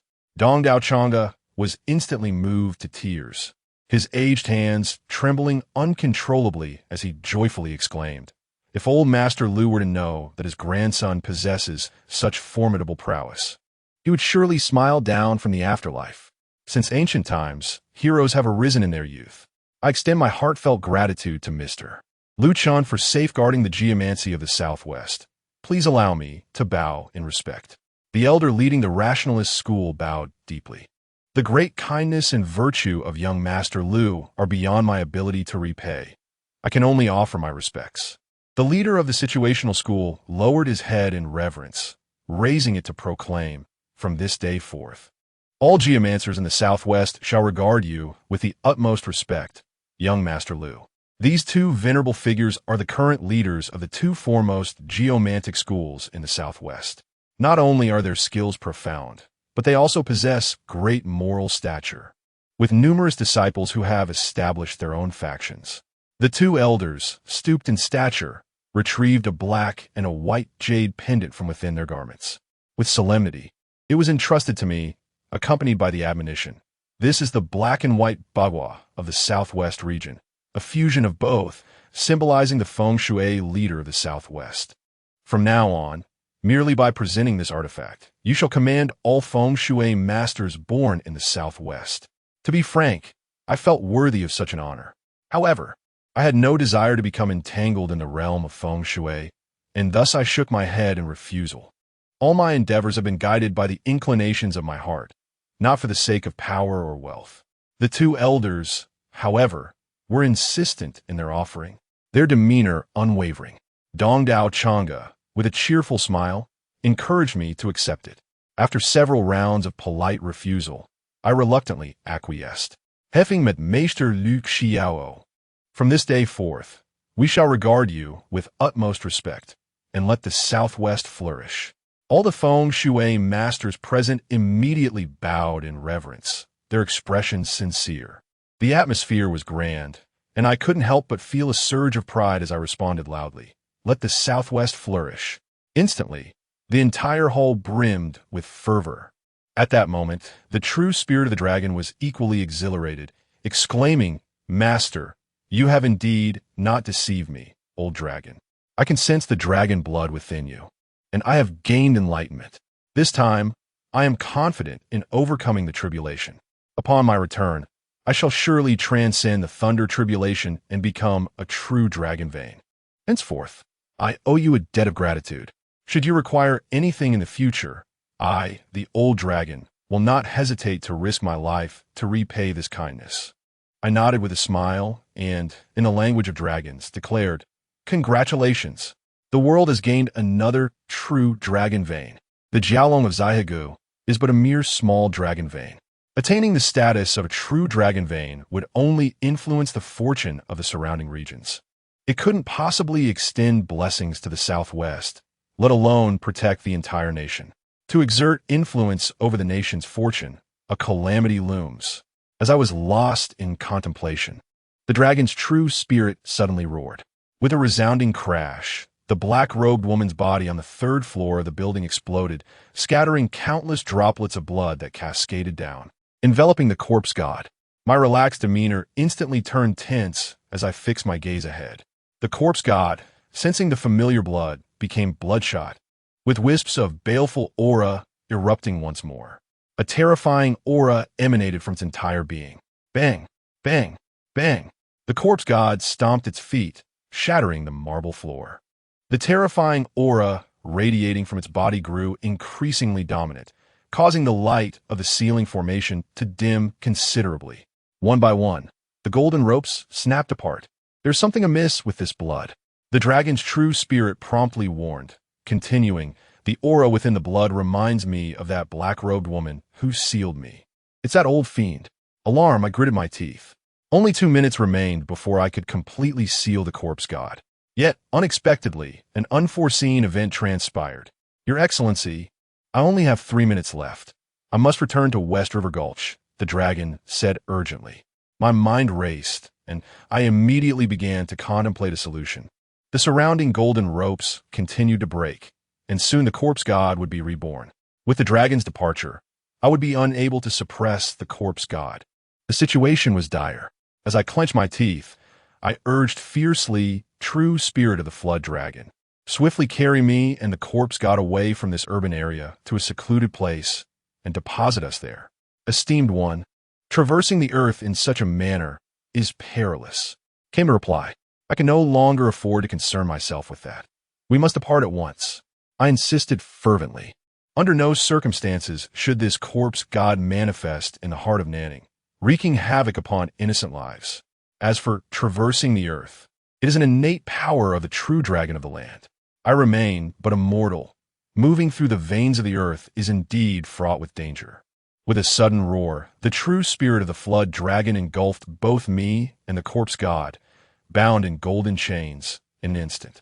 Within the Dragon Saint building, a tempest arose, causing figures to stagger and sway uncontrollably. All the geomancers were unable to open their eyes, fiercely shutting them in response to the chaos. When they finally dared to reopen their eyes, both the corpse god and I had vanished without a trace. The geomancers remained entranced in the aftermath of the sudden upheaval. Upon noticing my absence, a wave of panic surged through them, and they exclaimed in alarm, "Where has Mr. Liu gone? What has transpired? How did Mr. Liu and the corpse god disappear?" The unexpected turn of events sent everyone into a frenzy, their expressions a mix of fear and confusion. "Remain calm," urged Brother Chung from the Eastern Island, struggling to maintain his composure as he surveyed the surroundings with urgency. The sudden upheaval must have caused the corpse god's power to surge. Liu Chun must have taken the corpse god away to prevent it from indiscriminately slaughtering the innocent here, explained Long Ge from Eastern Island. "What shall we do now? Is there any way to rescue Mr. Liu?" inquired Zhong Huizhou from the Rationalists, his voice tinged with desperation. Dong Island Longa shook his head in resignation, letting out a sigh. Now, he must rely solely on himself. Liu Chen must once again suppress the corpse god. Otherwise, chaos will surely engulf the southwest. Zhong Huizhou expressed his concerns. At that moment, I found myself within the body of the true spirit dragon, holding the Qingming copper mirror in my hands. I employed every ancestral technique available to me, continuously inscribing runes with dragon blood, directing them towards the corpse god. Opposite me, the corpse god was ensnared by golden ropes, and the sealing runes pulsated incessantly. Yet, the malevolent aura of the corpse god could not be subdued. It grew increasingly ferocious, gradually beginning to break free from its golden restraints. I exerted all my strength, barely managing to fend off the overwhelming force. Gradually, I began to feel an intense pain in my chest, as if my blood had been entirely drained. Then, I succumbed to unconsciousness. When I awoke once more, I found myself in a cave, surrounded by rocky yellow earth. Beside me lay a charming girl, approximately 1 meter 56 tall, peacefully resting in my embrace with her eyes closed. Her pale hands clutched tightly at my shirt, unwilling to let me escape. In an instant, I recognized this adorable girl as the previously fearsome corpse god, renowned for her malevolence. What could possibly be happening? I grasped my head, my mind swirling in confusion, only recalling that in a desperate bid, I had unleashed a secret technique using dragon blood against the corpse god. Sensing the changes within me, my expression shifted dramatically as I realized that the dragon blood, the malevolent energy, and the spirit energy of the dragon within me had reached a delicate equilibrium. Simultaneously, an aura within my body was inexplicably connected to that of the corpse god. Upon closer examination, this closely intertwined essence emanates from our hearts. With one hand resting upon my chest and the other upon the chest of the corpse deity, I felt the rhythmic pulse of our hearts. The frequency was identical. The corpse deity, being a mere lifeless entity akin to a zombie, now bore a heartbeat, a symbol of life within. The dead revived? Suddenly, all became clear. Within the true spirit of the dragon, I had relentlessly employed secret techniques to suppress the corpse deity, only to find myself losing too much blood and gradually succumbing to unconsciousness. Yet, amidst my fierce onslaught, the nascent intelligence of the corpse deity was continuously shattered by my blows, nearly leading to its annihilation. Desperate to avoid obliteration, the corpse deity resorted to a peculiar means, uniting our hearts into one. Sharing a single heartbeat forged a symbiotic relationship. Should I perish, the corpse deity would likewise dissipate, yet in my quest to vanquish it, my own heart would cease, leading to my immediate demise. Chapter 48. Portrait beholding the diminutive figure beside me. My heart felt as though it had been struck by a hammer. I could hardly fathom that my life was now inexorably intertwined with this corpse deity. Moreover, a symbol of life had emerged within the entity, resurrected from the dead. In that instant, I found myself at a loss for how to proceed. Gradually, I rose from the ground, striving to untangle the chaotic thoughts swirling in my mind. With a soft murmur, the corpse deity, rubbing her large eyes, slowly ascended from the earth. Her tiny hands rested on her hips as she curiously scrutinized me. A wave of terror washed over me, and beads of sweat trickled down my spine, as if facing an imminent threat. What should I do now? If she harbored intentions to end my life, bereft of the power of the dragon spirit, I would undoubtedly stand no chance against this ancient zombie. I gripped the Qingming bronze mirror tightly, my gaze fixed warily upon her. "Brother, I'm hungry," the little corpse deity exclaimed, blinking her large eyes and pouting. I furrowed my brow in perplexity. How could this fearsome entity, notorious like a drought demon, transform into such an endearingly naive, neighborly girl? What had transpired during this time? A torrent of questions flooded my mind, leaving me utterly confounded. The malevolent aura surrounding the corpse deity had dissipated, rendering her seemingly harmless, yet I remained vigilant. I gently took her hand, seeking to discern the changes. Her skin was delicate, smooth, and elastic, radiating warmth, hardly distinguishable from that of any ordinary girl. Tentatively, I inquired, "Do you remember your name?" The memories of humanity lie dormant within the body. Now, within the body of the corpse god, fresh blood flows, revitalizing all her organs and rekindling her memories. If she recalls everything, she will undoubtedly seek my life. "Brother, I am Zhao Xinyuan," the young corpse god exclaimed, clutching her stomach, her brow furrowed in displeasure. At the sound of the name, my pupils constricted, and I was overwhelmed with astonishment. I had previously encountered the name Zhao Xuanyuan within the ancestral records of the Zhao family. As I recalled, she was a princess from the late Northern Song dynasty, and the sister of Zhao Fujin. The genealogy recorded that this Zhao Xianyuan had succumbed to lung disease at the tender age of 16. However, upon examining her remains, I noted that all her organs were present except for her heart. A typical death from illness would not result in the extraction of a heart, especially not that of a princess. Such a cruel act could only stem from sinister rituals. Furthermore, the immense resentment harbored within Zhao Xuanyuan's being must have contributed to her terrifying transformation into the corpse god. I instantly sensed that her demise was likely far more complex than it appeared. "Brother, I am hungry." Zhao Xianyuan tilted her head, Her cheeks puffed in frustration as she reiterated her need. Yet, I had no food on my person. Instead, I pressed on with my inquiry. Do you remember your past? As the question left my lips, a wave of anxiety washed over me, and I gazed at her apprehensively. Should she recall that it was I who had sealed her away, or if memories of ancient grievances resurfaced, she would surely charge at me, reverting to her fearsome form as the corpse god. My head hurts. I cannot remember, the young corpse god lamented, squatting on the ground. Her lips pursed in a pitiful expression as she gazed at me. There was a hint of irritation in her eyes. It seems that I am truly famished. I shall seek sustenance. You remain here and await my return. I cast a glance at her, yet unease lingered in my heart. This was indeed the ancient corpse deity. Should she harbor intentions of malice, no one could thwart her at this moment. I trembled slightly, releasing the malevolent infant, Chun-Chun, from the azure mirror. I instructed, Chun-Chun, keep watch over her and ensure she does not wander. Remember, do not approach her too closely. Chun-Chun nodded clumsily. Ever since being devoured by the century-old malevolent spirit, the Zhao family's general in the West River Gorge, Chun-Chun had been listless, its form diminishing significantly. As Chun-Chun emerged, it gazed upon Zhao Xian'er. Instantly, a violent tremor coursed through its malevolent essence, eyes wide with terror. It desperately attempted to burrow back into the azure mirror, as if confronted by some unspeakable horror. Hee, a little toy. Zhao Xian'er's eyes sparkled with curiosity as she observed Chun-Chun.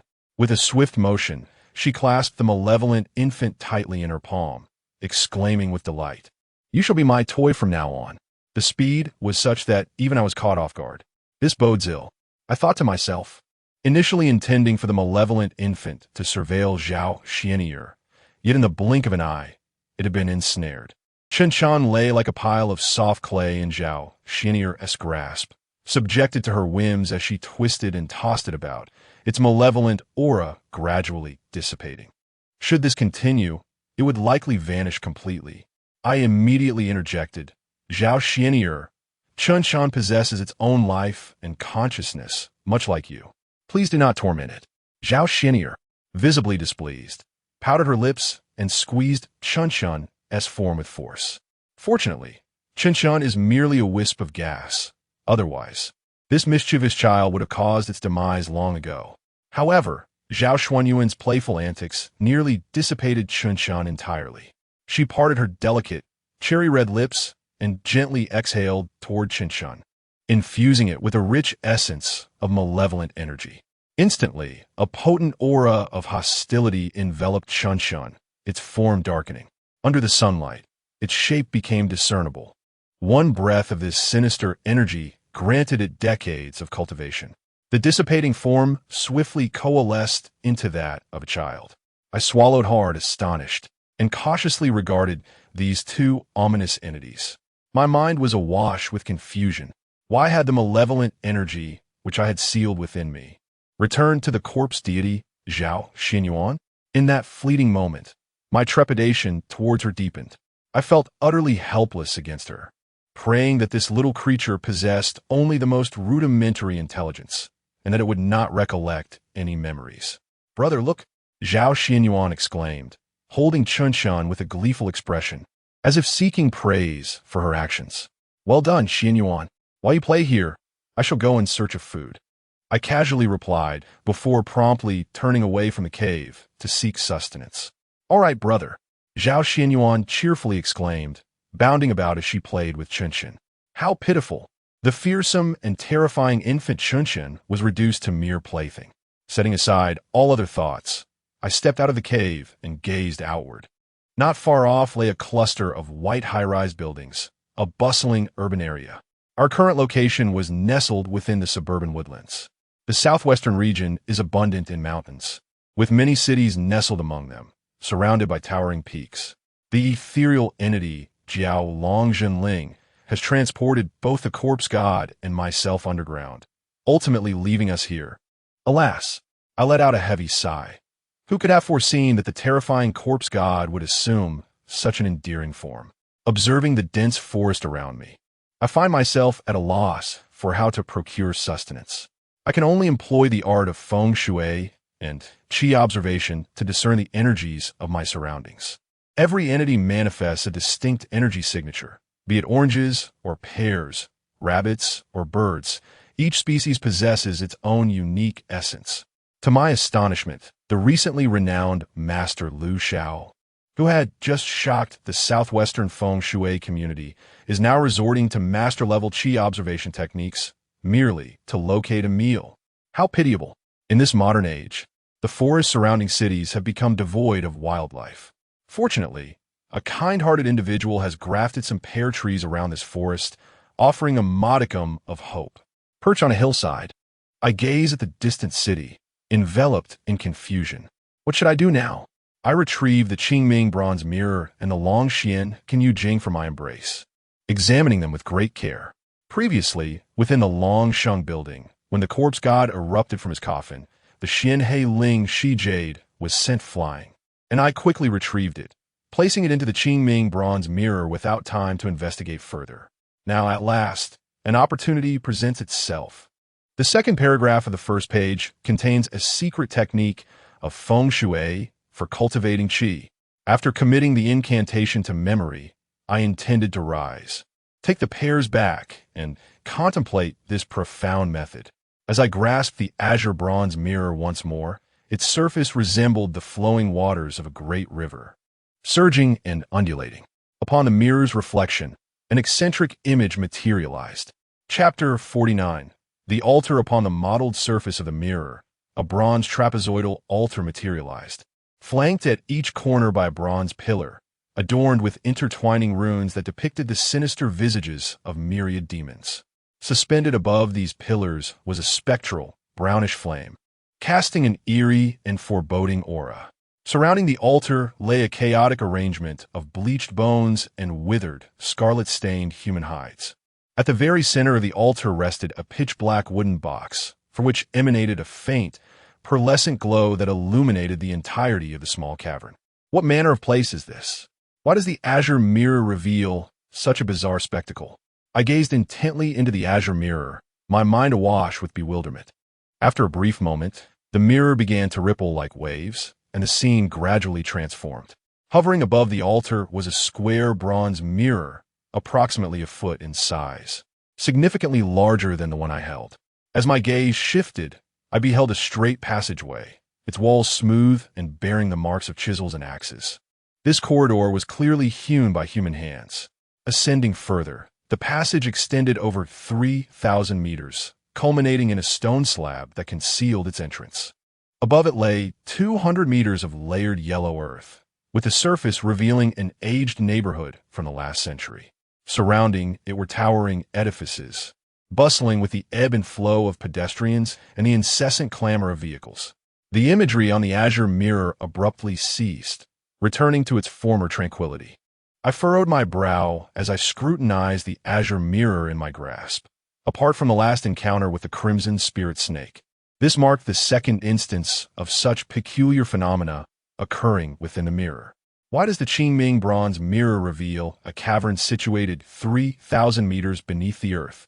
What purpose does this cavern serve? With countless questions swirling in my mind, I absent-mindedly returned to the cave, presenting a fresh pear to Zhao Xian'er. Cradling the pear in her hands, Zhao Xian'er beamed with satisfaction, nodding repeatedly. Delicious, truly delicious. This is the finest pear I have ever tasted. Thank you, brother. I smiled faintly, aware that this young girl belonged to the late Northern Song dynasty. The pears of that era were far less delectable than the grafted varieties of today. Observing this charming corpse deity, I too fell into deep contemplation. Each transformation of the Qingming bronze mirror had bestowed upon me rare treasures.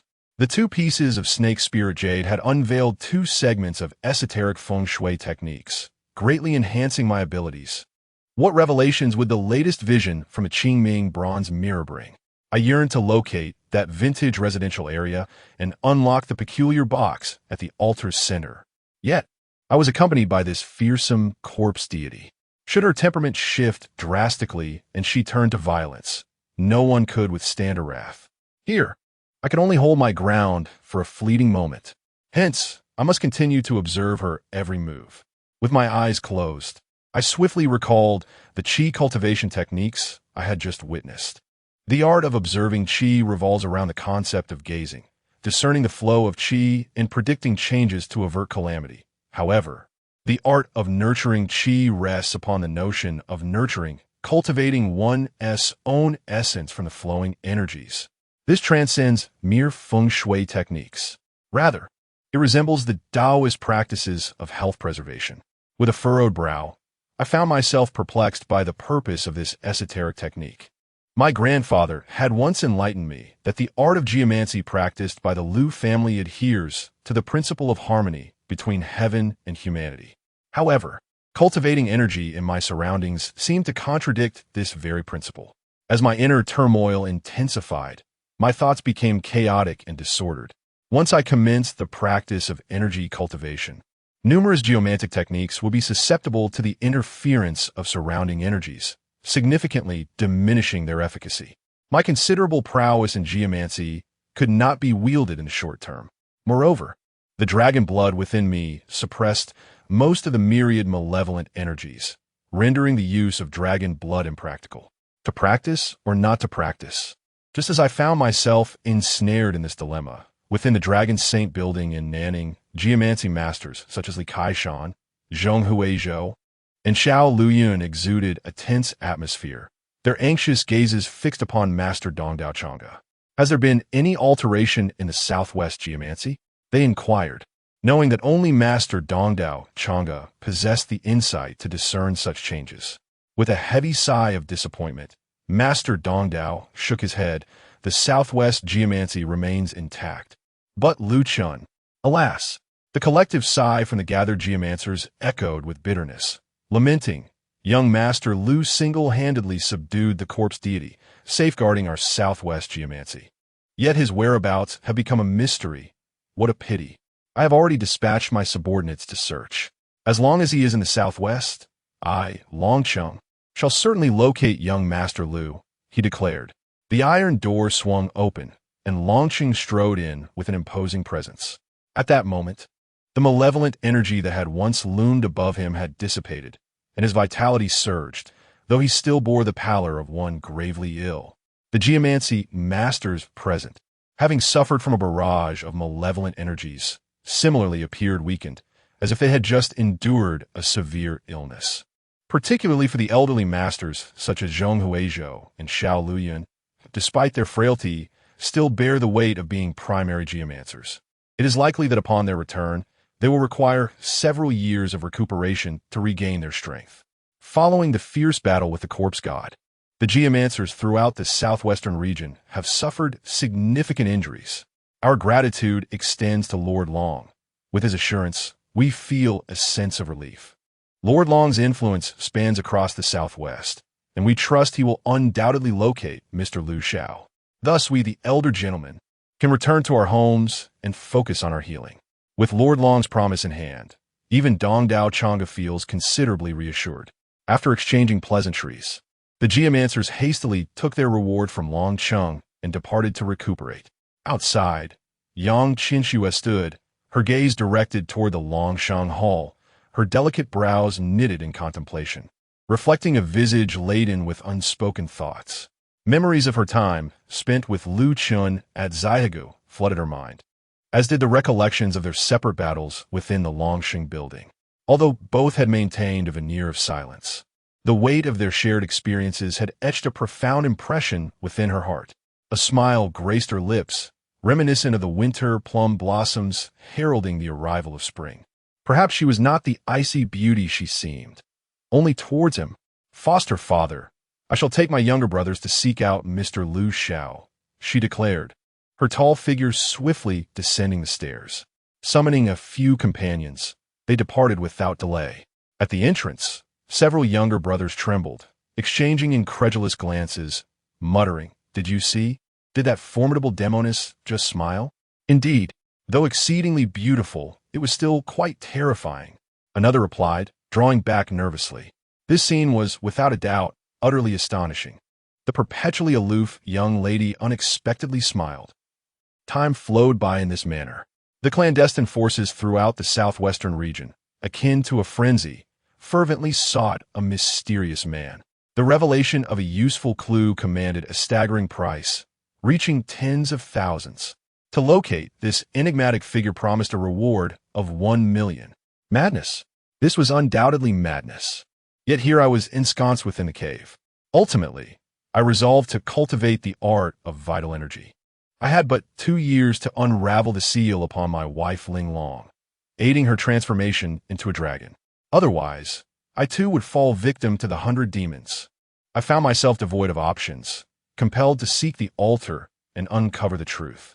However, my greatest apprehension lay in the potential eruption of resentment within Zhao Xian'er, leading her to revert to the corpse god and wreak havoc upon the innocent. I could only practice my cultivation in the cave while keenly observing Zhao Xian'er's metamorphosis. Should she once again become the corpse god, I would have to fight with all my might. 3 days later, I finally discerned the reason behind Zhao Xian'er's terrifying transformation. Just 3 days prior, she stood at a mere 1.50 meters, her white bird and phoenix dress fitting her perfectly. Yet today, I abruptly noticed that her attire had grown quite loose. Her height was also diminishing, now only around 1.40 meters. As we shared a single heart, the dragon blood coursed through Zhao Xian'er's body, invigorating her organs and restoring vitality. This ancient corpse god, after centuries of slumber, was resurrected as a living being. Yet simultaneously, Zhao Xian'er was also undergoing reverse growth. API call failed with status code 429. Error. Code 429. Message. Resource has been exhausted, e.g. check quota. Status. Resource exhausted, Chapter 50. Gu Huanyan, reversing growth. As I watched Zhao Xian'er shrinking before my eyes, my mind was engulfed in a whirlwind of confusion. This bizarre phenomenon eluded my understanding. Brother, hold me, she said, her small hand raised, gazing up at me with eager anticipation, clad in oversized garments. Having spent 3 days in the cave, Zhao Xian'er had grown increasingly affectionate towards me, regarding me as her elder brother. Like a child, she demanded my embrace daily, urging me to lift her high and engage in playful games. Her demeanor became progressively more juvenile, reminiscent of an obedient little one. Fortunately, there were no signs of the corpse god's power within her erupting. I bent down and lifted Zhao Xian'er into my arms, her tiny arms draping over my neck as she sweetly implored, "Brother, I want to go out and play."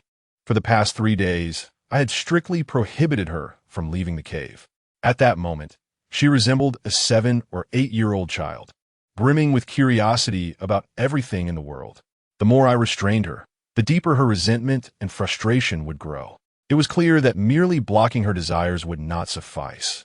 If this continued, she would inevitably escape on her own.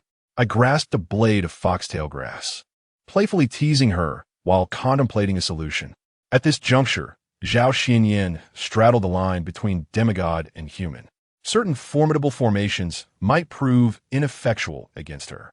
However, having returned to life, she had regained her intellect and developed a degree of reasoning.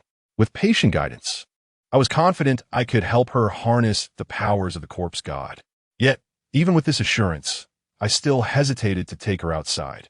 I needed to devise a contingency plan to restrain her transformation into a corpse god. If I were to transform into a corpse deity, I could seal her away at the very first moment. Thus I spoke softly, "Xian'er, I can take you out, but you must agree to a few of my conditions. Once you are free, you must never harm another soul. Furthermore, I will inscribe several talismans upon you, ensuring that you cannot wield malevolent energy. Should you defy this, I will not hesitate to return you to the cave." All right, Zhao Xian'er exclaimed, her eyes sparkling with joy as she eagerly consented. I grasped the azure bronze mirror in my hand and pressed it against Zhao Xian'er's chest. The mirror bore the inscriptions of the 5 thunder suppression talismans. Should it sense any malevolent energy, it would unleash lightning to strike at her heart, a perilous act that could lead to mutual destruction. Thus, I might be able to lead her back to the city, to seek out that old apartment and delve into the mysteries of the altar.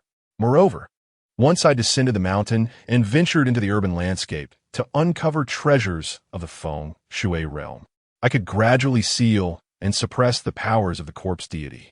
Resolute, I spent a night in the cave, and at last I ventured forth with Zhao Xian'er. The midday sun blazed with an exceptional intensity, casting rays upon Zhao Xian'er and causing tendrils of gray smoke to rise, a manifestation of the accumulated malice of centuries. She appeared somewhat distressed, shifting her form and seeking refuge in my embrace. "Brother, hold me," she implored softly. I shook my head. Should this malevolence taint an ordinary person, the consequences could range from severe illness to a fatal infection. Exposure to sunlight could vanquish certain sinister entities. Thus, entering the city under the sun would be significantly safer. "Xian'er, bask in the sunlight," I urged. As I did not embrace her, Zhao Xianyuan, in a fit of pique, immediately marched ahead, her petite calves rhythmically kicking at the scattered pebbles by the roadside. She was clearly in a huff. I trailed behind, observing the wisps of gray smoke rising from her figure, gradually dissipating, and I too began to breathe a sigh of relief. We descended the mountain slowly, arriving at the outskirts of the city, where vehicles whizzed by. Zhao Xuanyuan's eyes widened, her small mouth agape in awe as she surveyed her surroundings, her gaze brimming with curiosity. Her little hands pointed excitedly at everything around her. "Wow, wow, wow. What is that moving over there?" At the sight of people, my heart leapt in my throat. Should she suddenly lose control, I would have no choice but to seek an opportunity for us to perish together. Feeling my heart race, I sensed the depth of Zhao Xuanyuan's excitement. Big brother, look, someone is getting on. I want to ride too." She tugged at my sleeve, pleading incessantly. "We have no money right now, perhaps another time," I replied, constrained by my empty pockets. In the Zhao family and Longsheng building, I wished to avoid incurring any debts of gratitude or consequence. Thus, I accepted not a single coin. It had been less than half a month since we left the mountains, and I remained utterly penniless. "Very well." After my patient explanation, Zhao Xianyuan reluctantly acquiesced.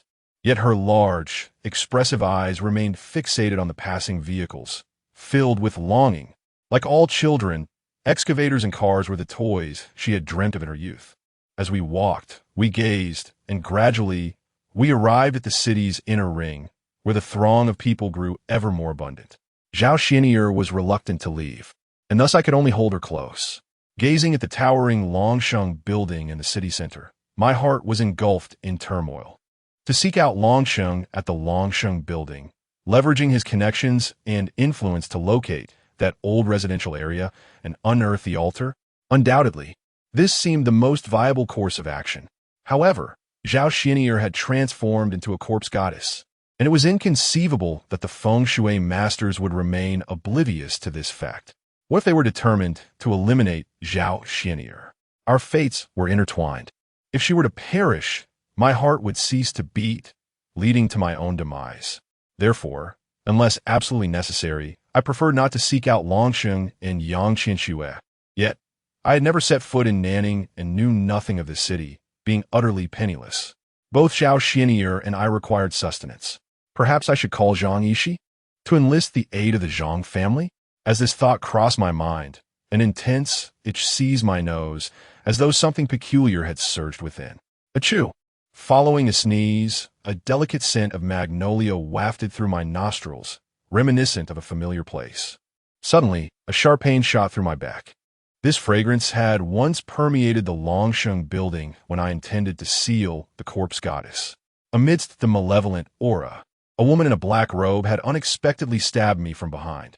That woman similarly emanated the essence of magnolia.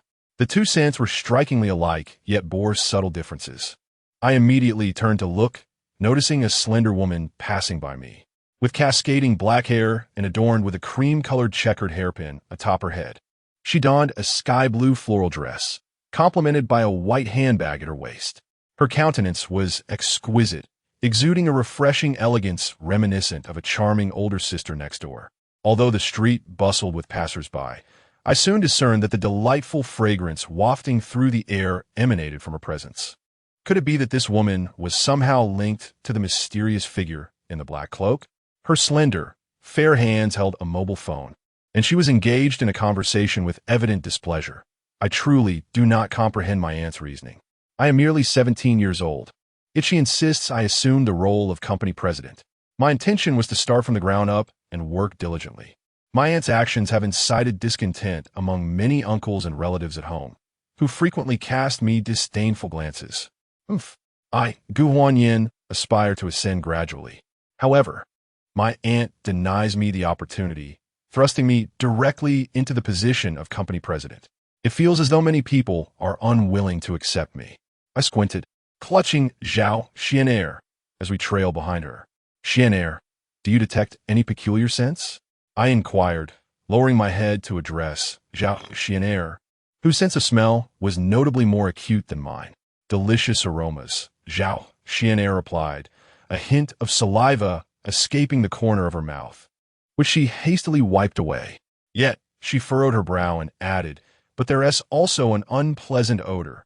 Zhao Xianair turned her head, squinting her eyes as she glared fiercely at Gu Huanyan's retreating figure. Simultaneously, her small hands emerged from her voluminous sleeves, clutching the fabric of my shirt at the chest, resembling a feisty little kitten ready to pounce. Let us follow her and see what's going on, I whispered softly, immediately embracing Zhao Zuanyuer and positioning myself behind Gu Huanyan. After a moment, Gu Huanyan sensed something amiss and suddenly whispered, "No more talk. I feel as though someone is following me." Chapter 51. The night watchman. Yet my hearing was exceptionally acute. A faint sound reached my ears, clear and unambiguous. A wave of tension gripped my heart as I instinctively embraced Zhao Xianer, feigning nonchalance while passing by. Gu Huanyin furrowed her brow, regarding me with skepticism. Observing my departure, she swiftly made her way towards an upscale residential area, her gaze alertly scanning the surroundings. A woman's intuition is indeed formidable, I sighed, realizing I had unwittingly strayed from the bustling streets into a realm of opulent villas within this precious urban landscape. Watching the silhouette of the woman vanish, I promptly followed suit. Stop. This is a high-end villa district. You cannot enter. A burly man suddenly appeared before me, clad in a black security uniform. His demeanor was stern, and his gaze bore into me intently. I merely wished to take a look, I explained patiently. However, the security guard scrutinized me from head to toe, his expression revealing disbelief as he noted my tattered attire that resembled that of a beggar. Still want to get in? Do you think a vagabond like you can enter here? You ought to realize the nature of this place. The guard's eyes were filled with doubt as he reached behind him, preparing to draw a baton. Pray tell, what brings you here? He inquired sternly. Assessing my surroundings, I recognized that a forceful entry was out of the question and would only serve to alarm the unsuspecting. Thus I smiled and asked it, "Sir, do you not employ security personnel? I could earn a little here. After all, Zhao Xianer and I need to eat, and my cultivation practice has rendered my feng shui abilities significantly diminished for the time being. It is quite fortuitous that I can slowly cultivate my inner energy here and endure this period of weakness. Simultaneously, it provides an opportunity to inquire about the location of that old-fashioned residential area. A trifecta of benefits. Huh, do you, the filthy beggar, have any notion of where you are? This is Nanning, the renowned Xuxin Villa. Each villa here is valued at over 100 million. Even trampling a flower would incur a debt you cannot repay. To work as a security guard here, one must possess a graduate degree in bodyguard studies. Do you think you are worthy? Hurry and leave." The male security guard cast a disdainful glance my way, mocking me with irritation. I felt a surge of anger within. Casting an unhappy glance at the guard, I surveyed the villa area, discreetly noting its location, and was just about to depart when suddenly a cheerful voice called out from behind, "Wait a moment." The speaker was a middle-aged man, portly with a jovial demeanor. Despite his girth, he moved with surprising agility, swiftly approaching me. With a grin, he inquired, "Young brother, we have a job opportunity. Are you bold enough to take it? Weren't you just saying that a bodyguard specialization and a graduate degree were required?" I regarded him with skepticism. "Indeed," the man replied, but then he shifted his tone, adding, "However, we can offer you a chance to assist us. We are in need of a night watchman. The working hours are from midnight to 6 in the morning, with meals and lodging provided, for a monthly salary of 6,000. Such favorable conditions?" Lu Fei Yu hastily interrupted, having underestimated me earlier, Before he could utter a word, he was intercepted by a corpulent man named Lu Fei, who whispered, "Sun Bin has been so frightened that he has been hospitalized. We have all encountered that thing. It's a genuine ghost. It can indeed be harmful. Do you plan to patrol alone at night in the future? This fool intends to work here. It would be wiser for us to each contribute 500 to have him patrol and keep watch for us. To be frank, I have no desire to encounter that ghost again. The monthly salary here is 30,000. You wouldn't want to lose this job, would you?" The security guard, who had been hesitating, immediately relented upon hearing the salary. What other opportunity could compare to a 30,000 monthly salary for a security position? If news of the haunting were to spread, he would certainly lose this job. Remembering the ghostly figure he had previously seen, terror filled his eyes. The thought of patrolling at night was truly daunting. Thus, he could only nod silently, his heart heavy with trepidation. But what if this fellow has a dubious background? What if something happens? Why worry? Lu Fei retorted, glancing at the beggar's appearance. Clearly someone neglected by society. Even if he were to perish, it would hardly cause a stir. Should he indeed have unclean hands, the previously unseen jewels would conveniently serve to frame him. Lu Fei smirked with malice. I disdainfully regarded the two conspirators nearby, wishing they could lower their voices a little. "I can hear everything you're saying." I glanced down at Zhao Xianer in my arms, and we exchanged a knowing smile. "Brother, you still find this amusing? They are plotting against you." With a slight smile, Zhao Xianer clenched her hands into claws, glaring angrily at the two security guards before her. I immediately sensed an unusual calmness in my heartbeat, as tranquil as a still pond. Yet, the atmosphere around us was charged with resentment and hostility. Even beneath the sun's rays, darkness loomed heavily. She was ready to kill. Alarm surged within me, and cold sweat trickled down my spine. I hurriedly embraced Zhao Xianer, whispering, "Xianer, have you forgotten your promise to me not to harm anyone? But they want to hurt you." Zhao Xianer pouted, her discontent evident in her gaze. "Brother, you're formidable. It's nothing." With a single phrase, I sought to soothe this terrifying little darling. What fiend could rival the ferocity of the ancient corpse deity nestled in my embrace? "Hey kid, with such a high salary, are you interested in coming to work?" Lu Fei inquired loudly after we reached an understanding. "Absolutely," I replied without hesitation. Working at night would allow me to visit the old community during the day. Such favorable terms were perfect for me. Lu Fei chuckled heartily, introducing himself. "I am Lu Fei, and this is Zhang Jiqiang. I'll take you inside to change into your uniform and prepare for work." Lu Chen, he responded casually. "Got it. Looking this dirty will cause trouble if the residents see you. Come on." Following Lu Fei, we soon arrived at a modest 3-story building, the security center of the villa district. He carelessly led me to a small room. "Kid, I brought you 2 sets of bedding and a uniform. There's no need for you to go out and buy anything. After you freshen up and dress properly, I will take you to familiarize yourself with the surroundings of the villa area. In the evening, you shall commence your patrol, and we will come to summon you at the appointed time. During your idle hours, it is advisable to remain within this small house. Furthermore, keep a vigilant eye on your sister. Do not allow her to wander about aimlessly. If the homeowners were to catch sight of her, it would lead to undesirable consequences." Overall, Lu Fei is quite meticulous, capable of considering every detail. It is indeed remarkable to hold a position here, albeit his heart is rather dark. Having neatly arranged the bedding, Zhao Xianyuan immediately began to bounce around atop it, reveling in her joy like a carefree child. In an instant, she forgot the earlier grievances. After a brief wash, I donned my security uniform and gazed at my reflection. For a moment, I felt somewhat disoriented. Over the past year, I have undergone significant changes. My appearance has matured, becoming more handsome, and my physique has strengthened considerably. I no longer resemble a boy of 16 or 17. Instead, I bear a closer resemblance to a man in his early 20s. I ensured that Zhao Xianyuan was entertained at her play. Accompanying Lu Fei, we strolled around the villa area, during which he patiently explained the rules, patrol routes, and points of caution. Upon encountering several homeowners, Lu Fei cheerfully greeted them, introducing the fact that Sun Bin was ill and I was here to fill in. After 2 rounds, having observed my familiarity with the routes, he allowed me to return. Upon reaching the cafeteria, I packed 2 portions of food, bringing one back for Zhao Xinyuan, and took the opportunity to lie down and rest for a while, until it was past 10 in the evening. From a neighboring room came the hushed sounds of conversation.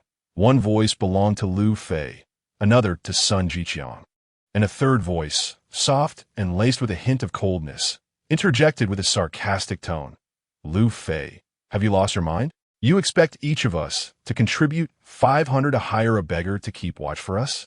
With 12 of us, that amounts to 6,000. How generous of you. Zhou Kong, if you're reluctant to part with your money, you could volunteer to keep watch for us tonight. We could certainly pool funds for you. Lu Fei replied, his tone always imbued with mirth. It became clear that the third individual was Zhou Kong. Lu Fei continued, we all know this place is haunted, and Sun Bin has fallen gravely ill due to the apparitions. He is still hospitalized. Hiring someone to keep watch would offer us considerable peace of mind. It's merely 500.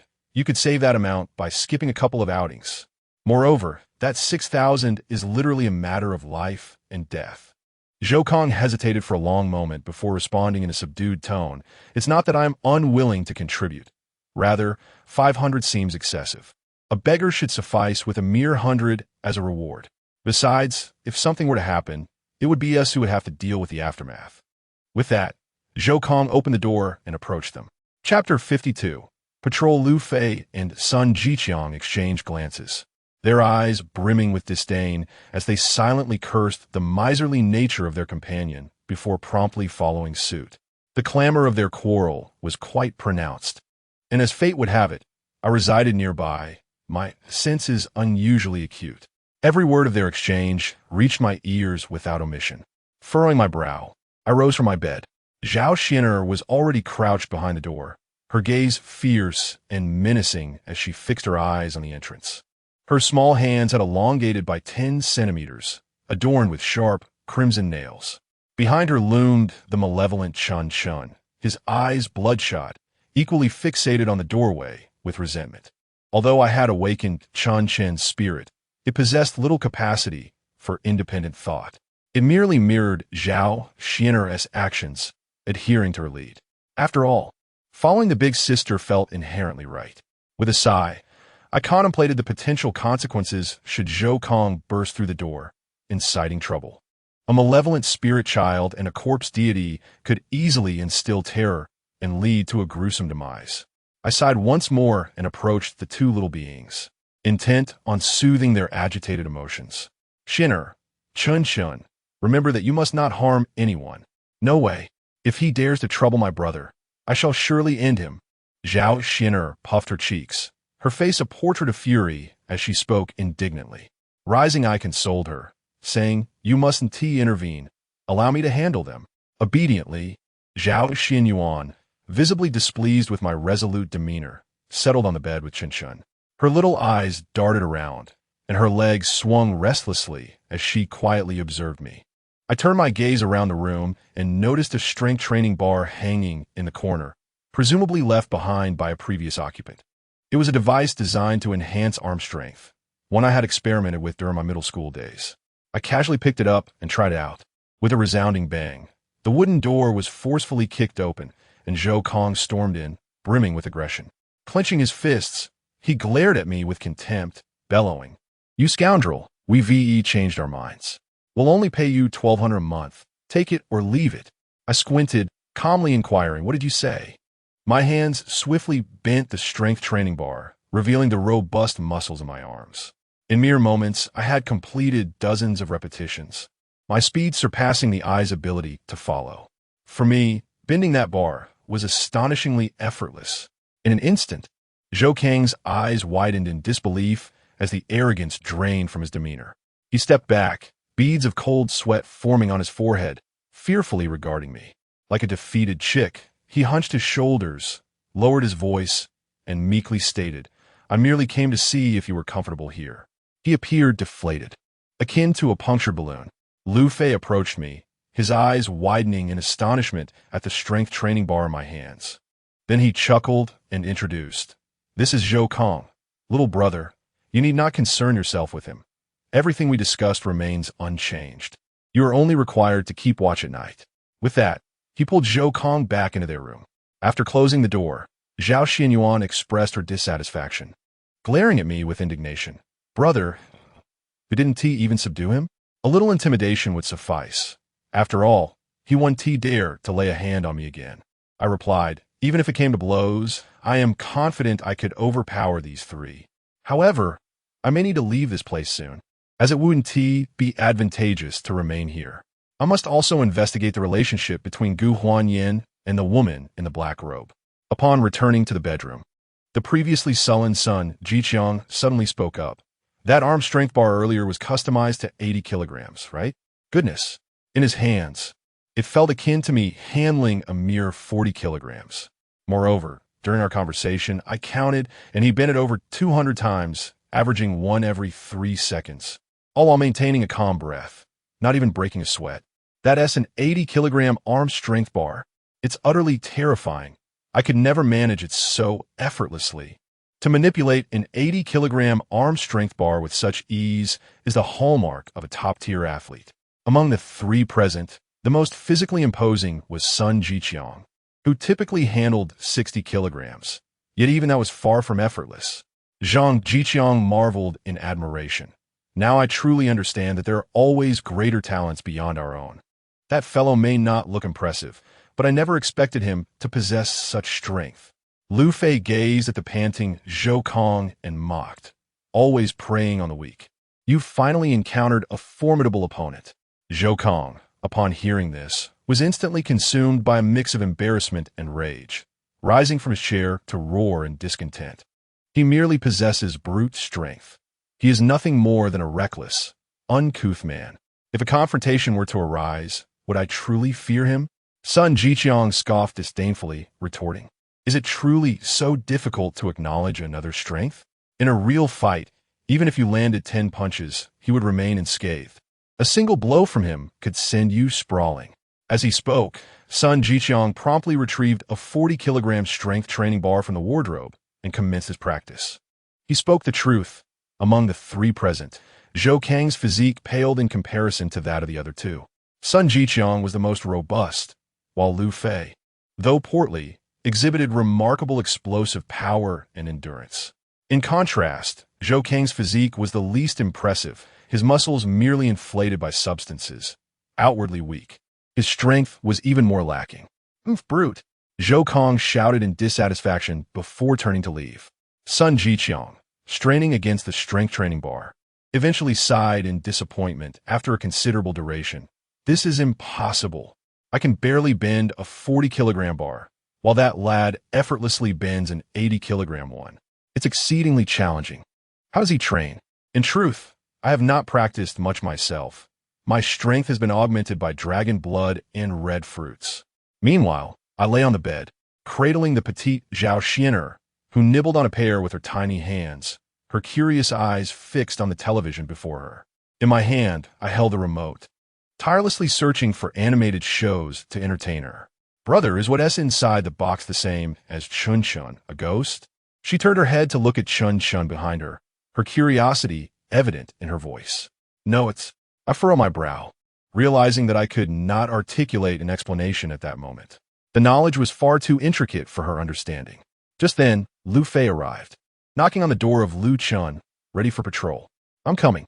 I flipped over, dressed quickly, and casually instructed Xianer, Chun Chun, just watch television here until I return tomorrow morning. Having entrusted the two little ones, I slowly stepped out of the room. Lu Fei's expression was grave, devoid of the cheerful demeanor from earlier, as he said seriously, Lu Chun, have you memorized the route? We will monitor the cameras at the security center. Moreover, be extra cautious during your patrol tonight. I nodded, recalling their earlier words about the haunting in this place, though I did not take it to heart. Exiting the room, I promptly began my patrol along the designated route. I must admit, the landscaping in this villa community was remarkably well done, resembling a forest park and providing a sense of tranquility. As I walked along the path, a gentle breeze caressed me, bringing with it a refreshing sensation. Until 2 o'clock in the morning. This was precisely the hour when drowsiness enveloped one, and sleepiness was at its peak. I raised my hand to stifle a yawn, my eyelids heavy, as I walked slowly across a small stone bridge. Tap, tap. The sound of high heels echoed behind me. crisp yet muffled. Who is there? Out wandering at this late hour? I turned my head to glance behind, only to find nothing but emptiness, save for a few willow branches swaying gently in the breeze. Suddenly, a few drops of water fell upon my neck from above. Chapter 53. The female ghost in the blink of an eye. My drowsiness dissipated, and I stood invigorated upon the stone bridge. My fingers brushed against the droplets of water on the nape of my neck, cold and chilling. Turning to survey my surroundings, I found nothing amiss. Yet in my ears, the sound returned, tap, tap, tap, growing ever louder, inexorably drawing nearer. The air around me turned frigid, and the water beneath the bridge erupted in layers of ripples. A spine-chilling gust swept across my back, sending shivers down my spine. Above me, a chilling presence descended, and a pair of ghostly white hands lunged towards my neck.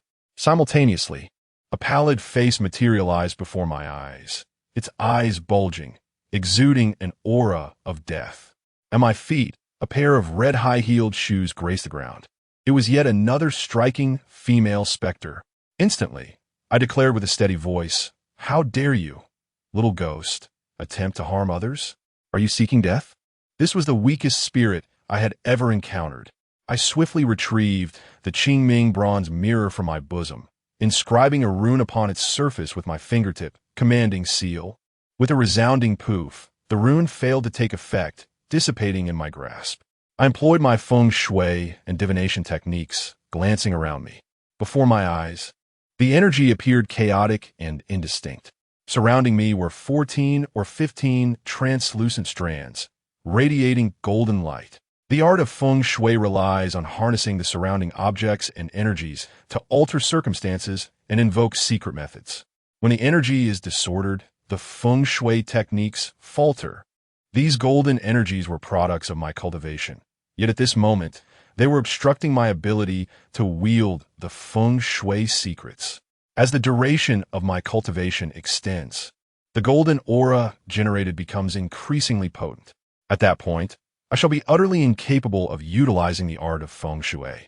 After merely 3 days of practice, I never anticipated that it would already begin to affect my feng shui techniques, making it exceedingly difficult to employ both the art of divination and the runes. However, this specter seeks to harm me with such primitive methods, displaying an utter lack of awareness of her own limitations. Should I truly desire to take action, vanquishing her would be effortlessly within my grasp. With a swift motion, I maneuvered behind the female ghost, scrutinizing her closely. The malevolent energy surrounding her was not particularly dense, and there lingered a trace of vitality akin to that of a living being. It appeared she had recently fallen victim to malevolence, harboring immense resentment, which had manifested her as a vengeful spirit. Additionally, there was a faint scent of an infant emanating from her being. It seemed to be yet another case of a life extinguished alongside another. What a grave injustice! I spoke in a deep voice. Grievances have their origins. Debts have their rightful owners. I harbor no desire to harm you. It would be best for you to return whence you came. The ghost, with disheveled hair and a countenance steeped in malevolence, revealed a pair of crimson eyes. In an instant, the mist dissipated, and her entire form lunged towards me. Frowning, I retrieved 2 half-moons, one black and one white, from my bosom, tokens of the foremost feng shui master of the Southwest bestowed upon me by Zhonghuizhou. Together, they formed a powerful feng shui artifact. With a resounding whoosh, a tempest arose around me, and the lake's waters surged violently, a torrent of dark malevolence crashing towards me. In that fleeting moment, ominous clouds swiftly shrouded the moonlight, casting the surroundings into an eerie gloom. Suddenly, a child of 8 or 9 years, entirely cloaked in darkness, appeared before the female ghost, blocking my path. "Chun-chun," I exclaimed in astonishment. Perhaps sensing the presence of malevolent energy, Chun-chun swiftly dashed out of the house, just in time to witness the unfolding scene. Lowering her head, she rubbed her small hands together and effortlessly subdued the female ghost. The strength of the malevolent spirit relied on the sinister energy and grievances within her. Although Chun-chun had previously been a wicked infant, Having consumed decades of Zhang family's malevolent energy, she still had to flee when confronted by the century-old malevolent ghost, the Heavenly General, nearly facing annihilation herself. Infused with the corpse god's potent Yin energy, her power was now nearly on par with that of the century-old ghost. In Chen Chen's grasp, the female ghost was rendered as mere plaything.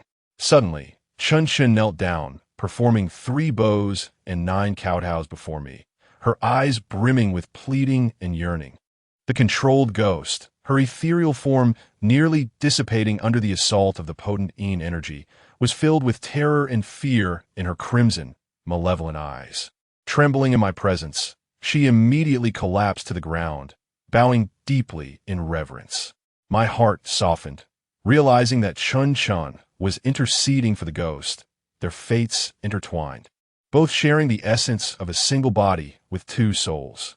Frowning slightly, I contemplated sparing this female ghost. Even spirits possess emotions. Given this, I shall grant you clemency. But remember, you must not harm others again. Chun Chun gazed at me with gratitude, whispering something to the female ghost before promptly departing with me. It is said that humans communicate through the vibration of their throats to produce sound, while ghosts must rely on the resonance of their malevolent energy to emit specific frequencies for communication. Ordinary individuals cannot hear the utterances of spirits. Yet those with sentience among the ghosts can indeed perceive human speech.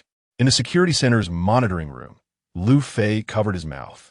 His corpulent figure curled up tightly in his chair, trembling uncontrollably. His eyes, filled with terror, fixated on the computer screen. He had encountered him. That rascal, Lu Chun, had just been gesticulating aimlessly at the air on the stone bridge, even speaking to it. This fellow must have encountered a ghost. What should we do now? Lu Fei stammered to his companions, Sun Jiqiang and Zhou Kang. Though Zhou Kang's face was ashen, he remained exhilarated, watching the surveillance footage with a sense of schadenfreude. Isn't this kid supposed to be quite formidable? Even in the face of a ghost, he seems utterly helpless. What shall we do? Of course, we should just go and help him collect his remains every day. Now it's splendid. I've saved that 100 yuan. Upon hearing this, Sun Jiqiang could not contain his fury, exclaiming, Zhou Kang, do you have no conscience at all? Lu Chun is doing night patrols for our sake. Enough, enough. Stop the bickering. Let us go out and take a look, Lu Fei said, despite his fear and drenched in cold sweat. At this critical moment, albeit reluctantly, he prepared to venture outside. You all go. I refuse to join, Zhou Kang immediately retorted. Creak. The door, which had been securely shut, suddenly swung open. A gust of cold air rushed in, transforming the monitoring room into a veritable ice house, the chill penetrating to the bone. The 3 of them shivered simultaneously, raising their heads to anxiously fix their gaze on the doorway, panic-stricken. The door, how did it open? Could it be that the female ghost has entered? One could frighten another to death. The 3 of them, casting aside decorum, embraced each other tightly. I returned. Just then, I stepped leisurely through the doorway. Observing their expressions of fear, I couldn't help but chuckle. During my night patrol, I have a half-hour respite. With nothing else to occupy my time, I naturally intended to visit. You scoundrel, you frightened your father, Zhou Kang exclaimed, leaping forward to berate me, pointing a finger at my face. I retorted with a swift backhand, striking him across the mouth. Mind your tongue, whelp, I admonished.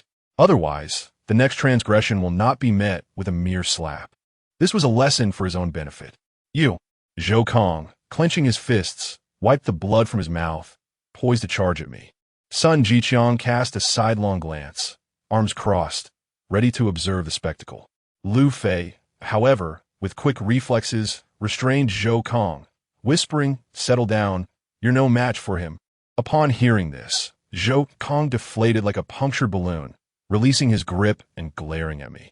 Brother Lu, Lu Fei inquired tentatively, have you encountered anything peculiar on your patrol, perhaps? Apparitions? You're referring to ghosts, perhaps? I chuckled, preparing to deflect the question. We must have faith in science. Such entities cannot exist in our world. I drew a chair and seated myself. Indeed, indeed, Lu Fei responded, his face pallid, eyes downcast, and drenched in perspiration. Zhou Kang walked to the side, feeling the chill around him intensifying. He hurriedly tightened his clothing and muttered, "How strange. Why is it getting colder, even indoors?" Of course, there is a ghost hovering above your head. If you're not cold, then who is? Chapter 54. Cause of death. Zhou Kong floated in the void, the malevolent energy emanating from him causing the temperature around to plummet by several degrees. Occasionally, a chilling breeze swept through the air. Achoo! Zhou Kong wrapped his clothes tightly around himself, yet he still felt an overwhelming chill coursing through his body, unable to suppress his shivering. Lu Fei and Sun Jiqiang, though feeling the cold, were not as severely affected. They gazed at the trembling Zhou Kong in terror, their eyes filled with confusion. Their faces were pale, lips tinged with purple. That slap I delivered moments ago truly saved Zhou Kang's life. Though Chun Chun possessed limited intelligence and could not think independently, it was still capable of sensing hostility and murderous intent. The instant Zhou Kong had leapt forward, he exhibited an inclination to attack me. In a flash, Chun Chun was consumed by rage, filled with resentment and malice. Such a lowly spirit, lacking in discernment, wielded its power indiscriminately, akin to a reckless child brandishing a weapon. If provoked, Zhou Kong could have been slain on the spot, meeting his untimely demise. Startled by Chun Chun, the entire monitoring room fell into an eerie silence. Lu Fei's gaze toward Zhou Kong was fraught with fear as he stammered, "Zhou Kong, could it be that you've encountered something sinister? One must trust in science." I replied coolly, "There are no ghosts in this world." Immediately, I signaled to Chun Chun, who then gradually withdrew. The temperature in the room began to rise once more, and the three taut nerves relaxed considerably. I then smiled and inquired, "Brother Lu, has there been any unexpected deaths in this vicinity lately?" Lu Fei and others gazed at me in terror. The monitoring room was hauntingly silent, akin to a ghostly presence. Suddenly, I offered an awkward smile and tilted my head, exclaiming, No. This is the most prestigious community in Nanning, inhabited by dignitaries and nobles. Such reckless remarks could have dire repercussions." Lu Fei stuttered, his words tumbling over one another. Meanwhile, Zhou Kong leaned over the table, his head bowed, staring at the floor. His eyes bulged, and his entire body trembled incessantly, as if he were recalling some horrifying event, drenched in sweat. I glanced at the expressions of the three individuals present, silently making a note in my mind. When abnormal occurrences arise, there must be some sinister force at play. The female specter by the stone bridge had only just materialized, indicating that she could not have been deceased for long. How could the security personnel here be unaware of such matters? Suddenly, I rose and shook my head, stating, "You all continue your discussion. I shall step out for my night patrol." "Very well. Take care." Lu Fei seemed equally shaken, as if entranced by fear, respectfully ushering me out of the monitoring room. Upon returning to my own quarters, I found Zhao Xinyuan sprawled on the bed in slumber.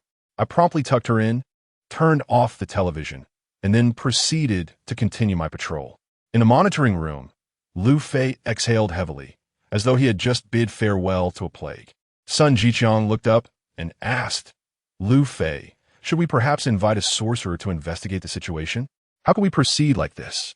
It's not a solution." Lu Fei retorted loudly, "Are you insane? If rumors of hauntings spread here, do you think we could continue working? We would be dismissed in no time. This matter must not be exposed." Sun Jiqiang wished to say more, yet upon observing Lu Fei's unwavering determination, he hesitated for a moment and ultimately fell silent. At that moment, Zhou Kong could no longer contain himself. His clothes were drenched in sweat, and he was restless. His demeanor had become increasingly agitated. He muttered under his breath, "Could it be that this lad has truly uncovered something? No, I must devise a way to eliminate him." Zhou Kong abruptly flung open the door and hurriedly departed. Lu Fei, perplexed by Zhou Kang's retreating figure, called out, "Zhou Kong, where are you going?" "Two friends have invited me out for a late-night snack. I must take my leave," Zhou Kong replied without turning back. To venture out for a late-night snack at such an hour, is he dining with ghosts?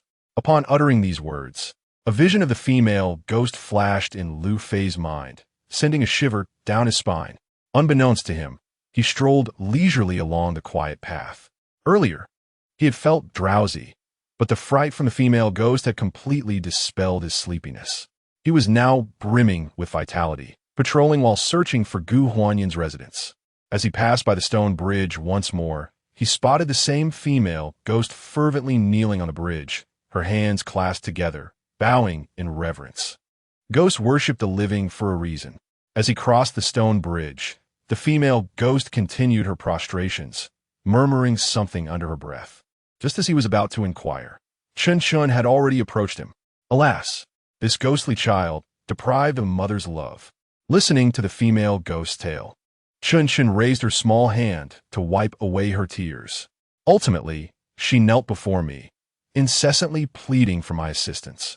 I once entered into a pact with Chun Chun, akin to nurturing a small spirit, our hearts intertwined. The woman, originally named Yang Mingzhu, hailed from an impoverished mountainous region, where she had a younger brother to care for. At the age of 16, following a prolonged drought, her family's crops had failed, leaving them on the brink of starvation. In desperation, she ventured forth to seek employment, where fate led her to cross paths with a wealthy magnate. Upon encountering Yang Mingzhu, with her striking beauty, alluring figure, and gentle, pure-hearted demeanor, he was instantly captivated. He generously bestowed upon her a substantial sum to alleviate her immediate plight and even enrolled her in etiquette classes. In a matter of months, the rural maiden transformed into an urban beauty.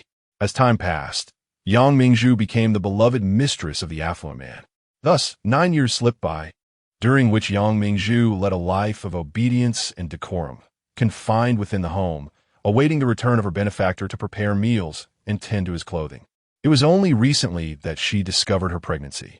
Yet, she grappled with inner turmoil, while becoming a mistress was a means to repay his kindness. The stigma of being a concubine in her hometown would lead to disgrace. Ultimately, she resolved to leave, determined to embrace a life as a single mother, relying solely on one another. Before her departure, Yang Mingzhu approached the wealthy man to express her innermost thoughts. To her astonishment, he reacted with rage and humiliation, seizing an ashtray from the table and striking her unconscious.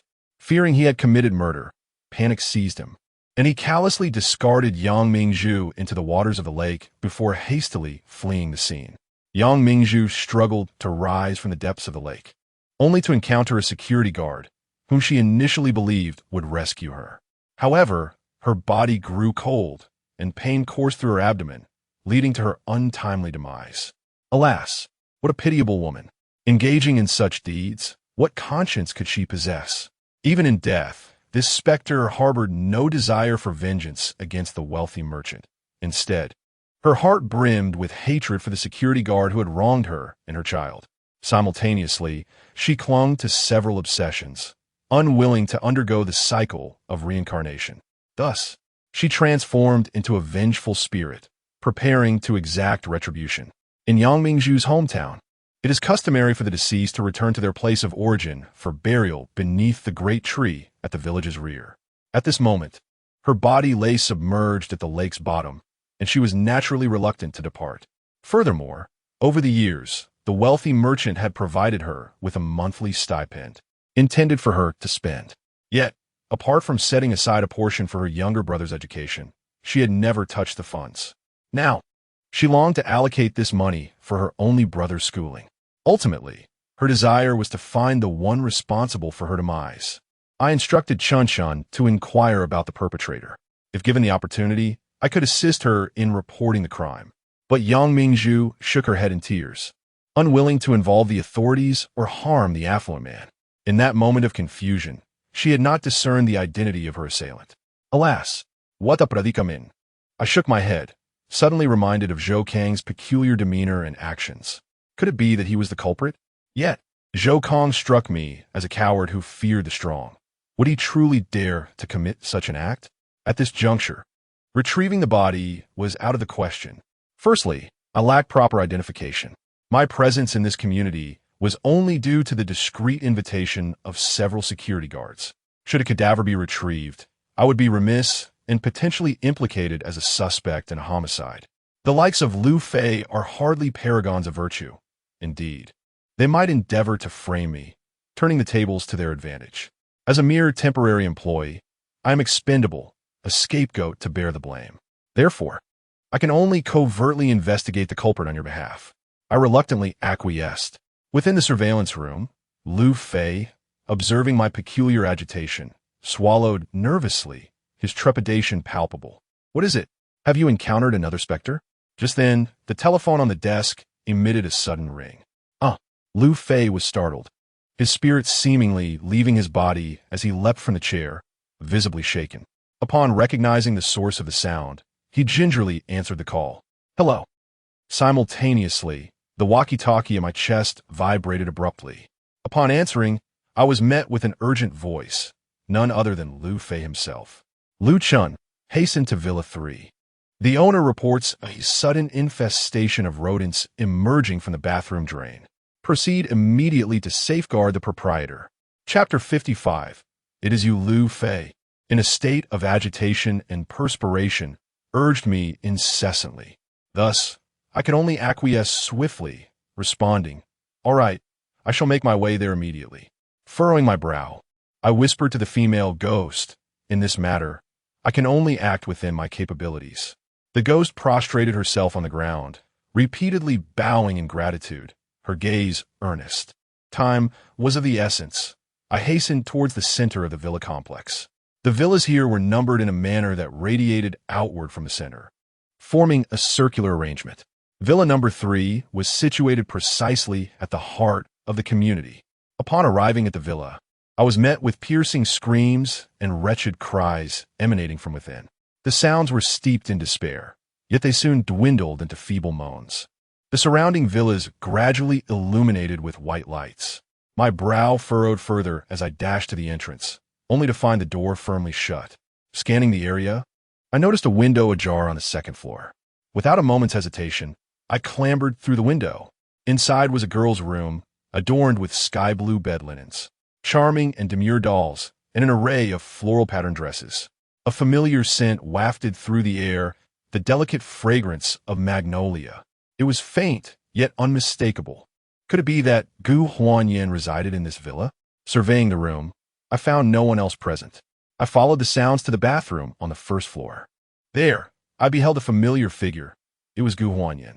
At that moment, she leaned against the wall, despair etched upon her face, gazing down at the floor, swarming with countless mice. With her slender neck tilted back, she wept helplessly, her delicate legs trembling uncontrollably. Though I endeavored to keep my eyes closed, tears streamed down my cheeks. I furrowed my brow as a sharp pain suddenly pierced the wound on my back. Memories flooded back of the woman in black who had stabbed me. She exuded a fragrance reminiscent of magnolia. That individual possessed formidable strength, capable of traversing through the malevolent shadows with ease. Yet, Gu Huanyan was evidently nothing more than an ineffectual weakling. Did they truly share a connection? Doubt crept into my mind. Gu Huanyan had ceased her weeping, feeling the soft fur of the troublesome mice at her feet. She slumped almost lifelessly against the cold tiles of the bathroom floor. Liu Chun, have you entered Villa 3? Have you seen the owner? Hurry and protect the owner. The frantic voice crackled through the intercom, filled with an urgency that mirrored Liu Fei's growing madness. He was akin to an ant on a hot stove. The landline incessantly rang with calls from the owner, each demanding to know what was happening. It was essential to remember that those residing here were either affluent or influential figures. At 4 in the morning, during the hour of sweet dreams, disturbing their rest could lead to a complaint that might cost him his job. I have entered, I muttered, my brow furrowing as I observed the mice on the floor. In the bathroom, they squatted, scurrying about with unsettling rustles. They were numerous, sending shivers down my spine as their chaotic squeaks filled the air, instilling a sense of dread. These rodents were significantly weaker than the swarm that had once visited the Zhang family during the new year. But why do a multitude of rats emerge from the bathroom drain? Although I am currently unable to employ the art of feng shui divination or inscribe mystical runes, the knowledge I have acquired in the past year encompasses far more than these techniques. The practice of feng shui divination is primarily a matter of convenience. With a mere glance, I observe that the layout of the room possesses a distinct and orderly character. The left auxiliary position is occupied by the 5 ghosts. The right auxiliary position treads upon the absolute death. The literary star position harbors calamities, and the martial star position restrains the 6 evils.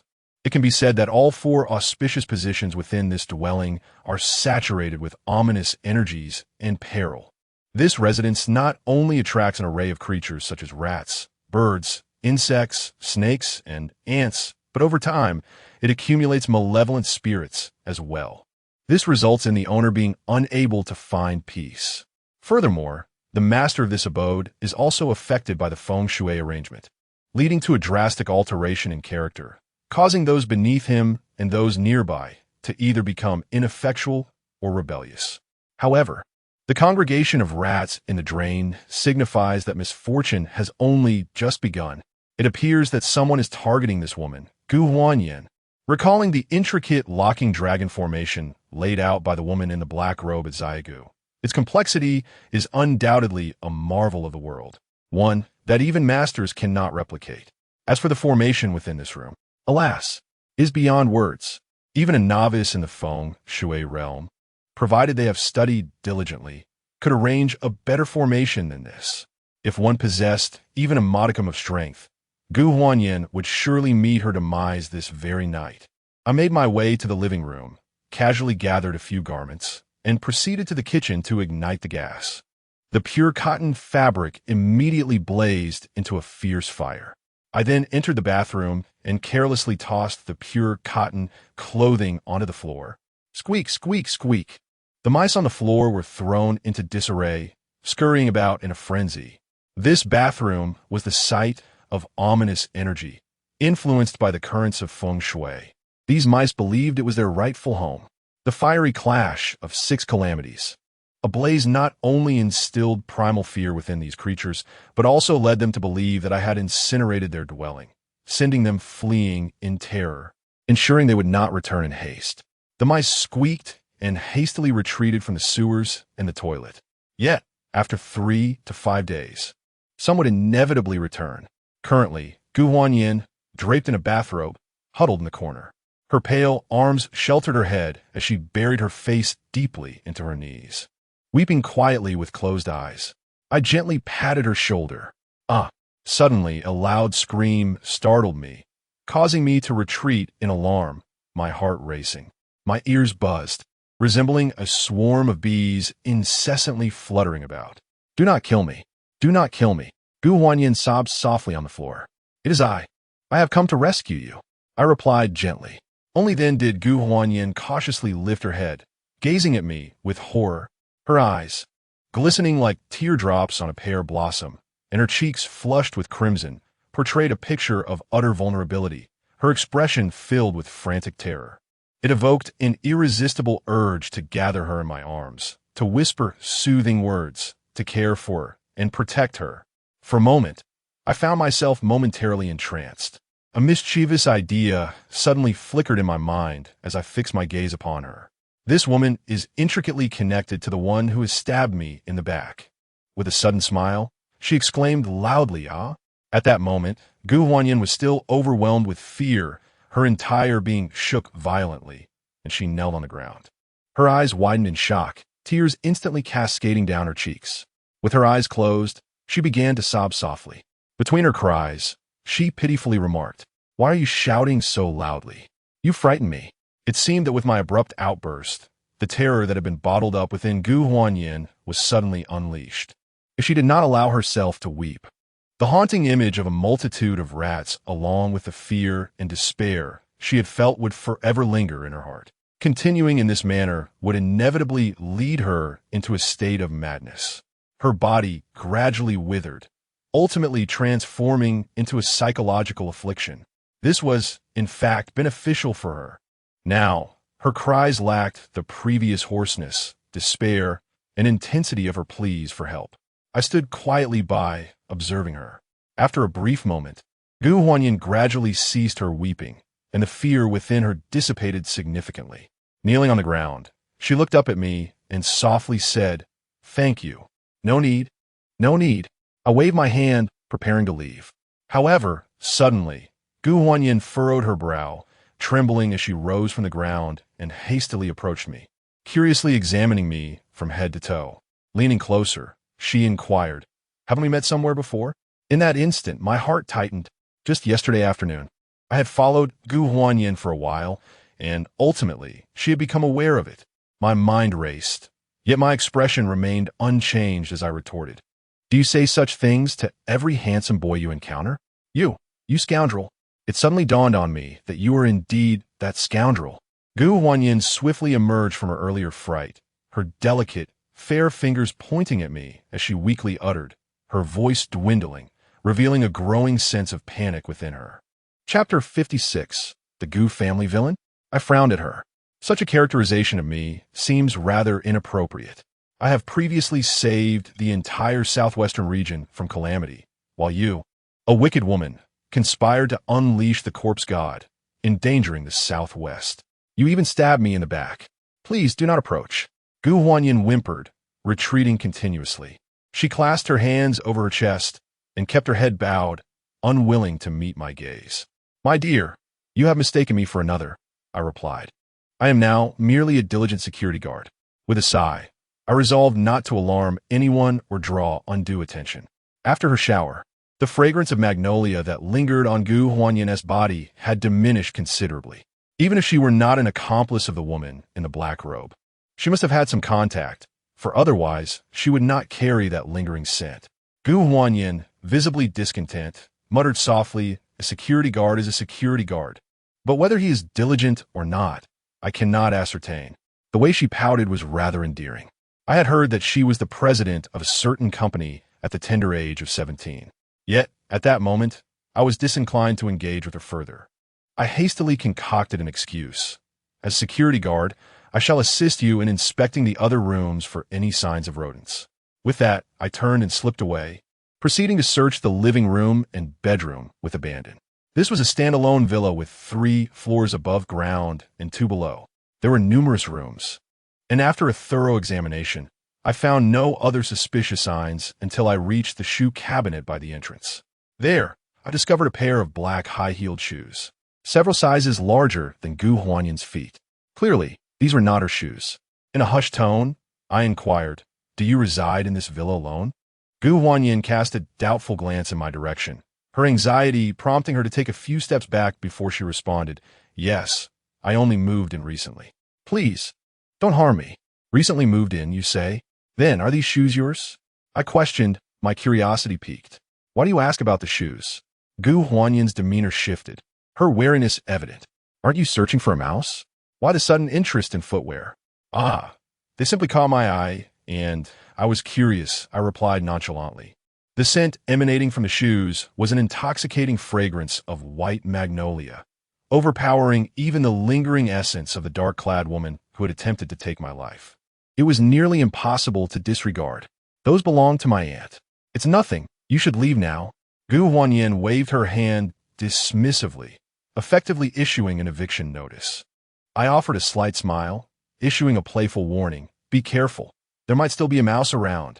In an instant, Gu Huanyin resembled a startled fawn, her fair and rosy feet planted anxiously on the floor, her entire being radiating distress, as if on the verge of tears.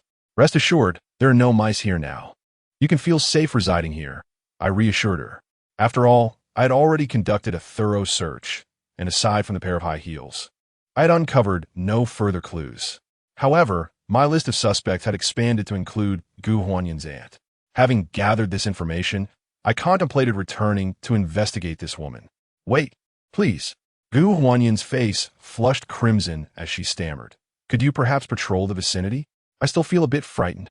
"Very well," I acquiesced. Upon receiving a response, Gu Huanyin's tense nerves relaxed considerably. Cautiously returning to her bedroom, she sat on the bed, hesitant to succumb to sleep for quite some time. The glimmer in her eyes still reflected a lingering unease. I stepped out of my room and strolled around the vicinity, finding nothing particularly unusual. Before departing, I refrained from disrupting the feng shui arrangement within Gu Huanyin's residence, reasoning that the presence of mere insects posed no mortal threat. Nevertheless, there remained peculiarities about Gu Huanyin that warranted further observation. At that moment, the intercom crackled to life, and Lu Fei's voice resonated. Lu Chun, have you dealt with the mice? Lu Fei paced anxiously within the monitoring room, his demeanor fraught with tension as an increasing number of residents called in with inquiries. This incessant barrage heightened his agitation, instilling a sense of imminent peril regarding his employment. All set, I replied. Instantly, Lu Fei exhaled deeply, collapsing heavily into his chair. Thank goodness. Otherwise, I would have been in quite a predicament tonight, he lamented. He expressed his gratitude for encountering me earlier, for had it not been for my intervention, he would have had to confront the situation personally. The thought of the ghost on the stone bridge sent a shiver down his spine, rendering his face ashen, as if a heavy stone pressed upon his chest. Having resolved the matter concerning Gu Huanyan, my night watch was drawing to a close. In the blink of an eye, it was 6 a.m. as I returned to the security center's monitoring room. Lu Fei immediately sprang from his chair, grasping my hand with fervor, his voice laden with appreciation. Thank you. Had it not been for you, my life would have been irrevocably altered. I casually waved my hand and inquired Lu, do you know about the woman residing in the 3rd building? Lu Fei, the security guard here, should possess the most information regarding Gu Huanyan. Young man, you aren't thinking of seducing Gu Huanyan, are you? Lu Fei immediately regarded me with suspicion, a hint of a lewd smile lingering at the corners of his mouth. However, if you truly possess the capability to win her over and become a son-in-law, you would never need to toil for the rest of your life. Each day, you could simply recline in bed and earn a fortune. I cast a glance at him. At that moment, Lu Fei began to speak in the southwest region.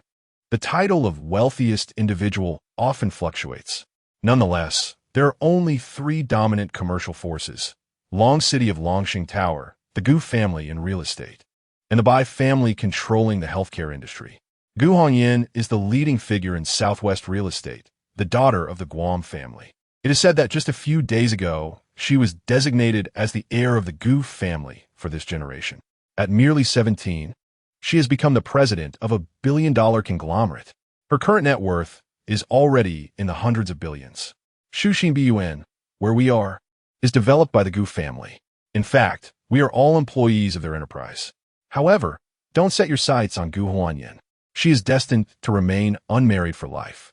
Upon hearing this, my curiosity was piqued, and I asked, why will she never marry? Ever since the Gu family rose to prominence, it has been mandated that each heir of the Gu group cannot marry or have children and must live a solitary existence. Lu Fei sighed, his tone laden with regret. However, he quickly shifted gears, chuckling as he said, little brother, if you wish to take a shortcut, allow me to introduce you to a few wealthy ladies. Enough. I promptly interjected, shaking my hand to dismiss such distasteful suggestions. Yet, I had gleaned valuable information, particularly about the Gu family. Curiously, I inquired, is it true that every generation of the Gu family is led by a woman? Indeed, Lu Fei confirmed, nodding. Suddenly, he gazed at me in astonishment. You can't possibly prefer the older ones, can you? I was taken aback, shaking my head, bewildered by the man's musings. I returned home, having casually discussed some details about the Gu family before retreating to my humble abode. My next investigative target was the Gu family.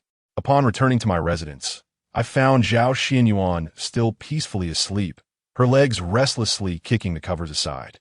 In her hand, she clutched a ball of malevolent energy, precisely the essence of Chunqin.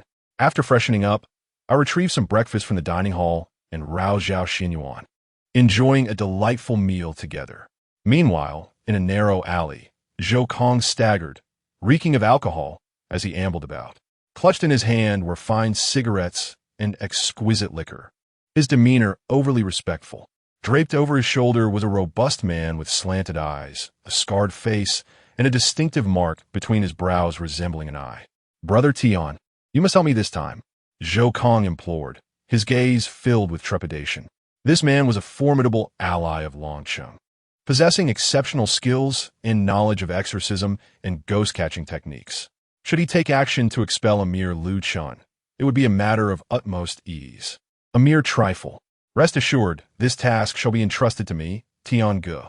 The man with the pattern of the heavenly, I patted his chest, exuding confidence.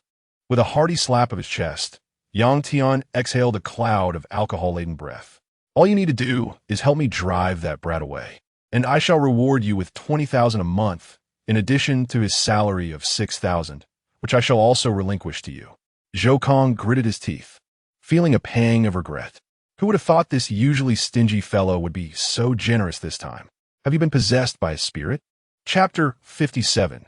Yang Tian. At the mere mention of ghosts, Zhou Kang's countenance transformed drastically, and he trembled as he spoke. Brother Tian, that place truly harbors spirits. You must exercise caution. What is there to fear? I, Yang Tian, commenced my study of feng shui at the tender age of 8, delved into the arts of Maoshan by 10, comprehended Buddhist scriptures by 13, and began capturing ghosts as a pastime at 16. Presently, I am well versed in various martial arts. A mere ghost is but a trifling matter. Do you see the heavenly eye etched at the center of my eyebrows? It was specifically inscribed for the purpose of vanquishing spirits. Zhou Kong gazed at Yang Tian with a bittersweet expression and said, Brother Tian, you are truly formidable. Let us proceed and expel that rascal. At that moment, I was savoring breakfast with Zhao Xian'er. She held a soup dumpling, relishing it one bite at a time, her small hand raised in delight, exclaiming, so delicious, so delicious. Chun Chun floated nearby, his eyes gleaming as he incessantly licked his lips. Chun Chun, you have already departed from this world. You can no longer partake in food, Zhao Xian'er remarked earnestly, fixing her gaze upon him. Oh dear. I lightly tapped Zhao Xian'er on the head, causing her to wince and let out a delicate yelp. You mustn't speak to Chun Chun like that. In truth, Chun Chun was pitiable. He had not even had the chance to glimpse this world before departing, missing out on the culinary delights it has to offer. Chun Chun gazed down with a look of sorrow. Though he could linger in this world, witnessing its landscapes and human affairs, the pleasures of food eluded him.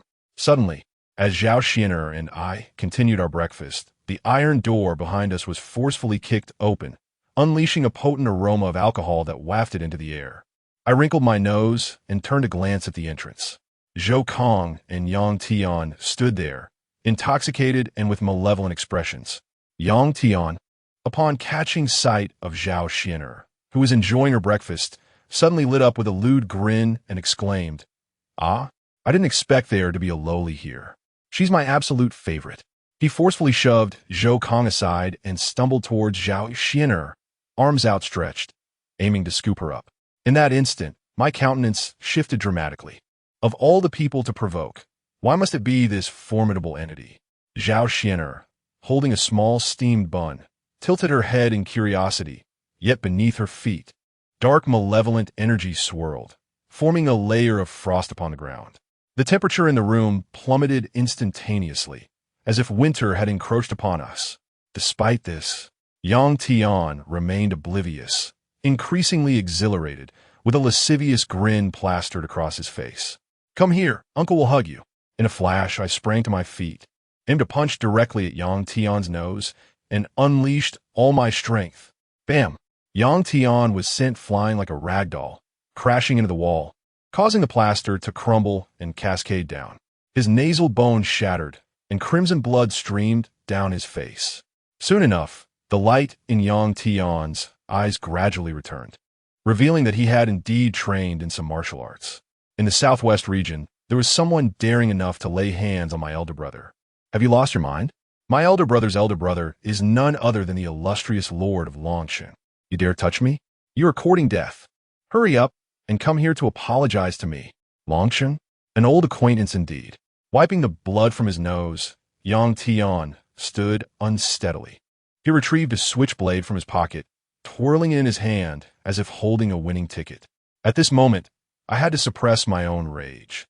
Holding Zhao Xian'er's shoulder to prevent her from losing control and placing a hand on the back of her head to soothe her emotions. Though a murderous aura emanated from Zhao Xian'er, she gradually regained her composure under my ministrations. I gazed at Zhou Kong and Yang Tian, inwardly lamenting, I implore you, do not seek your demise. Kneel, Yang Tian commanded, his arrogance unabated. Oh, and by the way, deliver that little girl to me. I am in dire need of venting my frustration.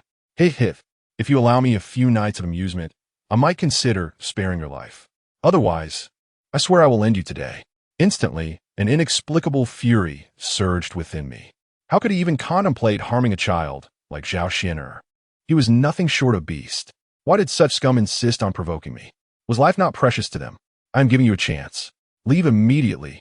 Do not force my hand, I declared loudly. You are courting death. Hearing this, Yang Tian roared, his anger erupting. He brandished the knife and charged towards me. Within a few steps, it was evident that he possessed some martial skill.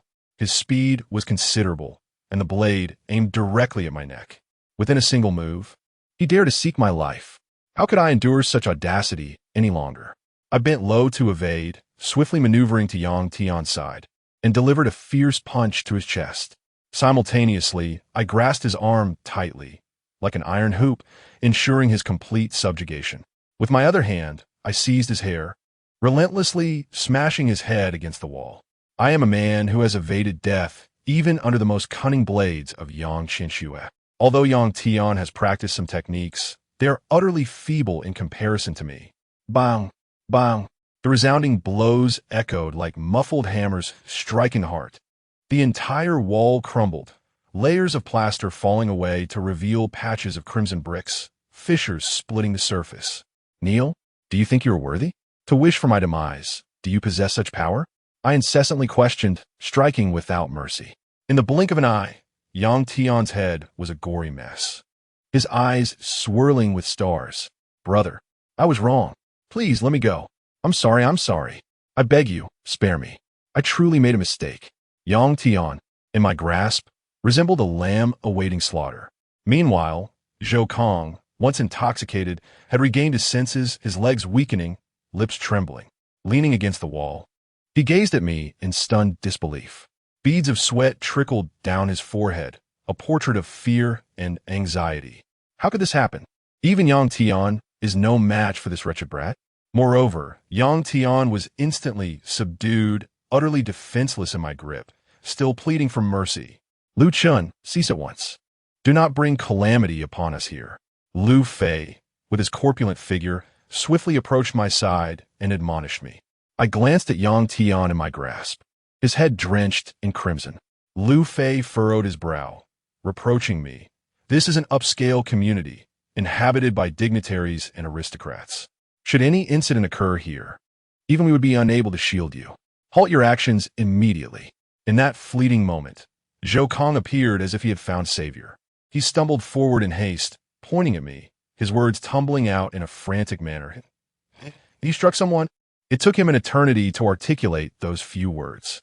With disdain, Lu Fei cast a glance at Zhou Kong, internally cursing, am I blind?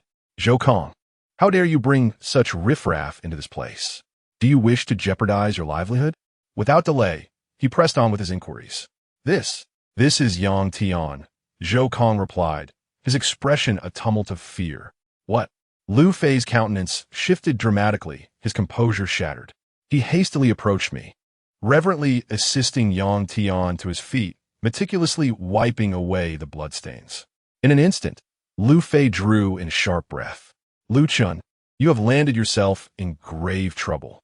Immediately kneel and apologize to Brother Tian. Do it swiftly. Chapter 58. A plea for mercy. Lu Fei, radiating a menacing aura, relentlessly advanced toward me, his tone almost dictatorial. His gaze was fixed upon me, his hands clenched, veins bulging, as he threatened to strike. Did he presume to intimidate me? He was gripped by fear, dreading my implication and its potential impact on his employment. The subordinates of Longcheng were figures of dread in the southwestern region, universally avoided. By engaging with them, I was sure to attract an endless stream of vengeful adversaries. Lu Fei and his cohort were no match for such individuals, who operated without moral constraints, willing to harass one's family if outmatched. Even Zhou Kong, the weakest among them, mustered his courage, inching closer with a triumphant glint in his eyes, regarding me as if I were already a corpse. Impossible, I retorted coldly. Kneel and apologize? He is hardly deserving. I cast a wary glance around, my eyes fixed on Lu Fei. If a confrontation ensued, I would have no choice but to subdue them all before escaping with Zhao Xian'er. Restrain him. Yang Tan, remarkably still somewhat lucid, swayed as he stood. his eyes burning with resentment. "Seize him, or I swear none of you will escape my wrath." Instantly, a pallor fell upon Lu Fei and the others, their hands clenching into fists, veins throbbing. "Lu Chun," he warned, "it would serve you well to surrender. We have no desire to harm you." I scoffed. "Then you must first prove yourselves capable. Just moments ago, Yang Tian barged in, and you all treated him as if he were invisible, failing to intervene at the first opportunity. Now, upon realizing the formidable nature of our adversary, you prepare to coerce me into kneeling and apologizing. You are cowards who fear the strong." Yang Tian, witnessing Lu Fei's hesitation to act, was instantly consumed by rage, exclaiming, "You two useless fools, why aren't you apprehending him? Did you grow up eating dung?" In an instant, Lu Fei's complexion turned a deep shade of fury, yet he dared not defy Yang Tian, merely lowering his head and approaching me. "Do not blame me," Lu Fei roared, resembling a lion, as he lunged towards me with great speed, seeking death. In that fleeting moment, genuine anger surged within me. Summoning all my strength, I swung a punch directly at Lu Fei. "You insolent brat, dare you strike?" Lu Fei smirked, his lips curling into a mocking grin. He was a graduate of a specialized bodyguard program, having earned respect and fear from Sun Jiqiang and Zhou Kong by virtue of his impressive physique. His prowess extended beyond mere eloquence. He possessed formidable strength. Although Lu Fei was corpulent and of shorter stature, his agility was remarkable, deftly executing various techniques. With hands poised to seize, he aimed to grasp my shoulder with force, intending to subdue me in one swift motion. Meanwhile, Zhou Kong approached me rapidly, his demeanor cunning and treacherous. Unlike Lu Fei, he launched a direct assault from below. With a swift strike, he attempted the infamous monkey steel's peach. "Get down!" roared Lu Fei, charging like a fierce tiger. A cold smile graced my lips as I fixed my steely gaze upon the two, declaring, "If you wish for me to fall, you must first demonstrate your strength." Raising my leg, I initially aimed to kick towards Zhou Kang's face. Simultaneously, targeting Lu Fei's grasping claws, I delivered a full-force punch. As the adage goes, overwhelming power can overcome intricate techniques. I may not possess their elaborate maneuvers, but I boast superior strength, swift reflexes, and nimble agility. Daring to exchange blows with me is akin to courting demise. Seeing this, Lu Fei couldn't help but scoff. Instantly, clenching his palm, he transformed his claw into a fist. Crack! Thud! Almost simultaneously, Zhou Kang's body was propelled backward, a prominent footprint emblazoned across his face, his features bruised and swollen. His body collided heavily with the wall, collapsing onto the ground, unable to rise. His eyes were filled with terror. He hadn't even endured a single exchange. Lu Fei's corpulent figure staggered backward several steps before regaining his balance. He clutched his right arm with his left hand, his shoulder trembling incessantly, his breathing labored. Beads of perspiration trickled down his forehead. His lips contorted in a grimace of pain as he stared at me, incredulous. How is this possible? He stuttered. How can his strength, reaction time, and speed be so formidable? Lu Fei's lips quivered as he gasped, astonished. Furthermore, he was standing on one leg. Yet he withstood my punch. Just moments ago, Lu Fei had leaped into the air. That punch was not only his most potent strike, but also carried the full weight of his obese frame. Even Sun Jiqiang couldn't withstand such a blow. Immediately, Lu Fei realized that, with Zhou Kong, he could not apprehend me. A wave of regret washed over him. Had I known earlier, I would have refrained from being here. Enduring excruciating pain, I grasped the walkie-talkie and shouted, "Sun Jiqiang, something has gone awry here. Hurry and come to my aid." In a moment of desperation, I could only call upon the most formidable individual present, Sun Jiqiang. "Sorry, I'm busy in the restroom." Unfortunately, the cold, detached voice from the walkie-talkie responded before abruptly disconnecting. In an instant, Lu Fei's face turned pale, clutching his arm, his eyes filled with despair. He forced a smile, looking at me. "Lu Xiao, brother, this is all a misunderstanding." "A misunderstanding? Would that suffice?" I regarded him with a cold stare, my peripheral vision catching a glimpse of the corner where Sun Jiqiang stood, calmly observing me with the walkie-talkie in hand, poised for action. Noticing my gaze, Sun Jiqiang offered an awkward smile and shrugged, indicating his reluctance to intervene on Lu Fei's behalf.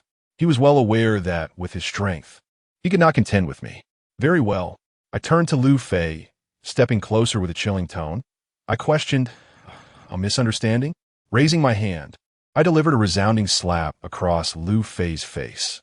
I continued, is this also a misunderstanding then? Having chosen to resort to violence, there was no need to afford him any dignity or leeway. If I were to falter against them today, I would undoubtedly be overpowered and met with a fatal blow from Yang Tian. Indeed, this is a misunderstanding. Brother Chun, I should not have laid a hand on you, but I cannot afford to offend Brother Tian. I was wrong, truly wrong. Huh, I scoffed, casting a disdainful gaze upon Lu Fei. My animosity towards him only intensified. Even now, he remained oblivious to his transgressions, instead casting himself as the victim and deflecting blame onto Yang Tian and me. It was as if he bore no fault whatsoever. What eloquent sophistry! However, Yang Tian would not escape my retribution either. Under my intense scrutiny, Lu Fei was drenched in a cold sweat, his head bowed, unable to meet my gaze. I seized him by the collar, flinging him aside. I then sauntered towards Yang Tian. Stay back. Please just stay back. Yang Tian, prostrate on the ground, his eyes wide with terror, desperately attempted to retreat, his heels digging into the earth. His gaze was filled with sheer dread. He had just witnessed Lu Fei's attempts at appeasement, his entreaties met with a brutal slap. In that instant, he understood that I was far more ruthless than he could ever be. Begging would be futile. His eyes darted towards Zhou Kong, his heart filled with resentment. He cursed his own drunken folly for agreeing to Zhou Kang's harebrained scheme to cause trouble here. When his gaze fell upon Lu Fei, a surge of anger coursed through him. Why did you interfere? In a moment of blind rage, Yang Tian had believed that the corpulent fool could prevail. What are you even doing? He bellowed. But alas, the portly fellow proved to be far too fragile. I was wrong.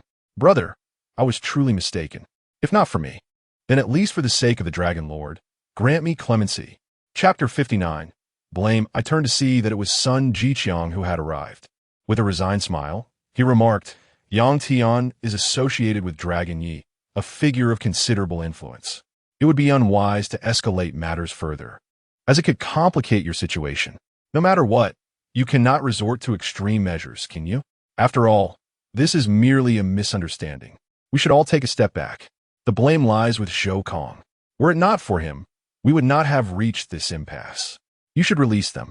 Upon hearing someone plead on their behalf, Yang Tian's expression brightened. He hurriedly fell to his knees before me, imploring, Brother, I truly made a mistake. It is all Zhou Kang's fault. He set his sights on you, and I was momentarily blinded, which led me to act against you. Brother, I swear, I will never dare to do so again. I beg you, please spare me. As these words left his lips, Zhou Kang's countenance shifted dramatically, paling to a ghostly white. He trembled uncontrollably, his terrified gaze darting between Yang Tian and Sun Jiqiang, filled with despair. Little did he know, he alone was at fault. The burden of blame rested solely upon him. In an instant, despair enveloped him, and he collapsed to the ground, kowtowing and weeping. I was wrong. I will never dare again. He raised his hands, repeatedly striking his own face in desperation. I beg you, I truly erred. Forgive me. Had I known it would come to this, I would have acted differently from the beginning. Sighing, I waved my hand dismissively. Leave at once, and do not let me see you again. Yang Tian instantly breathed a sigh of relief, summoning all his strength to rise from the ground, using the wall for support. He cast a fearful glance my way and whispered, Thank you, big brother. Propelled by the wall, I staggered out of the room, my gaze deepening with a nascent malevolence. Just then, Lu Fei, as if burdened by a great weight, mustered his courage and approached me. Brother Lu, he said, I thank you for your magnanimity. I was in the wrong this time. I merely curled my lip, observing the pair, especially Lu Fei, a glib and opportunistic character, brimming with insidious schemes. I would sooner believe in ghosts than in his honeyed words. Begone, I retorted, and do not disturb my breakfast. Sun Jiqiang cast a grateful glance in my direction, seized Zhou Kong, and promptly dragged him away. Silence descended upon the room once more. Zhao Xian'er, clutching her steamed bun, regarded me with elation, exclaiming, "Brother, you are so formidable. You vanquished them all with a few blows, reducing them to begging for mercy. I aspire to be like you in the future." Her eyes brimming with admiration, she clenched her fists and brandished them in the air, an endearing sight. I smiled gently, crouched down, and stroked her head, instructing her, "Henceforth, leave all matters to your brother. You must not intervene. A girl should be gentle and charming. Do you understand?" "Yes, I understand," she replied thoughtfully before inquiring, "Why did that unsightly fellow attempt to embrace me? I would never permit him to do so. I only allow my brother to embrace me." The unsightly fellow she referred to was the scarred Yang Tian. She then encircled my waist with her small arms, nestled her head against my chest, and said in a tender voice, "Please, brother." With a firm embrace, I held Zhao Xian'er close. My eyes narrowed slightly, instantly recalling Yang Tian, who had just departed. "Shuane, remain indoors. I shall return shortly. I cannot place my trust in such ruffians of the underworld. Isn't it their nature to repay kindness with enmity?" With that thought, I hastily urged Chun Chun to vacate the premises. Outside, Lu Fei and the others supported one another, returning to their respective quarters. The most unfortunate among them was Zhou Kong, whose face remained ashen, lost in a fog of despair. Not only had I delivered a harsh lesson to him, but he had also incurred the wrath of Lu Fei and Yang Tian. After my departure, these two would surely not let him off the hook. The three of them sat together, despondent and silent, enveloped in a heavy stillness. "Is that not Lu Chun?" Suddenly, Sun Jiqiang exclaimed, pointing at my silhouette through the window. In an instant, the trio exchanged wary glances, a tacit understanding dawning upon them regarding my intentions. Could it be that Lu Chun truly intended to deal a fatal blow to Yang Tian? After all, Yang Tian was a subordinate of Long Cheng. Did he not fear retribution from Long Cheng for such audacity, such reckless bravado? It was as if Lu Chun was courting death. Furthermore, this would inevitably implicate us. Lu Fei's expression grew grave as he scolded vehemently. After a moment of silence, Zhou Kong finally spoke. "However, Lu Chun has already struck Yang Tian. The latter will not let this transgression pass lightly." The three fell into silence once more. Indeed, how could a ruthless individual like Yang Tian simply swallow his pride? "We are in deep trouble," Sun Jiqiang remarked, his countenance filled with melancholy. At this juncture, they found themselves powerless to intervene. Regardless of the circumstances, they could not step in. Meanwhile, Yang Tian leaned against the wall, persistently moving forward. Blood streamed from his forehead, and his vision was clouded. The scene before him was drenched in crimson. This place was an ascending slope. Gritting his teeth, Yang Tian bore the excruciating pain coursing through his body as he advanced slowly. Gradually, his body grew heavier, his feet feeling as though they were laden with lead, making each step a monumental effort. He glanced back every 3 steps, his expression fraught with anxiety, eyes filled with trepidation, fearful that he might be pursued. Clinging to the wall, Yang Tian crawled for several hundred meters until he spotted an intersection ahead.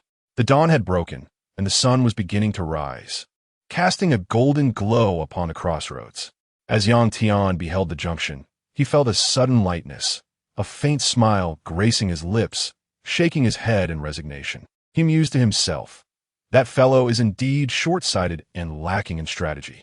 Had it been me, I would have stood alone at this intersection, quietly awaiting the arrival of my enemies, ready to eliminate any future threats." Alas! Yang Tian stared at the intersection, yet no figures appeared after a long while. A surge of boldness welled up within him, his heart lightened, and his spirit eased. As long as he could pass through this junction, in the southwest, countless brothers were scattered about. With a mere wave of his arm, he could summon a multitude of allies to his side. At that moment, even if that fellow possessed 3 heads and 6 arms, he would be captured and dealt with mercilessly. With this thought, a triumphant smile crept across Yang Tian's face. It seemed that once he escaped, the pain he endured would be rendered insignificant. 1 step, 2 steps, 3 steps. The early morning sun cast its warm rays upon Yang Tian's face, filling him with a gentle warmth. "Ha ha! I have finally emerged alive," he exclaimed, a triumphant grin spreading across his features. "You just wait." As he basked in the sunlight, a voice, silent yet resonant, echoed behind him. To Yang Tian's ears, it struck like thunder. The triumphant gleam in his eyes was swiftly replaced by sheer terror as he incredulously turned his head to face me. "You!" Yang Tian's voice trembled, for he was utterly exhausted, devoid of any strength to resist. Suddenly, he lowered his head and let out a self-deprecating laugh. How absurd! How laughable! Did I truly believe that by cornering my enemies to eliminate future threats, others would not think to do the same? In the world of martial arts, who can escape unscathed? He had indeed committed many acts to eliminate future threats, and none had ever left him unscathed. Today, it was finally his turn. The pursuers had come after him, leaving no room for mercy. He was destined to die today. Despair flickered in Yang Tian's eyes. In his final moments, fury surged within him, and he roared, "You fool! I am a subordinate of Longsheng. Do you truly dare to kill me?" Longsheng was a familiar name to me, and I felt no fear. I gazed at Yang Tian, narrowing my eyes in mockery. With a resounding crash, Yang Tian lost all hope and collapsed to the ground. Chapter 60. Resignation lying on the ground. Yang Tian's eyes were murky and devoid of light, reflecting a bleakness as he gazed at the gradually brightening sky. His heart engulfed in despair. The power and reputation of Longsheng had been his last chance for survival, yet the opposing party remained utterly indifferent. His final lifeline proved utterly futile. At this moment, Yang Tian had firmly concluded that I would not spare him, that I had pursued him solely to end his life. He could only lie there, awaiting his demise in silence, devoid of any opportunity for resistance. Observing Yang Tian's desolation, I chuckled softly. "Rise. I am a benevolent soul, not want to take a life." Instantly, Yang Tian regarded me with confusion, utterly perplexed. Could it be that this fellow still fears the influence of Long Yi? Is he hesitant to strike me down? Yang Tian mused inwardly. In that fleeting moment, a flicker of hope ignited within him. Heaven has not abandoned me, he thought, maintaining an impassive facade while his heart brimmed with optimism. At that instant, it felt as though he had traversed the threshold of the underworld. In truth, I was acquainted with Longsheng, who owed me a significant favor. My pursuit of him was to convey a crucial message. Do not engage in foolish actions. Do not bring trouble upon me. I spoke in a calm and measured tone, akin to recounting a simple tale. Yet to Yang Tian's ears, my words resonated like a thunderous clap, striking his heart with force. Yang Tian's pupils dilated in shock, his mind swirling with countless thoughts. Who was this person? If even Long Yi owed him a favor, what exactly was his true nature? Could it be that I have inadvertently offended a significant figure? The more Yang Tian's imagination ran wild, the deeper his trepidation grew. His body began to tremble uncontrollably, and his breaths quickened. This was more distressing than facing death itself. Observing the increasingly peculiar expression on Yang Tian's face, I could only wonder what thoughts plagued his mind. My intention was merely to invoke the reputation of Longsheng, hoping he would retreat and cease his troublesome pursuits. Yet now, it seemed, the renown of Longsheng was of little consequence. Resigned, I gestured for him to come closer. In an instant, an icy chill enveloped Yang Tian, leaving him shivering as if ensconced in a frozen abyss. A gust of cold wind swept past his ears, and it felt as though two tiny feet were perched upon his shoulders. Something seemed to be sitting atop his head. He had not been exaggerating. He had indeed dabbled in ghost-catching techniques, albeit with little mastery. Thus, in that fleeting moment, he became aware of a terrifying little ghost clinging to his back. With a face full of fear, he dared to look up, only to see a small visage gazing down at him. A ghost! Yang Tian let out a sudden, piercing scream, his entire being startled into a leap. His spirit utterly unmoored, his vision blurred. A wave of dizziness washed over him, and he nearly lost consciousness. Witnessing his state, I felt a wave of relief. Indeed, the reputation of Longsheng proved ineffective. When it comes to instilling fear, nothing compares to that little malevolent spirit, Chunchen. A smirk of triumph crept across my lips. With a firm grip, I hoisted him from the ground, casting a stern gaze upon him as I warned, "Do not provoke me again. Do you understand?" Yang Tian nodded incessantly, akin to a chick pecking at grains. Gazing at the blinding and warm sunlight at the intersection, he felt his body growing increasingly cold. The sun had risen, yet this little demon showed no fear of its rays. How terrifying must this malevolent spirit be, to command such a fearsome entity? How formidable must this gentleman be? A wave of regret washed over him internally. He chastised himself for provoking this formidable figure. With each glance exchanged, his trepidation deepened, slowly transforming into admiration. A thought arose within Yang Tian. How splendid it would be to follow this esteemed individual. Perhaps he might even have the privilege of meeting the illustrious Dragon Lord of Longshan. Resolutely, Yang Tian seemed to make up his mind and earnestly declared, "Brother, I vow with my life that I shall never trouble you again. Today's incident was entirely my fault. From this day forth, if you instruct me to head east, I shall not dare to venture west. I would traverse mountains of blades and seas of fire without a flicker of doubt. Brother, shall I follow you from now on? What nonsense is this?" I furrowed my brow at Yang Tian, utterly perplexed. "I merely came to warn you not to bring trouble to my doorstep. I am not in the market for a disciple. Not at all, not at all." I waved my hands dismissively, observing the celestial eye etched between Yang Tian's brows. I felt a surge of incredulity and instructed him, "You should return promptly and seek medical attention for that injury on your head. This fellow can't possibly have sustained damage from my collision. Brother, do you look down upon me?" Yang Tian gazed at me, disappointment etched across his face. Observing that the desired effect of intimidation had been achieved, I departed without further delay. Yang Tian watched my retreating figure, his eyes devoid of resentment. Conversely, he appeared to be filled with admiration and profound respect, inwardly resolving that he, Yang Tian, would undoubtedly follow in my footsteps. Unbeknownst to me, Gu Hongyan had risen early and arrived at the security center as I made my way back. As the newly appointed CEO of the Gu family, she possessed the authority to examine all of the Gu family's holdings, including the security arrangements at Shuxin Manor. Haunted by the incident with the rodent, she had spent a restless night, consumed by fear and unease.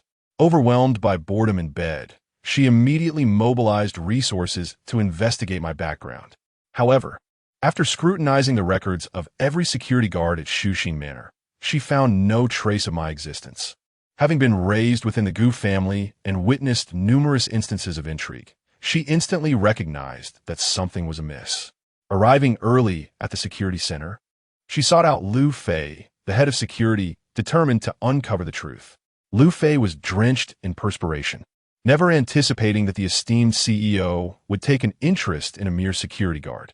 Realizing that the deception could no longer be maintained, he resorted to further fabrication, claiming that Sun Bin was hospitalized and I was filling in for him.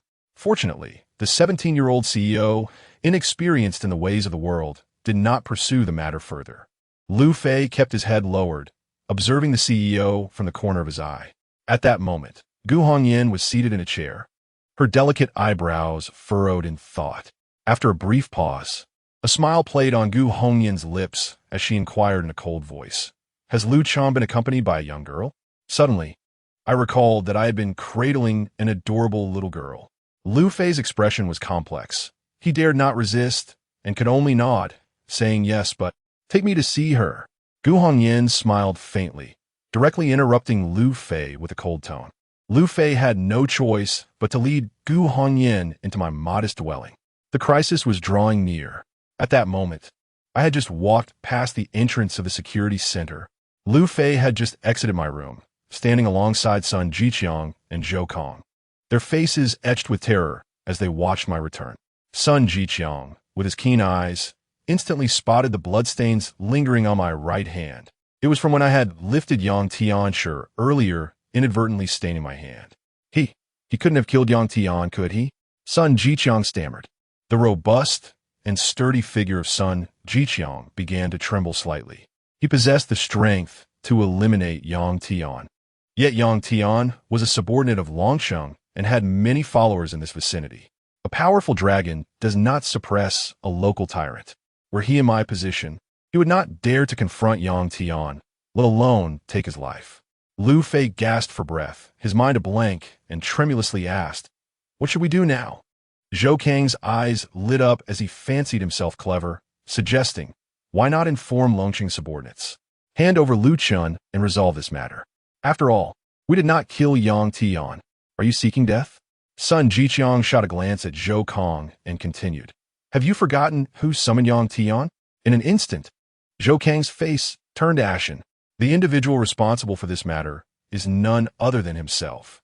If word gets out, that group will certainly not spare him. Reporting Lu Chun now would undoubtedly be akin to walking into a trap. It would be prudent for us to refrain from further involvement in this affair.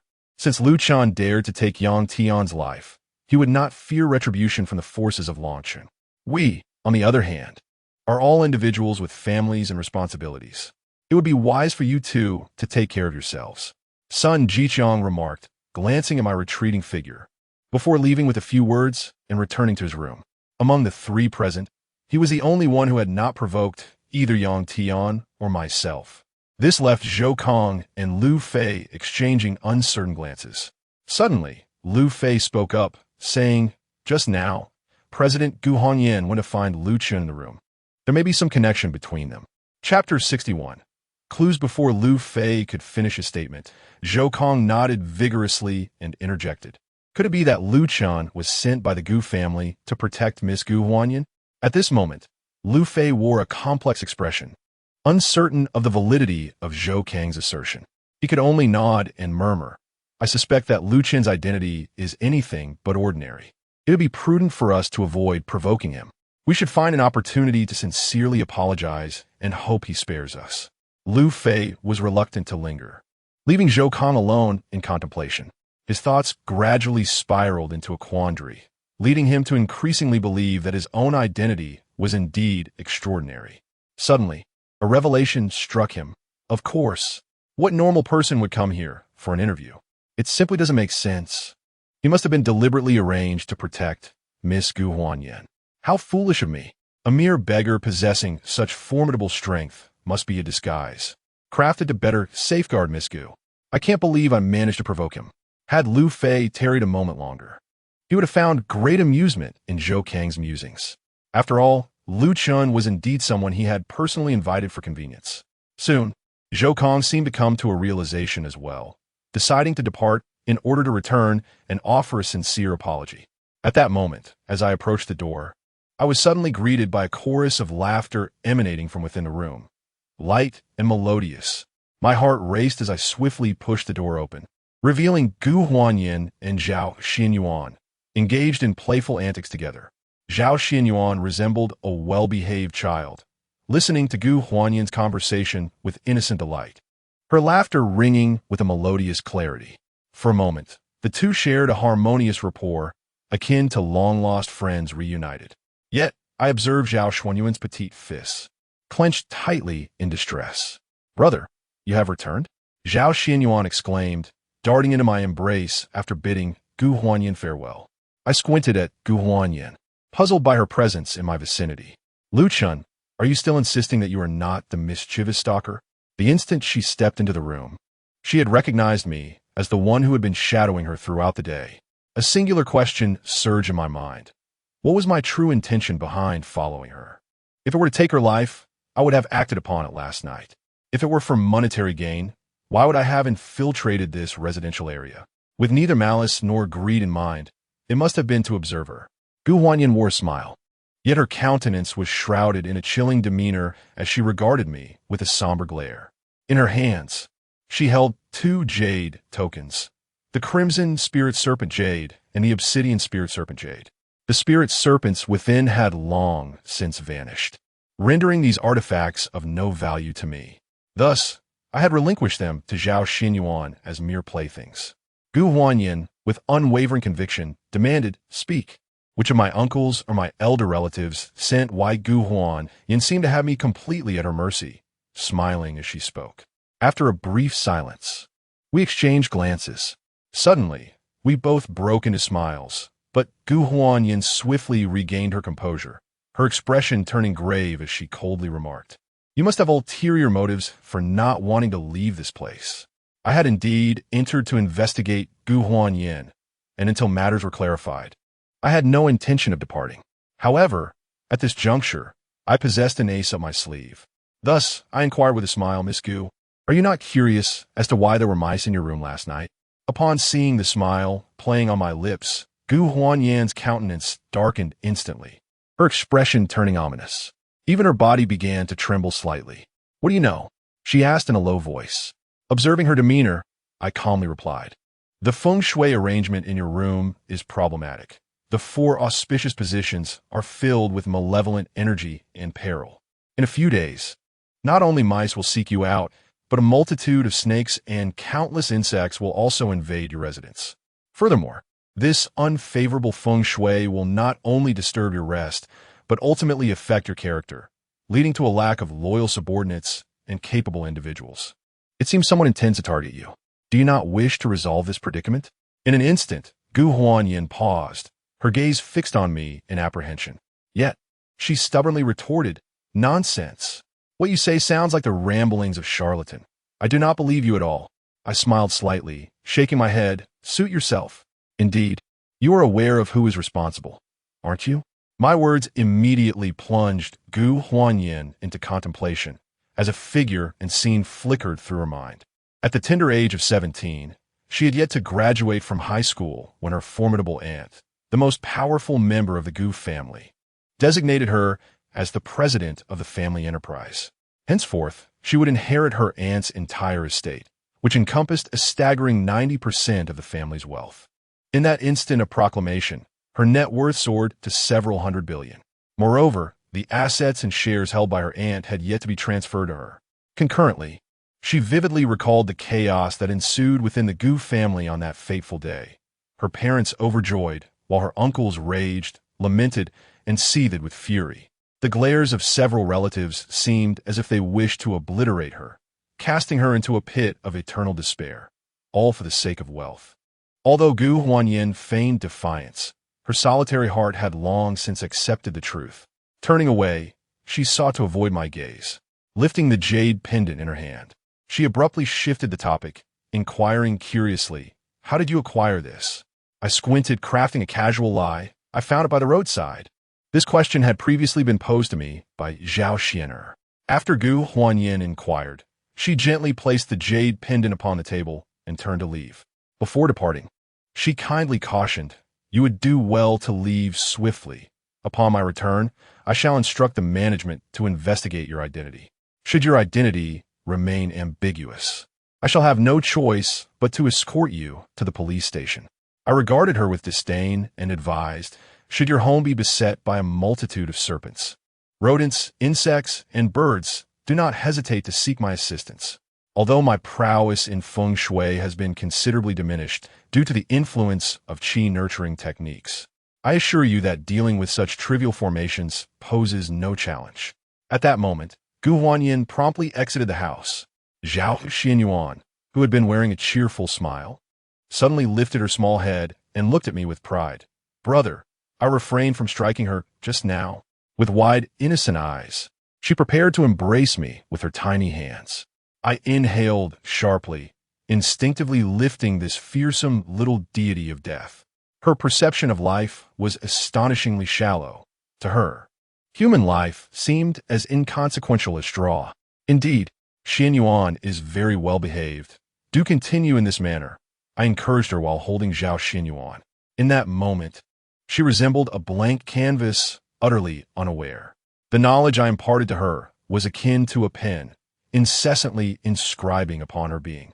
Gradually, I would nurture her understanding with the correct wisdom. Fortunately, I had previously instilled in her the imperative not to harm human life. Though our relationship appeared harmonious, with Zhao Xianyuan ever smiling, beneath her seemingly innocent facade lay the intent to bring harm to Gu Huanyin. I comforted Zhao Xianyuan and curiously inquired, did that sister say anything to you just now? Nestled in my embrace, she nibbled on her finger, recalling slowly, no. She merely asked me a few questions about you, but I didn't divulge anything to her. However, he noticed the jade you bestowed upon me. She remarked, Her aunt possesses a piece as well, but it bears an additional line in the center. Beyond that, there was nothing more. Brother, when she presented the jade stone you gave me, I truly felt an overwhelming desire to strike her down. Chapter 62. Gu Hongjin Zhao Xian'er tilted her head, her small face radiating indignation as she spoke. Nestled in my embrace, she bent down to pick up 2 pieces of snake spirit jade from the table, her expression one of distaste, as if they had been sullied by Gu Huanyan. After meticulously wiping them several times with her tiny hands, she tucked them back into her arms. The things given by my elder brother shall never be touched by others again, Zhao Xian'er declared to herself, yet her earlier words stirred a tempest within me. What Gu Huanyan had mentioned was, indeed, a clue to the spirit snake jade. Astonishingly, the 3rd piece of snake spirit jade was in the possession of Gu Huanyan's aunt. I had not anticipated that this infiltration into Shu Xian's villa would yield unexpected rewards. I promptly committed this matter to memory. After playing with Zhao Xian'er for a while, I retreated to the bathroom for a shower, preparing to indulge in a brief slumber. After an exhausting night of vigil, fatigue washed over me, and my eyelids began to grow heavy. I, too, am but an ordinary individual, in need of nourishment, rest, and sleep. I instructed Zhao Xian'er and Chanshan to remain indoors and watch television, forbidding them from venturing outside. Once I lay down on the bed, I swiftly succumbed to the embrace of sleep. Since my emergence from seclusion, I have encountered a myriad of troubles, preventing me from enjoying a proper respite. When I finally awoke, it was already past 4 in the afternoon. The setting sun cast a dim light within the room. Upon opening my eyes, I found Zhao Xian'er perched upon my waist, quietly observing me. Her little eyes brimmed with resentment, as if reproaching me for prioritizing my rest over playing with her. Brother, will you come play with me? I'm so bored. As I awakened, Zhao Xianyuan eagerly grasped my hand and implored me. All right. I rose from the bed, gently ruffling her hair. Zhao Xianyuan lowered her gaze, her eyes sparkling, seemingly reveling in the moment. Just then, it was time to commence our dinner. Accompanied by Zhao Xianyuan, I made my way to the dining hall. Lu Fei, Zhou Kong, and others were fortuitously dining there as well. Upon seeing me, a fleeting look of terror crossed Lu Fei's eyes, but he quickly approached me with utmost deference, smiling as he said, Master Lu, you have come to dine as well? I cast a sidelong glance at him, silently questioning when this fellow had become so exceedingly respectful. Could it be that he harbored a masochistic tendency? The more one beat him, the better he treated them? Unbeknownst to me, Lu Fei and Zhou Kong presumed I had slain Yang Tian. And with Gu Huanyan seeking me out, they believed I possessed an extraordinary background, vying to curry my favor. Zhou Kong, ever quick-witted, soon approached with 2 servings of food in hand, a broad grin on his face as he said, Master Lu, I have prepared your meals for you. He reverently placed the dishes before us, and upon seeing 2 plump chicken legs in front of her, Zhao Xianyuan exclaimed with delight, Brother, there are 2 big chicken legs. Earlier, we had only been given 1 chicken leg each. Now there are 2. Observing the twinkle in her eyes and her adorable demeanor, I couldn't help but affectionately ruffle her hair. Having spent several days together, I genuinely treated her as a sister. Deep down, I hoped Zhao Xianyuan could evolve into a truly remarkable person. I turned to Lu Fei and Zhou Kong, my voice cold as I inquired, Speak. What brings you to seek my presence? Lord Lu, the events of today were indeed our fault. We humbly request your magnanimity to spare us. Lu Fei's expression was one of bitterness as he pleaded. This matter, I have not given a moment's thought. Ultimately, we are merely strangers who cross paths. Once we leave this villa complex, we shall never encounter them again, and our fates will be entirely separate. With a dismissive wave of my hand, I stated, This matter holds no significance for me.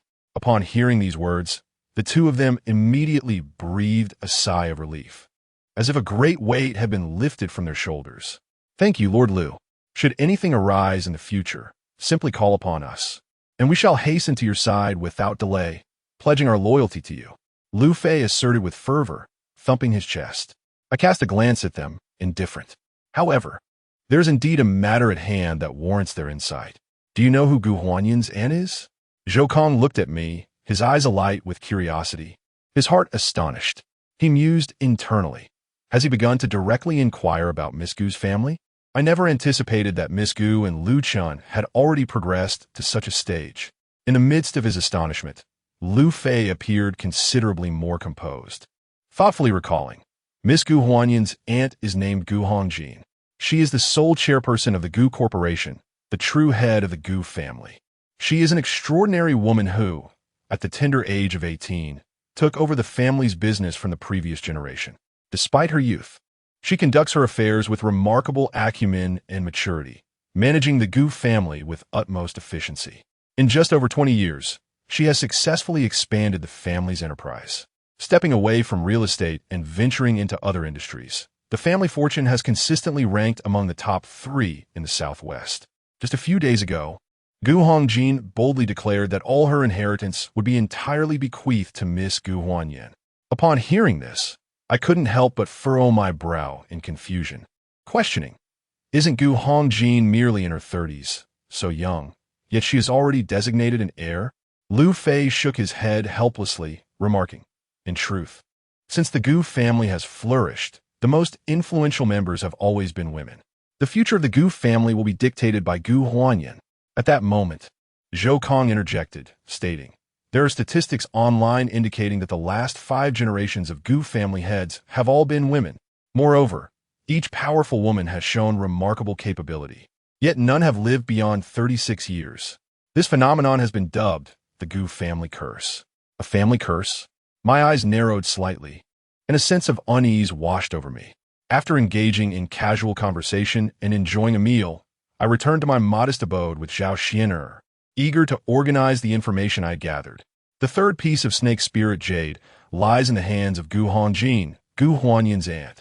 If I could break the Gu family's curse, might I not acquire the third piece of snake spirit jade? However, I recall that the pair of high heels infused with the fragrance of magnolia also belonged to Gu Huanyan's aunt. What connection could there possibly be between Gu Huanyan's aunt and the Zhao family of Xiaogu? In that moment, I found myself plunged into contemplation. Everything felt like a dense fog, and I was left in ignorance, forced to peel back the layers one by one. Alas, my prowess remains insufficient. I sighed in resignation. At this moment, my abilities in geomancy were being entirely suppressed due to the cultivation of my qi, rendering me incapable of exerting my full potential. Otherwise, I might have seized an opportunity to approach Gu Hongjin and uncover the truth. For now, my immediate objective is to locate that old residential complex, where a peculiar altar is revealed upon activating the Qingming bronze mirror, in order to obtain the treasures concealed within the wooden box. I must expedite my progress through the qi cultivation phase to restore my strength. Thus, seeking that antiquated neighborhood has become my foremost priority. Glancing upward, I noted that the sun had yet to set. Seizing this opportunity, I ventured forth to search anew. Upon finding Lu Fei, I promptly borrowed a bicycle, ferrying Zhao Xianyuan as we stealthily exited through the back door. At this juncture, Lu Fei, Zhou Kong, and others regarded me as their leader, naturally refraining from any refusal. Zhao Xianyuan joyfully perched on the rear seat, her small hands clasped around my waist, her face alight with excitement as she surveyed the surroundings, brimming with curiosity. I, in turn, navigated the quaint streets, pedaling through alleys and lanes, persistently searching. I scrutinized each old structure, exploring one complex after another. Regrettably, my efforts yielded naught. As the clock struck 10, I returned to Shuxin Biyuan. The security center was ablaze with light, with shadows flitting about within the rooms, revealing a multitude of unfamiliar faces.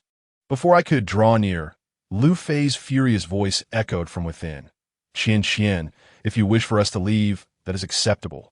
However, you must present the dispatch order from the headquarters. Otherwise, we shall not vacate this place. API call failed with status code 429. Error. Code 429. Message. Resource has been exhausted. E.g. check quota. Status. Resource exhausted. Chapter 63. The deathly strangulation through the window. Lu Fei happened to observe me pushing my bicycle, slowly passing in front of the security center.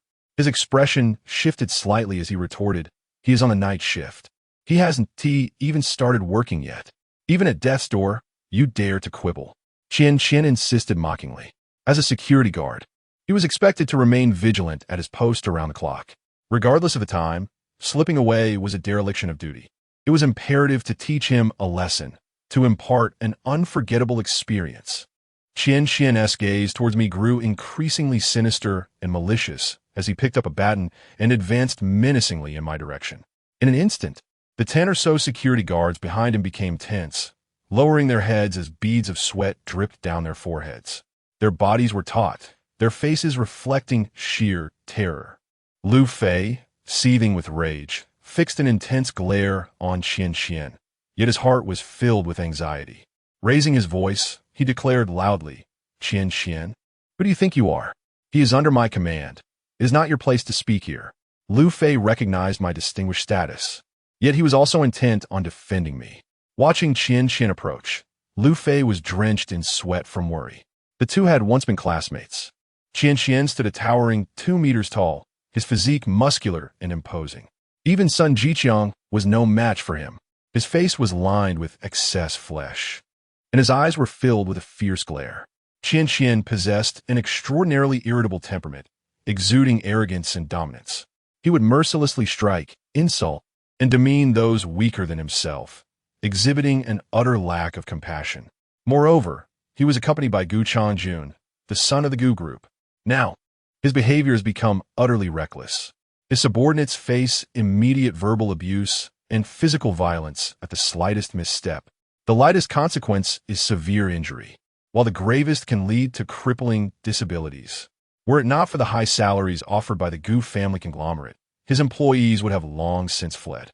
Listening to Lu Fei's anxious voice, Qian felt an increasing sense of triumph. Smirking as he declared, I could let him go, but only if you and your incompetent lackeys vacate the Shuxin Villa immediately. From this point onward, all business at Shuxin Villa will be under my control. Seizing the opportunity, Qian threatened.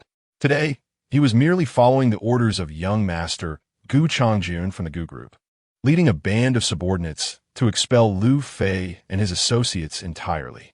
The security business in this area would also be entrusted to him.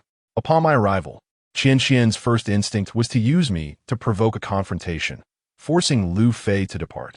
Impossible, unless you present a formal dispatch from the company. I will not leave, Lu Fei asserted with unwavering determination, reiterating his stance. A glance around the surroundings revealed that his initial anxiety had morphed into an inexplicable fear, as if something far more significant and terrifying weighed heavily on his mind. Ultimately, Lu Fei gritted his teeth and charged towards me. Yet Qian had already set his sights on me. Watching Lu Fei rush in with urgency, and with a smug grin, he taunted, Lu Fei, even in school, you were inferior to me. Now, in my eyes, you are nothing more than a mere triviality. Today you, as an employee, have erred, and thus it is my duty to administer a lesson. Out of consideration for your dignity, I shall refrain from inflicting severe punishment. Instead, I will merely break 2 of your arms. Should you dare to raise a hand against me, you will be in violation of company policy and will be summarily dismissed. Qian cast a disdainful glance at Lu Fei, bursting into boisterous laughter. His every action was calculated to provoke Lu Fei into retaliation, compelling him to leave. Gripping a baton tightly, he advanced towards me, placing a hand on my shoulder and pressing down with force. If you must assign blame, then direct it towards your incompetent captain for his lack of ability. Kneel before me and admit your fault. I remained steadfast, gazing up at this towering figure. My brow furrowed. Was he truly seeking a quarrel with me? Thus, I quietly inquired. The company has explicit regulations permitting free movement during breaks. Upon entering this precinct, Lu Fei had shown me some company policies. Aside from the requirement to be present during working hours, employees were free to manage their own time. Hearing this, Qian suddenly laughed and declared, regulations? My words are the only regulations that matter. If you choose to work here, you must remain on duty 24 hours a day, never straying an inch. Even in the event of your mother's passing, you are to remain at your post.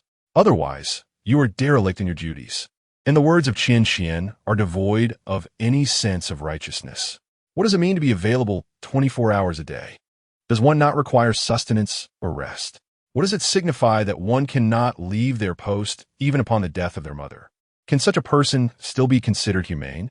With my eyes narrowed, I steadied my bicycle with one hand while the other swiftly grasped Qian Qian's wrist, firmly restraining him. His eyes widened in disbelief, filled with fury as he exclaimed, "When your superior strikes you, you should endure it obediently. How dare you resist? Are you courting death?" I gazed at Qian Qian, my mind filled with incredulity. What kind of absurdity is this? When others strike you, you are expected to accept it passively.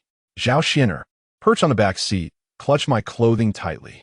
I understood that her anger was far greater than her fear. With a determined push of her legs, she leaped off the bicycle. "Brother, beat him!" she shouted, her tiny fists raised in indignation as she glared fiercely at Qian Qian. "Kneel before me at once, or I shall ensure you never rise again." Upon hearing this, Qian Qian was instantly consumed with rage, raising his other hand to strike me. "Get lost," I bellowed, launching a powerful kick toward his abdomen. I put every ounce of strength into that blow. At that moment, Qian Qian was utterly unprepared for a subordinate to dare retaliate against him. Ever since he ascended to the position of security captain, no junior guard had ever dared to oppose him. But before he could react, he was met with an excruciating pain in his midsection. His hand, suspended in midair, halted abruptly, unable to make contact with my face. Qian Qian became acutely aware of his own body and launched himself into the air. With a resounding thud, he crashed to the ground. "You seek death." In an instant, Qian Qian sprang up like a carp breaking the surface, glaring fiercely at the approaching Lu Fei, and furiously scolded, "Lu Fei, you worthless fool! How dare your underlings lay a hand on the boss? And you, boy, if you dare to touch me today, I will ensure your demise." No sooner had he spoken than Qian Qian lunged towards me, his baton swinging with forceful precision, aimed squarely at my waist. His wrist flicked rapidly, creating a flurry of baton shadows, so swift that they seemed impenetrable. The surrounding air was stirred, producing a whistling sound that echoed ominously. As I observed the dense shadows of the baton, my brow furrowed in concern, rendering me unable to approach and retaliate. I could only retreat continuously. The earlier strike from Qian Qian had made me acutely aware of his considerable strength. Should I be struck by his baton, it could easily shatter my ribs. Qian Qian's confidence surged instantly, a smirk playing on his lips. This fighting technique was his own invention, honed through years of relentless practice, and he had yet to encounter a worthy opponent. Regardless of how great one's strength or speed, under such an assault, no one could withstand for long. Eventually, they would be struck down and defeated by him. "Prepare to meet your end." Qian Qian's calves tensed as he suddenly charged towards me with blinding speed, the force in his hands intensifying. It was at this moment that Sun Jiqiang appeared, his expression tense, furrowing his brow as he watched Qian Qian's aggressive advance. This was Qian Qian's deadly grappling technique. They are all graduates from the same cohort, frequently engaging in friendly competitions. However, each time Qian Qian employs this particular move, none can withstand its force. Even Sun Jiqiang, who has honed his martial skills for over a decade, finds himself compelled to retreat in avoidance. Consequently, they have dubbed this technique the death strangle. Alas, Lu Chun may not endure for much longer. Moreover, Qian Qian has refined this maneuver to an even greater extent. Lu Chun is at risk of injury. Upon hearing this, Lu Fei's expression grew graver, his face filled with concern as he gazed at me. At this juncture, I found myself with no means of evasion. With a furrowed brow, I cast my eyes upon the bicycle lying on the ground. Suddenly, an idea sparked in my mind. I seized the recently toppled bicycle and hurled it directly at Qian Qian. Chapter 64. The highest alert at this moment, Sun Jiqiang, standing to the side, tense and anxious, suddenly exclaimed in astonishment. His eyes were filled with shock. It can be done this way. Why hadn't I thought of this method to defeat Qian Qian before? Sun Jiqiang gazed at me in disbelief. For a long time, we had all been competing in strength and technique. But in the face of Qian Qian's deadly maneuver, death choke, everyone had been helplessly defeated, never considering such a violent means of resolution. As I raised the bicycle high and swung it towards Qian Qian with all my might, a wave of exhilaration surged through Sun Jiqiang and Lu Fei. It was as if years of pent-up grievances were suddenly released. At that moment, Qian paused, his expression grave. He quickly lifted the baton above his head, crouched down, and shielded his head with all his strength. With a resounding crash, the entire bicycle came crashing down upon him. Although Qian protected his head, his arms and other areas were still painfully impacted, leaving him in agony and forcing him to curl up on the ground. Seizing the opportunity, I leaped into the air, delivering a powerful kick to Qian's chest. The force of my kick sent him sprawling to the ground. I turned and pinned him down, raising my fist to strike him relentlessly on the head. Bang! Bang! 2 consecutive punches left Qian dazed, stars dancing before his eyes, robbed of any power to resist. Why did you come, Luki, with a powerful fist? I struck downwards, roaring with fury. Meanwhile, Lu Fei and the others looked at me with excitement, urging me loudly. Lu Chun, put some strength into it, crush this bastard. Teach this arrogant scoundrel a lesson and make him remember it. Instantly, the surrounding security guards were also enthralled, watching my relentless assault on Qian, and they joined the outcry, echoing, hit him hard, give him a good beating. It seemed that everyone had long harbored grievances. Qian's few security guards stood in shock, their eyes betraying their excitement, clenching their fists and silently cheering me on from behind. This was exhilarating. You dare to hit me? Qian exclaimed after enduring several blows, suddenly lifting his head and threatening through gritted teeth. My fist hesitated for a moment. This guy was far tougher than Yang Tian. Seeing the fury in his eyes, I immediately understood. Channeling all my strength, I delivered a punch that connected with Qian's nose. After several strikes, blood streamed down his face, and he swayed, glaring at me with rage. You bastard! I am a subordinate of young Master Gu Kejuan. How dare you actually hit me? Are you seeking death? Gu Xiaojun? What does that have to do with me? Yet, Qian, tough-skinned and resilient, despite my full-force blows, managed to remain conscious and continued to roar defiantly. After landing several punches, my own fists ached terribly. I seized Qian by the hair and forcefully slammed his head against the floor. Bang! Bang! Instantly, the sound of a skull colliding with the ground reverberated in everyone's minds. Lu Kang seemed to recall this morning when Yang Tian was brutally beaten in my hands. His entire body trembled, the look of dread in his eyes deepening, his face filled with fear. A layer of blood quickly splattered across the concrete floor. Stop it! Stop it! Lu Fei urged me to cease the beating. Qian lay prostrate on the floor, roaring feebly. Even though he had lost the strength to resist, he still strained his neck, clamoring loudly. Such an immense ego. Was it so difficult to submit? Lu Fei stood by, fidgeting, his lips moving as if to offer a word of advice. But I would not afford him the opportunity. Gathering all my strength, I delivered a heavy blow to Qian's forehead. With a thud, Qian's eyes rolled back, and he immediately fell into a coma. You!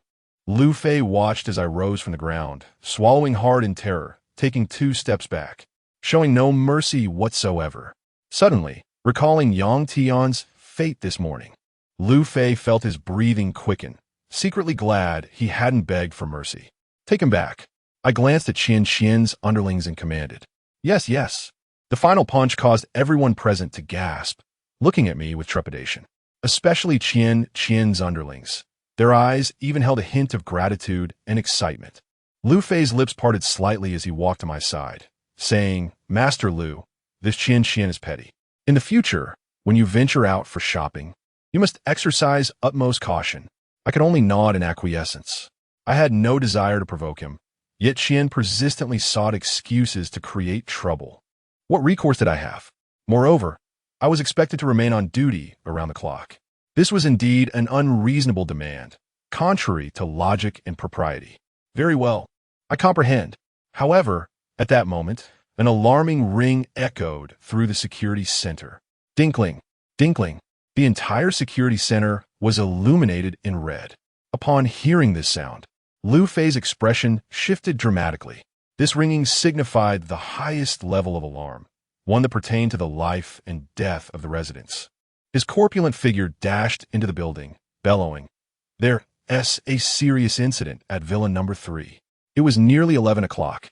Zhou Kong, Sun Jiqiang, and others turned pale, unsure of how to proceed. Just moments ago, young Master Gu Changjun had headed straight for Villa Number 3. Zhou Kong suddenly recalled. Lu Fei's expression was complex, yet he gestured commanding them. Quickly, go check it out. Villa Number 3 was home to Gu Huanyan, the future heir of the Gu group. Even if there were a female ghost on the stone bridge, they could only charge forward in the face of the highest alarm. If something truly transpired, they would bear the brunt of the consequences. I glanced at Zhao Xinyuan, who had transformed, and after a moment's hesitation, I instructed, Xinyuan, you stay here. I will go take a look.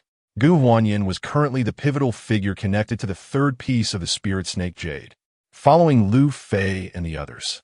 I swiftly entered Villa Number 3. At that moment, Gu Huanyan stood disheveled before the second-floor window, her blue and white attire marred by a large stain of bright red blood. A visible gash marred her neck. It was said that the men of the Gu family were inferior to dogs. It was precisely because of you and that wretched Gu Hongjin that the men of our family have lived in the ridicule of others since childhood. I have had enough. This generation, we the Gu family will never allow you harlots to seize power again. So, you might as well go to your grave. An enraged voice resonated from the window. Gu Huanyan's eyes were filled with terror and anxiety, tears brimming around her eyelids, as she continued to retreat from the window. Have the courage to jump. The voice in the room erupted with mockery and derision upon witnessing Gu Huanyan's despair. Lu Fei and others rushed to the door, only to discover that it had long been locked from the inside. Moreover, the first floor was entirely composed of tempered glass. What to do? Lu Fei was frantic, darting around in confusion. It was already too late to return for the rescue ladder. Climb the wall. But only Gu Huanyan's window was ajar. Jump down. Suddenly, I called out from below, my brow furrowed as I gazed at the pitiable beauty. My heart ached for her. I spread my arms wide, intending to catch her as she leaped. Lu Fei, upon hearing this, wore a complex expression. From such a height, could one truly be caught? Yet, there was no time for Lu Fei to voice his concerns. In his heart, he could only fervently pray that I would succeed in catching her. With unwavering confidence, I nodded toward Gu Huanyan. Suddenly, a gleaming knife shot through the window, aimed menacingly at her side. The blade, having missed its target, was swiftly retracted. It was evident that the attacker's skill was lacking. Otherwise, a single, horizontal slash could have dealt a devastating blow to Gu Huanyan. The ferocity of the strike had the potential to sever her artery, leading to her demise, but alas, it was in vain. As the knife whizzed past, Gu Huanyan's expression morphed into one of despair, compelling her to turn and gaze down at me below. Taking a deep breath, she closed her eyes and leapt from the window. My heart raced, feeling as though it were being gripped tightly. I widened my eyes, fixated on her, terrified of any misstep. In a swift motion, I caught her in a princess carry, retreating several steps to counter the momentum. As I held the stable form of Gu Huanyan in my arms, relief washed over me. You scoundrel, I vow to see you dead. A young man, adorned with gold-rimmed glasses, leaned out from the second-floor window, casting a fierce and resentful glare in my direction, his eyes brimming with malice and defiance. Chapter 65. The exorbitant bounty. Upon seeing Gu Huanyan safe and sound, I immediately became infuriated, cursing under my breath. In my embrace, Gu Huanyan, sensing the tranquility, slowly opened her eyes and gazed at my profile, lost in thought. Tears brimmed in her eyes and cascaded down her cheeks.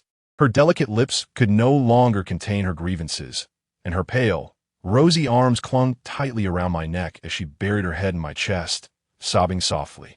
It was as if she wished to pour forth all the terror, injustice, unease, and despair that resided within her heart. With her frail form in my arms, the faint fragrance of her body enveloped me, causing my heart to flutter with unease. I instinctively tightened my embrace around her. Suddenly, the large door creaked open, revealing a young man clad in a black suit, his demeanor somber. In his hand, he wielded a bloodied katana. Young Master Gu Changjun. Although Zhou Kong had anticipated this, he could not suppress his astonishment. The man bore a striking resemblance to Gu Huanyan. He was indeed her cousin, Gu Changjun. Sibling conflict. Gu Changjun raised his right hand to adjust his glasses, gripping the katana tightly as he approached me step by step. Put her down and get lost. Gu Changjuan's voice was low and menacing, akin to a venomous serpent lurking in the shadows, ready to strike. My pupils constricted, and I found myself retreating involuntarily. Beside me, Lu Fei and the others wore expressions of mixed emotions, their hearts anxious and uncertain about what to do. This was an internal strife within the Gu family. Had Gu Changjun successfully seized power in the end, those who aided Gu Huanyan today would undoubtedly find themselves in a precarious position in the future. Conversely, should I choose not to assist today and Gu Huanyan ascends to the helm of the Gu group, I would similarly face repercussions. After a moment of hesitation, I glanced at Gu Changjun, a thought flashing through my mind, and declared with conviction, I have already alerted the authorities. The police are likely on their way. Upon hearing this, Gu Changjun faltered in his steps, an intense aura of menace radiating from him.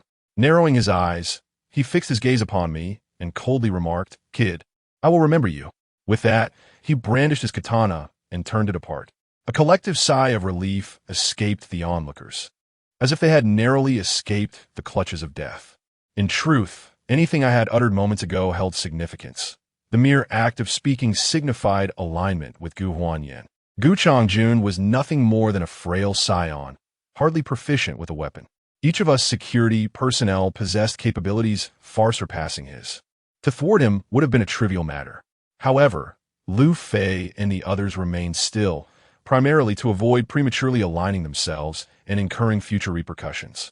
Yet, with my vocal declaration, it became evident that I would protect Gu Huanyan today. Gu Changjun had no chance of success. As he departed, Lu Fei, Zhou Kong, and the others cast a concerned glance at Gu Huanyan in my arms, furrowing their brows before gradually making their exit. After a full minute, Gu Huanyan's sobs began to subside considerably.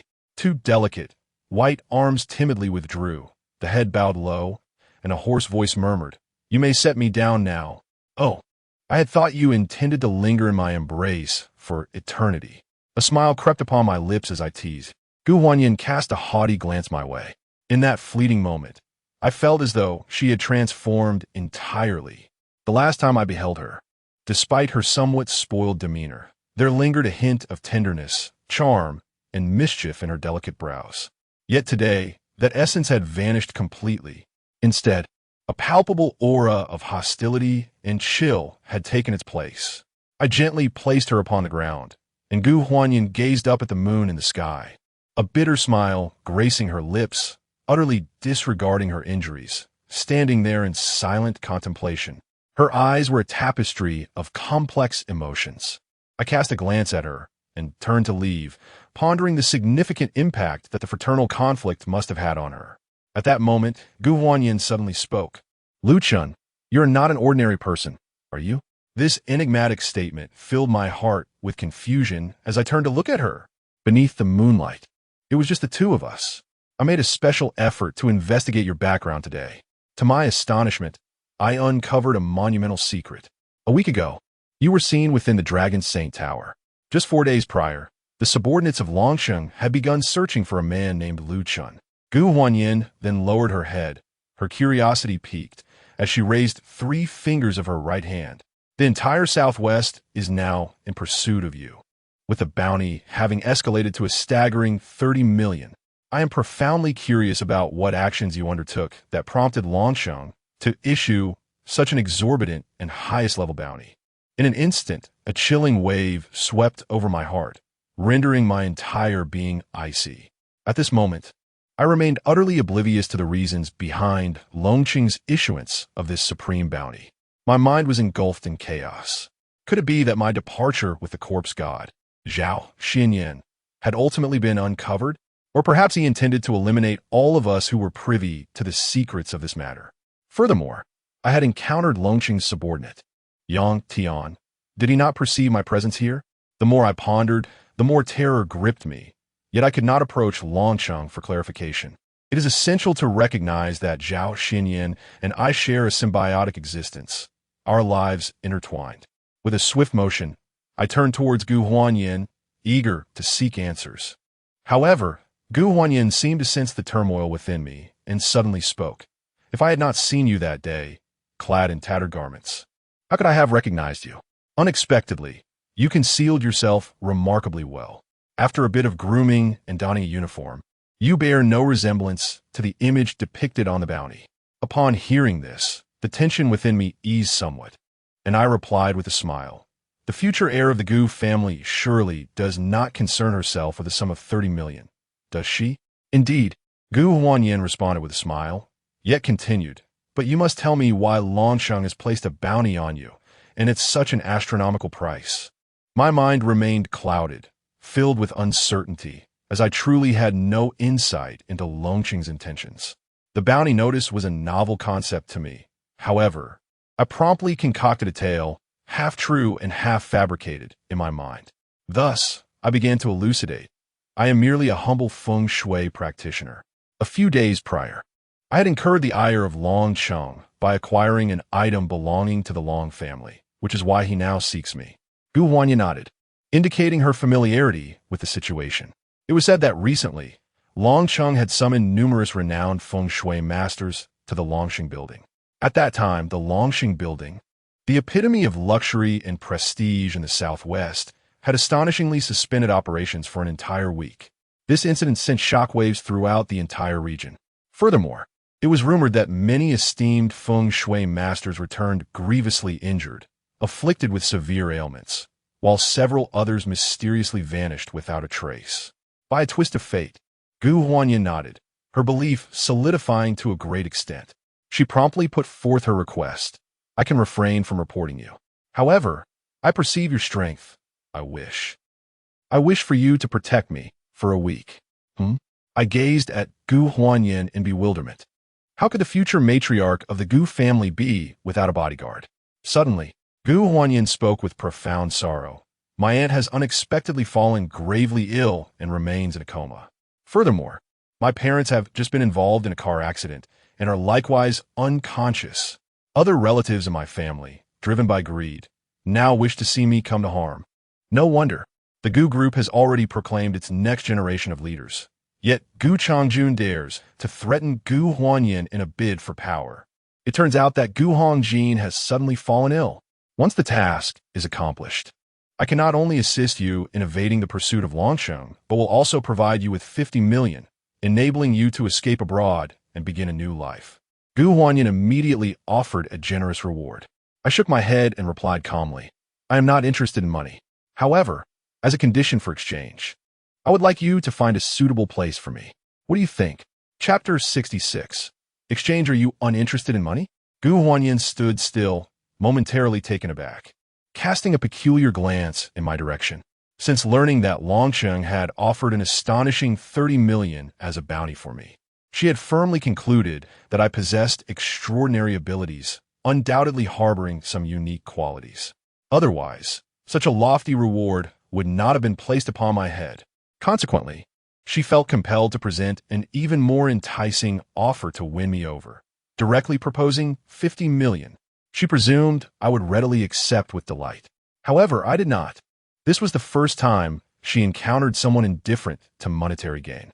Yet just the day before, she had seen me, clad in tattered rags, dust-covered and disheveled. Surely, a person in such circumstances would be in dire need of money. How could one possibly be disinterested? Gu Huanyin could scarcely believe it. Nevertheless, upon meeting my steadfast gaze, she silently nodded in agreement. Very well. However, her voice suddenly faltered, her expression laden with bitterness. Although I am currently the president of the Gu Group, I find myself with few capable individuals at my disposal. Yet, if you can ensure my safety over the next few days, I possess the means to reclaim what is rightfully mine. At that point, I shall spare no effort, mobilizing the full resources of the Gu family to assist you in your quest. While this may seem like mere empty promises, Gu Huanyin's voice resonated with an inexplicable confidence. It was as if she believed victory was already within her grasp. I quietly observed the transformation within this woman. Perhaps, having endured this fraternal strife, she had grown immensely. Her youthful and charming visage was marked by a peculiar coldness and determination that set her apart from her peers. Deep within, she understood the gravity of her situation. Having just entered the Gu group, she wielded significant power. However, with her aunt gravely ill and her parents in a coma, she found herself utterly alone. At this moment, she resembled an innocent child, clutching a piece of gold while traversing the bustling streets. Her only recourse was to rely on her own resilience. If she failed to ascend and claim her rightful position as the head of the Gu family, her uncles and other relatives would inevitably seize control of the family's wealth and influence, leaving her, the primary heir, vulnerable to their machinations. The struggle was starkly brutal. It was not merely a contest for the Gu family's riches and power, but a fight for her very existence. Regrettably, at the tender age of 17, she lacked trustworthy allies. In this dire moment, only I remained. Gu Huanyin sought to align with me to safeguard her life, thus creating a glimmer of hope for her resurgence. I acquiesced with a subtle nod. Presently, I had just learned from Gu Huanyin that there was a substantial bounty on my head in Longcheng. Although the reasons behind this were shrouded in mystery, it ignited an inexplicable sense of urgency within me. My mastery of feng shui had been severely suppressed due to my rigorous cultivation of qi, a practice I had only embarked upon for a few days. Completion of this training would require no less than a year and a half, and once initiated, it would demand unwavering commitment until mastery was achieved.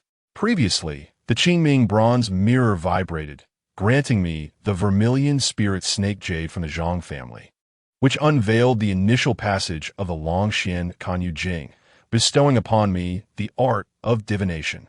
My strength has significantly increased. This time, the altar displayed within the Qingming bronze mirror must possess treasures akin to the vermilion spirit snake jade. Anxious and restless, I felt compelled to hasten my search for that old-fashioned neighborhood and activate the altar. Nanning is vast, and relying solely on my own capabilities is ultimately limited. If Gu Huanyin could leverage the resources of the Gu family, she would undoubtedly expedite my search for that neighborhood. Furthermore, the third piece of spirit snake, jade, remains in the possession of Gu Hongjin from the Gu family. I shall consider this a preliminary investment. Well, it is settled then. Upon hearing my agreement, Gu Huanyin's face lit up with joy, her heart brimming with delight. You shall ensure my safety, and I will assist you in locating that place. However, you may first provide me with the image, and I will mobilize other forces to aid your search. After Gu Huanyin spoke, she promptly led me inside, handing me a pen and a piece of paper, urging me to sketch that old neighborhood. I have many friends online. Finding a location will be no trouble. Gu Huanyin confidently reassured me, patting her chest. Approximately 15 minutes later, she held the simplistic drawing in her hands, her brow furrowed as she fell into deep contemplation. This drawing is quite vague. Since childhood, I have never dedicated myself to the study of painting or calligraphy, let alone conceptualizing a scene. Although that image is vividly etched in my mind, I find myself unable to replicate it with precision. Having reached this point, I have exerted considerable effort. Gu Huanyin held the drawing paper, paused for a moment in contemplation, and finally nodded, saying, "All right, I will post it online. News will come swiftly." I nodded in agreement and began to wander, intending to assess the surrounding feng shui. As a modest return for her assistance, I did not mind helping her to unravel the current predicament. Suddenly, my heart raced, pounding like a drum. In an instant, I recalled that Zhao Xiener had dismounted her bicycle, but remained standing at the security center. Filled with urgency, I said to Gu Huanyin, "You stay inside. I will step out for a moment." Leaving the drawing paper behind, I turned and departed. At that moment, Lu Fei and Zhou Kong were dazedly standing beside Zhao Xiener, incessantly playing with her. Yet, those two appeared utterly vacant, their eyes devoid of life, resembling the deceased. Zhao Xiener's small fists relentlessly struck Lu Fei's head, producing a series of clear, ringing sounds. Zhao Xiener was evidently in a sulk. I hurried to the scene, observing Lu Fei's peculiar behavior, my heart tightening with concern. It was evident that their minds had been ensnared by Zhao Xiener. If this continued, they would become her phantoms, condemned to a lifetime of being soulless. Aimlessly following Zhao Xiener without hope of liberation, I immediately crouched down, gazing at the dejected Zhao Xiener, and gently lifted her into my arms. "Xiener, please let them go," I urged with patience. At this moment, I found myself significantly weakened and powerless, left with no choice but to patiently urge Zhao Xianyuan to let go. Upon seeing me approach, Zhao Xianyuan immediately pouted, her cheeks puffed up.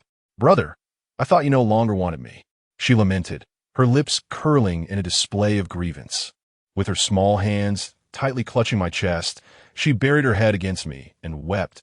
"Brother, please don't abandon me in the future, all right?" "Very well. I shall never forsake you, little Xianyuan," I gently reassured her, patting her back softly. "Be good." Release them. Gradually, the expressions on Lu Fei and Zhou Kang's faces softened, and a hint of color returned to their pallid skin. A glimmer of light reignited in their eyes. Since the moment the corpse goddess coexisted with me, she had increasingly relied on me. Yet, a twinge of dread began to surface within my heart. Had I returned even a moment later, both Lu Fei and Zhou Kang would undoubtedly have met their demise today. After a few breaths, Lu Fei gasped heavily, feeling as though he had just traversed the gates of the underworld. He remained icy and rigid, as if his very essence had been siphoned away, his mind a blank slate. What has happened to me?" Lu Fei inquired, regarding me with a furrowed brow. "Nothing to worry about. You should return and rest," I replied apologetically. After such an ordeal, Lu Fei's lifespan had surely diminished by at least 7 or 8 years. Embracing Zhao Xianyuan, I suddenly spoke. "The female ghost on the stone bridge will no longer pose a threat to you. This evening, find someone to assist me in keeping watch and patrolling." At that moment, both Lu Fei and Zhou Kang trembled, a chill seemingly rising along their spines. Lu Fei turned to me, his expression vacant and bewildered, and stammered, "Master Lu, how do you know there's a female ghost there?" Zhou Kang, in a state of utter disarray, appeared to be struck with a heavy blow, collapsing to the ground, his body shaking uncontrollably. Chapter 67. Outing. I frowned as I gazed at him, recalling the spectral woman on the stone bridge. Observing Zhou Kang's peculiar demeanor, I could surmise the perpetrator's identity with a high degree of certainty. However, I found myself bereft of leisure to address this matter at present. Lu Fei, drenched in cold sweat, nodded vacantly. "Understood, Master Lu. Tonight, I shall enlist 2 individuals to stand watch and patrol. You need not concern yourself with it." I wrapped my arm around Zhao Xianyuan, accompanied by the ethereal Chun trailing behind her, and we proceeded directly to Gu Huanyin's residence. As we crossed the stone bridge, I deliberately summoned the spirit of the bridge, repeatedly urging her not to harm anyone. I also assured her that once we resolved Gu Huanyin's predicament, I would assist her in seeking out her murderer. Furthermore, I requested Gu Huanyin to exhume her remains and return them to her homeland for a proper rite of passage, allowing her to transcend into a new existence. In doing so, the night watchman would be spared from the specter's wrath. Upon arriving at Villa Number 3, I found Gu Huanyin already prepared, having changed out of her blood-stained attire into a high-necked black ensemble and fitted women's trousers. In an instant, she appeared transformed. The youthful exuberance of her 17 years had given way to an air of sophistication and competence, resembling a seasoned businesswoman. She opened her laptop and began scrutinizing various data points, her gaze sharp and penetrating. Upon noticing my entrance alongside Zhao Xianyuan, she stretched languidly, closed her laptop, and a triumphant smile graced her lips. Approaching me, she regarded Zhao Xianyuan with warmth, cheerfully exclaiming, "Little sister, it is delightful to see you again." Moments ago, Zhao Xianyuan had shed a few tears, naturally reluctant to engage in conversation with Gu Huanyin. Immediately burying her head against my neck and clasping me tightly with her small hands. "Your bond with your sister is truly wonderful." Gu Huanyin paused, and tears began to well up in the corners of her eyes. This gesture, though commonplace, struck Gu Huanyin's heart like a blunt knife, incessantly inflicting pain and anguish. Observing her sorrowful demeanor, a chill suddenly gripped my heart. Throughout history, prominent families have been rife with conflicts and grievances. The Zhang family is no exception, nor is the Gu family. Suddenly, Gu Huanyin's gaze brightened as she noticed the oversized garment on Zhao Xianyuan. "Lu Chun, I recall that I have many beautiful clothes upstairs that your sister might fit into. I shall fetch them at once." Who could resist the charm of a delightful young girl? Despite her own melancholic mood, Gu Huanyin felt an irresistible urge to care for Zhao Xian'er upon seeing her adorable visage. Thus, she promptly ascended the stairs to retrieve several lovely dresses for me. I took Zhao Xian'er to wash up and change into the fitting little dress. At that moment, a hint of a charming smile appeared at the corners of Zhao Xian'er's mouth as she tugged at her dress, beaming up at me. "Brother, do I look pretty?" "Yes." "Indeed," I replied, gently ruffling her hair. "These lovely dresses are a gift from your sister, Gu Huanyin." Zhao Xian'er suddenly dashed to Gu Huanyin's side and whispered, "Thank you, Sister Gu." Instantly, Gu Huanyin's face lit up with joy, and she resumed playing with Zhao Xian'er. Gradually, Gu Huanyin emerged from her sorrow and grief. She turned to me, her gaze brimming with gratitude. As I strolled through Villa Number 3, I surveyed the surroundings, seeking areas to alter the feng shui. The art of feng shui is fundamentally an academic pursuit aimed at dispelling misfortune and inviting good fortune. However, there are those with malicious intent who have discovered that causing harm is often simpler and more lucrative than offering salvation, leading them to entertain nefarious thoughts. Despite the restraining effects of the qi cultivation technique on my abilities, my knowledge of feng shui far surpasses that of the average master. Soon, I had devised several strategies in my mind. Yet, the arrangement would require the assistance of others. My current practice of qi cultivation had resulted in a layer of golden energy swirling around me, disrupting the surrounding energies at every moment. The formation I was about to set up was likely to encounter flaws, potentially leading to complete failure. Moreover, I needed to venture outside to procure certain feng shui materials to suppress Zhao Xian'er's powers. Otherwise, once she fully seized control of this body, her strength would become increasingly formidable. While I was at it, I intended to gather information about why Longsheng had placed a bounty on my head, a mystery that remained entirely unknown to me. The unknown is indeed the most terrifying aspect.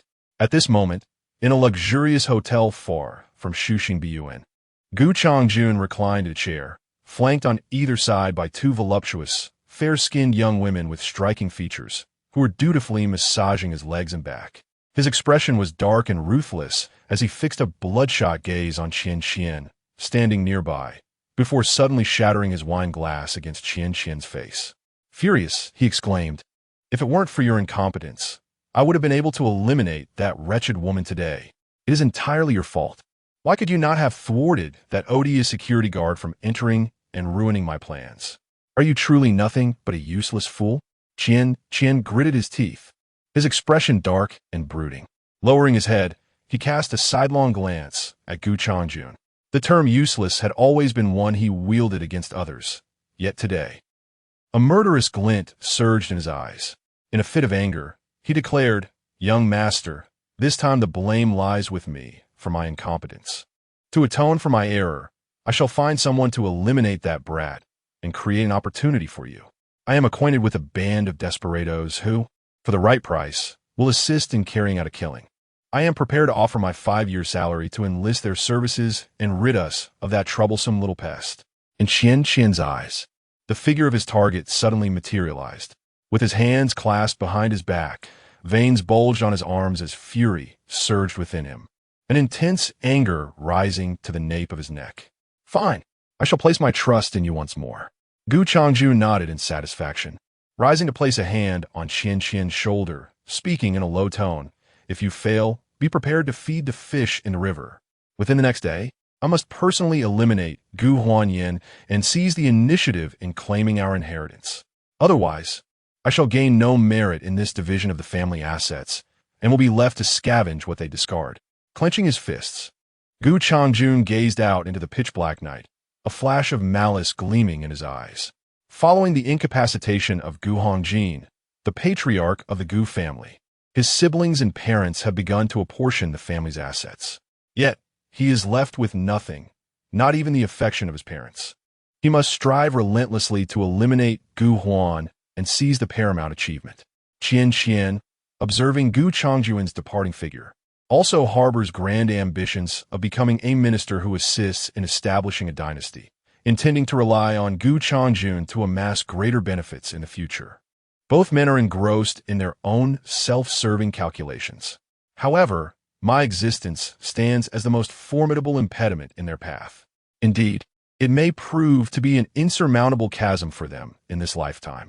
Master, I shall immediately seek individuals to eliminate that little bastard and clear the path for you, Qian Qian respectfully declared. Gu Changjun produced a card, instructing, engage more individuals. Ensure that the bastard is eliminated today. A ruthless smile surfaced on Gu Changjun's countenance. He would personally eliminate his own sister if given the opportunity, let alone others. Casting a glance at the scantily clad girls beside him, he smiled and commanded, take them away for your amusement. They have overheard our conversation. Remember to obliterate all traces. No. The two girls were seized by panic and attempted to flee, but two large hands firmly grasped their shoulders. It was Qian Qian.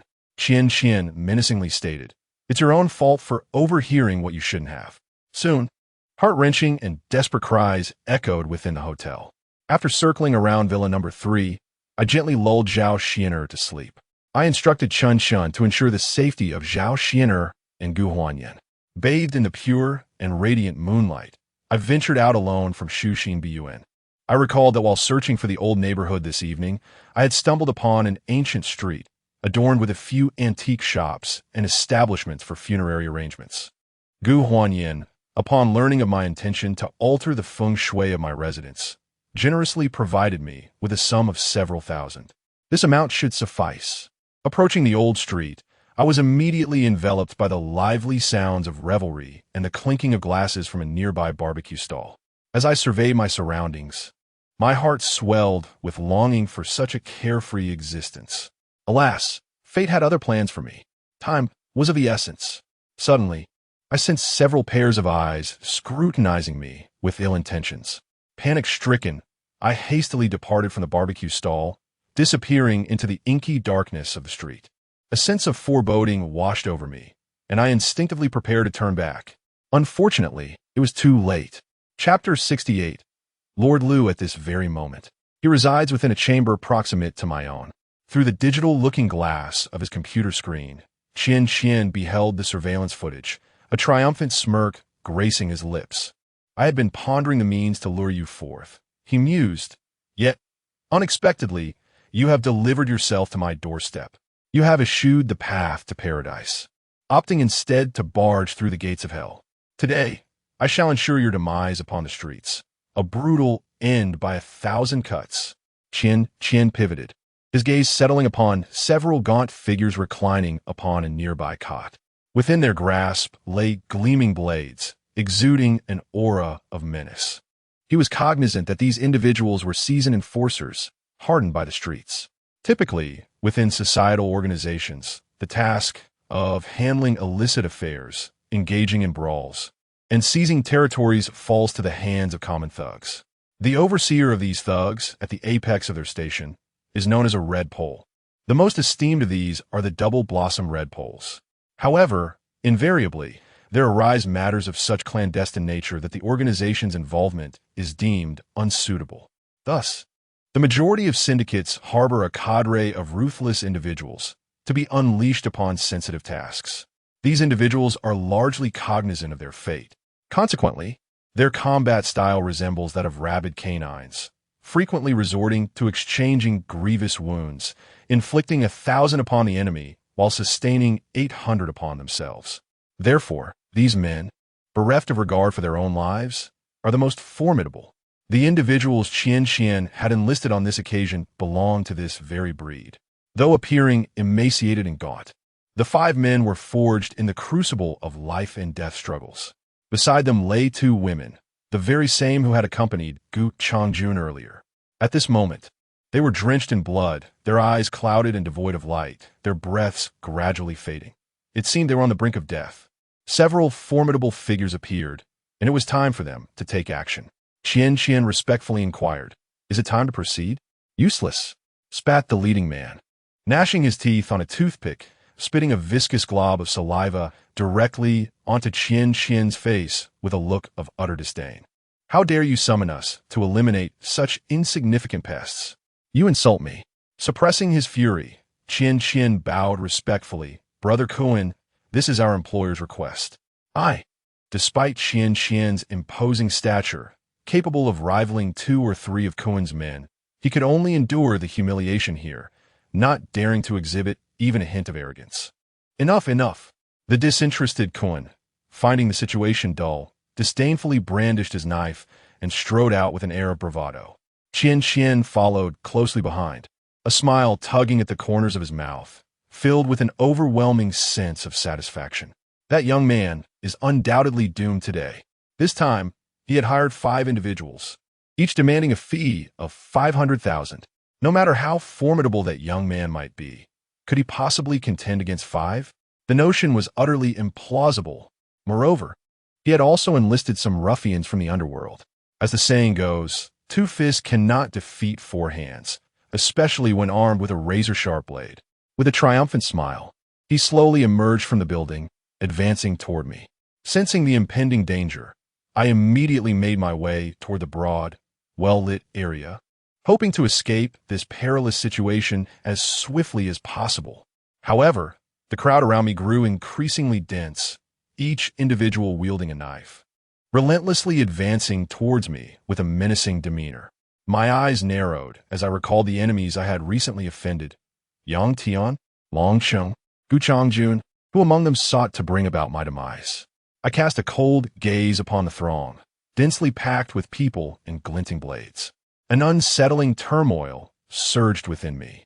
My heart raced, and my expression turned grave. Attempting to break free with bare hands proved to be a daunting task. Moreover, the crowd continued to encircle me, confining me to the center.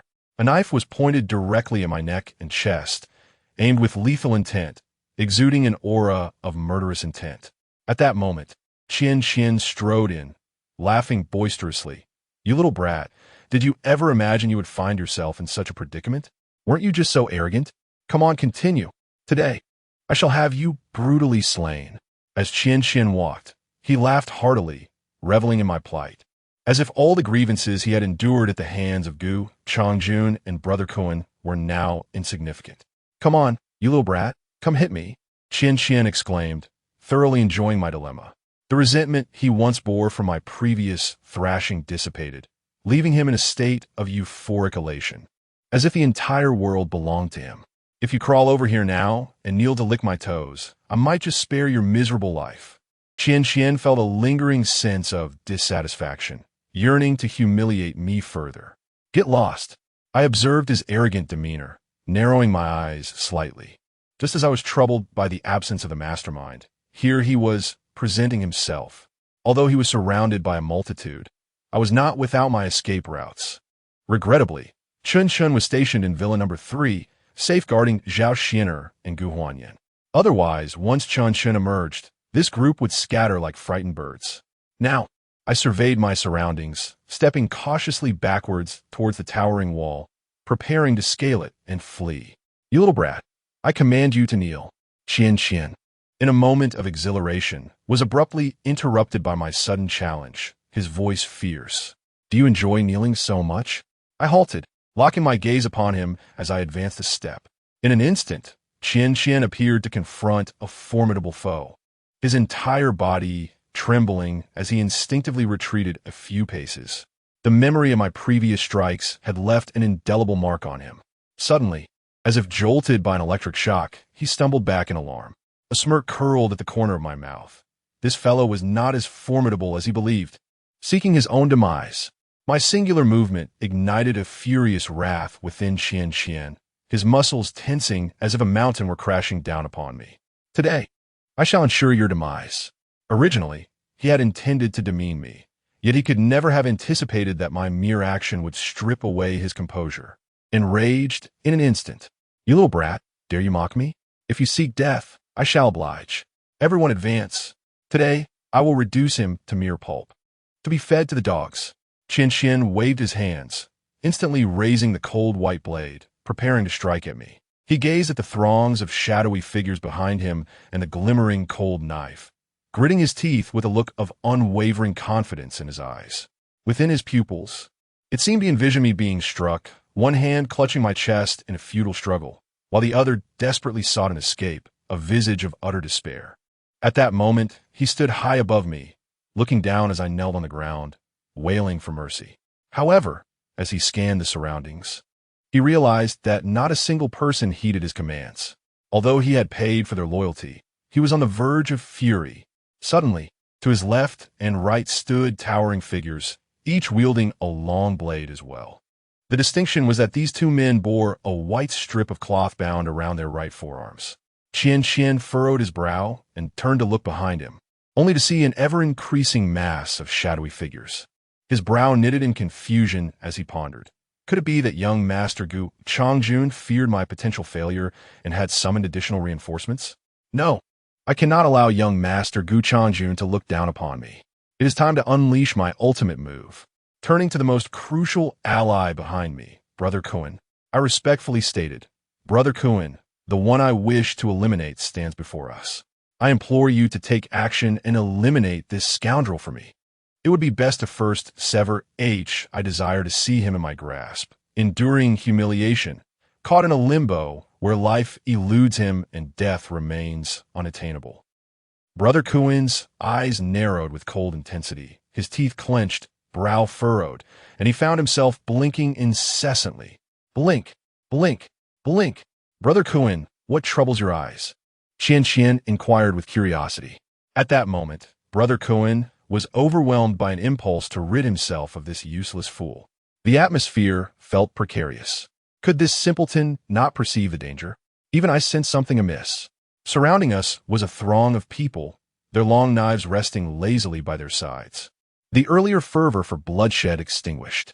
Suddenly, Qian's robust frame was seized by two burly men on either side. Bow to Lord Liu! Bow to Lord Liu! With those two resounding calls, the entire assembly immediately inclined their bodies in deference to me. Their voices harmonized, resonating with grandeur, akin to a stampede of galloping steeds, igniting a fervor within the hearts of all present. Instantly, every gaze converged upon me, filled with reverence. What is transpiring? The densely packed crowd swiftly parted, creating a pathway. From the midst emerged a rather foolish middle-aged man, grinning broadly as he approached me, offering sycophantic reverence and inquiring with feigned warmth, Lord Liu, are you unharmed? Chapter 69. Yang Tian. This individual, it turns out, is the very Yang Tian whom I had previously taught a lesson. At this moment, his head is wrapped in white bandages, and numerous bandages adorn his arms. Yet, he continues to regard me with a cheerful smile.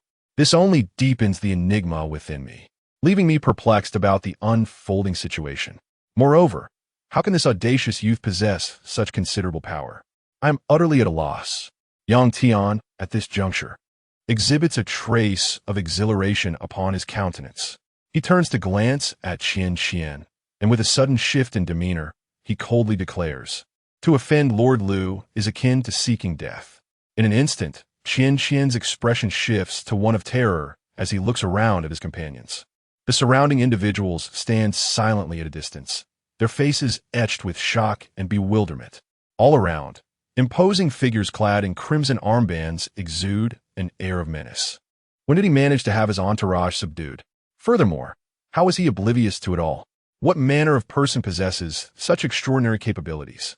Amidst my astonishment, Qian's pupils constrict as he gazes at Yang Tian, who stands beside me.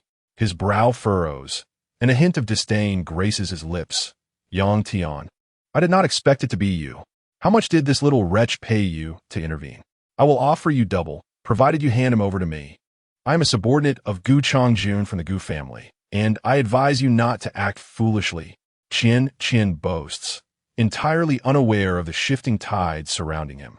To him, as long as he bears the Gu family's name, no one in the Southwest dares to challenge him. And yet, he is confronted by none other than the seemingly insignificant Yang Tian. Yang Tian cast a malevolent glance at Qian, and with a wave of his hands, the dark crowd surrounding them, armed with knives, began to advance towards Qian, step by step, drawing ever closer. At that moment, a sense of fear and panic gradually enveloped Yang Tian. His body was drenched in sweat, his eyes flickered with trepidation and unease. Swallowing hard, he then spoke with feigned reverence, Brother Tian, these are members of the Gu family. To dare bring men to encircle and kill Master Lu. It seems you're courting death. Yang Tian berated him furiously. He had just received word from his underlings that Lu Chun had exited the Shuxin Bian. Without hesitation, he rushed over to pay his respects. Little did he expect to stumble upon this scene. He mused inwardly that this was indeed his opportunity to shine. In no time, he contacted several brothers, bringing his subordinates to offer support. The glimmer in his eyes, as he regarded Qian, was filled with amusement. Yang Tian promptly signaled to a few of his brothers, and the surrounding underlings brandished their knives, encircling Qian in layers. In an instant, Qian's countenance changed dramatically, his pupils contracting as he realized that this was no idle threat. His heart sank deep within him. He was astonished that the reputation of the Gu family seemed to hold no sway here. He felt as though he had plummeted into a frigid abyss. A shiver coursed through his entire being.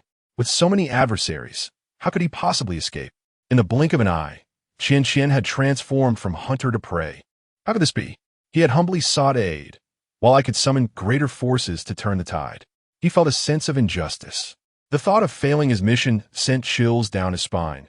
Gu Changjun would undoubtedly not let him off easily, and he would surely meet a grim fate. However, would this group of people let him go? As this thought crossed his mind, Qian was drenched in sweat, trembling with fear as he surveyed his surroundings. Kneel and apologize. Yang Tian seized a knife from one of his subordinates, directing his menacing gaze at Qian in the center. A flicker of despair surged within Qian, realizing there was no escape. Terrified, he glanced around, aware that this time, for the purpose of ending his life, they had deliberately chosen a secluded, chaotic, and dilapidated alley. Little did he know, it had become his own dead end. Was his heart not filled with regret? Suddenly, he collapsed to his knees, trembling as he supported his body with both hands, tilting his neck back to gaze up at me, pleading, "Young master, no. Lord Lu, I beg you, spare my life. I was wrong. Everything was orchestrated by Gu Changjun of the Gu family. Lord Lu, I failed to recognize your greatness. Please, have mercy on me. I am truly sorry." Qian's eyes darted around, fixated on the glinting blades, his heart racing with uncontainable terror, his face paling. Observing my indifference, Qian's expression hardened. He knelt on the ground, his robust arms reaching toward my calves. In an instant, Yang Tian delivered a swift kick to push him away, cautiously advising me, "Lord Lu, this act of grasping your legs is perilous. If he suddenly rises, he could seize your throat, making our rescue exceedingly difficult." Though Yang Tian appeared as a tremor seized Qian, his countenance undergoing a dramatic shift, his eyes betraying profound trepidation. His machinations, to his dismay, had been discerned with unforeseen alacrity. Observing Yang Tian's deferential demeanor towards me, he realized that if he were not to be spared, his sole recourse lay in subduing me, compelling Yang Tian's retreat under duress, and thus securing his escape. Alas, I am innocent. Do not slander me, Qian stammered, his voice a jumble of incoherent protestations, his body convulsing with fear as his scheme unraveled. Any vestige of opportunity for Yang Tian to abscond had now been irrevocably extinguished. Yet, in that very moment, Qian propelled himself forward, his legs providing the impetus as he lunged towards me, fist raised in a menacing arc. "You little cur," he bellowed, "if you refuse to grant me quarter, then we shall perish together." Retreating a pace, a disdainful smirk played upon my lips as I met his charge. My fist clenched in readiness. With every ounce of strength at my disposal, I unleashed a devastating blow. The resounding impact sent Qian hurtling through the air, his body crashing to the ground with a sickening thud. "Is that all you have?" I quipped, a sardonic smile gracing my features. In our previous encounter, Qian's dreaded death grip had proven impervious to my attempts at disengagement. However, against his bare fists, delivered with such unrefined aggression, I held no fear. A collective gasp swept through the assembled throng, their eyes widening in disbelief as they beheld my display of power, their gazes fixed upon me with rapt attention. "How can this be?" exclaimed Kuan Ge, who stood amidst the crowd, his expression a mixture of awe and bewilderment. "This lad appears unremarkable, yet he possesses such prodigious strength." Since accepting Qian's invitation to descend and engage in violence, Kuan-gu had regarded me as nothing more than a feeble, defenseless individual. With a sharp, resounding smack, Yang Tian's hand connected with the back of Kuan-ji's head. "What are you yelling, boy? Call me Master Lu." The leader, Kuan-gu, ground his teeth and glared fiercely at Yang Tian, a hint of anger rising on his face, filled with resentment. He watched Yang Tian, his expression gradually hardening, a blade clutched tightly in his grasp, ready to strike at any moment. His gaze was filled with disdain. Although he was strong, there was no way I would call him master. Today, I had accepted money. Yang Tian, I'm giving you and your brother face today. Otherwise, this kid would surely die. Kuan-gu spat out, his voice frigid. Instantly, the atmosphere became fraught with tension. At that moment, Qian, as if sensing an opportunity, suddenly rose, glaring at me and roaring, "Kuan-gu, I paid for this. Hurry up and kill this little bastard. You took the Gu family's money. If you don't do your job, the Gu family won't let you off either. Attack!" In desperation, Qian, like a rabid dog, roared at me with viciousness, stimulated by Qian's words. All the lackeys present instantly gripped the long blades in their hands. All around, there was silence, just as a fight was about to erupt. Qian's desperate expression suddenly turned into a triumphant smile as he lay on the ground, staring up at me. Suddenly, Yang Tian let out a disdainful laugh. He said in a low voice, "You want to attack? With you trash? What did you say?" Kuan-gu immediately drew the long blade from his waist. The 5 desperados immediately stood back to back, relying on each other, blades in hand. Their eyes were filled with a hint of murderous intent. Chapter 70. At your disposal by Kuan. This gentleman is not someone you can easily manipulate. Yang Tian scoffed softly, then spoke with an air of enigmatic authority. Some matters are beyond the grasp of ordinary individuals. Upon hearing this, Bai Kuan furrowed his brow, and his grip on the knife gradually loosened. He murmured, "Is this truly the case? With so many of you here, do you think this esteemed Lord Lu has ever known fear?" Yang Tian, with a self-satisfied smile, continued in hushed tones directed solely at Bai Kuan.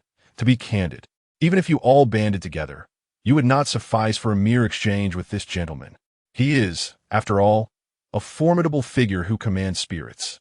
Bai Kuan's gaze toward me transformed from disdain to one filled with reverence and trepidation. He relinquished the knife in his hand, turned to face me, and respectfully clasped his fists. "I humbly greet Lord Lu. I was blind to your greatness and have wronged you this time. My sincerest apologies." Witnessing Bai Kuan's actions, the onlookers were instantly taken aback, staring at me in disbelief, their minds racing with speculation about my true identity. It is important to note that Bai Kuan had risen to become the leader of this band of outlaws, not merely through ruthlessness, but through years of fierce combat and formidable strength. Yet, in my presence, he was compelled to bow his head. To others, this was nothing short of a fantastical absurdity, utterly implausible.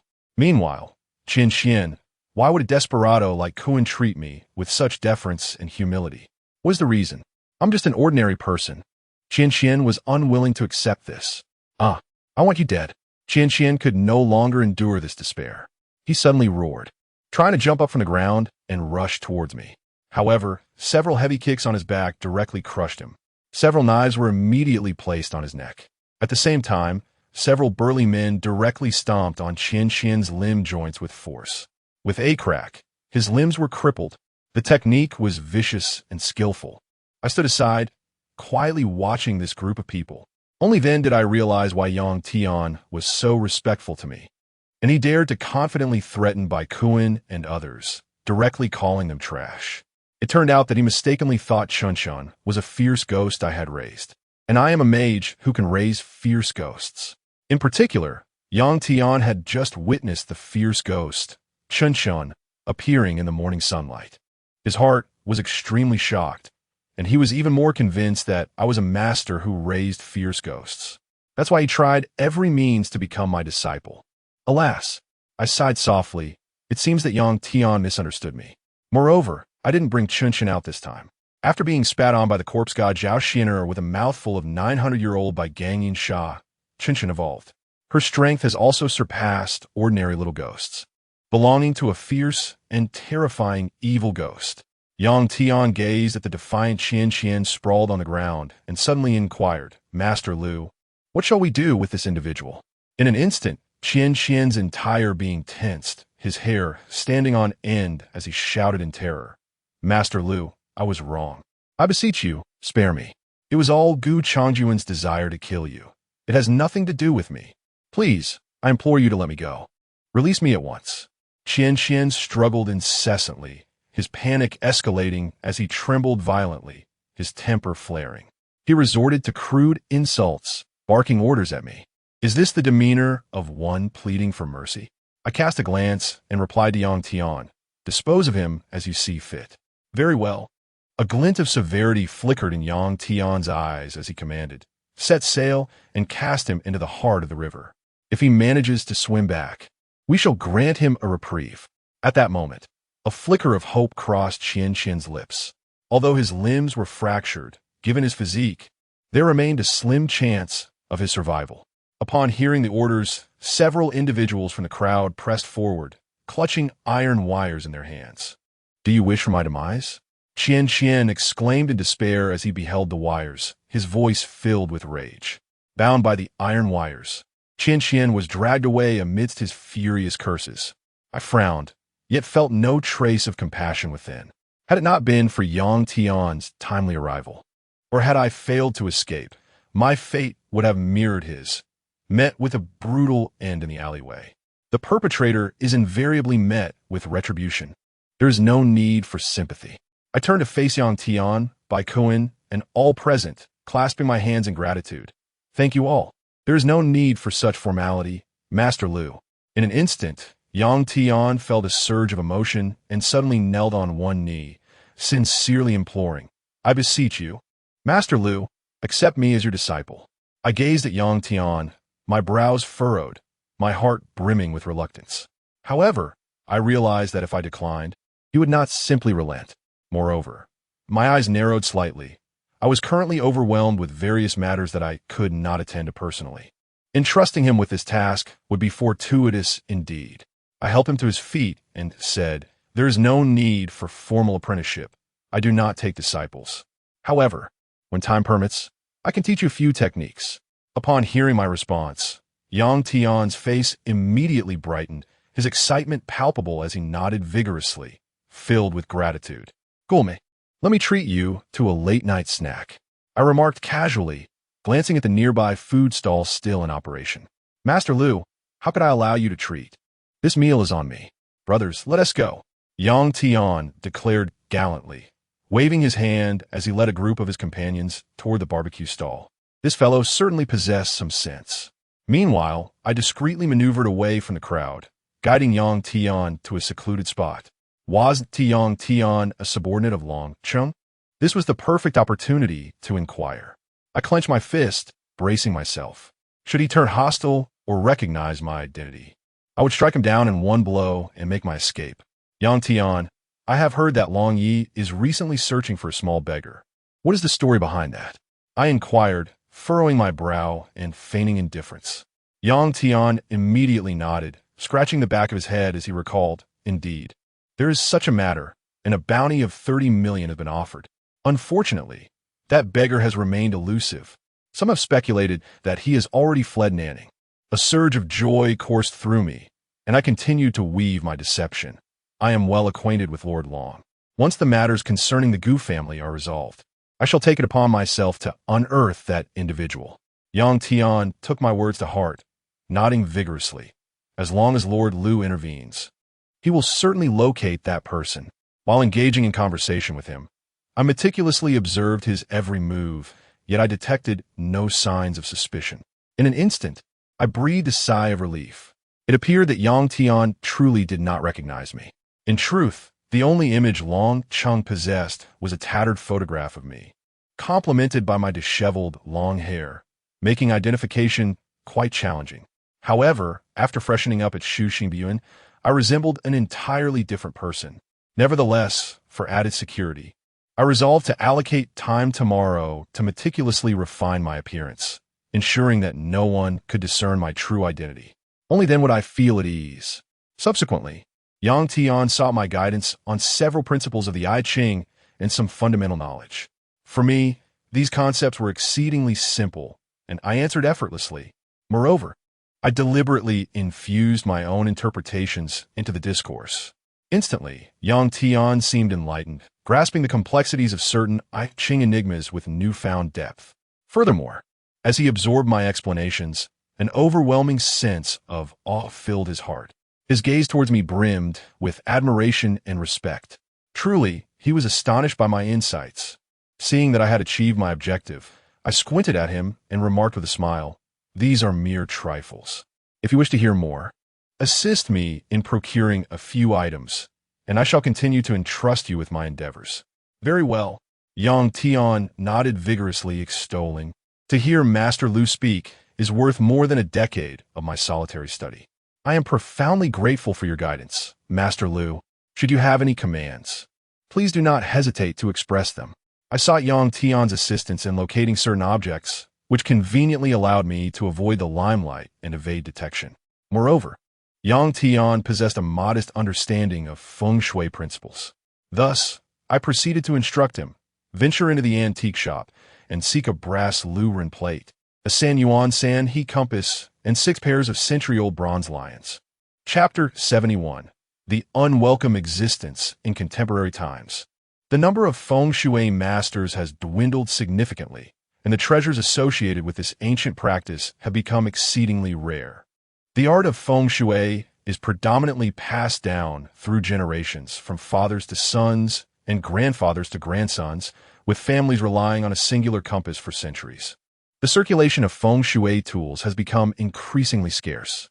Such items, when encountered by those knowledgeable, will naturally be offered, yet to the uninitiated, their authenticity may appear almost unbelievable. Fortunately, Yang Tian possesses a modicum of understanding in this field, making him an apt candidate for the task at hand. The 3 Yuan and 3 Harmonies compass is an essential instrument for most feng shui practitioners. It serves to discern the duality of yin and yang, and to establish the cosmic order. It can also repel malevolent spirits and quell sinister energies. Regardless of the feng shui school of thought, this tool finds utility across the board. The compass features the celestial pond, the 8 trigrams, and the 24 directional placements of mountains and waters, tools indispensable in the practice of feng shui. One can certainly find such items in antique shops. However, locating the brass Lu Ren-style compass proves to be a more formidable challenge, as knowledge regarding this particular tradition is scant. The number of feng shui masters adept in the Lu Ren lineage has become exceedingly limited, and those capable of employing the brass Lu Ren compass for divination are even rarer. Thus, one must venture into antique stores in hopes of a fortunate discovery. This Lu Ren compass is said to have been imparted by the Yellow Emperor, Xian Yuan, and the Celestial Maiden of the 9 Heavens.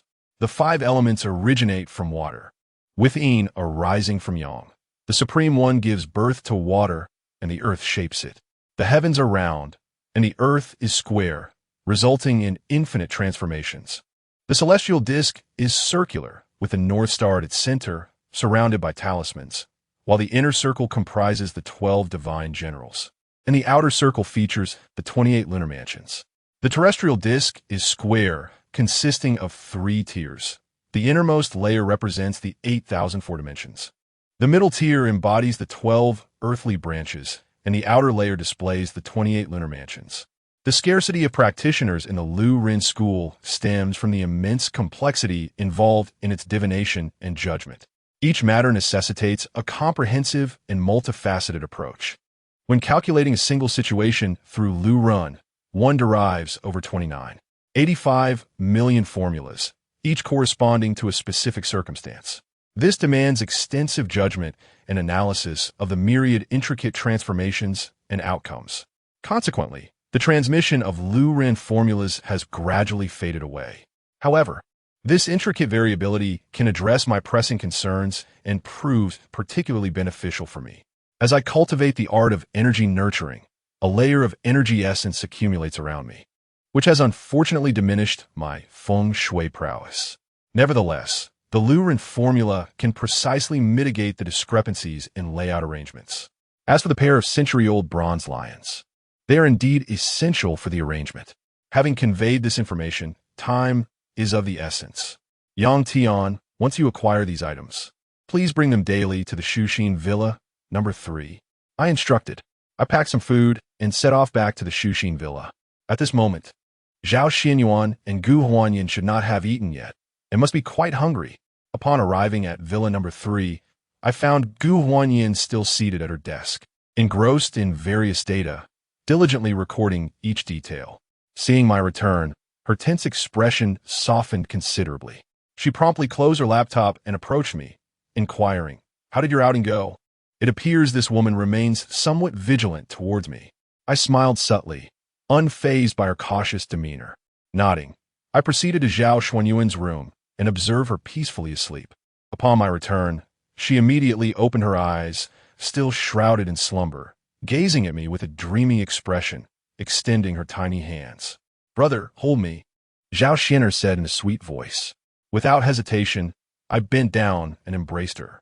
It was then that I realized how much lighter she had become compared to before, and her height had diminished as well, now measuring only about 1 meter and 23 centimeters. The phenomenon of reverse growth persisted. A wave of concern washed over me regarding her condition, filling my heart with anxiety.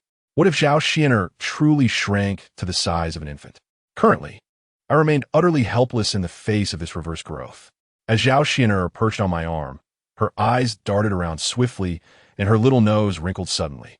She caught a whiff of the enticing aroma of barbecued delicacies, and her stomach let out a loud growl. Patting her little belly, she pouted at me and exclaimed, "Brother, I'm hungry. Let us go eat something delicious." Cradling Zhao Xianer, I made my way to the living room. At that moment, Gu Huanyan was seated there, her gaze fixed on the food laid out on the table, her mouth watering in secret. She yearned to eat yet felt a twinge of embarrassment. Having gone a day without food, her stomach cried out in hunger, and saliva pooled in her mouth, a testament to her ravenous state. Upon seeing me emerge with Zhao Xianer in my arms, Gu Huanyan instantly straightened herself on the sofa, exuding an air of elegance, her expression composed. Her hands rested neatly on her lap, resembling a model student. "Let us eat," I announced as I set Zhao Xianer down and began to unpack the barbecue and other dishes. Instantly, a wave of smoky, charred aromas wafted through the air. The mingling sense of savory and spicy tantalized the senses, igniting an irresistible craving that made one's mouth water. Zhao Xuanyuan's eyes sparkled with excitement as she leaped from the sofa like a famished tiger pouncing on its prey, seizing a skewer of golden, crispy fried yellow croaker, exuding an irresistible aroma. With a delighted exclamation, she opened her mouth wide and devoured a generous piece of the succulent fish, relishing every bite. "Slow down. Be cautious of the bones," I advised, gently extracting the fish bones before feeding her another morsel. "Delicious. So delicious," Zhao Xianyuan exclaimed, her tiny hands clutching the bamboo skewer as she eagerly stuffed pieces of fish in her mouth, nodding in appreciation.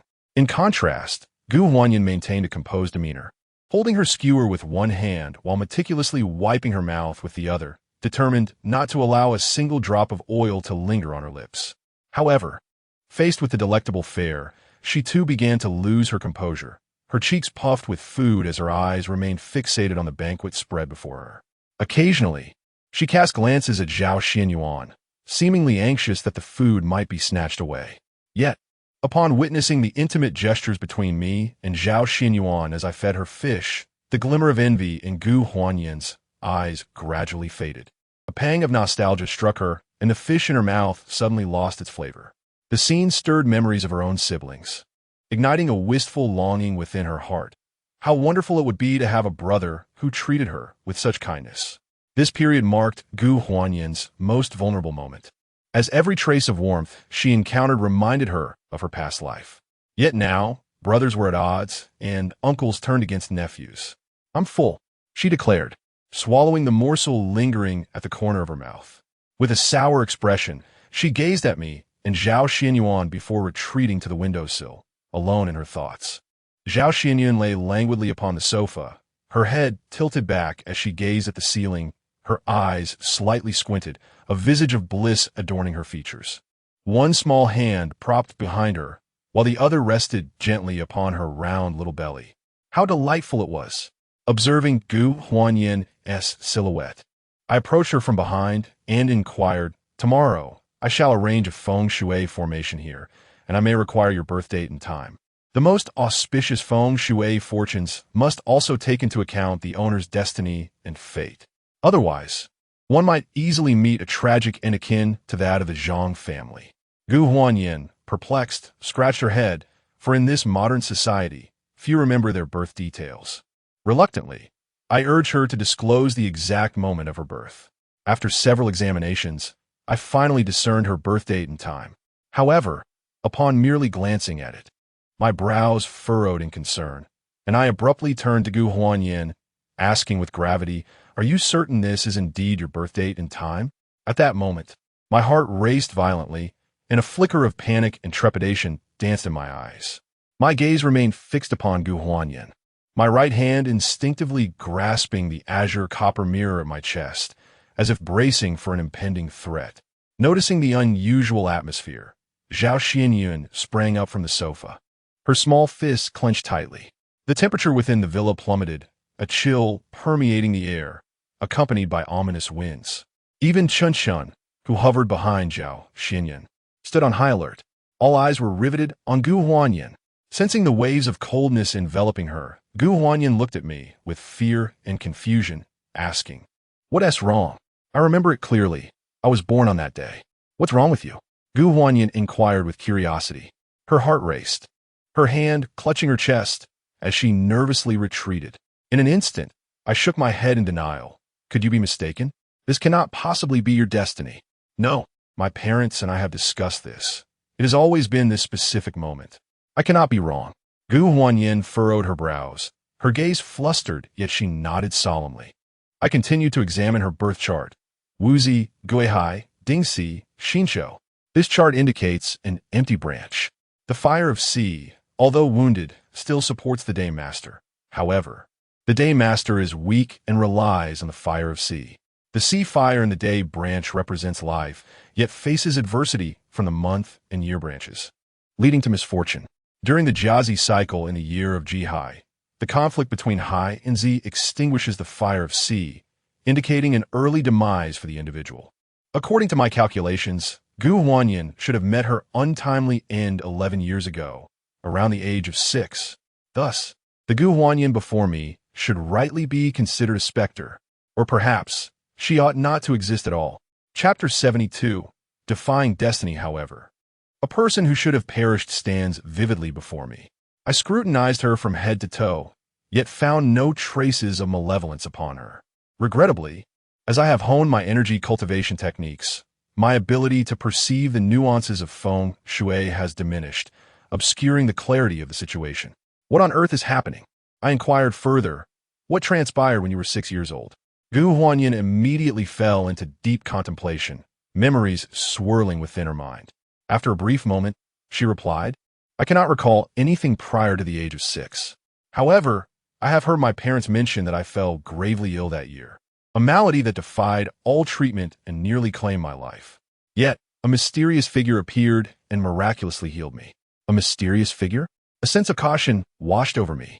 Gu Huanyin's fate, marked by her 8 characters, foretold an early demise, an ominous portent that left no room for survival.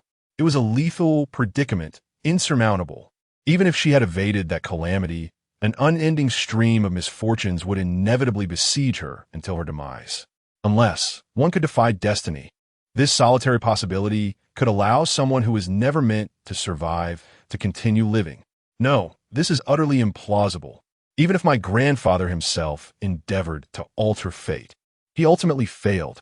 Could it be that someone truly succeeded in defying destiny? A heavy weight settled upon my heart, rendering me breathless with despair. Meeting Gu Huanyin in person poses no issue. I simply wish to continue my inquiry. "After you turned 6, did anything peculiar transpire?" In response, Gu Huanyin promptly replied, "Indeed. Every now and then, I find myself exceptionally fortunate discovering money on the ground or winning the lottery. However, There was a period during which bizarre occurrences plagued my life. Car accidents would unfold beside me, and water would suddenly cut off while I was bathing.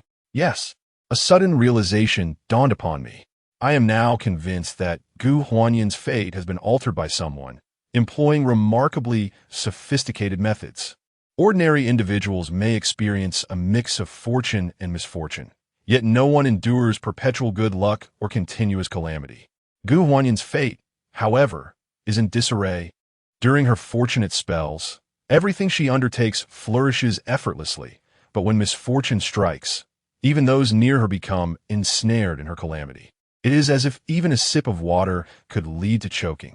Yet, she herself remains unscathed. My heartbeat gradually steadied as I approached Zhao Xian'er, soothing her distress. Simultaneously, Chun Chen absorbed the malevolent energy back into himself. Suddenly, the temperature of the entire room returned to normal. Gu Huanyan, clutching her shoulders, gazed around in confusion, murmuring to me, "What is happening?" Moreover, just now it felt as though you wanted to kill me. I was so frightened. What on earth is wrong with you? The look in Gu Huanyan's eyes carried a hint of fear and trepidation. It's nothing. I shook my head and continued to inquire. Do you recall the appearance of the person who came to assist you in curing your ailment? Gu Huanyan furrowed her brow, recalling. This I remember. At that moment, I was in a daze, and a woman cloaked in black, shrouded in mystery, appeared before me. The woman in black? Could it be her again? The dragon of West River, whom I encountered centuries ago. She was also present in the shadows when the corpse god emerged. Does Gu Huanyan still bear her influence? Who is this individual? Moreover, this woman possesses the ability to aid Gu Huanyan in defying fate. Is her power greater than that of my grandfather? Instantly, a sense of panic and urgency welled up within me. My grandfather, before his demise, had only just perused the first page of the final 3 sheets of the Dragon Xian Divination Classic, his prowess undoubtedly far surpassing mine. What would I do if I were to encounter this woman in black? I had an unsettling feeling that we had already become adversaries. It seems I must remain vigilant. In the stillness of the night, Zhao Xianyuan lay on the sofa and soon fell asleep. As for me, left with nothing to occupy my mind, I reclined on the sofa, contemplating the matter of the woman in black. Gradually, I drifted into slumber. The night passed without incident. Upon waking in the morning, I found Gu Huanyan already seated at the computer desk, scrutinizing various data pertaining to the company. With no other option, I ventured to the staff canteen, procuring 3 breakfast portions to bring back for these 2 young ladies to enjoy. Simultaneously, Gu Huanyan's demeanor had begun to shift. She appeared increasingly icy and self-assured. Leisurely moments are always fleeting. Regrettably, my skills in feng shui and energy cultivation seemed to progress at an agonizingly languid pace. Fortunately, around 9 in the morning, Yang Tian arrived at Villa Number 3, burdened with a plethora of items. His efficiency far exceeded my expectations. I was astonished that he had managed to procure everything I desired overnight. Master Liu, he said, I mobilized all my acquaintances last night, and this is what I managed to gather. Please take a look and see if it suits your needs. If it doesn't, I can return in exchange for a few more sets. I lifted the exquisite San Yuan Sanhe compass, its surface gilded with gold, adorned with intricate silver lines and a medley of colorful markings. It was unmistakably a remarkable artifact, likely passed down from the Republic era. As for the brass Lu-Rin-style plate, it was considerably simpler, but still an antique. In modern times, few are inclined to craft such items that lack commercial appeal. Despite its wear, it remains functional. Noticing my admiration for the brass Lu-Rin plate, Yang Tian scratched the back of his head, apologetically stating, "This brass Lu-Rin plate is exceedingly rare and hard to find." I was at a loss. The final item was a set of 6 pairs, 12 small brass lions, each exquisitely crafted and vividly lifelike, displaying a myriad of expressions. Their surfaces were imbued with a patina, yet they shimmered with the luster of brass. These bronze lions must be at least 3 to 4 centuries old. Even I, unable to suppress my delight, found myself caressing them with affection, exclaiming joyfully, "What splendid treasures!" Just as I was about to inquire about their place of origin, gazing upward in silent astonishment, I hesitated to speak. "Lord Liu, These 6 pairs of treasures are indeed the most exquisite, each pair valued at $1,000,000. I glanced at a small lion in my hand, utterly shocked. 50,000 for this little lion? How could it possibly be so expensive? Turning my head, I noticed Yang Tian's slightly flushed face and his sheepish expression. I immediately turned to Gu Huanyin and exclaimed, "Ms. Gu, please reimburse this." Gu Huanyin remained fixated on her computer screen, nodding gently. Indeed, as a scion of a prominent family, 6 million seemed trivial in her eyes. If it were me, I would be heartbroken. Fortunately, I refrained from seeking it out myself yesterday. Otherwise, I would have truly been unable to afford such a price.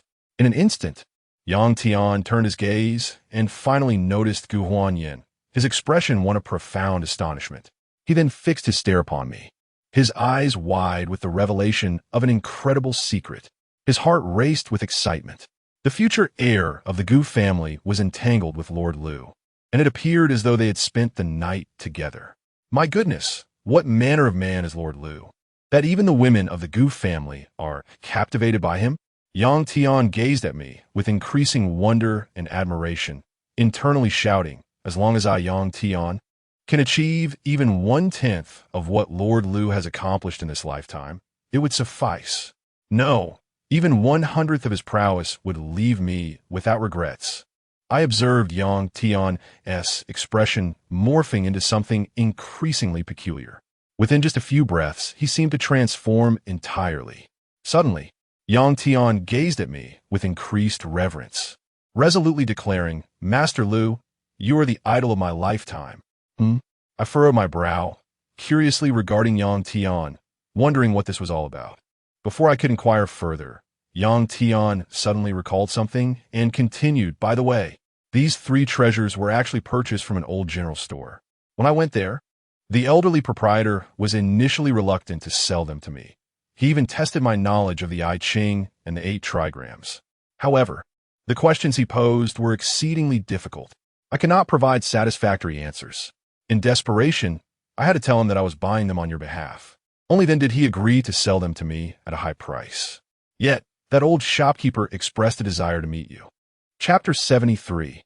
The arrangement, the old shopkeeper? I furrowed my brow at the mention of a stranger, then nodded slightly. "It seems I shall have little time in the coming days, but you have the opportunity to convey a message for me. I promise to pay a visit another day." Yang Tian, under my guidance, acquired a foundational understanding of the principles of the I Ching and the Bagua. For him, it was not overly challenging. It appears that the old shopkeeper possesses some remarkable insights. As I toyed with the small lion figurine in my hand, I discovered it exuded an aura of vitality, seemingly crafted specifically to arrange the feng shui. This time, I had encountered a master. Coincidentally, I needed to procure certain feng shui materials to suppress the terrifying corpse god energy within Zhao Xinier's body. Quickly suppressing my thoughts, I turned to Yang Tian and instructed, "Prepare for a cleansing ritual. Bathe, change your garments, and light incense to purify yourself. We shall arrange the feng shui." Yang Tian's eyes widened in disbelief as he pointed at himself with astonishment. "Master Liu, my abilities are far too inadequate. I am unworthy to take action. It will be better for you to handle it while I observe and learn." Yang Tian was acutely aware of his limitations. He had come specifically to witness how I arranged the feng shui, eager to learn from my expertise. Little did he expect that I would ask him to participate. "Rest assured, I will guide you," I reassured him. Without my instruction, Yang Tian would undoubtedly struggle to create such an exquisite feng shui arrangement.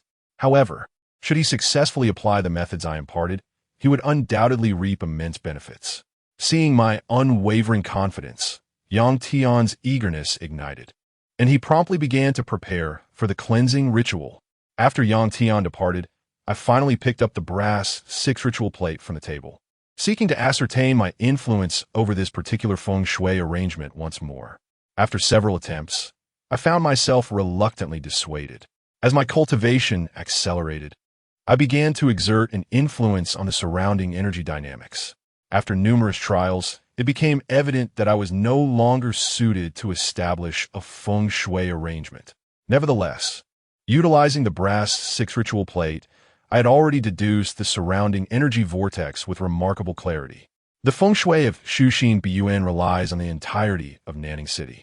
The Earth's feng shui in this region is contingent upon the heavens and is tailored to the land, governed by the principles of the 3 talents within and the 5 elements without, with the 8 directions divided among the 12 deities. Shushin Biyuan is strategically located in the wood element position, occupying one of the most auspicious energy nodes in Nanning City. According to esoteric teachings, the wood element's position is vibrant and prosperous. It ensures the family's peace and health, enduring through generations. However, the land and structures here have ultimately been sold to outsiders for habitation.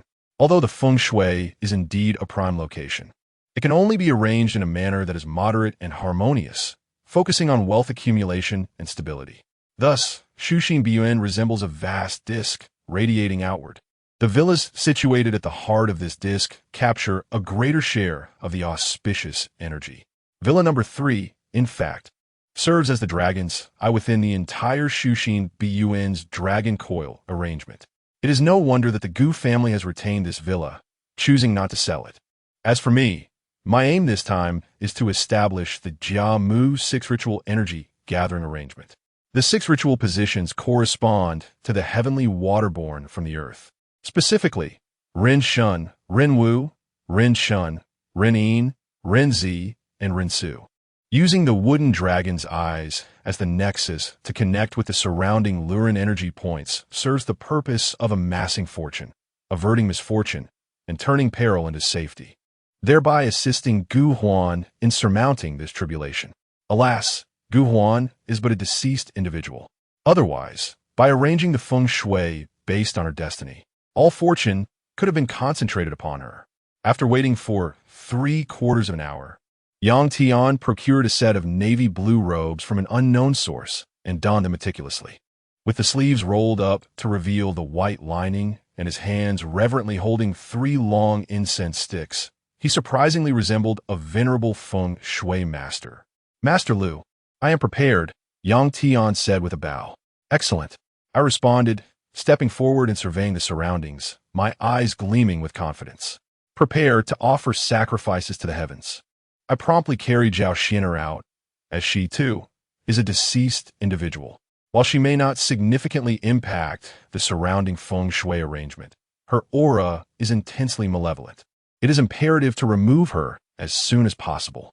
With Zhao Xin'er gone, Chen Shen also departed immediately, followed by Gu Huan, as the owner of the place. She too had to leave. Generally, arranging a feng shui requires clearing the area first, followed by burning incense to inform heaven and earth, and sacrificing the 5 domestic animals to appease the deities. According to the homeowner's birth date and time, objects are moved to alter the feng shui. On that very night, the homeowner must continue to worship the spirits of the 4 directions, hosting a banquet to invite guests and infuse the atmosphere with auspiciousness. This set of rituals is exceedingly intricate. Naturally, it was entrusted to Yang Tian himself, while I patiently waited outside the villa with Zhao Xin'er. After a dozen minutes, Yang Tian had already completed the sacrificial rites to heaven and earth. Standing at the threshold of the villa, he regarded me with deference. "Master Lu, what course of action shall we undertake?" "Procure the leonine figures. Ascertain the precise locations." Instantly, a mental schematic of the villa's interior materialized within my mind. From my vantage point outside, I proclaimed with a resonant voice, extending downward to the Kuan Ren Shun position, southward to the Li Ren Wu position, northward to the Sun Ren Chun position, westward to the Zhen Ren Yin position, eastward to the Kan Ren Zi position, and ascending to the Qian Ren Su position. This feng shui arrangement harnesses the potent leaf fire from the south. With its unyielding yang energy, it dispels all that is vile and malevolent. In concert with the northern winds, the western earth, and the eastern waters, it nourishes the Jia Wood position at the heart of the coiled dragon's eyes. Connecting heaven and earth, the winds, waters, and earth foster the proliferation of Jia Wood. The blessings and fortune here shall flourish like vigorous trees, teeming with vitality, extending endlessly, and radiating benevolence. These 6 Ren positions also serve to link with the grand feng shui configuration of Nanning City. as long as Nanning's feng shui remains unbroken. This Jiao with 6 Ren convergence of fortune shall endure, perpetually vibrant and timelessly passed down. This formation subtly approaches the caliber of the West River Gulch's entrapment of the dragon array. Yang Tian's countenance was grave, his current feng shui prowess inadequate to grasp its profound intricacies. I did not deign to offer an explanation. Yet, trusting in my abilities, he raised a cohort of small bronze lions and gently placed them at the locations I had designated. 5 placements in succession, seemingly unremarkable. Yang Tian's palms were slick with perspiration as he anxiously watched the final location, the culmination of our endeavor resting upon this single point. He raised his hands, focusing on the last position. With a resounding thud, the final pair of small lions descended simultaneously. All around, a refreshing breeze suddenly surged forth, bringing with it a sense of tranquility. In an instant, Yang Tian found himself captivated, gazing in disbelief at the pair of small lions before him. The intricacies of geomancy are not to be achieved in a single moment. Such phenomena reveal their power gradually over time, accumulating fortune. However, he had only just arranged the setup, without proceeding to the next step, initiating the mechanism. Yet, the surrounding geomantic energy had already begun to circulate, demonstrating its potency. The initiation, also referred to as the guiding of energy, involves connecting the energy from various positions with a crimson thread, forming a cohesive situation. This step is of paramount importance. However, as Yang Tian placed the final small lion, the situation deviated from the initiation, yet it still manifested its power. This had long surpassed his understanding of geomancy. Master Lu truly is formidable. The power of this maneuver is worthy of a terrestrial deity. Under his guidance, I managed to orchestrate such a remarkable geomantic arrangement. If Master Lu were to take action himself, how extraordinary would that be? Yang Tian could not help but draw in a breath, pride radiating from him as he looked at me, his gaze filled with admiration, akin to that of a devoted disciple. Master Lu, unparalleled in the world. At that moment, observing the stunned Yang Tian, I furrowed my brow and called out sharply, "Why are you still standing there? Withdraw at once." Chapter 74. The old shopkeeper, upon hearing my warning, Yang Tian's expression changed dramatically, and he promptly leapt from the doorway. Glancing back at the villa, a visible murky haze was expelled from the windows. This substance was the malevolent force that had accumulated within Villa Number 3. Prior to my arrival, the place had already been ensnared in a sinister array of